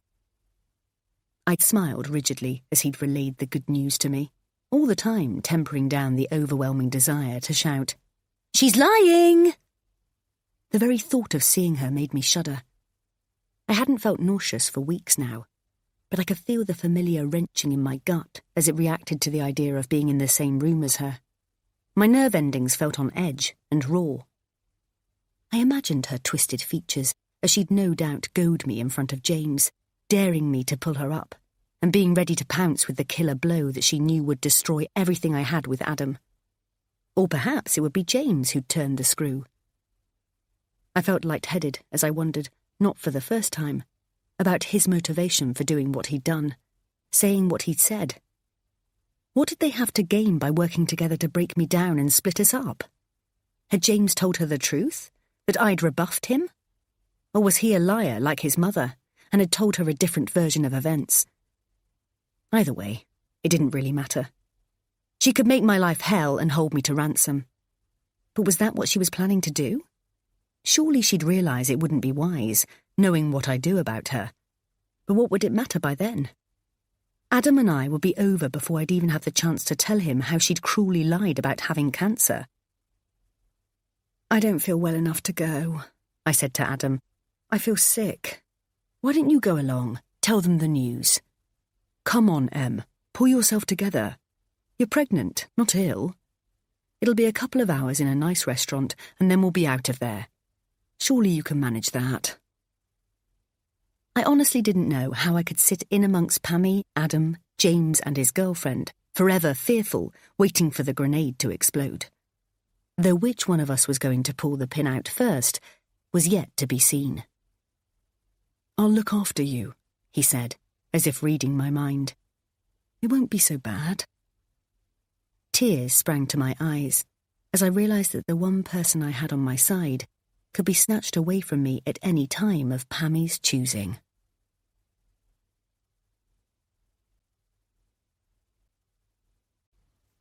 Chapter 39. Unusually, Pammie was already in the restaurant, sitting at the table, laughing loudly with James and his girlfriend as we walked up to them. It already felt like I was the odd one out, the one they were laughing at. Pammie stood up to greet us. "Darling," she said to Adam, "it's so lovely to see you." I smiled tightly. "And Emily, dear Emily, you look She took a purposeful breath as her eyes travelled up and down my body. Ravishing! Adam helped me off with my coat. Hi, Em. This is Kate, said James awkwardly. He leant in for a kiss, and it took all my will not to pull away from him. I shook Kate's hand as she loomed into view. She was tall, blonde and slim, and I felt my heart break a little. I smiled. Lovely to meet you. You too, she replied. I've heard a lot about you. I wanted to say, how so? But instead I gave the standard response. All good, I hope? No one ever offers an answer to that. Yet it's one of life's few rhetorical questions that everybody wants a response to. We smiled between ourselves, whilst Adam went off in search of a coat stand. So, how's things? James asked eventually. Busy at work? I hadn't seen him since our wedding dinner, for the wedding that never happened. His hair was a little longer, the front just cutting across the top of one eye, and the sun had lightened it to a dark honey blonde. I'd assumed that his deep tan was from spending his days tending to the gardens of England, but I noticed that Kate also had a colour to her cheeks. My chest tightened as I imagined them being away somewhere romantic, a villa or intimate hotel, in Italy or France perhaps, spending their days lying by a pool and their nights making love. I tried to banish the thought of it, hating myself for still caring, even after what he'd done. Yes, all good, I replied. You look like you've been away. We've been to Greece, said Kate excitedly. It was amazing, wasn't it? She looked to James, who gave her the same look back and took hold of her hand. Did Adam and I look at each other like that? Here's the big man, said James, as Adam came towards us, smiling. They shook hands, and I watched as Adam was introduced to Kate, their attempt to kiss each other awkward as he went in for two, while she was only expecting one. I could feel a prickle of embarrassment from them both. She was all eyes and teeth, and I pulled at my dowdy blouse self-consciously, wishing I'd worn the dress that Adam and I had fought over a few weeks ago. At least then I could have begun to compete. Isn't she gorgeous? Pammie whispered as she stood beside me, watching them. She's got it all. I didn't react. I just continued to watch the two men fawn over her. This was going to be worse than I had even imagined. So, what's new? James asked, finally bringing me back into the conversation. Well, let's just order a bottle of wine, and we'll tell you, said Adam, summoning over the waiter. Sounds ominous, James laughed. Not at all, said Adam. We've got some pretty big news, actually. I watched Pammie's face, her muscles contracting as she struggled to remain expressionless. Oh, yes, she managed. Have you set a new date for the wedding? Not exactly, said Adam. Things have moved up a gear or two. He looked at me and took my hand, and I gave him my best winning smile. Oh, sounds exciting, piped up Kate. Adam looked around the table and grinned. Well, we're having a baby, he said. James's mouth fell open. Kate beamed and clapped her hands together, and Pammie sat there stony-faced, her jowls twitching. Wow, guys, that's amazing, said James. That's really cool. Wow. How far gone are you? Asked Kate. When are you due? Do you know if it's a boy or a girl? I batted the answers back, just as fast as she asked the questions. 3 months. Spring. No. James shook Adam's hand again, and he came around the table to kiss my cheek. Congratulations, he whispered, and my body stiffened. Mum? Said Adam, still awaiting a reaction. Well, it's just a shock, she said tearfully. A good shock, but a shock nonetheless. She tried to smile through her tears, but it didn't reach her eyes. That's wonderful news, son, really. She wasn't attempting to get up, so Adam went around the table to her. I didn't bother. She clung onto him like a limpet. Mum, you're supposed to be happy, not crying, he laughed. Nobody's died. I'm all right, son, she said, sniffing. Being a grandma is going to take some getting used to. I'm pleased for you, really I am. She extricated herself from Adam's grasp and caught my eye. I almost didn't want to look at her. But I fixed on that smile again, the one that pretends to the world that everything is great, and locked eyes with her. I felt a jolt. The anger and fury I'd expected to see wasn't there. All I could see was fear. "Talking of good news," she said, pulling her eyes away from mine, "James also has something to tell us. Haven't you, darling?" He smiled as his hand searched out Kate's again. Yes, I've asked Kate to marry me, and she said yes. A rush of blood flooded my head. "Isn't that marvellous?" cooed Pammie, as she reached across to take both James and Kate's hands in hers. "We're going to be great friends. I can tell already." I looked at Kate, searching for some kind of recognition, a sign that we were two kindred spirits, battling furiously against the power that was Pammie. But there was nothing but innocent devotion in her eyes, and a warped belief that Pammie was telling the truth. I didn't know who I pitied the most. Her, for her unsuspecting naivety, blissfully unaware of how this woman, who proclaimed to be her friend, was about to become her arch-enemy. Or me, whose life she'd already tried so hard to destroy. I was a shadow of my former self, insecure and paranoid, held together by the love of a man I hoped I could rely on when it all imploded. I watched Kate as she snuggled into James's embrace, flushed with excitement and passion. Pammie was right. She did have it all, and I wished I were her. I remembered a time, not so long ago, when I was swept along with the thrill of our new relationship, enjoying it for what it was, not thinking for a moment that anyone, least of all Adam's own mother, could cause the pain that she had. "Let's get a bottle of champagne to celebrate," gushed Pammie. Was nobody going to ask what the rush was? How they could be so sure that they wanted to spend the rest of their lives together, having only known each other for a few months? Surely Pammie was going to step in, say her piece, as she did with me. But she remained stoical. I watched as she poured out 4 glasses of champagne and handed them out to everyone but me. "Congratulations," she said, raising her flute. "To James and Kate." I looked to James. His eyes darted backwards and forwards between his mother and Adam, but didn't rest once on me, in between. "Mum, can Emily have a glass?" asked Adam. "Oh, sorry. I didn't think she'd want to," she said. "I thought you weren't supposed to drink when you're pregnant. Well, you couldn't in my day anyway." "Times have changed," I said curtly. "I'll have a small glass, thanks." "Here's to Baby Banks," said James.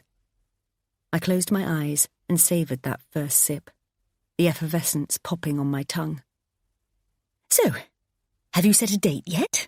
asked Pammie excitedly. "Well, we're thinking springtime next year, if we can get it organised in time," James said. "Ah, just in time for the little one to be born," she said, tilting her head in the direction of my stomach. I smiled to myself, knowing that by then I'd either be the size of a bus or have a baby latched onto my boob. Neither scenario made me feel very glamorous. "I've got a scrapbook at home, filled with pictures," said Kate. "I've had it ever since I was 9 or 10. Some people think I'm a bit deranged." She gave a little laugh. Again I flinched, waiting for Pammie's derisive put-down. But nothing came. "That's so sweet," she said instead. "I did the very same thing as a young lass. I showed it to my Jim, and he promised me that I could have everything in it." Kate smiled at me. "Well, show us your ring then," said Pammie.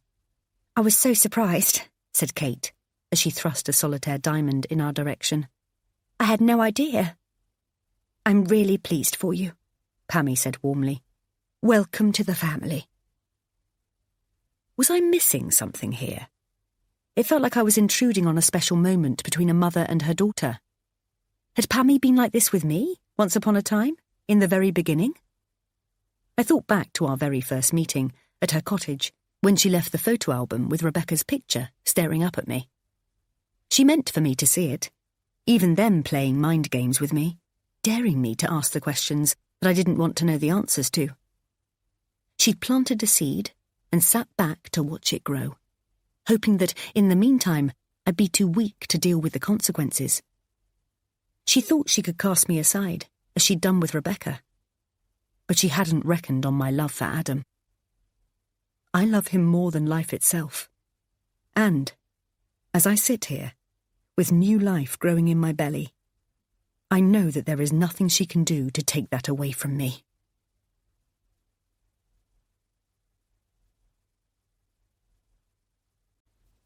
Chapter 40. I promise it won't be over the top, said Pippa, when I turned my nose up to a baby shower.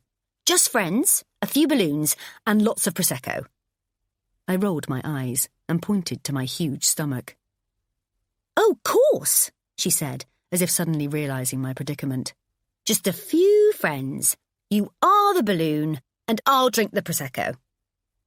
2 weeks later, she and Seb turned up at the flat with a tower of pink cupcakes and a 6-foot-long mum-to-be banner. The hen party posse followed, with the exception of Pammie, who hadn't been invited. Don't you think it's mad that the grandmother of your baby isn't coming, yet the woman who slept with your boyfriend is? Pippa had observed a few days earlier. You couldn't make it up. I'd had to agree with her. I could never have imagined Charlotte being in my life again. But things are different now. I'm having a baby, and a part of me wants to share it with her. Hey, how are you feeling? She asked as she came through the door, laden down with pink goodies. She pulled me towards her and held me for a long time, as if she never wanted to let me go. Fat? I laughed.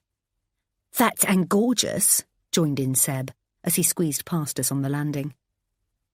They drank the fizz, whilst Mum and I dunked custard creams into our cups of tea. I'll never be drinking again, she'd said when Pippa offered her a Prosecco. Not after the hen weekend. We'd all laughed at the memory of Mum emerging from the bedroom at 11 a.m. the morning after BJ's, bemoaning why we'd all let her sleep for so long, before asking if we had the provisions to make a bacon butty. Oh, what will Gerald make of this? She'd mumbled, as she'd taken herself off in search of comfort food in an unfamiliar kitchen.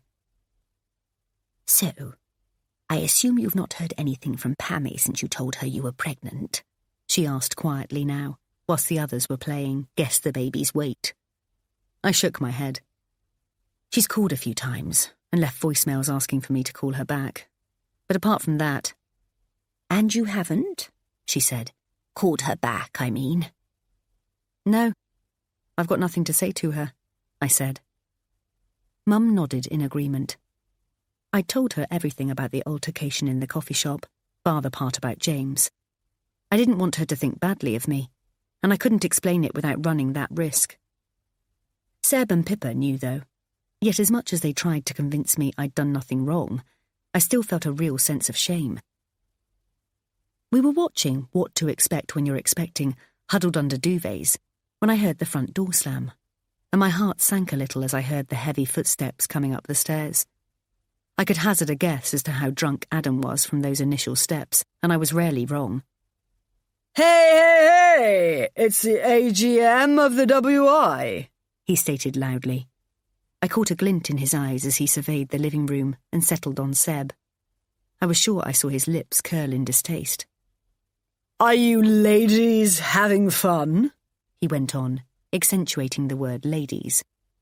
Everyone murmured their hellos, quickly followed by musings of, "Is that the time?" and "I ought to go." I could see Seb bristling, and I shot him a warning look and gave a shake of my head. "Adam, could I have a word, please?" I said, pulling myself up off the sofa and getting an extra push-up from Pippa. "You okay?" she asked quietly. I nodded. I walked into our bedroom without saying a word, and Adam duly followed. "What is wrong with you?" I asked, evenly and calmly. What is wrong with me? He said, chortling to himself. You're the one who's got the Golden Girls taking up space in our living room, and I see he's here again. Keep your voice down. This is my house, and I'll talk as loudly as I want to. Oh, grow up. And since when did we agree to announce the sex of our baby? He asked. He obviously wasn't too drunk to have noticed the pink regalia adorning the front room. I haven't even told my mother yet, but here you are shouting it from the rooftops. Though if my mother had been invited to your silly little tea party, I suppose she would have found out along with the rest of them, I guess. He looked at me with real disdain, and I turned to go. I'm not going to play silly games with you, Adam, I said wearily. Your mother's not here because I don't want her here, and the sex of our baby has never been a secret. I suppose if we were having a boy, you'd be happier to share the news. I remembered back to our 20-week scan a couple of months before, and the look of disappointment on Adam's face when the sonographer said she put money on it being a girl. How often do you get it wrong? He'd asked with a little laugh. I try very hard not to, she said. But what are the stats? Adam had pushed. If I had to put a figure on it, I'd say about 1 in every 20. Something like that. He looked at me smugly before she added, But in your case, I'm pretty sure you can start knitting those pink booties. I'd watched as his shoulders dropped again.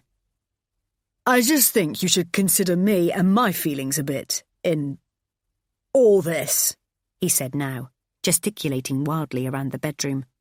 Oh, for God's sake, Adam, you sound like a baby yourself, I said, before walking out. Seb was coming towards me across the landing, his face like thunder. If you'll excuse me, he said as he went past. Seb, please, I said, going to grab his arm. But instead of walking down the stairs and out of the flat, he walked straight into our bedroom. What is your problem? He said, squaring up to Adam. Seb, leave it, I pleaded, as I watched Adam pull himself up to his full height, his expression disbelieving. I pulled him back, and Adam smirked. Didn't think you had it in you, he hissed. Though which of us he was talking to, I don't know. She's too good for you, said Seb, as I steered him out of the room.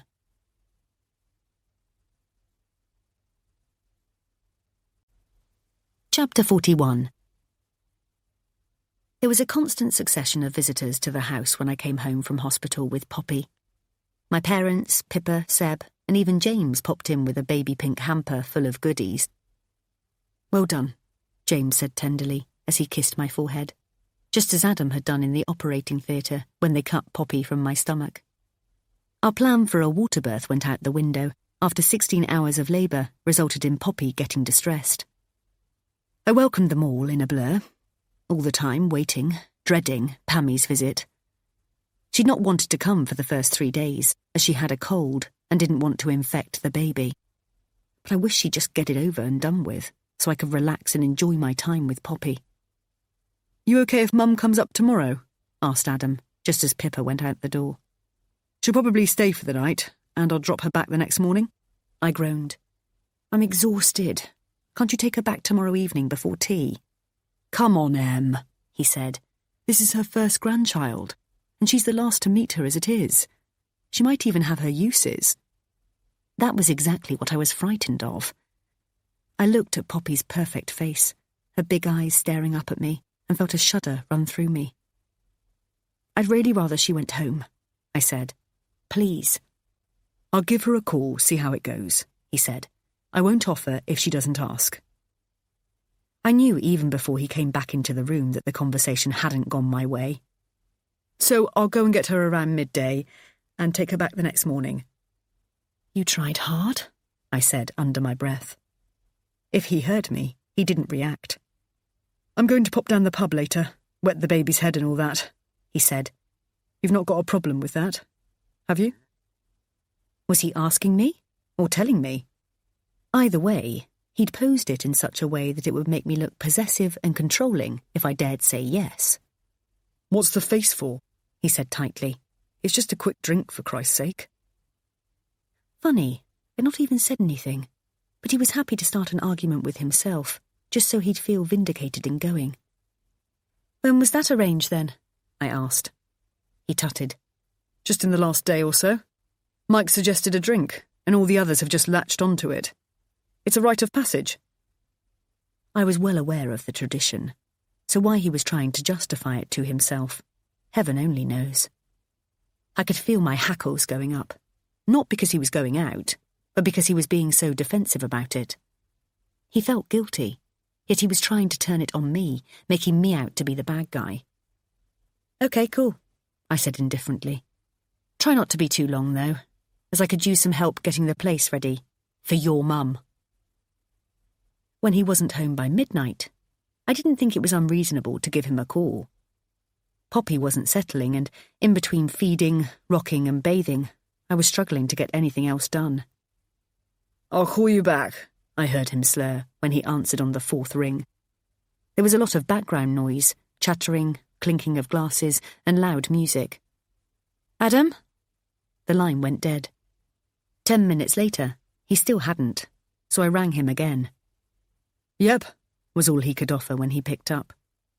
It sounded quieter now, and I could hear his breath cutting out as if he was drawing on something and then exhaling. Adam? Yes, he said, sounding impatient, as if he had somewhere he had to be. What is it?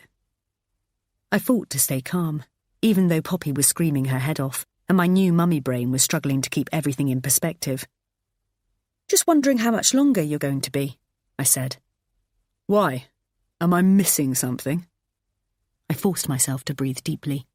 No, I just wanted to know whether I should go to bed. Well, are you tired? I could tell from his tone that he was trying to be facetious. Yes, I'm shattered. So what are you waiting for? Forget it, I said, my patience running out. You do what the hell you like. Thank you. I will, I heard him say before I put the phone down. I could have ranted and raved, but he was too drunk to care, and it would only have made me upset. He could stay out as long as he liked if he was just going to be a pain in the arse. He'd only be a hindrance if he was drunk, and I had enough on my plate with worrying about Pammie's impending arrival. Crazily, my instinct, once I finally got Poppy down, was to run around the flat, making sure everything was just so before she arrived. I didn't want her to have any excuse to goad me, to tell me what I wasn't doing right and everything I was doing wrong. But the tug on my stitches, as I struggled to get the cover on the duvet for the spare room, had me asking what I was doing it all for. She didn't need a reason to belittle and undermine me. If she didn't have one, she'd just make one up. Adam got home just after 3 o'clock in the morning and made such a racket that he woke Poppy up, who then cried solidly until her next feed. Thanks a lot, I spat as I rocked her back and forth, pacing the room. He belched, grunted, and rolled onto his back. I didn't see him for another 8 hours when he got up, took 2 Alka-Seltzers, said, I feel like shit, and went back to bed again. I can't pretend I didn't feel the tiniest sliver of satisfaction as I followed him into the bedroom, threw the curtains open and said, Wakey, wakey! You've got to go and get your mother. He let out the loudest groan, and just at that moment, I fancied he was dreading her visit even more than I was. By the time he arrived back with her, the flat was spotless. Poppy was asleep in the nook of my elbow, and there was a fresh pot of coffee on. I felt like a smug superwoman as I sat in the armchair, awaiting my nemesis, with a triangular maternity pillow stuffed under my aching arm. Oh, you clever girl, Pammie said as she came into the front room. Didn't you do well? She didn't bother to kiss me, preferring instead to fixate on Poppy. What a beauty, she cooed. She looks just like you, Adam. You think? He said proudly, his voice still gravelly. He took her from me and laid her in Pammie's arms. Every part of me tingled, urging me to snatch her back again. She walked off around the room, her back to me as she looked out of the window and onto the street below. I paced like a lioness, unable to take my eyes off them. Pammie was whispering and bobbing up and down, but I couldn't see Poppy. I knew she was there, of course she was. I just needed to see her, hold her. I'll take her now, I said, going up to them. She needs changing. I've only just got her, Pammie laughed. And what's a dirty nappy between a nan and her granddaughter? She looked down at Poppy as if she was expecting her to answer. I can't even smell anything anyways, and I'm sure I can manage to change her nappy if she needs it. I looked to Adam, pleading with my eyes to get my baby back, but he just turned away from me. Anyone fancy a cuppa? He asked. I'll have one, son, said Pammie. Were you feeding her yourself? She asked me. Yes, I replied. If you want to express some milk, I'd be more than happy to do the night feed tonight if you like, to give you a break. I shook my head. That won't be necessary. Well, maybe I can take her out in the pram for a walk, give you and Adam some time alone. I remember how hard it was for Jim and me once the boys came along. Everything changes, and you have to work twice as hard to make it work. I smiled tightly. Oh, I bought Poppy a little something. Hope you don't mind. Why would I mind? I asked wearily. Well, some mums get a bit precious, don't they? About what they want the baby to wear and how they want the baby to look. I shrugged my shoulders. But I had to get this when I saw it, because it made me laugh so much. She handed me a carrier bag and watched as I pulled out a tiny white sleepsuit. That's lovely, I forced myself to say. Thank you. Wait, you haven't seen it yet, she said. Look what it says on the front. I turned it over and held it up. If Mummy says no, I just ask Grandma, was emblazoned across the chest. I flinched. Isn't that the cutest thing? Pammie laughed. She may as well have bought a dog tag with "Return to Grandma if found." Look at what your mum bought for Poppy, I said to Adam, holding it up, facing him. Isn't it the cutest thing? I hoped my sarcasm wasn't lost on her. Adam smiled at me. I'll take her while you have your tea, I said, going towards Pammie. She laughed. I've had 2 babies myself, don't forget, and I still manage to drink a cup of tea. I can do 2 things at once, you know. Adam laughed along with her, at me. I held my breath as she lifted the cup of hot liquid up to her lips, silently pleading with her not to spill it. As soon as Poppy started to cry, I was up out of my chair and looming over Pammie, willing her to hand her back to me. Instead, she stuck her finger into Poppy's mouth. Goodness me, Emily, you're like a cat on a hot tin roof. She's fine. Look, see? I'd prefer it if you didn't do that, I said, as calmly as I could, whilst my insides bubbled furiously. Just because she cries doesn't mean she's hungry, she said. Sometimes she just wants comforting, and if this soothes her, then that can't be a bad thing, can it? I don't want her relying on a comforter, I said quietly. It's also not very hygienic. Honestly, it's madness these days, she said. You're told to buy expensive sterilising equipment and all these fancy mod-cons, but in our day, it was a Milton tablet and some boiled water if you were lucky. If a dummy fell onto the floor, you just picked it up, stuck it in your own mouth and gave it straight back to the baby. And look at my 2 boys now. It's not done them any harm, has it? We're new to this game, Mum, said Adam, finally sticking up for me. It's all trial and error to see what works and what doesn't. I looked at him gratefully. All I'm saying is, don't get too precious. They're hardy little things and don't want for much. If she cries, leave her for a bit. You'll be making a rod for your own back if you go rushing to feed her every time. I looked at my watch. Pammie hadn't even been here for 15 minutes. Later, after forced conversation, while eating Adam's chicken pasta, I made my excuses and went to bed, taking Poppy with me. The last thing I heard as I shut the door to my sanctuary was Pammie's voice saying, "She's not eating enough. She needs all her nutrients for the baby." Adam still wasn't in bed when Poppy woke up for her midnight feed, but I thought I could hear the TV on in the lounge. I vaguely remembered him coming in later, but I wasn't sure what time it was. I wasn't even sure what day it was, as they all seemed to merge into one. If Poppy slept, then I slept, and all was still quiet when I woke at 6 a.m.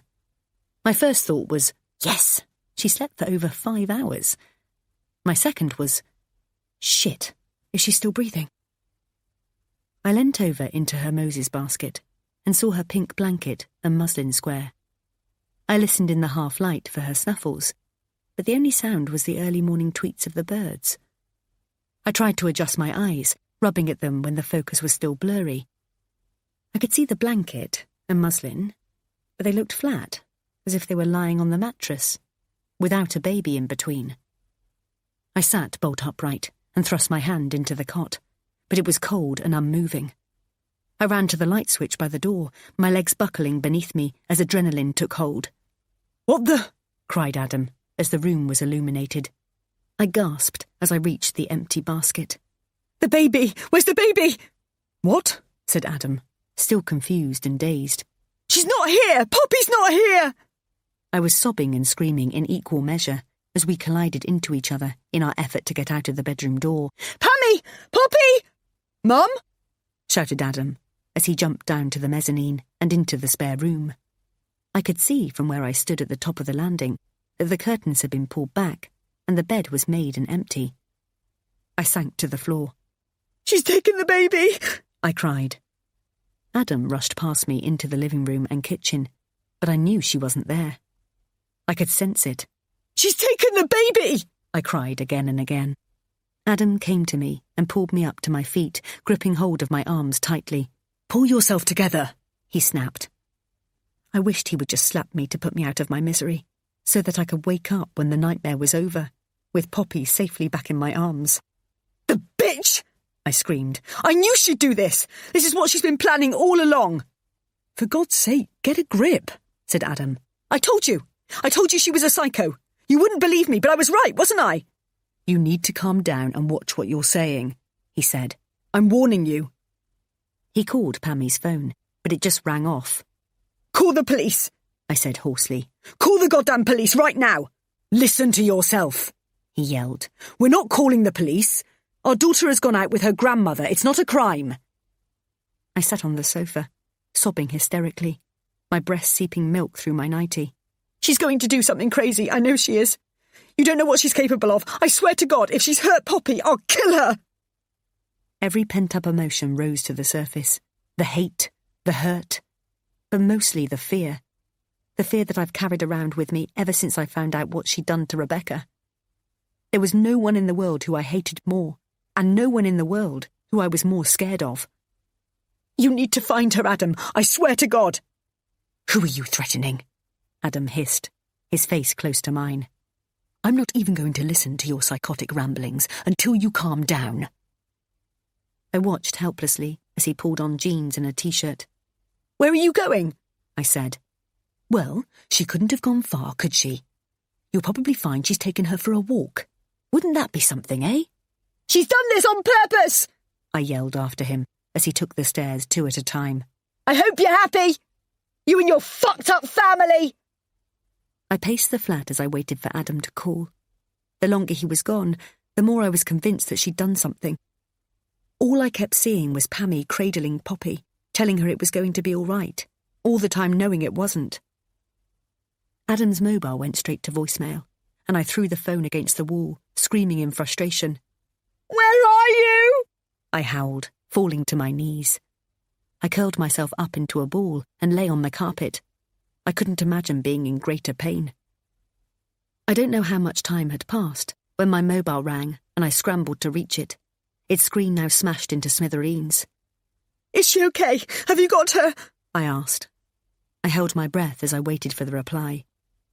"Of course I've got her," said Pammie, after a long pause. I sat up, my heart beating twice as fast as it should have been. I'd expected to hear Adam's voice, and the air felt like it was being sucked out of me. "Bring her back," I said between gritted teeth. "Bring her back, right now." Pammie laughed lightly. "Or what?" "Or I'll fucking kill you," I said. "You've got 3 minutes to get back here with my baby, or I'm calling the police, and you better hope that they get to you before I do." "Goodness me," she cooed. "I don't understand why you're getting so stressed.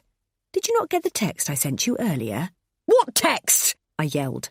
"Hold on," she said. I heard my phone ping. "That one."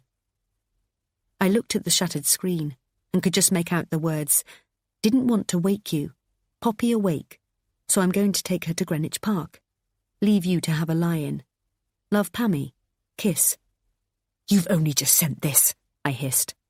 "No, dear. I sent it about an hour ago, before I even left the flat.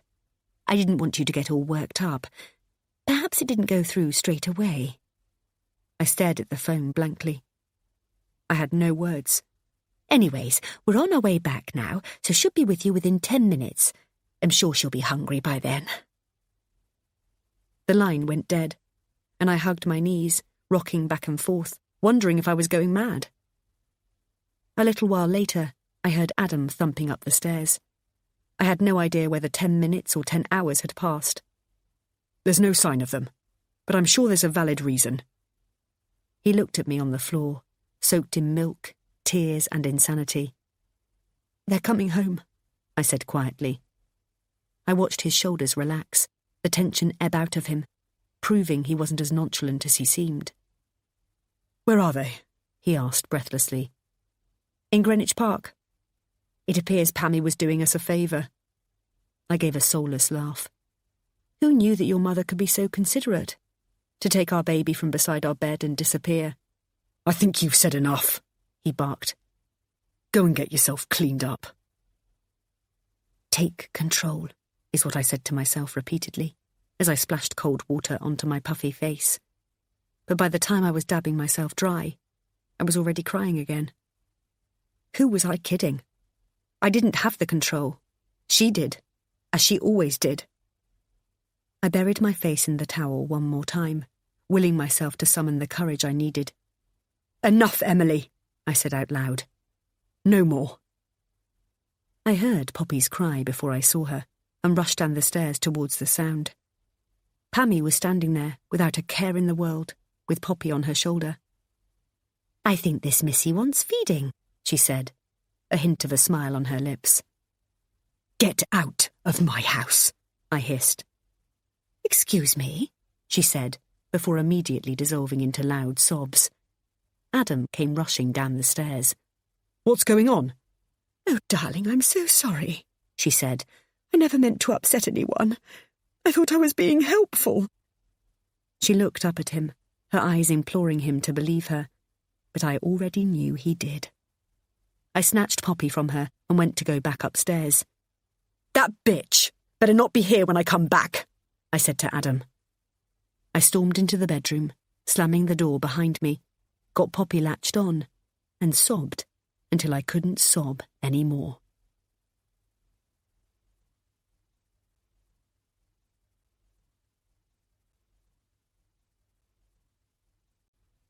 Chapter 42. Adam and I had barely exchanged a word in the 2 weeks between Pammie's visit and James and Kate's wedding. I'd wanted to talk to him, to tell him everything, but as I went through the catalogue of events in my head, it occurred to me that she'd ensured that I'd looked like the evil, paranoid liar every time. There wasn't one occasion when it wasn't my word against hers, and not only would my claims make me look bitter, they'd make me out to be a psychopath myself. I had Poppy to think about now. I couldn't take that risk. I'm not going today, I said, as he was getting his morning suit on. Fine, he said, but I'm taking Poppy. My legs wobbled. This was what I was most afraid of. You won't want her there, I said softly. She'll only tie you down. You should be enjoying yourself today. It's your brother's wedding. He shook his head as he did up the top button of his shirt. You can do what you like, but I'm taking her. There was no way that Poppy was going without me. I slowly went to the wardrobe and picked out my purple print dress, still in its dry cleaning wrapper. I'd worn it once before, earlier in my pregnancy, and its pull-in waist gave me enough room for manoeuvre over my post-baby belly without making me look too fat. Will this do? I asked, holding it up against me, knowing that I needed to make an effort. If I was going to have to endure a day with his family, I at least needed him to be talking to me. He nodded with a hint of a smile, though I'm not sure whether it was self-satisfaction or relief. We exchanged superficial small talk in the car on the way there, commenting on ridiculous things such as the weather and the price of property. I stood on the pavement as he lifted Poppy out of her car seat, and he took my hand as we turned and walked towards the church. I allowed myself a little smile at the thought of Pammie seeing our united front, even if I didn't believe it myself.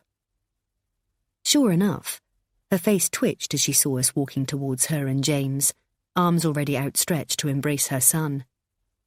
We didn't even bother to acknowledge each other. James, I said tightly. He leant over for an awkward peck on the cheek. Hey, big man, he said to Adam, shaking his hand. Nervous? Said Adam. Terrified. James laughed. How's Kate doing? Adam asked. I didn't hear his answer. I thought of the email sitting in my drafts folder. Dear Kate, I'm sorry it's taken me so long to write to you, but I've been trying to think of the right words to say. We hardly know each other, yet we already share so much. You probably know by now that committing yourself to the Banks clan brings about a problem that you should never underestimate. Your love for James will be called into question time and time again as you encounter the barriers that are put in front of you. No stone will be left unturned in the attempt to get you out of his life. No act too wicked to belittle you, intimidate you, and make you feel worthless. It's not too late to see the mistake you're making. I'm only thinking of you. Get out now while you still can. Emily, kiss. I remembered the phone calls I'd made, only to put the phone down when I heard her voice at the other end. I'd wanted to be there for Kate, to tell her that I understood everything she was going through, to put a stop to the hell she was no doubt already experiencing. But I was too weak.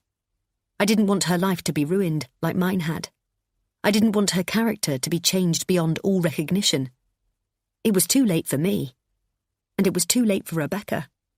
But I could save Kate if I could just find the strength. The vicar's words were swirling around in my head, as if he was talking underwater. Or maybe I was the one drowning. If any person present knows of any lawful impediment to this marriage, he or she should declare it now. I steadied myself against Adam as my legs threatened to buckle, leaning into his taut frame, trying to pretend that everything was just fine. He felt my weight and turned to look at me with a concerned raise of the eyebrows, but I smiled weakly back. He doesn't know the thoughts whirring frantically in my brain, desperately trying to find a way out, searching for an outlet for the bitterness and betrayal that engulfs me. The blood rushed to my head, squeezing its way through the maze of capillaries at a rate that caused my neck and face to feel a sudden burning heat. I prayed that someone, somewhere, would stand up and state their reason as to why this union shouldn't go ahead. But there was nothing but a loud silence. There was an awkward cough from one of the 100-strong congregation, no doubt from someone uncomfortable with the enforced hush, and then a small titter followed. But the sound was muffled by the pounding in my head. I looked down at the order of service in my shaking hands. Kate and James was scrawled prettily across the top in silver italics. But the picture of them both underneath swam in front of my eyes, their features hazy. The seconds ticked by like hours as a deafening stillness resounded around the chapel. This was it. This was my only chance. I could stop this before it was too late. The adrenaline surged through my body as I went to step forward. I looked around, at the man by my side, our baby in his arms, and at the friends and family gathered for this momentous occasion, all looking on, dewy-eyed with proud smiles. I followed their gaze to Kate, whose eyes were wide in wonderment at the man standing beside her. The realization that she was starring in her very own fairy tale was apparent in her smile. James, with his deep blue eyes, looked at his bride in awe, and I felt a tug on my heart. I've had plenty of time to stop this from happening, from letting it get this far. Kate deserved to know the truth. I owed her that much. But I wasn't brave enough then, and I'm not brave enough now. The vicar cleared his throat to continue, and Kate looked around coyly before giving an exaggerated sigh of relief. The guests chuckled, and James's shoulders visibly relaxed. The moment was gone, and with it, my last chance. The soprano sang a rousing rendition of Jerusalem, and, as the sun streamed through the stained glass windows, I felt 100 hearts sink at the thought of what else they could be doing on this unusually warm and bright April day. For, despite the fixed grins, there is always an underlying bristle of resentment at weddings. We all rush to support this outpouring of love and commitment, yet scratch the surface, and you'll find we feel more obliged than genuinely willing. There is always something better we could be doing with ourselves on a sunny Saturday afternoon, and spending it sitting next to a dull stranger for a long drawn-out dinner. Especially given that, in order to do so, we've spent money we don't have on an outfit we'll wear only once, and on the cheapest present we could find on the very expensive John Lewis gift list.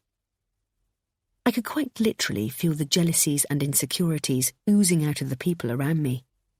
No doubt there was someone in the pews who was still friends with the groom's ex-girlfriend and was battling their own conscience as to whether they should really be here.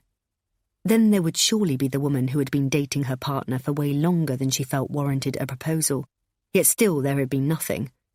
There would be the couple who were both looking longingly at the bride, both wanting her body, but for entirely different reasons. And then there would be the rest of the congregation, who'd be remembering the time when this was their day, their happy ever after, and wondering where it had all gone wrong.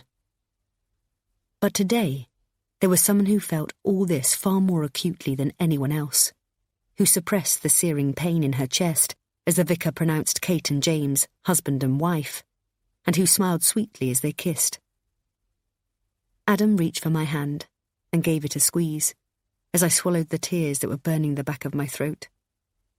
1 year ago, this was supposed to be our day, our happy ever after, and I knew exactly why it had all gone wrong. I watched Pammie, a smile fixed on her face as she played the perfect mother of the groom in her raspberry pink satin dress and matching short-sleeved jacket. I wanted to see her pain, to know that watching her younger son get married was killing her, but the mask was rigid. I wished I could disguise my own feelings, but they were too close to the surface, too raw. I cried as James and Kate walked back down the aisle together, jealous that their union was sealed and scared for our futures. If Kate had any concerns, she didn't show them as she embraced Pammie warmly outside the church.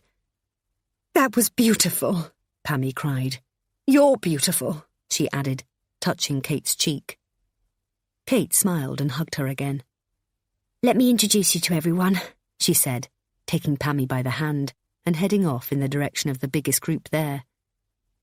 In that instant, I'd gone from seeing Kate as a kindred spirit, the only other person that could relate to me, to someone on the other side, her side. And I suddenly felt so desperately alone. Adam spent the rest of the day smiling at me at all the right times, but whenever he could, he'd be as far away as possible. I clung on to Poppy, my social barrier, and used her to bat off any uncomfortable situations. Adam's aunts and cousins came over to coo at her and to ask if we'd set a new date for our wedding. "No, not yet," I said, on repeat. "Hopefully soon, but we've got our hands full at the moment." "Aye, haven't you just?" replied lovely Linda, Pammie's sister. "But fingers crossed that by then we'll know that Pammie's in the clear. We'll really have something to celebrate then." "She was given the all clear months ago," I said, confused. Linda grimaced as if berating herself. "Sorry, I assumed you knew." "Knew what?" "That it had come back again. I shouldn't have said anything." "You've got to be kidding me," I laughed.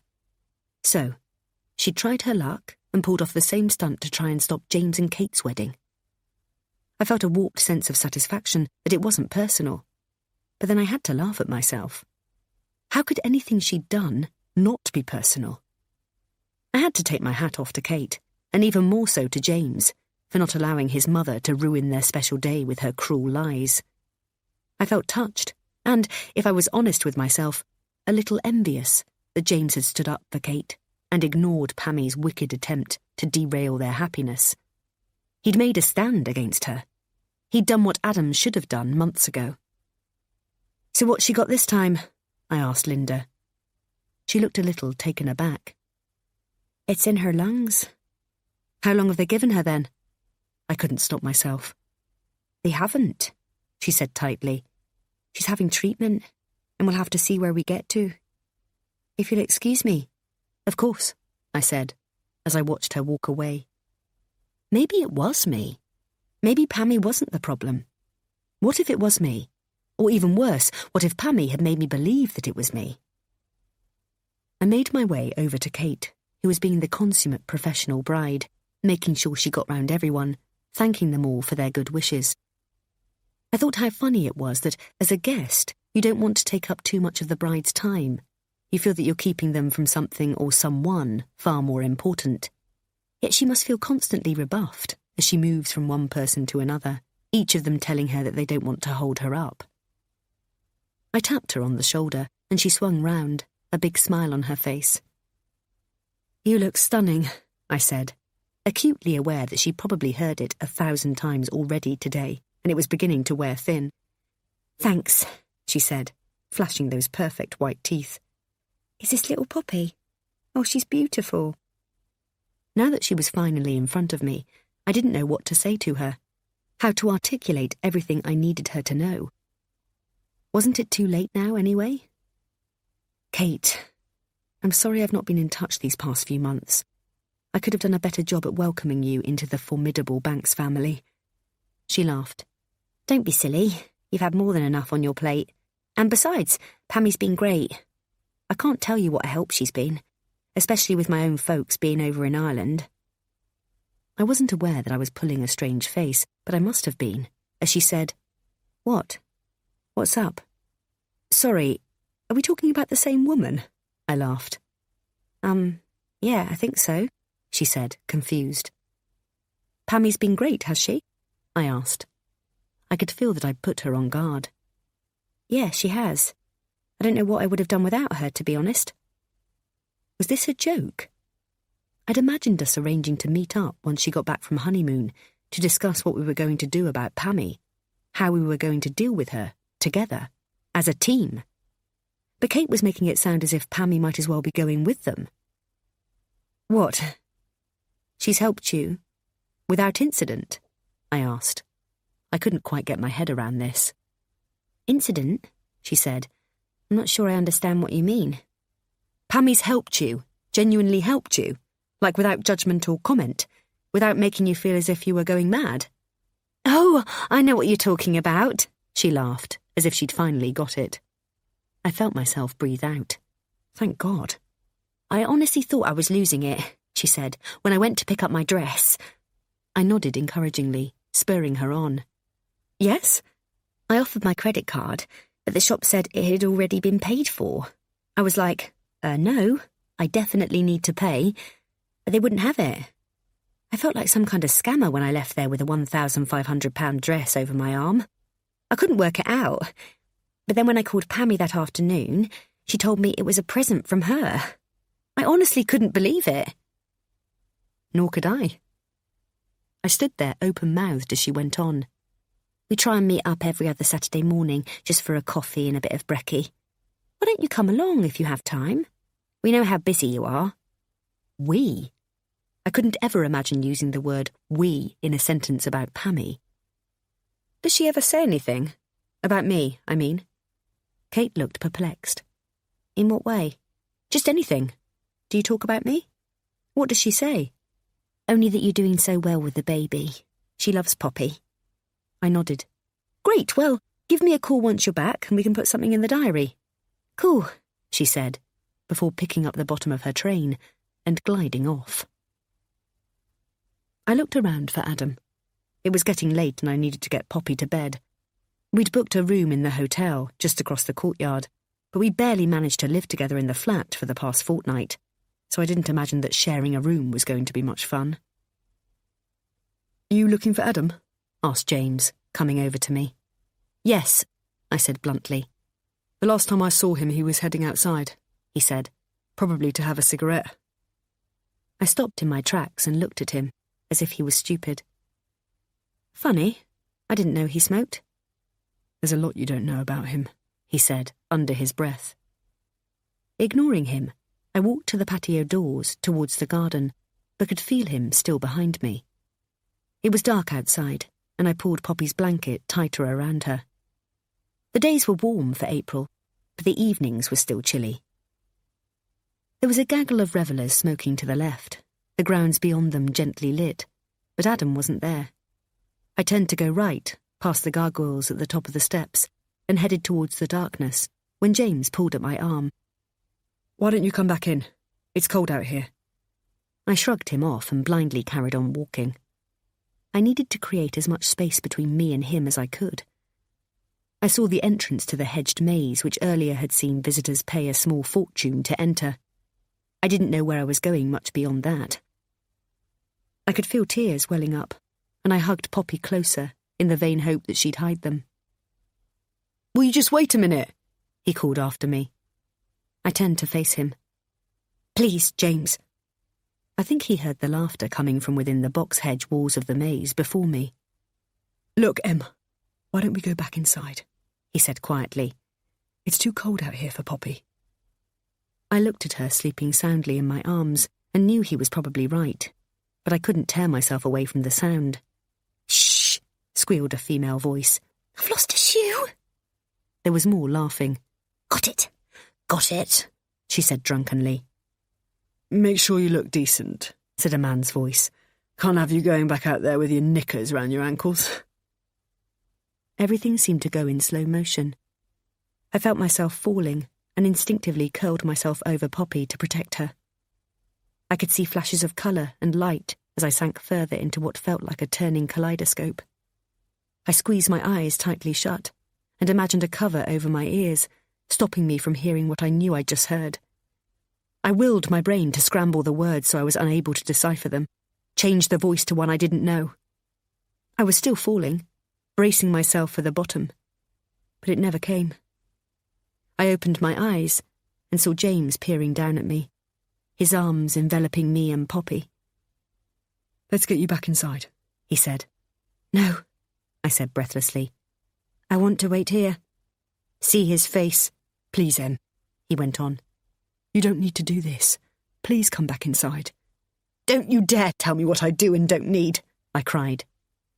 He went to put his arms around me, but I shrugged it off. It may have been the darkness or his drunken state, but it took a while for Adam to register that it was me when he emerged from the maze. I felt numb as I watched his brain work it out. "Em?" he slurred. He turned to look at his dishevelled companion, her hair on end and her bra straps hanging halfway down her arms. I recognised her as one of the congregation from earlier in the day, but then her mink satin dress and fancy updo had looked classy. Now, the material was ruched up around her hips, and her lipstick was smeared all over her face. "What are you doing out here? Poppy will catch her death of cold." If I hadn't been holding her in my arms, I would have swung for him. "How sweet," I said icily. "So considerate." "Hi," said the woman beside him, lurching forward with an outward hand. "Knock it off," spat Adam at her. "No, it's okay," I said. "Why don't you introduce me to your friend?" "Leave it, Em," said Adam. "Introduce me to your fucking friend," I hissed. This is...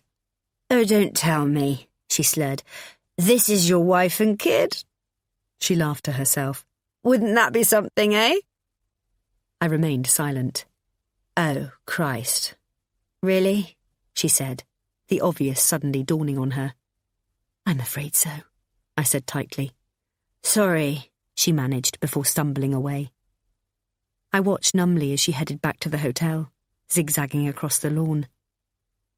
"Do all your women need to be in that state?" I asked coldly. "Em, let's get you back inside," said James, holding on to my elbow and trying to steer me away. I held firm. "Believe it or not, some sober women do actually want to fuck me as well. Unlike my fiancé." He put the last word in inverted commas with his fingers. "OK, that's enough, Adam," interjected James. "Emily, let's go." I shrugged him off. "So, there's more than one?" Adam laughed. "What did you think was going to happen? You haven't let me near you for months. What do you think I am, a monk? Go fuck yourself," I cried. "Gladly," he called out as I turned my back to him. "I'm so sorry you had to see that," said James. "Would you mind calling me a cab, please?" I said numbly. "I'd like to take Poppy home."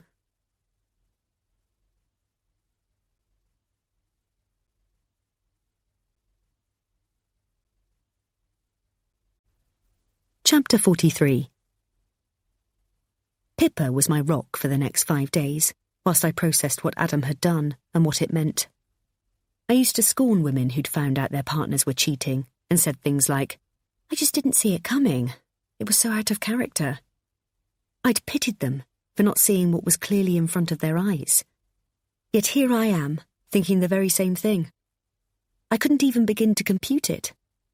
We'd had a tough time recently, what with Pammie and the baby, but I didn't think we'd reached the stage where he'd happily risk throwing everything away. "What are you going to do?" Pippa asked for the umpteenth time. "What do you want to do?"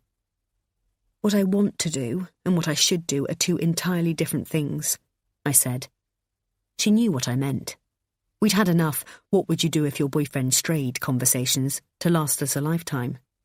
Except when you thought he wouldn't, it was a whole lot easier to take the moral high ground and declare that if he ever did, that would be it.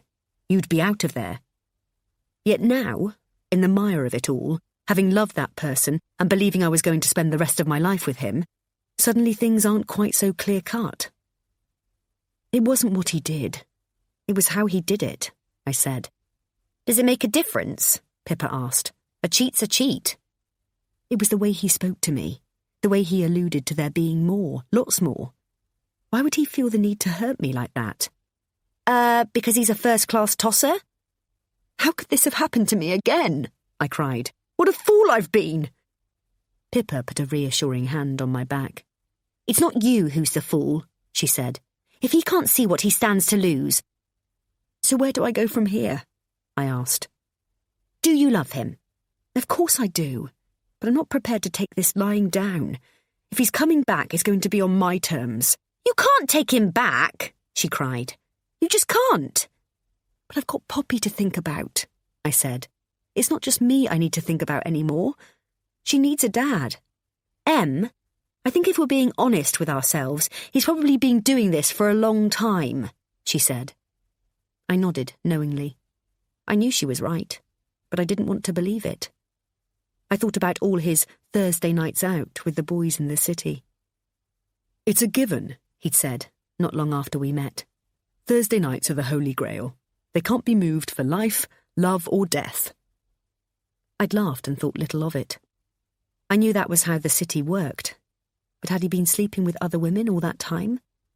Was there someone special that he went to on a Thursday, the pair of them happily ensconced, knowing that they had one night a week to be together? He'd often not come in until 3 o'clock in the morning, but at worst, I'd imagined him spending his heavenly money in a lap dancing club, not in the arms of someone he cared about. But if that was the case, why hadn't he just left me? He could have easily walked away before the wedding, before Poppy. "What, and not have his cake and eat it?" Pippa exclaimed, as she patiently listened to me ponder the question. "I'm not saying he doesn't love you. Of course he does. Why else would he have asked you to marry him? And have Poppy?" "Yes, but Poppy wasn't exactly a life choice, for either of us," I said, feeling instantly guilty as the words tumbled out. "Sure," she acknowledged. "But you knew the chances you were taking, and you did have choices. Whether or not you took them was up to you." I peered over into the Moses basket, where Poppy slept soundly. Her little arms lay casually above her head. I couldn't imagine ever making the choice not to have her. "But what we're forgetting in all this," I said, "is that we're assuming he wants to come back. What I want might not even come into it." "Oh, believe me. After a few days back out there, he'll see that the grass isn't just not greener, but it's covered in moss, weeds, and bulb patches too." I had to laugh. I was bored of crying.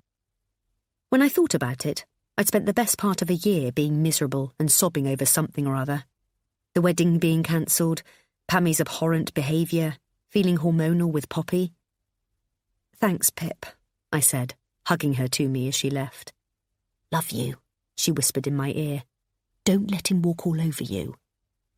Adam turned up on the doorstep later that night.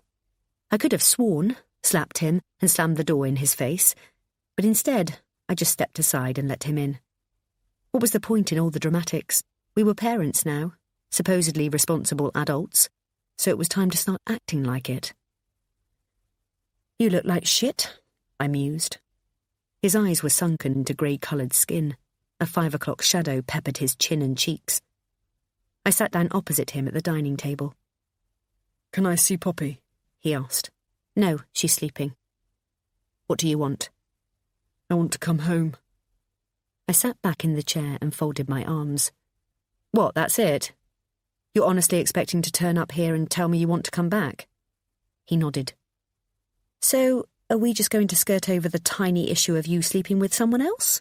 I asked. I was aware my voice was rising, and I made an effort to lower it. I didn't want to wake Poppy. It wasn't what it looked like, he said. I laughed. Tell me what it looked like, then. We were just fooling around, he said earnestly. We had a kiss. That's all. That's all! I exploded. I know it doesn't make it right, but that's all that happened, I promise you. He must think I'm stupid. And you think that's okay, do you? You think it's acceptable to be touching up another woman at your brother's wedding within 3 feet of your fiancé and child? You think that's acceptable? I could hear myself getting louder and louder with every syllable, like a stereo system reverberating in my head. Yet there was a faint sound coming from the rear speakers, a word of warning. People in glass houses shouldn't throw stones. How many others have there been? I asked. He dropped his head and stared at the floor. Well? I asked when he didn't answer. He looked at me. She's the only one, I swear to you. I don't know what I was thinking. It's been so difficult. I held my hand up to stop him. No, listen, he said indignantly. It's been so difficult for me. I don't know what's been going on with us. Things haven't been right, have they? You know they haven't. I glared at him, daring him to say the next sentence. You've not been yourself for quite a while, and it's made me feel really low. You've been pregnant, and had a difficult time having Poppy, and then the whole thing with my mum. I don't know where I am from one day to the next. I don't seem to figure in your list of priorities anymore. I allowed myself a wry smile. Poor you, I said snidely. Poor Adam, for having a pregnant girlfriend who then has to nurse and look after a new baby and deal with your psychotic mother. Don't start, Emily, he warned. Yet despite all that, it's not about me, is it? I went on, ignoring him. You've somehow made it about you. How you're hard done by. How you're missing out. He looked down at his feet. So, what do you do about it? You go out and screw whoever you can to make you feel like a man again, to validate yourself as a red-blooded male. Because that's what it's all about, isn't it? Proving to yourself that you've still got it. I felt rejected, like you didn't find me attractive anymore. I laughed. Isn't that supposed to be my line? Yet instead of giving me time or talking about it, you decided the way to solve it was to sleep with somebody else. You don't know how you made me feel. For Christ's sake, Adam! Listen to yourself! What about me? What about my needs? Imagine how I feel, how difficult it is for me. Everything's changed in my world. My body, my daily life, my priorities, everything. What's changed for you? A little less sex and a cute baby to come home to, play with for an hour, and then go to bed. He went to speak, but I cut him off. But do you see me trawling through the streets at night, desperate for a shag? Am I sloping off at a wedding to have a seedy encounter with a man whose name I don't even know? It won't happen again, he offered, as if I was supposed to be grateful for the sentiment. I was drunk. I was lonely, and it was a mistake. Is that it? I asked. Are you honestly expecting to just move back in, and then everything will be rosy again? I never meant to hurt you. I promise I'll never hurt you again. His words echoed in my head, but it was as if someone else was saying them. I closed my eyes as a memory of James flashed before me, of him standing in front of me saying the very same thing. I promise I'll never hurt you, he'd said. I felt sick at the sudden realization that his words were never about him making the promise not to hurt me. It was him warning me that Adam would. What would you do if you were me right now? I asked Adam. If you found out that I'd been with someone else? His face contorted, and a muscle spasm twitched along his jawline. I'd kill him, he said.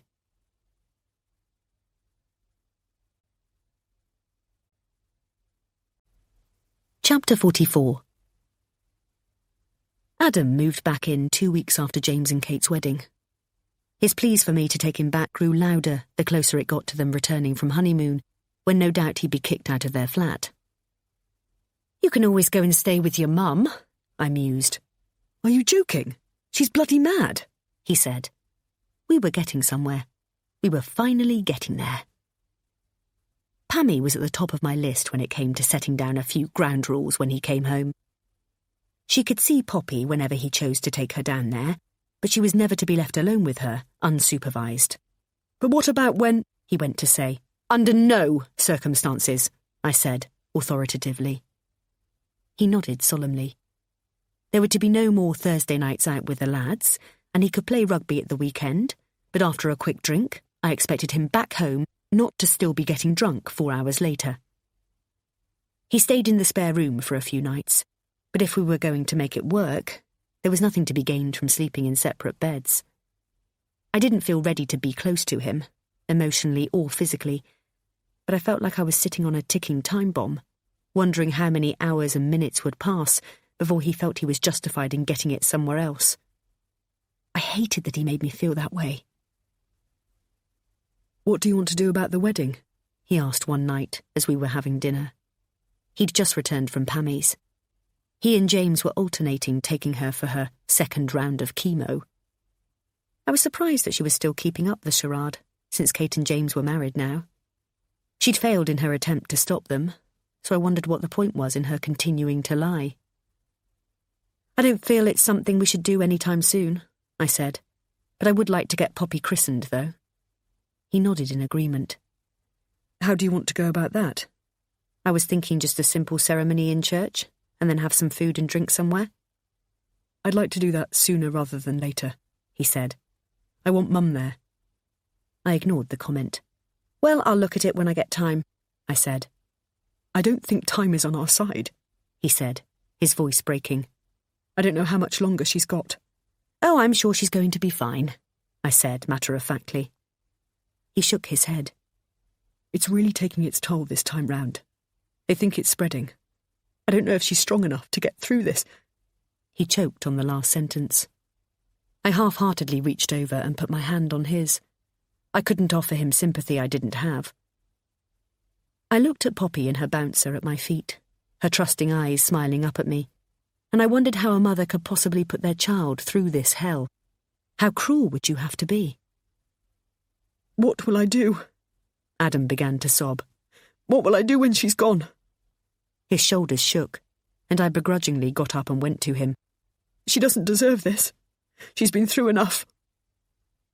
I kissed his head as I rocked him back and forth in my arms. She's a tough cookie, was all I could offer. She makes out she is, but she's not. Not really, he said. She's had to toughen up because of what he did to her. But inside she's just as frightened as she's always been.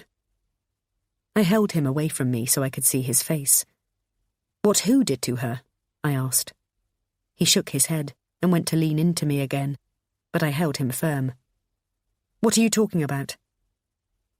He wiped his nose with the back of a shaky hand. Will you please tell me what you're going on about? I said impatiently. Jim, he sneered. Or Dad, if we're going to pretend he ever was one. What's your dad got to do with anything? He was a bastard, he spat. What? Why? My mouth was moving faster than my brain. He destroyed her. He beat everything out of her. I felt like I'd been slapped round the face. I dropped onto the sofa. What are you talking about? She loved him. He loved her. What are you saying? His head fell into his hands again. What did he do? I pressed. He would come home and beat the shit out of her. That's what he'd do. Night after night. It was like watching a beautiful flower die a little bit more every time. She told you this? I asked, flabbergasted. She didn't need to, he said. I saw it with my own eyes. We both did. James and I. He'd go to the pub after work, and she'd have his dinner ready on the table for when he came home. But almost every night he'd tell her she'd done it wrong, throw it against the wall and slap her. I sat unmoving. I'd see his hand moving through the air, as if in slow motion, before it hit her.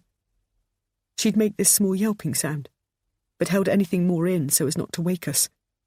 But we'd be sitting at the top of the stairs, watching everything through the banisters, praying for it to stop.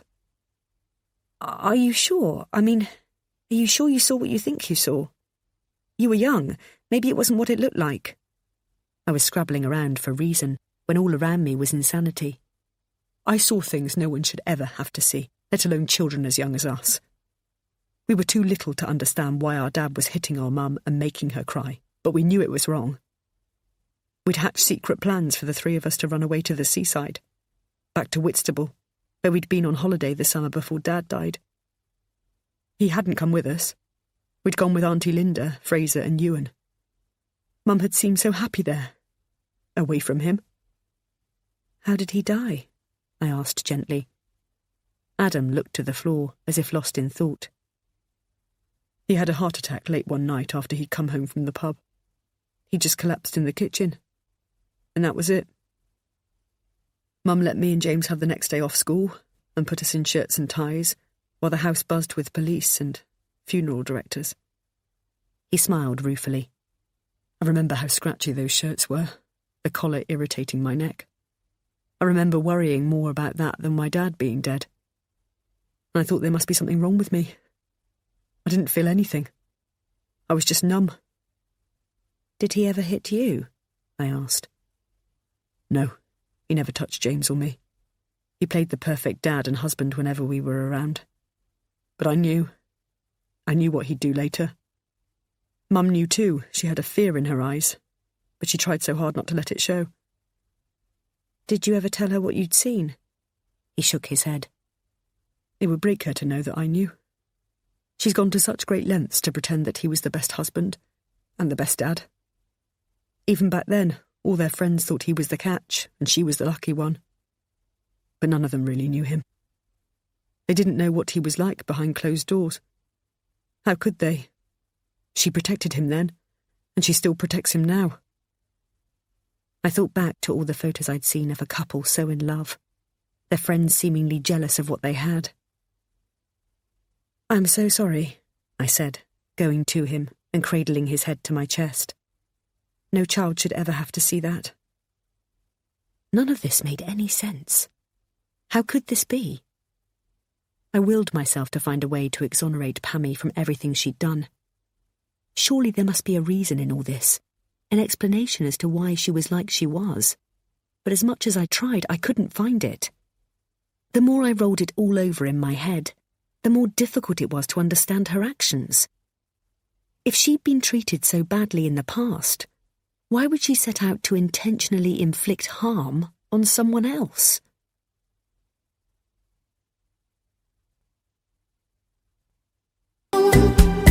Tình yêu trái chín ngọt ngào, sợi thương sợi nhớ lao sao sớm chiều.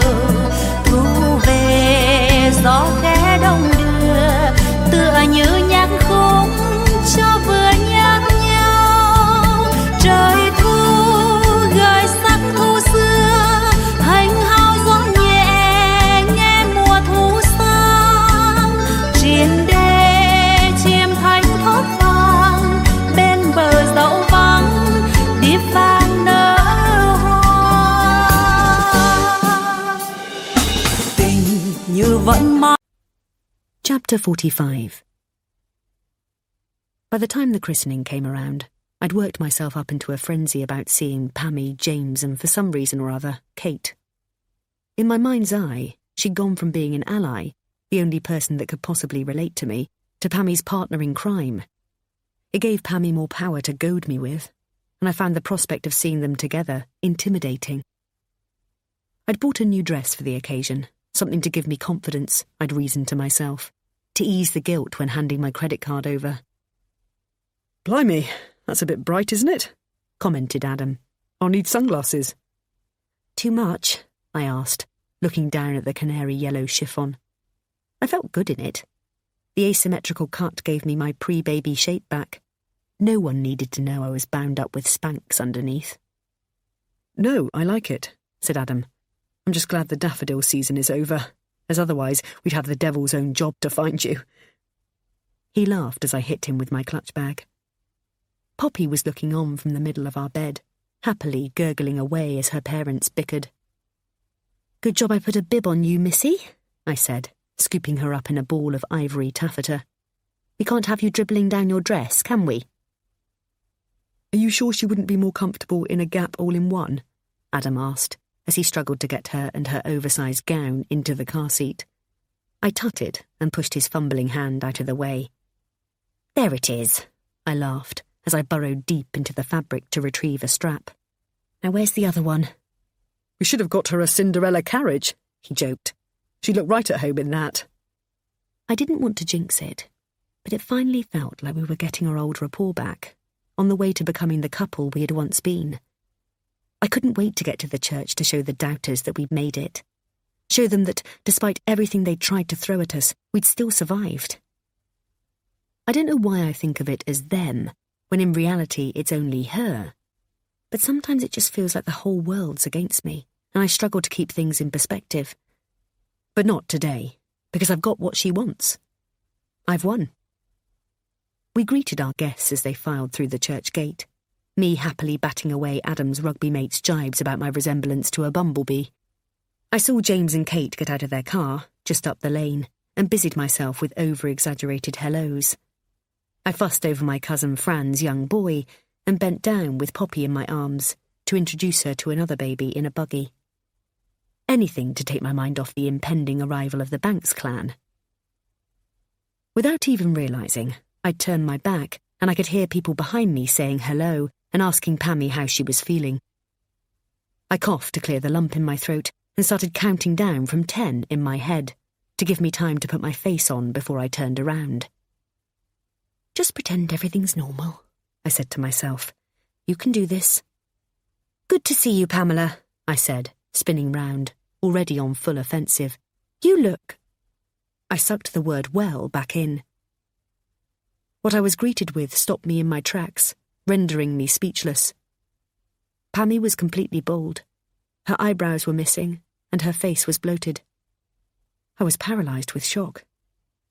I needed to say something, anything, as the three of them stood there waiting. But I just couldn't put the words together. Hi, Em, said James, leaning in to kiss me. It's been a while. You okay? It wasn't a question that warranted answering. Kate cried. You look gorgeous. And Poppy, wow! I stuttered a response. Pammie and I stood there for a split second, sizing each other up, neither of us sure how to react.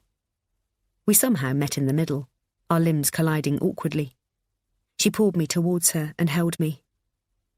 It's lovely to see you, she whispered hoarsely. You look beautiful. My breath caught in my throat, and tears welled up in my eyes. I don't know what it was. I was just struck by her words, not what she said, but the way she said it. For the first time, I could almost hear a sincerity in her voice, as if she really meant it. But perhaps I was allowing her appearance to play with my mind. I fixed a smile on and searched desperately for Adam. I needed him with me. If you'll excuse me, I said, extricating myself and Poppy. I headed in Adam's direction, but Mum caught my hand as I passed by. Is that Pammie? She asked, confused. I nodded numbly. But how? I shook my head. I really don't know, was the best I could offer. Can you just take Poppy for a minute? Of course, she said, her concerned face instantly breaking into a wide grin as her granddaughter gurgled happily at her. I caught Pippa's eye as I reached Adam. She looked as shocked as I felt. I could do nothing but shrug my shoulders at her. I willed my brain to focus, but the wires literally felt like they were crossing over and sparking off as they made the wrong connections. I needed to see Pammie again, just to make sure, but I daren't turn around, as I was sure I could feel 3 pairs of eyes on my back. Would she really have gone that far to convince people she was telling the truth? I pictured her face, with its puffy cheeks and sunken eyes. Was that even possible? I needed to think of the right words before I reached Adam, knowing that the wrong ones would set us back for months. You didn't tell me your mum was... I didn't know how to finish the sentence. Ill, he said. I nodded. You didn't ask, he said tightly. Because you didn't care. I thought back to the times he'd tried to talk to me, and every time I'd shut him down. I felt a wave of nauseous guilt wash over me. Every time I looked over at Pammie, she was watching me. Every time I sensed her coming towards me, I invented a reason to move. I don't know if I was more frightened to talk to her in case she told me she was really ill, or because of the very real possibility that she'd gone to such lengths to keep up the pretense. I didn't know how to respond in either case. James caught me just as I was heading towards the ladies. That was a lovely service, Em. I've not had a chance to thank you for asking Kate and I to be Poppy's godparents. It wasn't my choice, I replied without stopping. How are things? He asked. I turned to look at him, searching his eyes for recognition of what he'd done to me and why. But they were the same as they'd always been, warm and kind. Fine, I said tartly. Are you okay?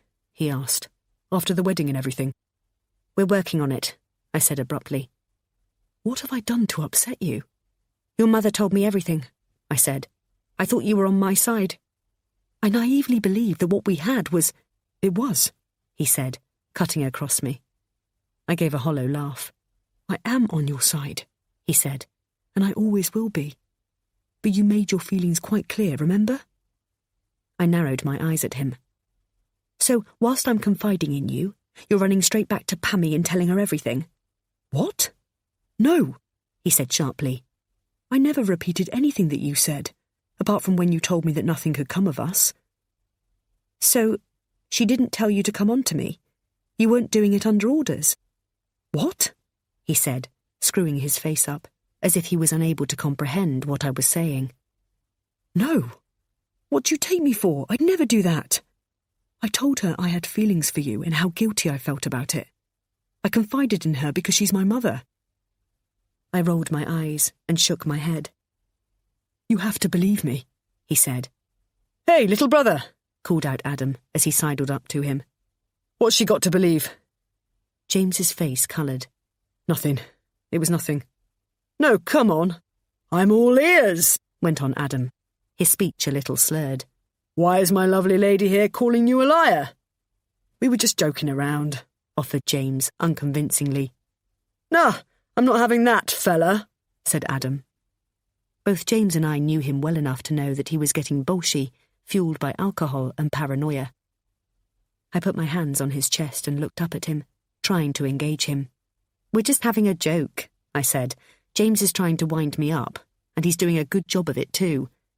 I gave him a playful slap on the arm. I tried to guide Adam away, but he wouldn't let it drop.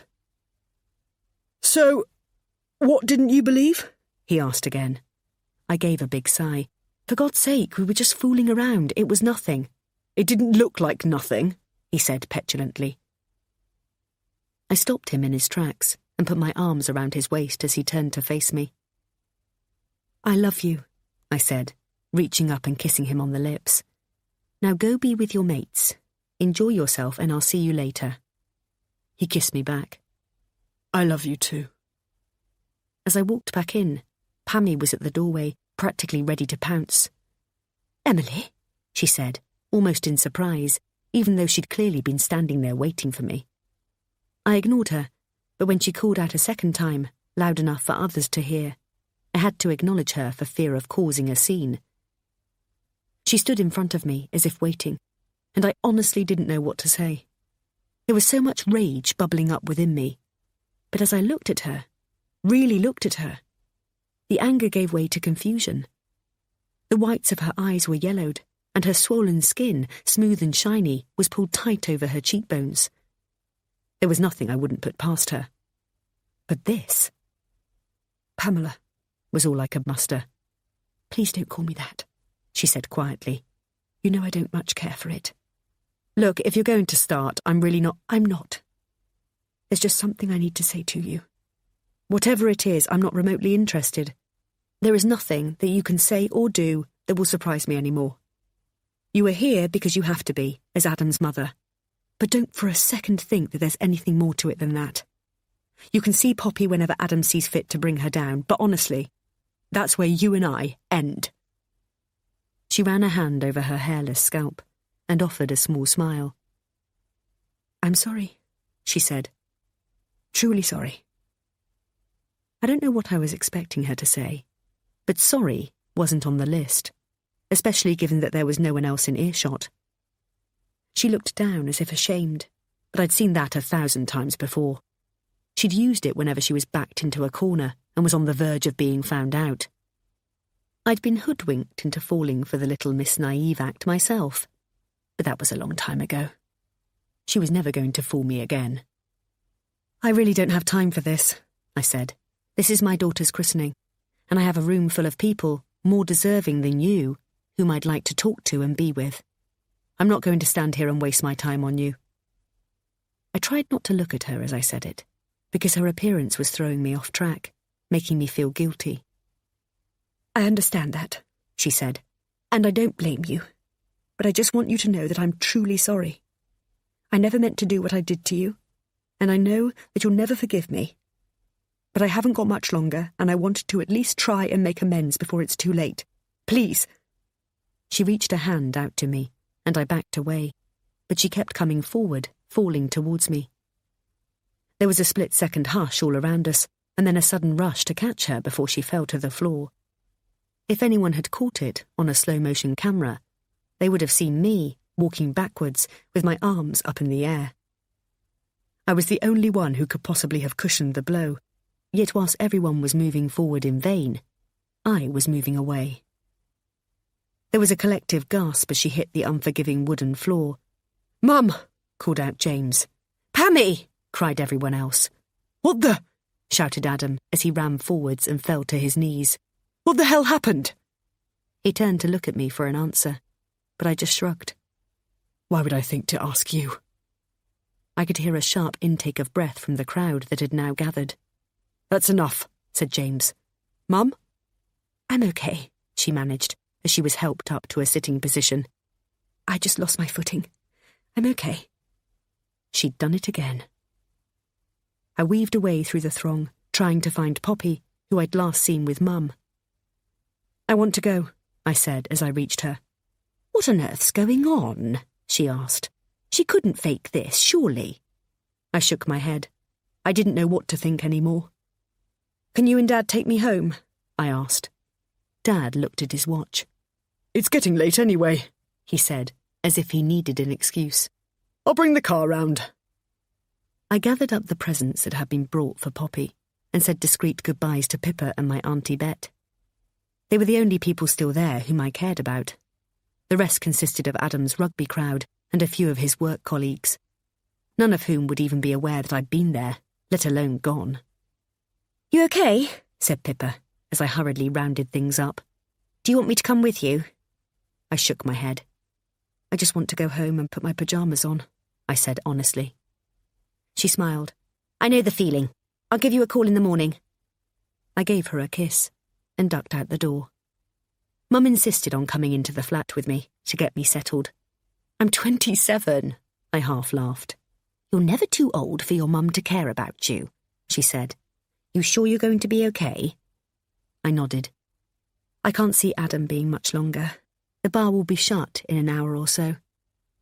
"Whatever's going on, please don't let it get to you," she said, kissing me on the forehead. "You're doing a great job, and we're very proud of you." I had tears in my eyes as I gave her a hug, and begrudgingly waved them off.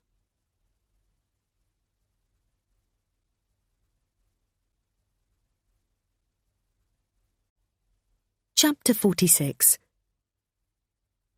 I must have fallen asleep on the sofa, as the next thing I remember was the banging on the front door. For a moment, I was totally disorientated and thought I was still dreaming. I could hear the distant ping of a text on my phone, but I had no concept of time or even what day it was. I didn't know what I should respond to first, but then I remembered Poppy. Was it time to get her up? Had I even fed her before putting her down? I stood up too quickly and instantly fell back down again, light-headed and dizzy. I put both hands against the sides of my head, willing it to put the jigsaw pieces together quicker than it seemed to be doing. The banging from downstairs was still going, the text messages still demanding to be read. I peered into Poppy's room and saw that she was sleeping soundly. Tick. It was just after midnight. Tick. Adam wasn't home yet. Tick. Where the hell was he? I'd left him 3 hours ago. I fumbled for my phone under the cushions of the settee and struggled to focus on the missives that filled the screen. I scrolled down the missed calls, voicemails and texts. Pammie, Adam, James, Pammie, Adam, James. Jesus, I said aloud, wondering what the hell had happened. Confused, with phone in hand, I headed for the door. I'd just reached the bottom step when it rang again, displaying Pammie's name across the screen. I was going to ignore it, but then I thought it might be somebody else using her phone. There was obviously something amiss. I just prayed nothing had happened to Adam. Yes, I snapped. Emily, it's me, Pammie. Adam's on his way to you. Don't let him in. What? I gasped. Don't let him in.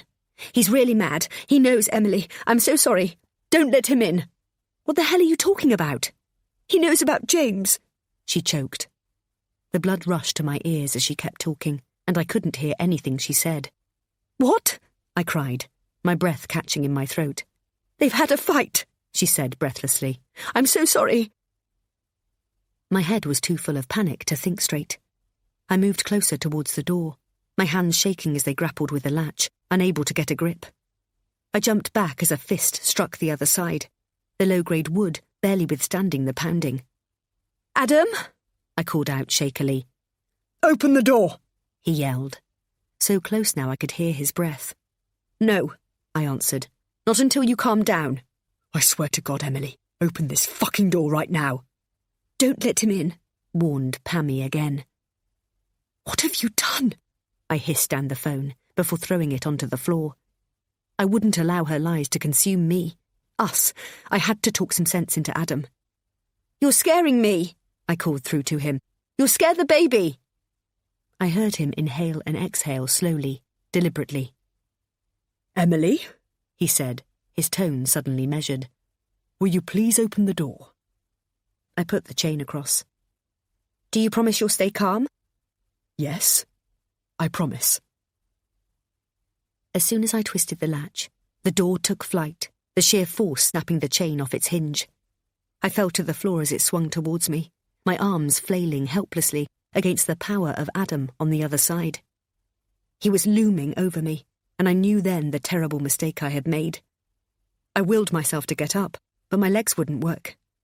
I stumbled, half crawling up the stairs, scrambling for the top, yet knowing that by doing so I was blocking off any means of getting out.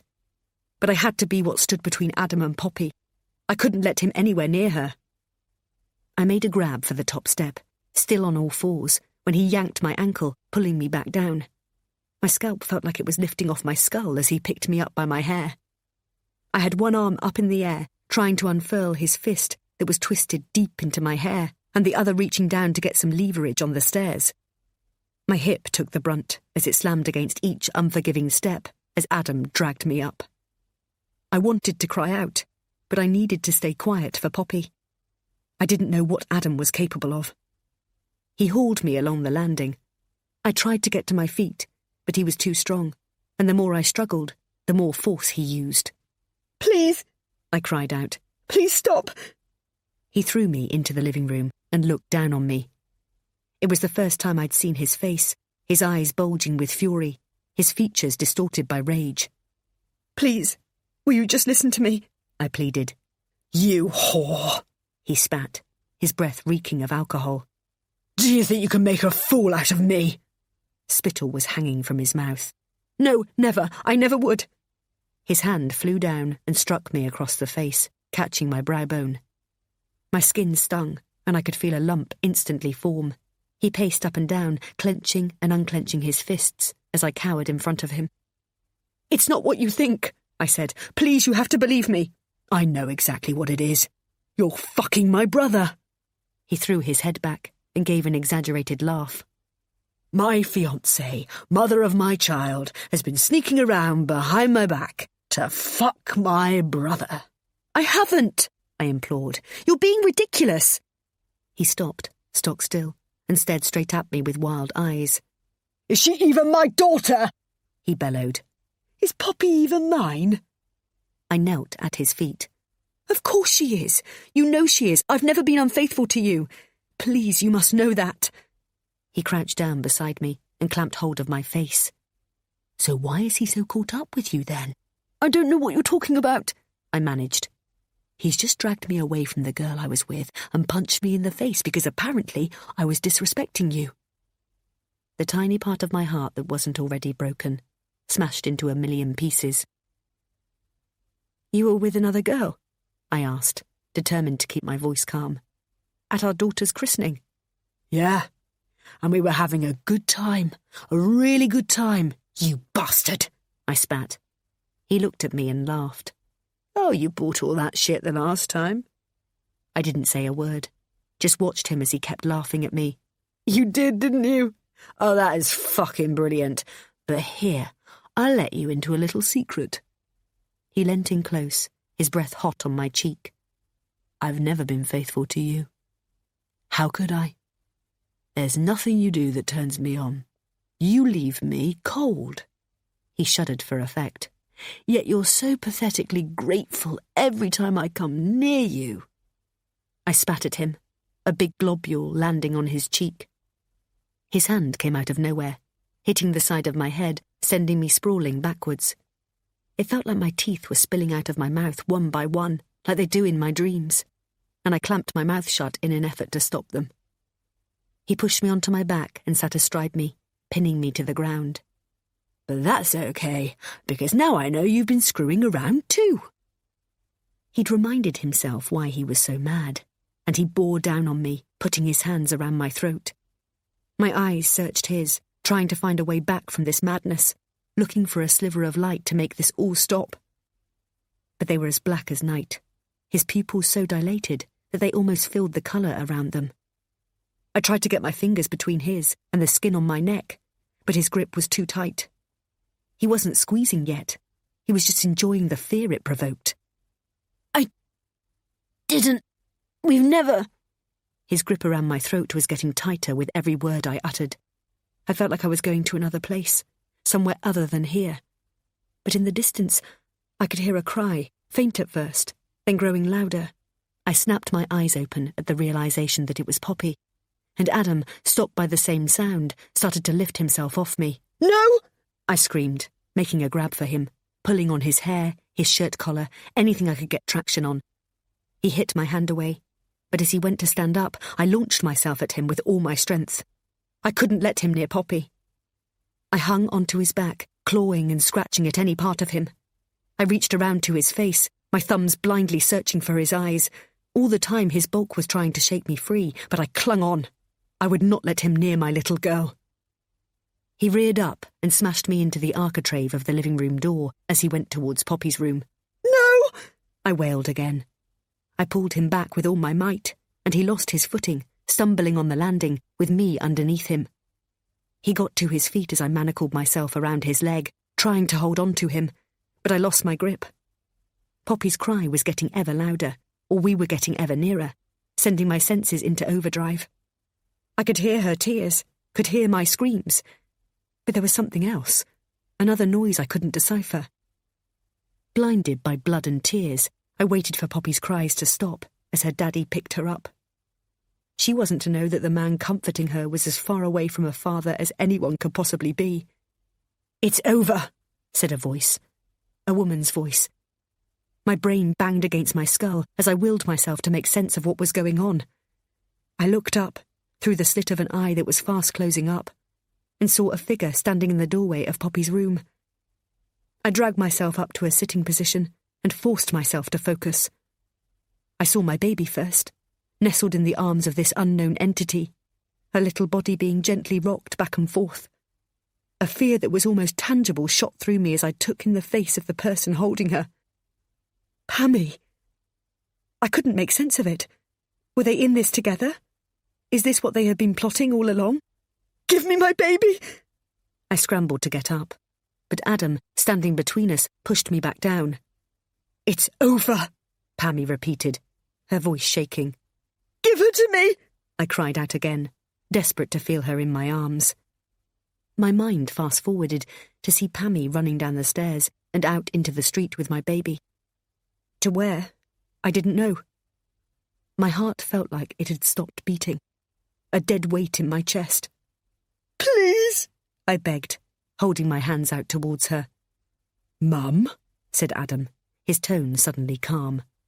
"Give her to me." "I know what you did," she said, though who she was talking to I couldn't decipher. "I saw you." "Mum, don't be stupid," he said, as if warning her. "Give Poppy to me." The front door banged again. "Mum, Emily, the police are on their way," called out James breathlessly as he came up the stairs to the landing. He took one look at me through the banisters and said, "Jesus." The four of us just froze, as if holding our positions, weighing each other up. Pammie was the first to speak, but when she did, it was the last thing I expected to hear. "Emily, come and take Poppy," she said. I looked from her to James and then up at Adam, who still loomed above me.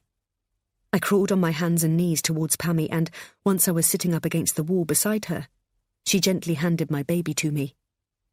I held her to me and breathed her in. "I saw you, Adam," Pammie said. "And you saw me. It's over." "What the hell is going on?" said James. "I was at the house that night," she said to Adam, "when Rebecca died." Pammie's shoulders shook as she gave in to her tears. "I heard you goad her as she struggled for breath. I watched you deny her the inhaler." I gasped as James uttered, "What?"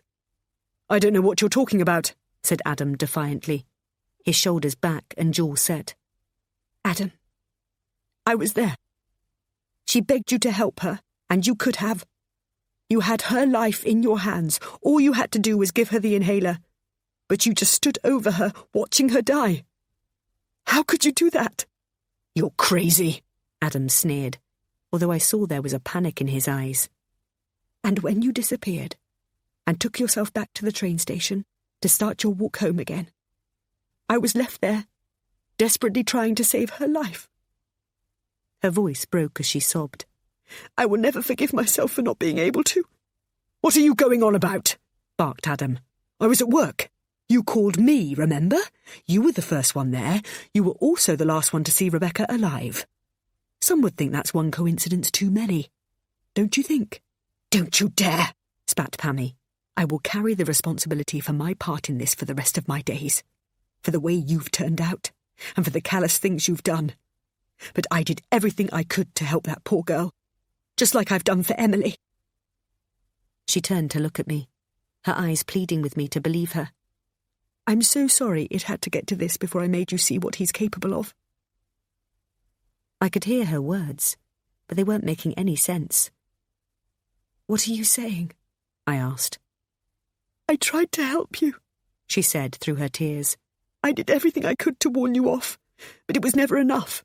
You kept coming back at me for more. Why couldn't you see what I was trying to do?" "But you hate me," I said, the words tumbling from my mouth faster than my brain could control. "You did the most wicked things." "I had to, can't you see?" she sobbed. "I had to get you away from him, and I thought it was the only way. But that's not me, that's not who I am. Ask anyone. You may think you know Adam, but you have no idea." "This is crazy," he said, rubbing his hand furiously back and forth through his hair as he paced up and down the landing like a caged animal. As I looked at him, every conversation that we'd ever had ran through my head, his words in stereo sound bites. "You're being disrespectful. You're not going out dressed like that. Why is Seb going? I'm calling the wedding off. What do you think I am, a monk?" The force of his blows still stung, but it was the memory of his vicious words that cut the deepest. The realization of the control he'd had over me, causing the most pain. "I'm sorry for hurting you. I truly am," Pammie continued. "But I couldn't think of any other way. I thought I was doing the right thing. I knew it was eventually going to come to this, if you stayed." "But why? Why didn't you just tell me?" I stuttered, turning to Pammie. "If you knew what he'd done to Rebecca." She shook her head and wouldn't meet my eyes. "Babe, she doesn't know what she's talking about," said Adam, looking at me imploringly. He was clearly hedging his bets, trying to work out which of the women in front of him had his back. "She's crazy insane. You've got to believe me." "I thought you loved me," I started. I flinched as he crouched down in front of me, on tenterhooks as to what he might do next. I do. You know I do, he said. His hands were shaking, and he had a twitch in his jaw, a telltale sign of the adrenaline that was rushing through him. But now it all makes so much sense, I went on quietly. You never loved me. You just wanted to control me. I pulled Poppy closer to me as she let out a sleepy cry. I went to stand up, in the vain hope that it would make me feel stronger, but was reminded of the pain in my hip. My legs buckled. James rushed forward to support me, and I fell into his arms. Adam lunged at the pair of us. "Get your filthy hands off her!" he yelled. "She belongs to me!" James moved to shield me and pressed me back against the wall, out of harm's way, as he grappled with Adam in the tight space. "You've always wanted what I had," sneered Adam to his brother.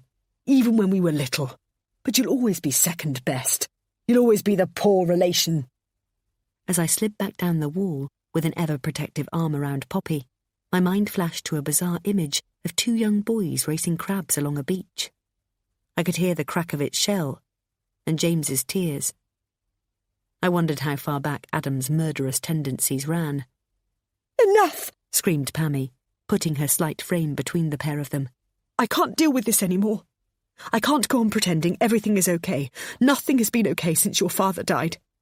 You've held me to ransom ever since, with your threatening comments and cruel notes, all designed to let me know that you know.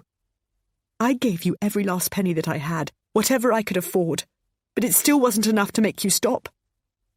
I'm sorry for what I did, and I'm sorry that it made you the way you are, but enough now." James took hold of his mother's hand. "Shh, Mum, it's okay." She collapsed into his arms. "I can't go on, son. I'm too weak." Adam's face crumpled at the sight of 2 policemen rushing up the stairs towards us. "It doesn't have to be like this," he said, looking at me pleadingly. "We've got Poppy to think about. She needs the both of us. We can be a family, a proper family." "Adam Banks?" inquired the police officer. He looked at me again and reached for my hand. "Please," he begged, with tears in his eyes. "Don't do this." The policeman held Adam's arms behind his back and handcuffed him. "Adam Banks, you do not have to say anything, but it may harm your defence if you do not mention when questioned something which you later rely on in court. Anything you do say may be given in evidence." "You've just made the biggest mistake of your life," Adam spat at me as he was led away down the stairs. As the door closed behind them, the 3 of us remained where we were, unmoving and paralysed with shock. James was the first to speak. "If you knew all this, why didn't you go to the police back then when it happened?" he said to Pammie. "Why did you put Emily at risk?" "And the inhaler was in your house," I said, in a trance-like state, still trying to piece together events and remembering out loud. "I saw it. You hid Rebecca's inhaler in your house." "I couldn't tell the police," she cried, "and I had to take the inhaler. Otherwise, why wouldn't she have used it? He left it right there beside her. Like all the other attacks she'd had, a few puffs would have got her round the right way. People would have known that. Her parents would have known that and would have started asking questions. I had to keep Adam out of the picture." "But why?" asked James, seemingly as confused as I was. "Because he saw me," she said quietly. We both looked at each other as Pammie bowed her head, her whole body shaking. James went to her and put an arm around her, but she shrugged it off. "Don't," she said. "It will only make things worse." "How much worse can it get?" asked James. "I'm so sorry," she cried. "I never meant for it to happen." "Tell me, what is it?" he asked, terror in his voice. "Your father," she sobbed. "He wasn't the man you thought he was. He abused me." "Mum, I know," said James quietly. She looked up in shock. "But how?" "We both knew. Adam and I used to sit at the top of the stairs, trying to think of ways to make it stop, but we were too scared." She reached out for his hand. "One night, he came towards me and—" The words caught in her throat. "It was an accident. You have to believe me. He was drunk and he was coming for me. I was so scared. I backed away, but he had me cornered. He raised his arm and I pushed him, so lightly, but it was enough to knock him off balance. He lost his footing and fell backwards, hitting his head on the hearth as he went down. James bit down on his lip, and tears sprang to his eyes. He was so quiet as he lay there, Pammie went on, and I didn't know what to do. I knew he'd kill me when he came round, so I had to get away. I had to get us all away. I ran out of the kitchen, but there he was. Her eyes glazed over. Who? I asked. Adam, she cried, sitting at the top of the stairs, watching through the banisters. He was there 1 minute, and then he was gone. In a blind panic, I ran up the stairs, and he was back in his bed, pretending to be asleep. I reached out to touch him, but he shook me off and turned to face the wall. It was an accident, Mum, said James, pulling her to him. It wasn't your fault. She allowed herself a small smile. You've always been such a good boy, she said to him. Even that night when I came in to check on you, you woke and said, I love you, Mum. I'll never know what I've done to deserve you. It wasn't your fault, he said again softly. It is. She was sobbing now. I've turned him into the monster he is. He's never said a word, but he knows what I did. It's why he did what he did to Rebecca. It's why I feared he was going to do the same to Emily. I had to get her away from him. I sat there, numb and open-mouthed as the realisation of what she was saying sank in. I need to tell the police, she said, shaking herself down. I have to tell them what I've done before Adam does. He was so young, he won't remember events clearly. He'll just say that I killed his father. I need to be there to give myself a fighting chance. James took hold of her shoulders and forced her to look at him. Adam won't say anything. She tried to pull away from him. I have to go, she said impatiently. There was a sudden urgency about her, a need to get her story across. Adam won't say anything, James repeated. He will. I know he will, she said, panicking. He won't. Because it was me, he said. A sob caught in her throat as she looked at him, confused. It was me, not Adam, sitting at the top of the stairs. But it couldn't have been, she stuttered. I saw what happened, and it wasn't your fault. No, it was Adam. It had to be, because you told me you loved me. I still do, said James, and Pammie fell into his open arms.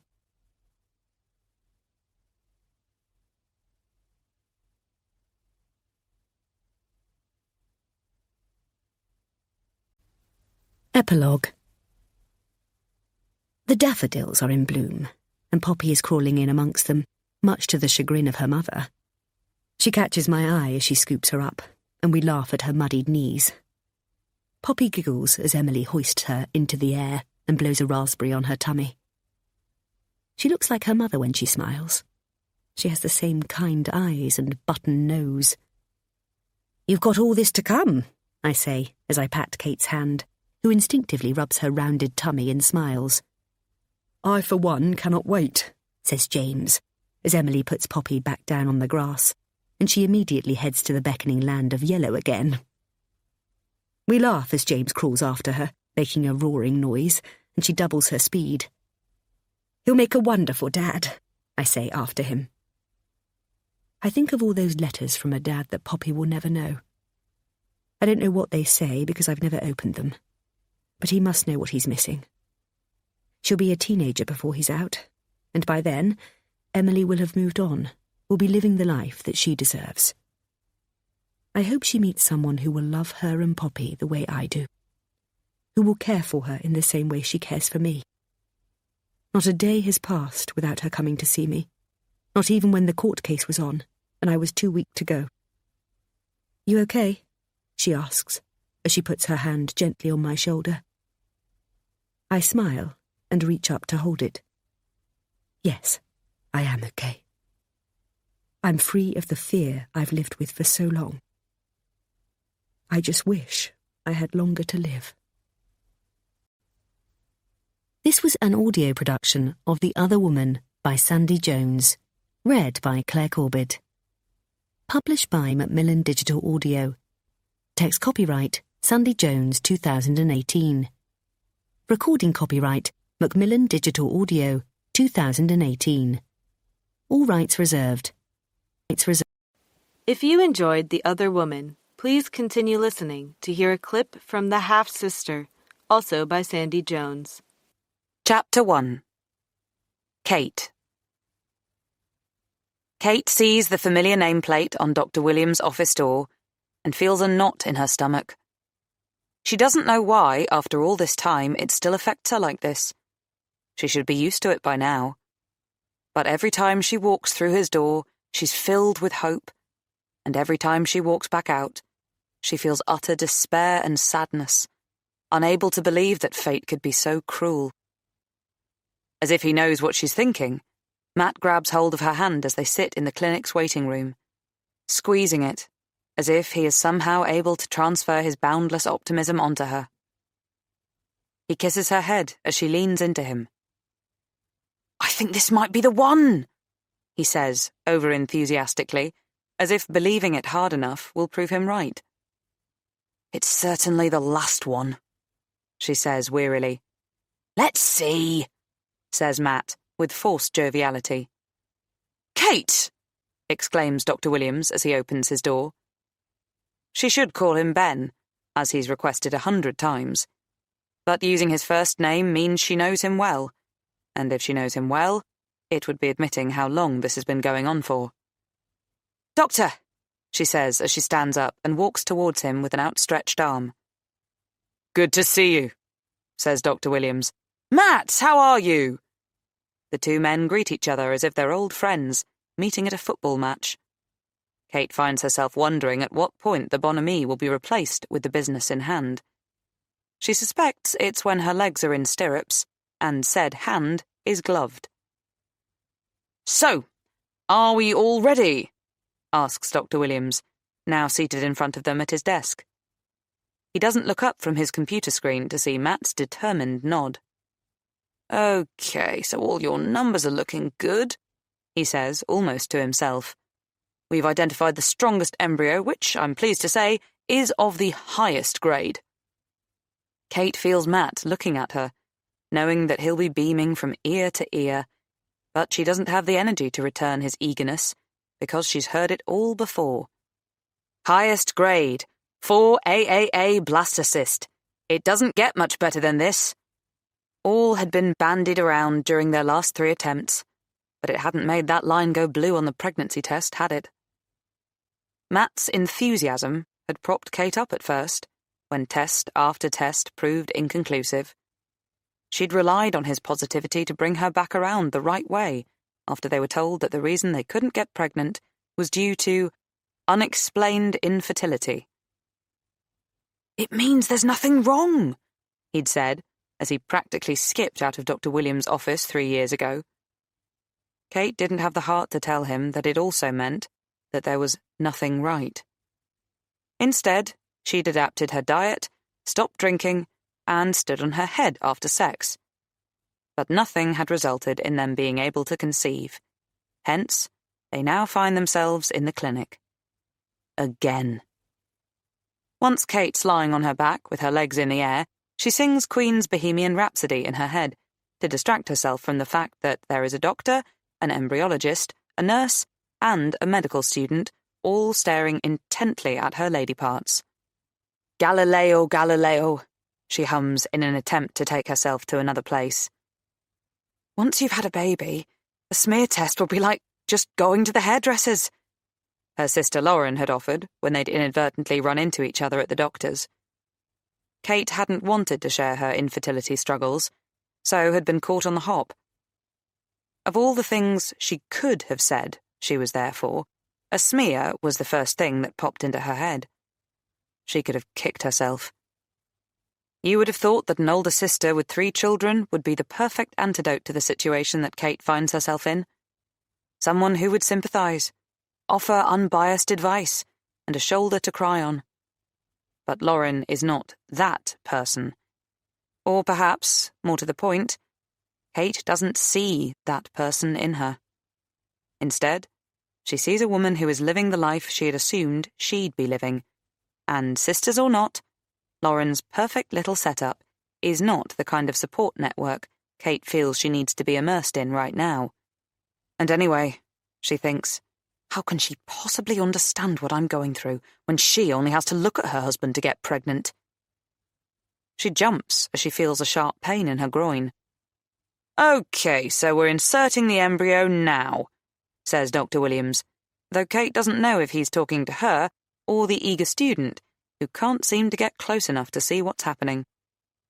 As it turns out, it doesn't matter how many times you've been poked and prodded, it will never feel like going to the hairdresser's. She wants to push the invasive hands and instruments away, restore her dignity, and tell them she's had enough of being treated like a laboratory rat. But then she looks at Matt, with his gentle smile and hopeful eyes. She could so easily take herself down the "why is life so unfair" route, but in the rare moments of clarity, when she knows that having a good life isn't dependent on having a child, she is so grateful to have him. She'd always wanted a baby with the husband she loves, more than anything in the world. Had been consumed by it at one point. But the pain and constant disappointment were taking their toll. If she'd had her way, they would have stopped at the third IVF attempt. She was exhausted, both physically and mentally. Her nervous energy depleted by the tales she'd had to spin to friends and work colleagues who raised a knowing eyebrow whenever she refused an alcoholic drink. This is it, she'd said to Matt a couple of nights ago as they were snuggled on the couch watching TV. She felt him stiffen and sit up straighter. What? This is our last chance? He asked, seemingly floored. Hadn't he noticed how tired she was? Seen her desolation every time they looked at a blank pregnancy test? Couldn't he see how their whole lives had been taken over by the process of getting pregnant? I've had enough, she'd said quietly. But he stuttered. Darling, we're so close now. I know it. We can do this. Something inside her had snapped. You keep saying we, as if we're going through this together. He'd looked at her, hurt. Aren't we? She chastised herself for taking her frustrations out on the person she loves the most. But isn't that always the way? She thinks back to how carefree they'd once been, how they'd met on the newsroom floor of the Gazette and bonded over mutual banter about a loathsome editor. It had made the day go quicker, made the shifts under the editor's watch seem a little easier to bear. Whenever he'd march into the open-plan office, shouting his morning mantra, "Who are we going to throw to the lions today?" Kate and Matt would race to send each other an email with "You?" in the subject heading. It was a regrettable day when the editor himself received Matt's email. I'll miss working with you, said Matt, as he and Kate sat in the pub, rueing their stupidity. But every cloud has a silver lining. She thought he was referring to his new job at rival newspaper The Echo. She couldn't stop grinning when he added, because now I can ask you out. They'd spent blissful evenings trawling the pubs of South London and lazy weekend mornings reading the papers in bed. But now she can't remember the last time they'd done either. Instead, they'd been referring to ovulation charts before they made love and subliminally avoiding social events with their pregnant and blessed with children friends, which seemed to be just about everyone they knew. In their effort to have a baby, they'd lost the ability to be spontaneous. Ironically, they'd given up what should have been the halcyon days of pre-parenthood to the restrictions of being responsible for another human, despite the painful absence of one. Done, says Dr. Williams with a flourish. He puts the catheter back on the tray and pings his gloves off. So, we've got 2 more in the freezer? Asks Matt. Before we have to go through egg retrieval again, I mean. Yes, we've got 2 more good quality embryos left to go on this cycle. But even if they don't work, we can still go again, can't we? Matt continues. Kate doesn't want to have this conversation. She has an urgent need to empty her painfully full bladder, and all the time there's a viable chance of a baby being inside her, she refuses to acknowledge that they'll have to go through this again. Because that would mean that the little human being who is having to work so hard right now isn't going to make it. "Let's concentrate on the here and now," says Dr. Williams, as Kate swings her legs down to the floor. "So, just carry on as normal, and I'll see you in a couple of weeks' time for the blood test to see where we're at." Kate looks to Matt and smiles. She can't help but notice that he's got his fingers crossed.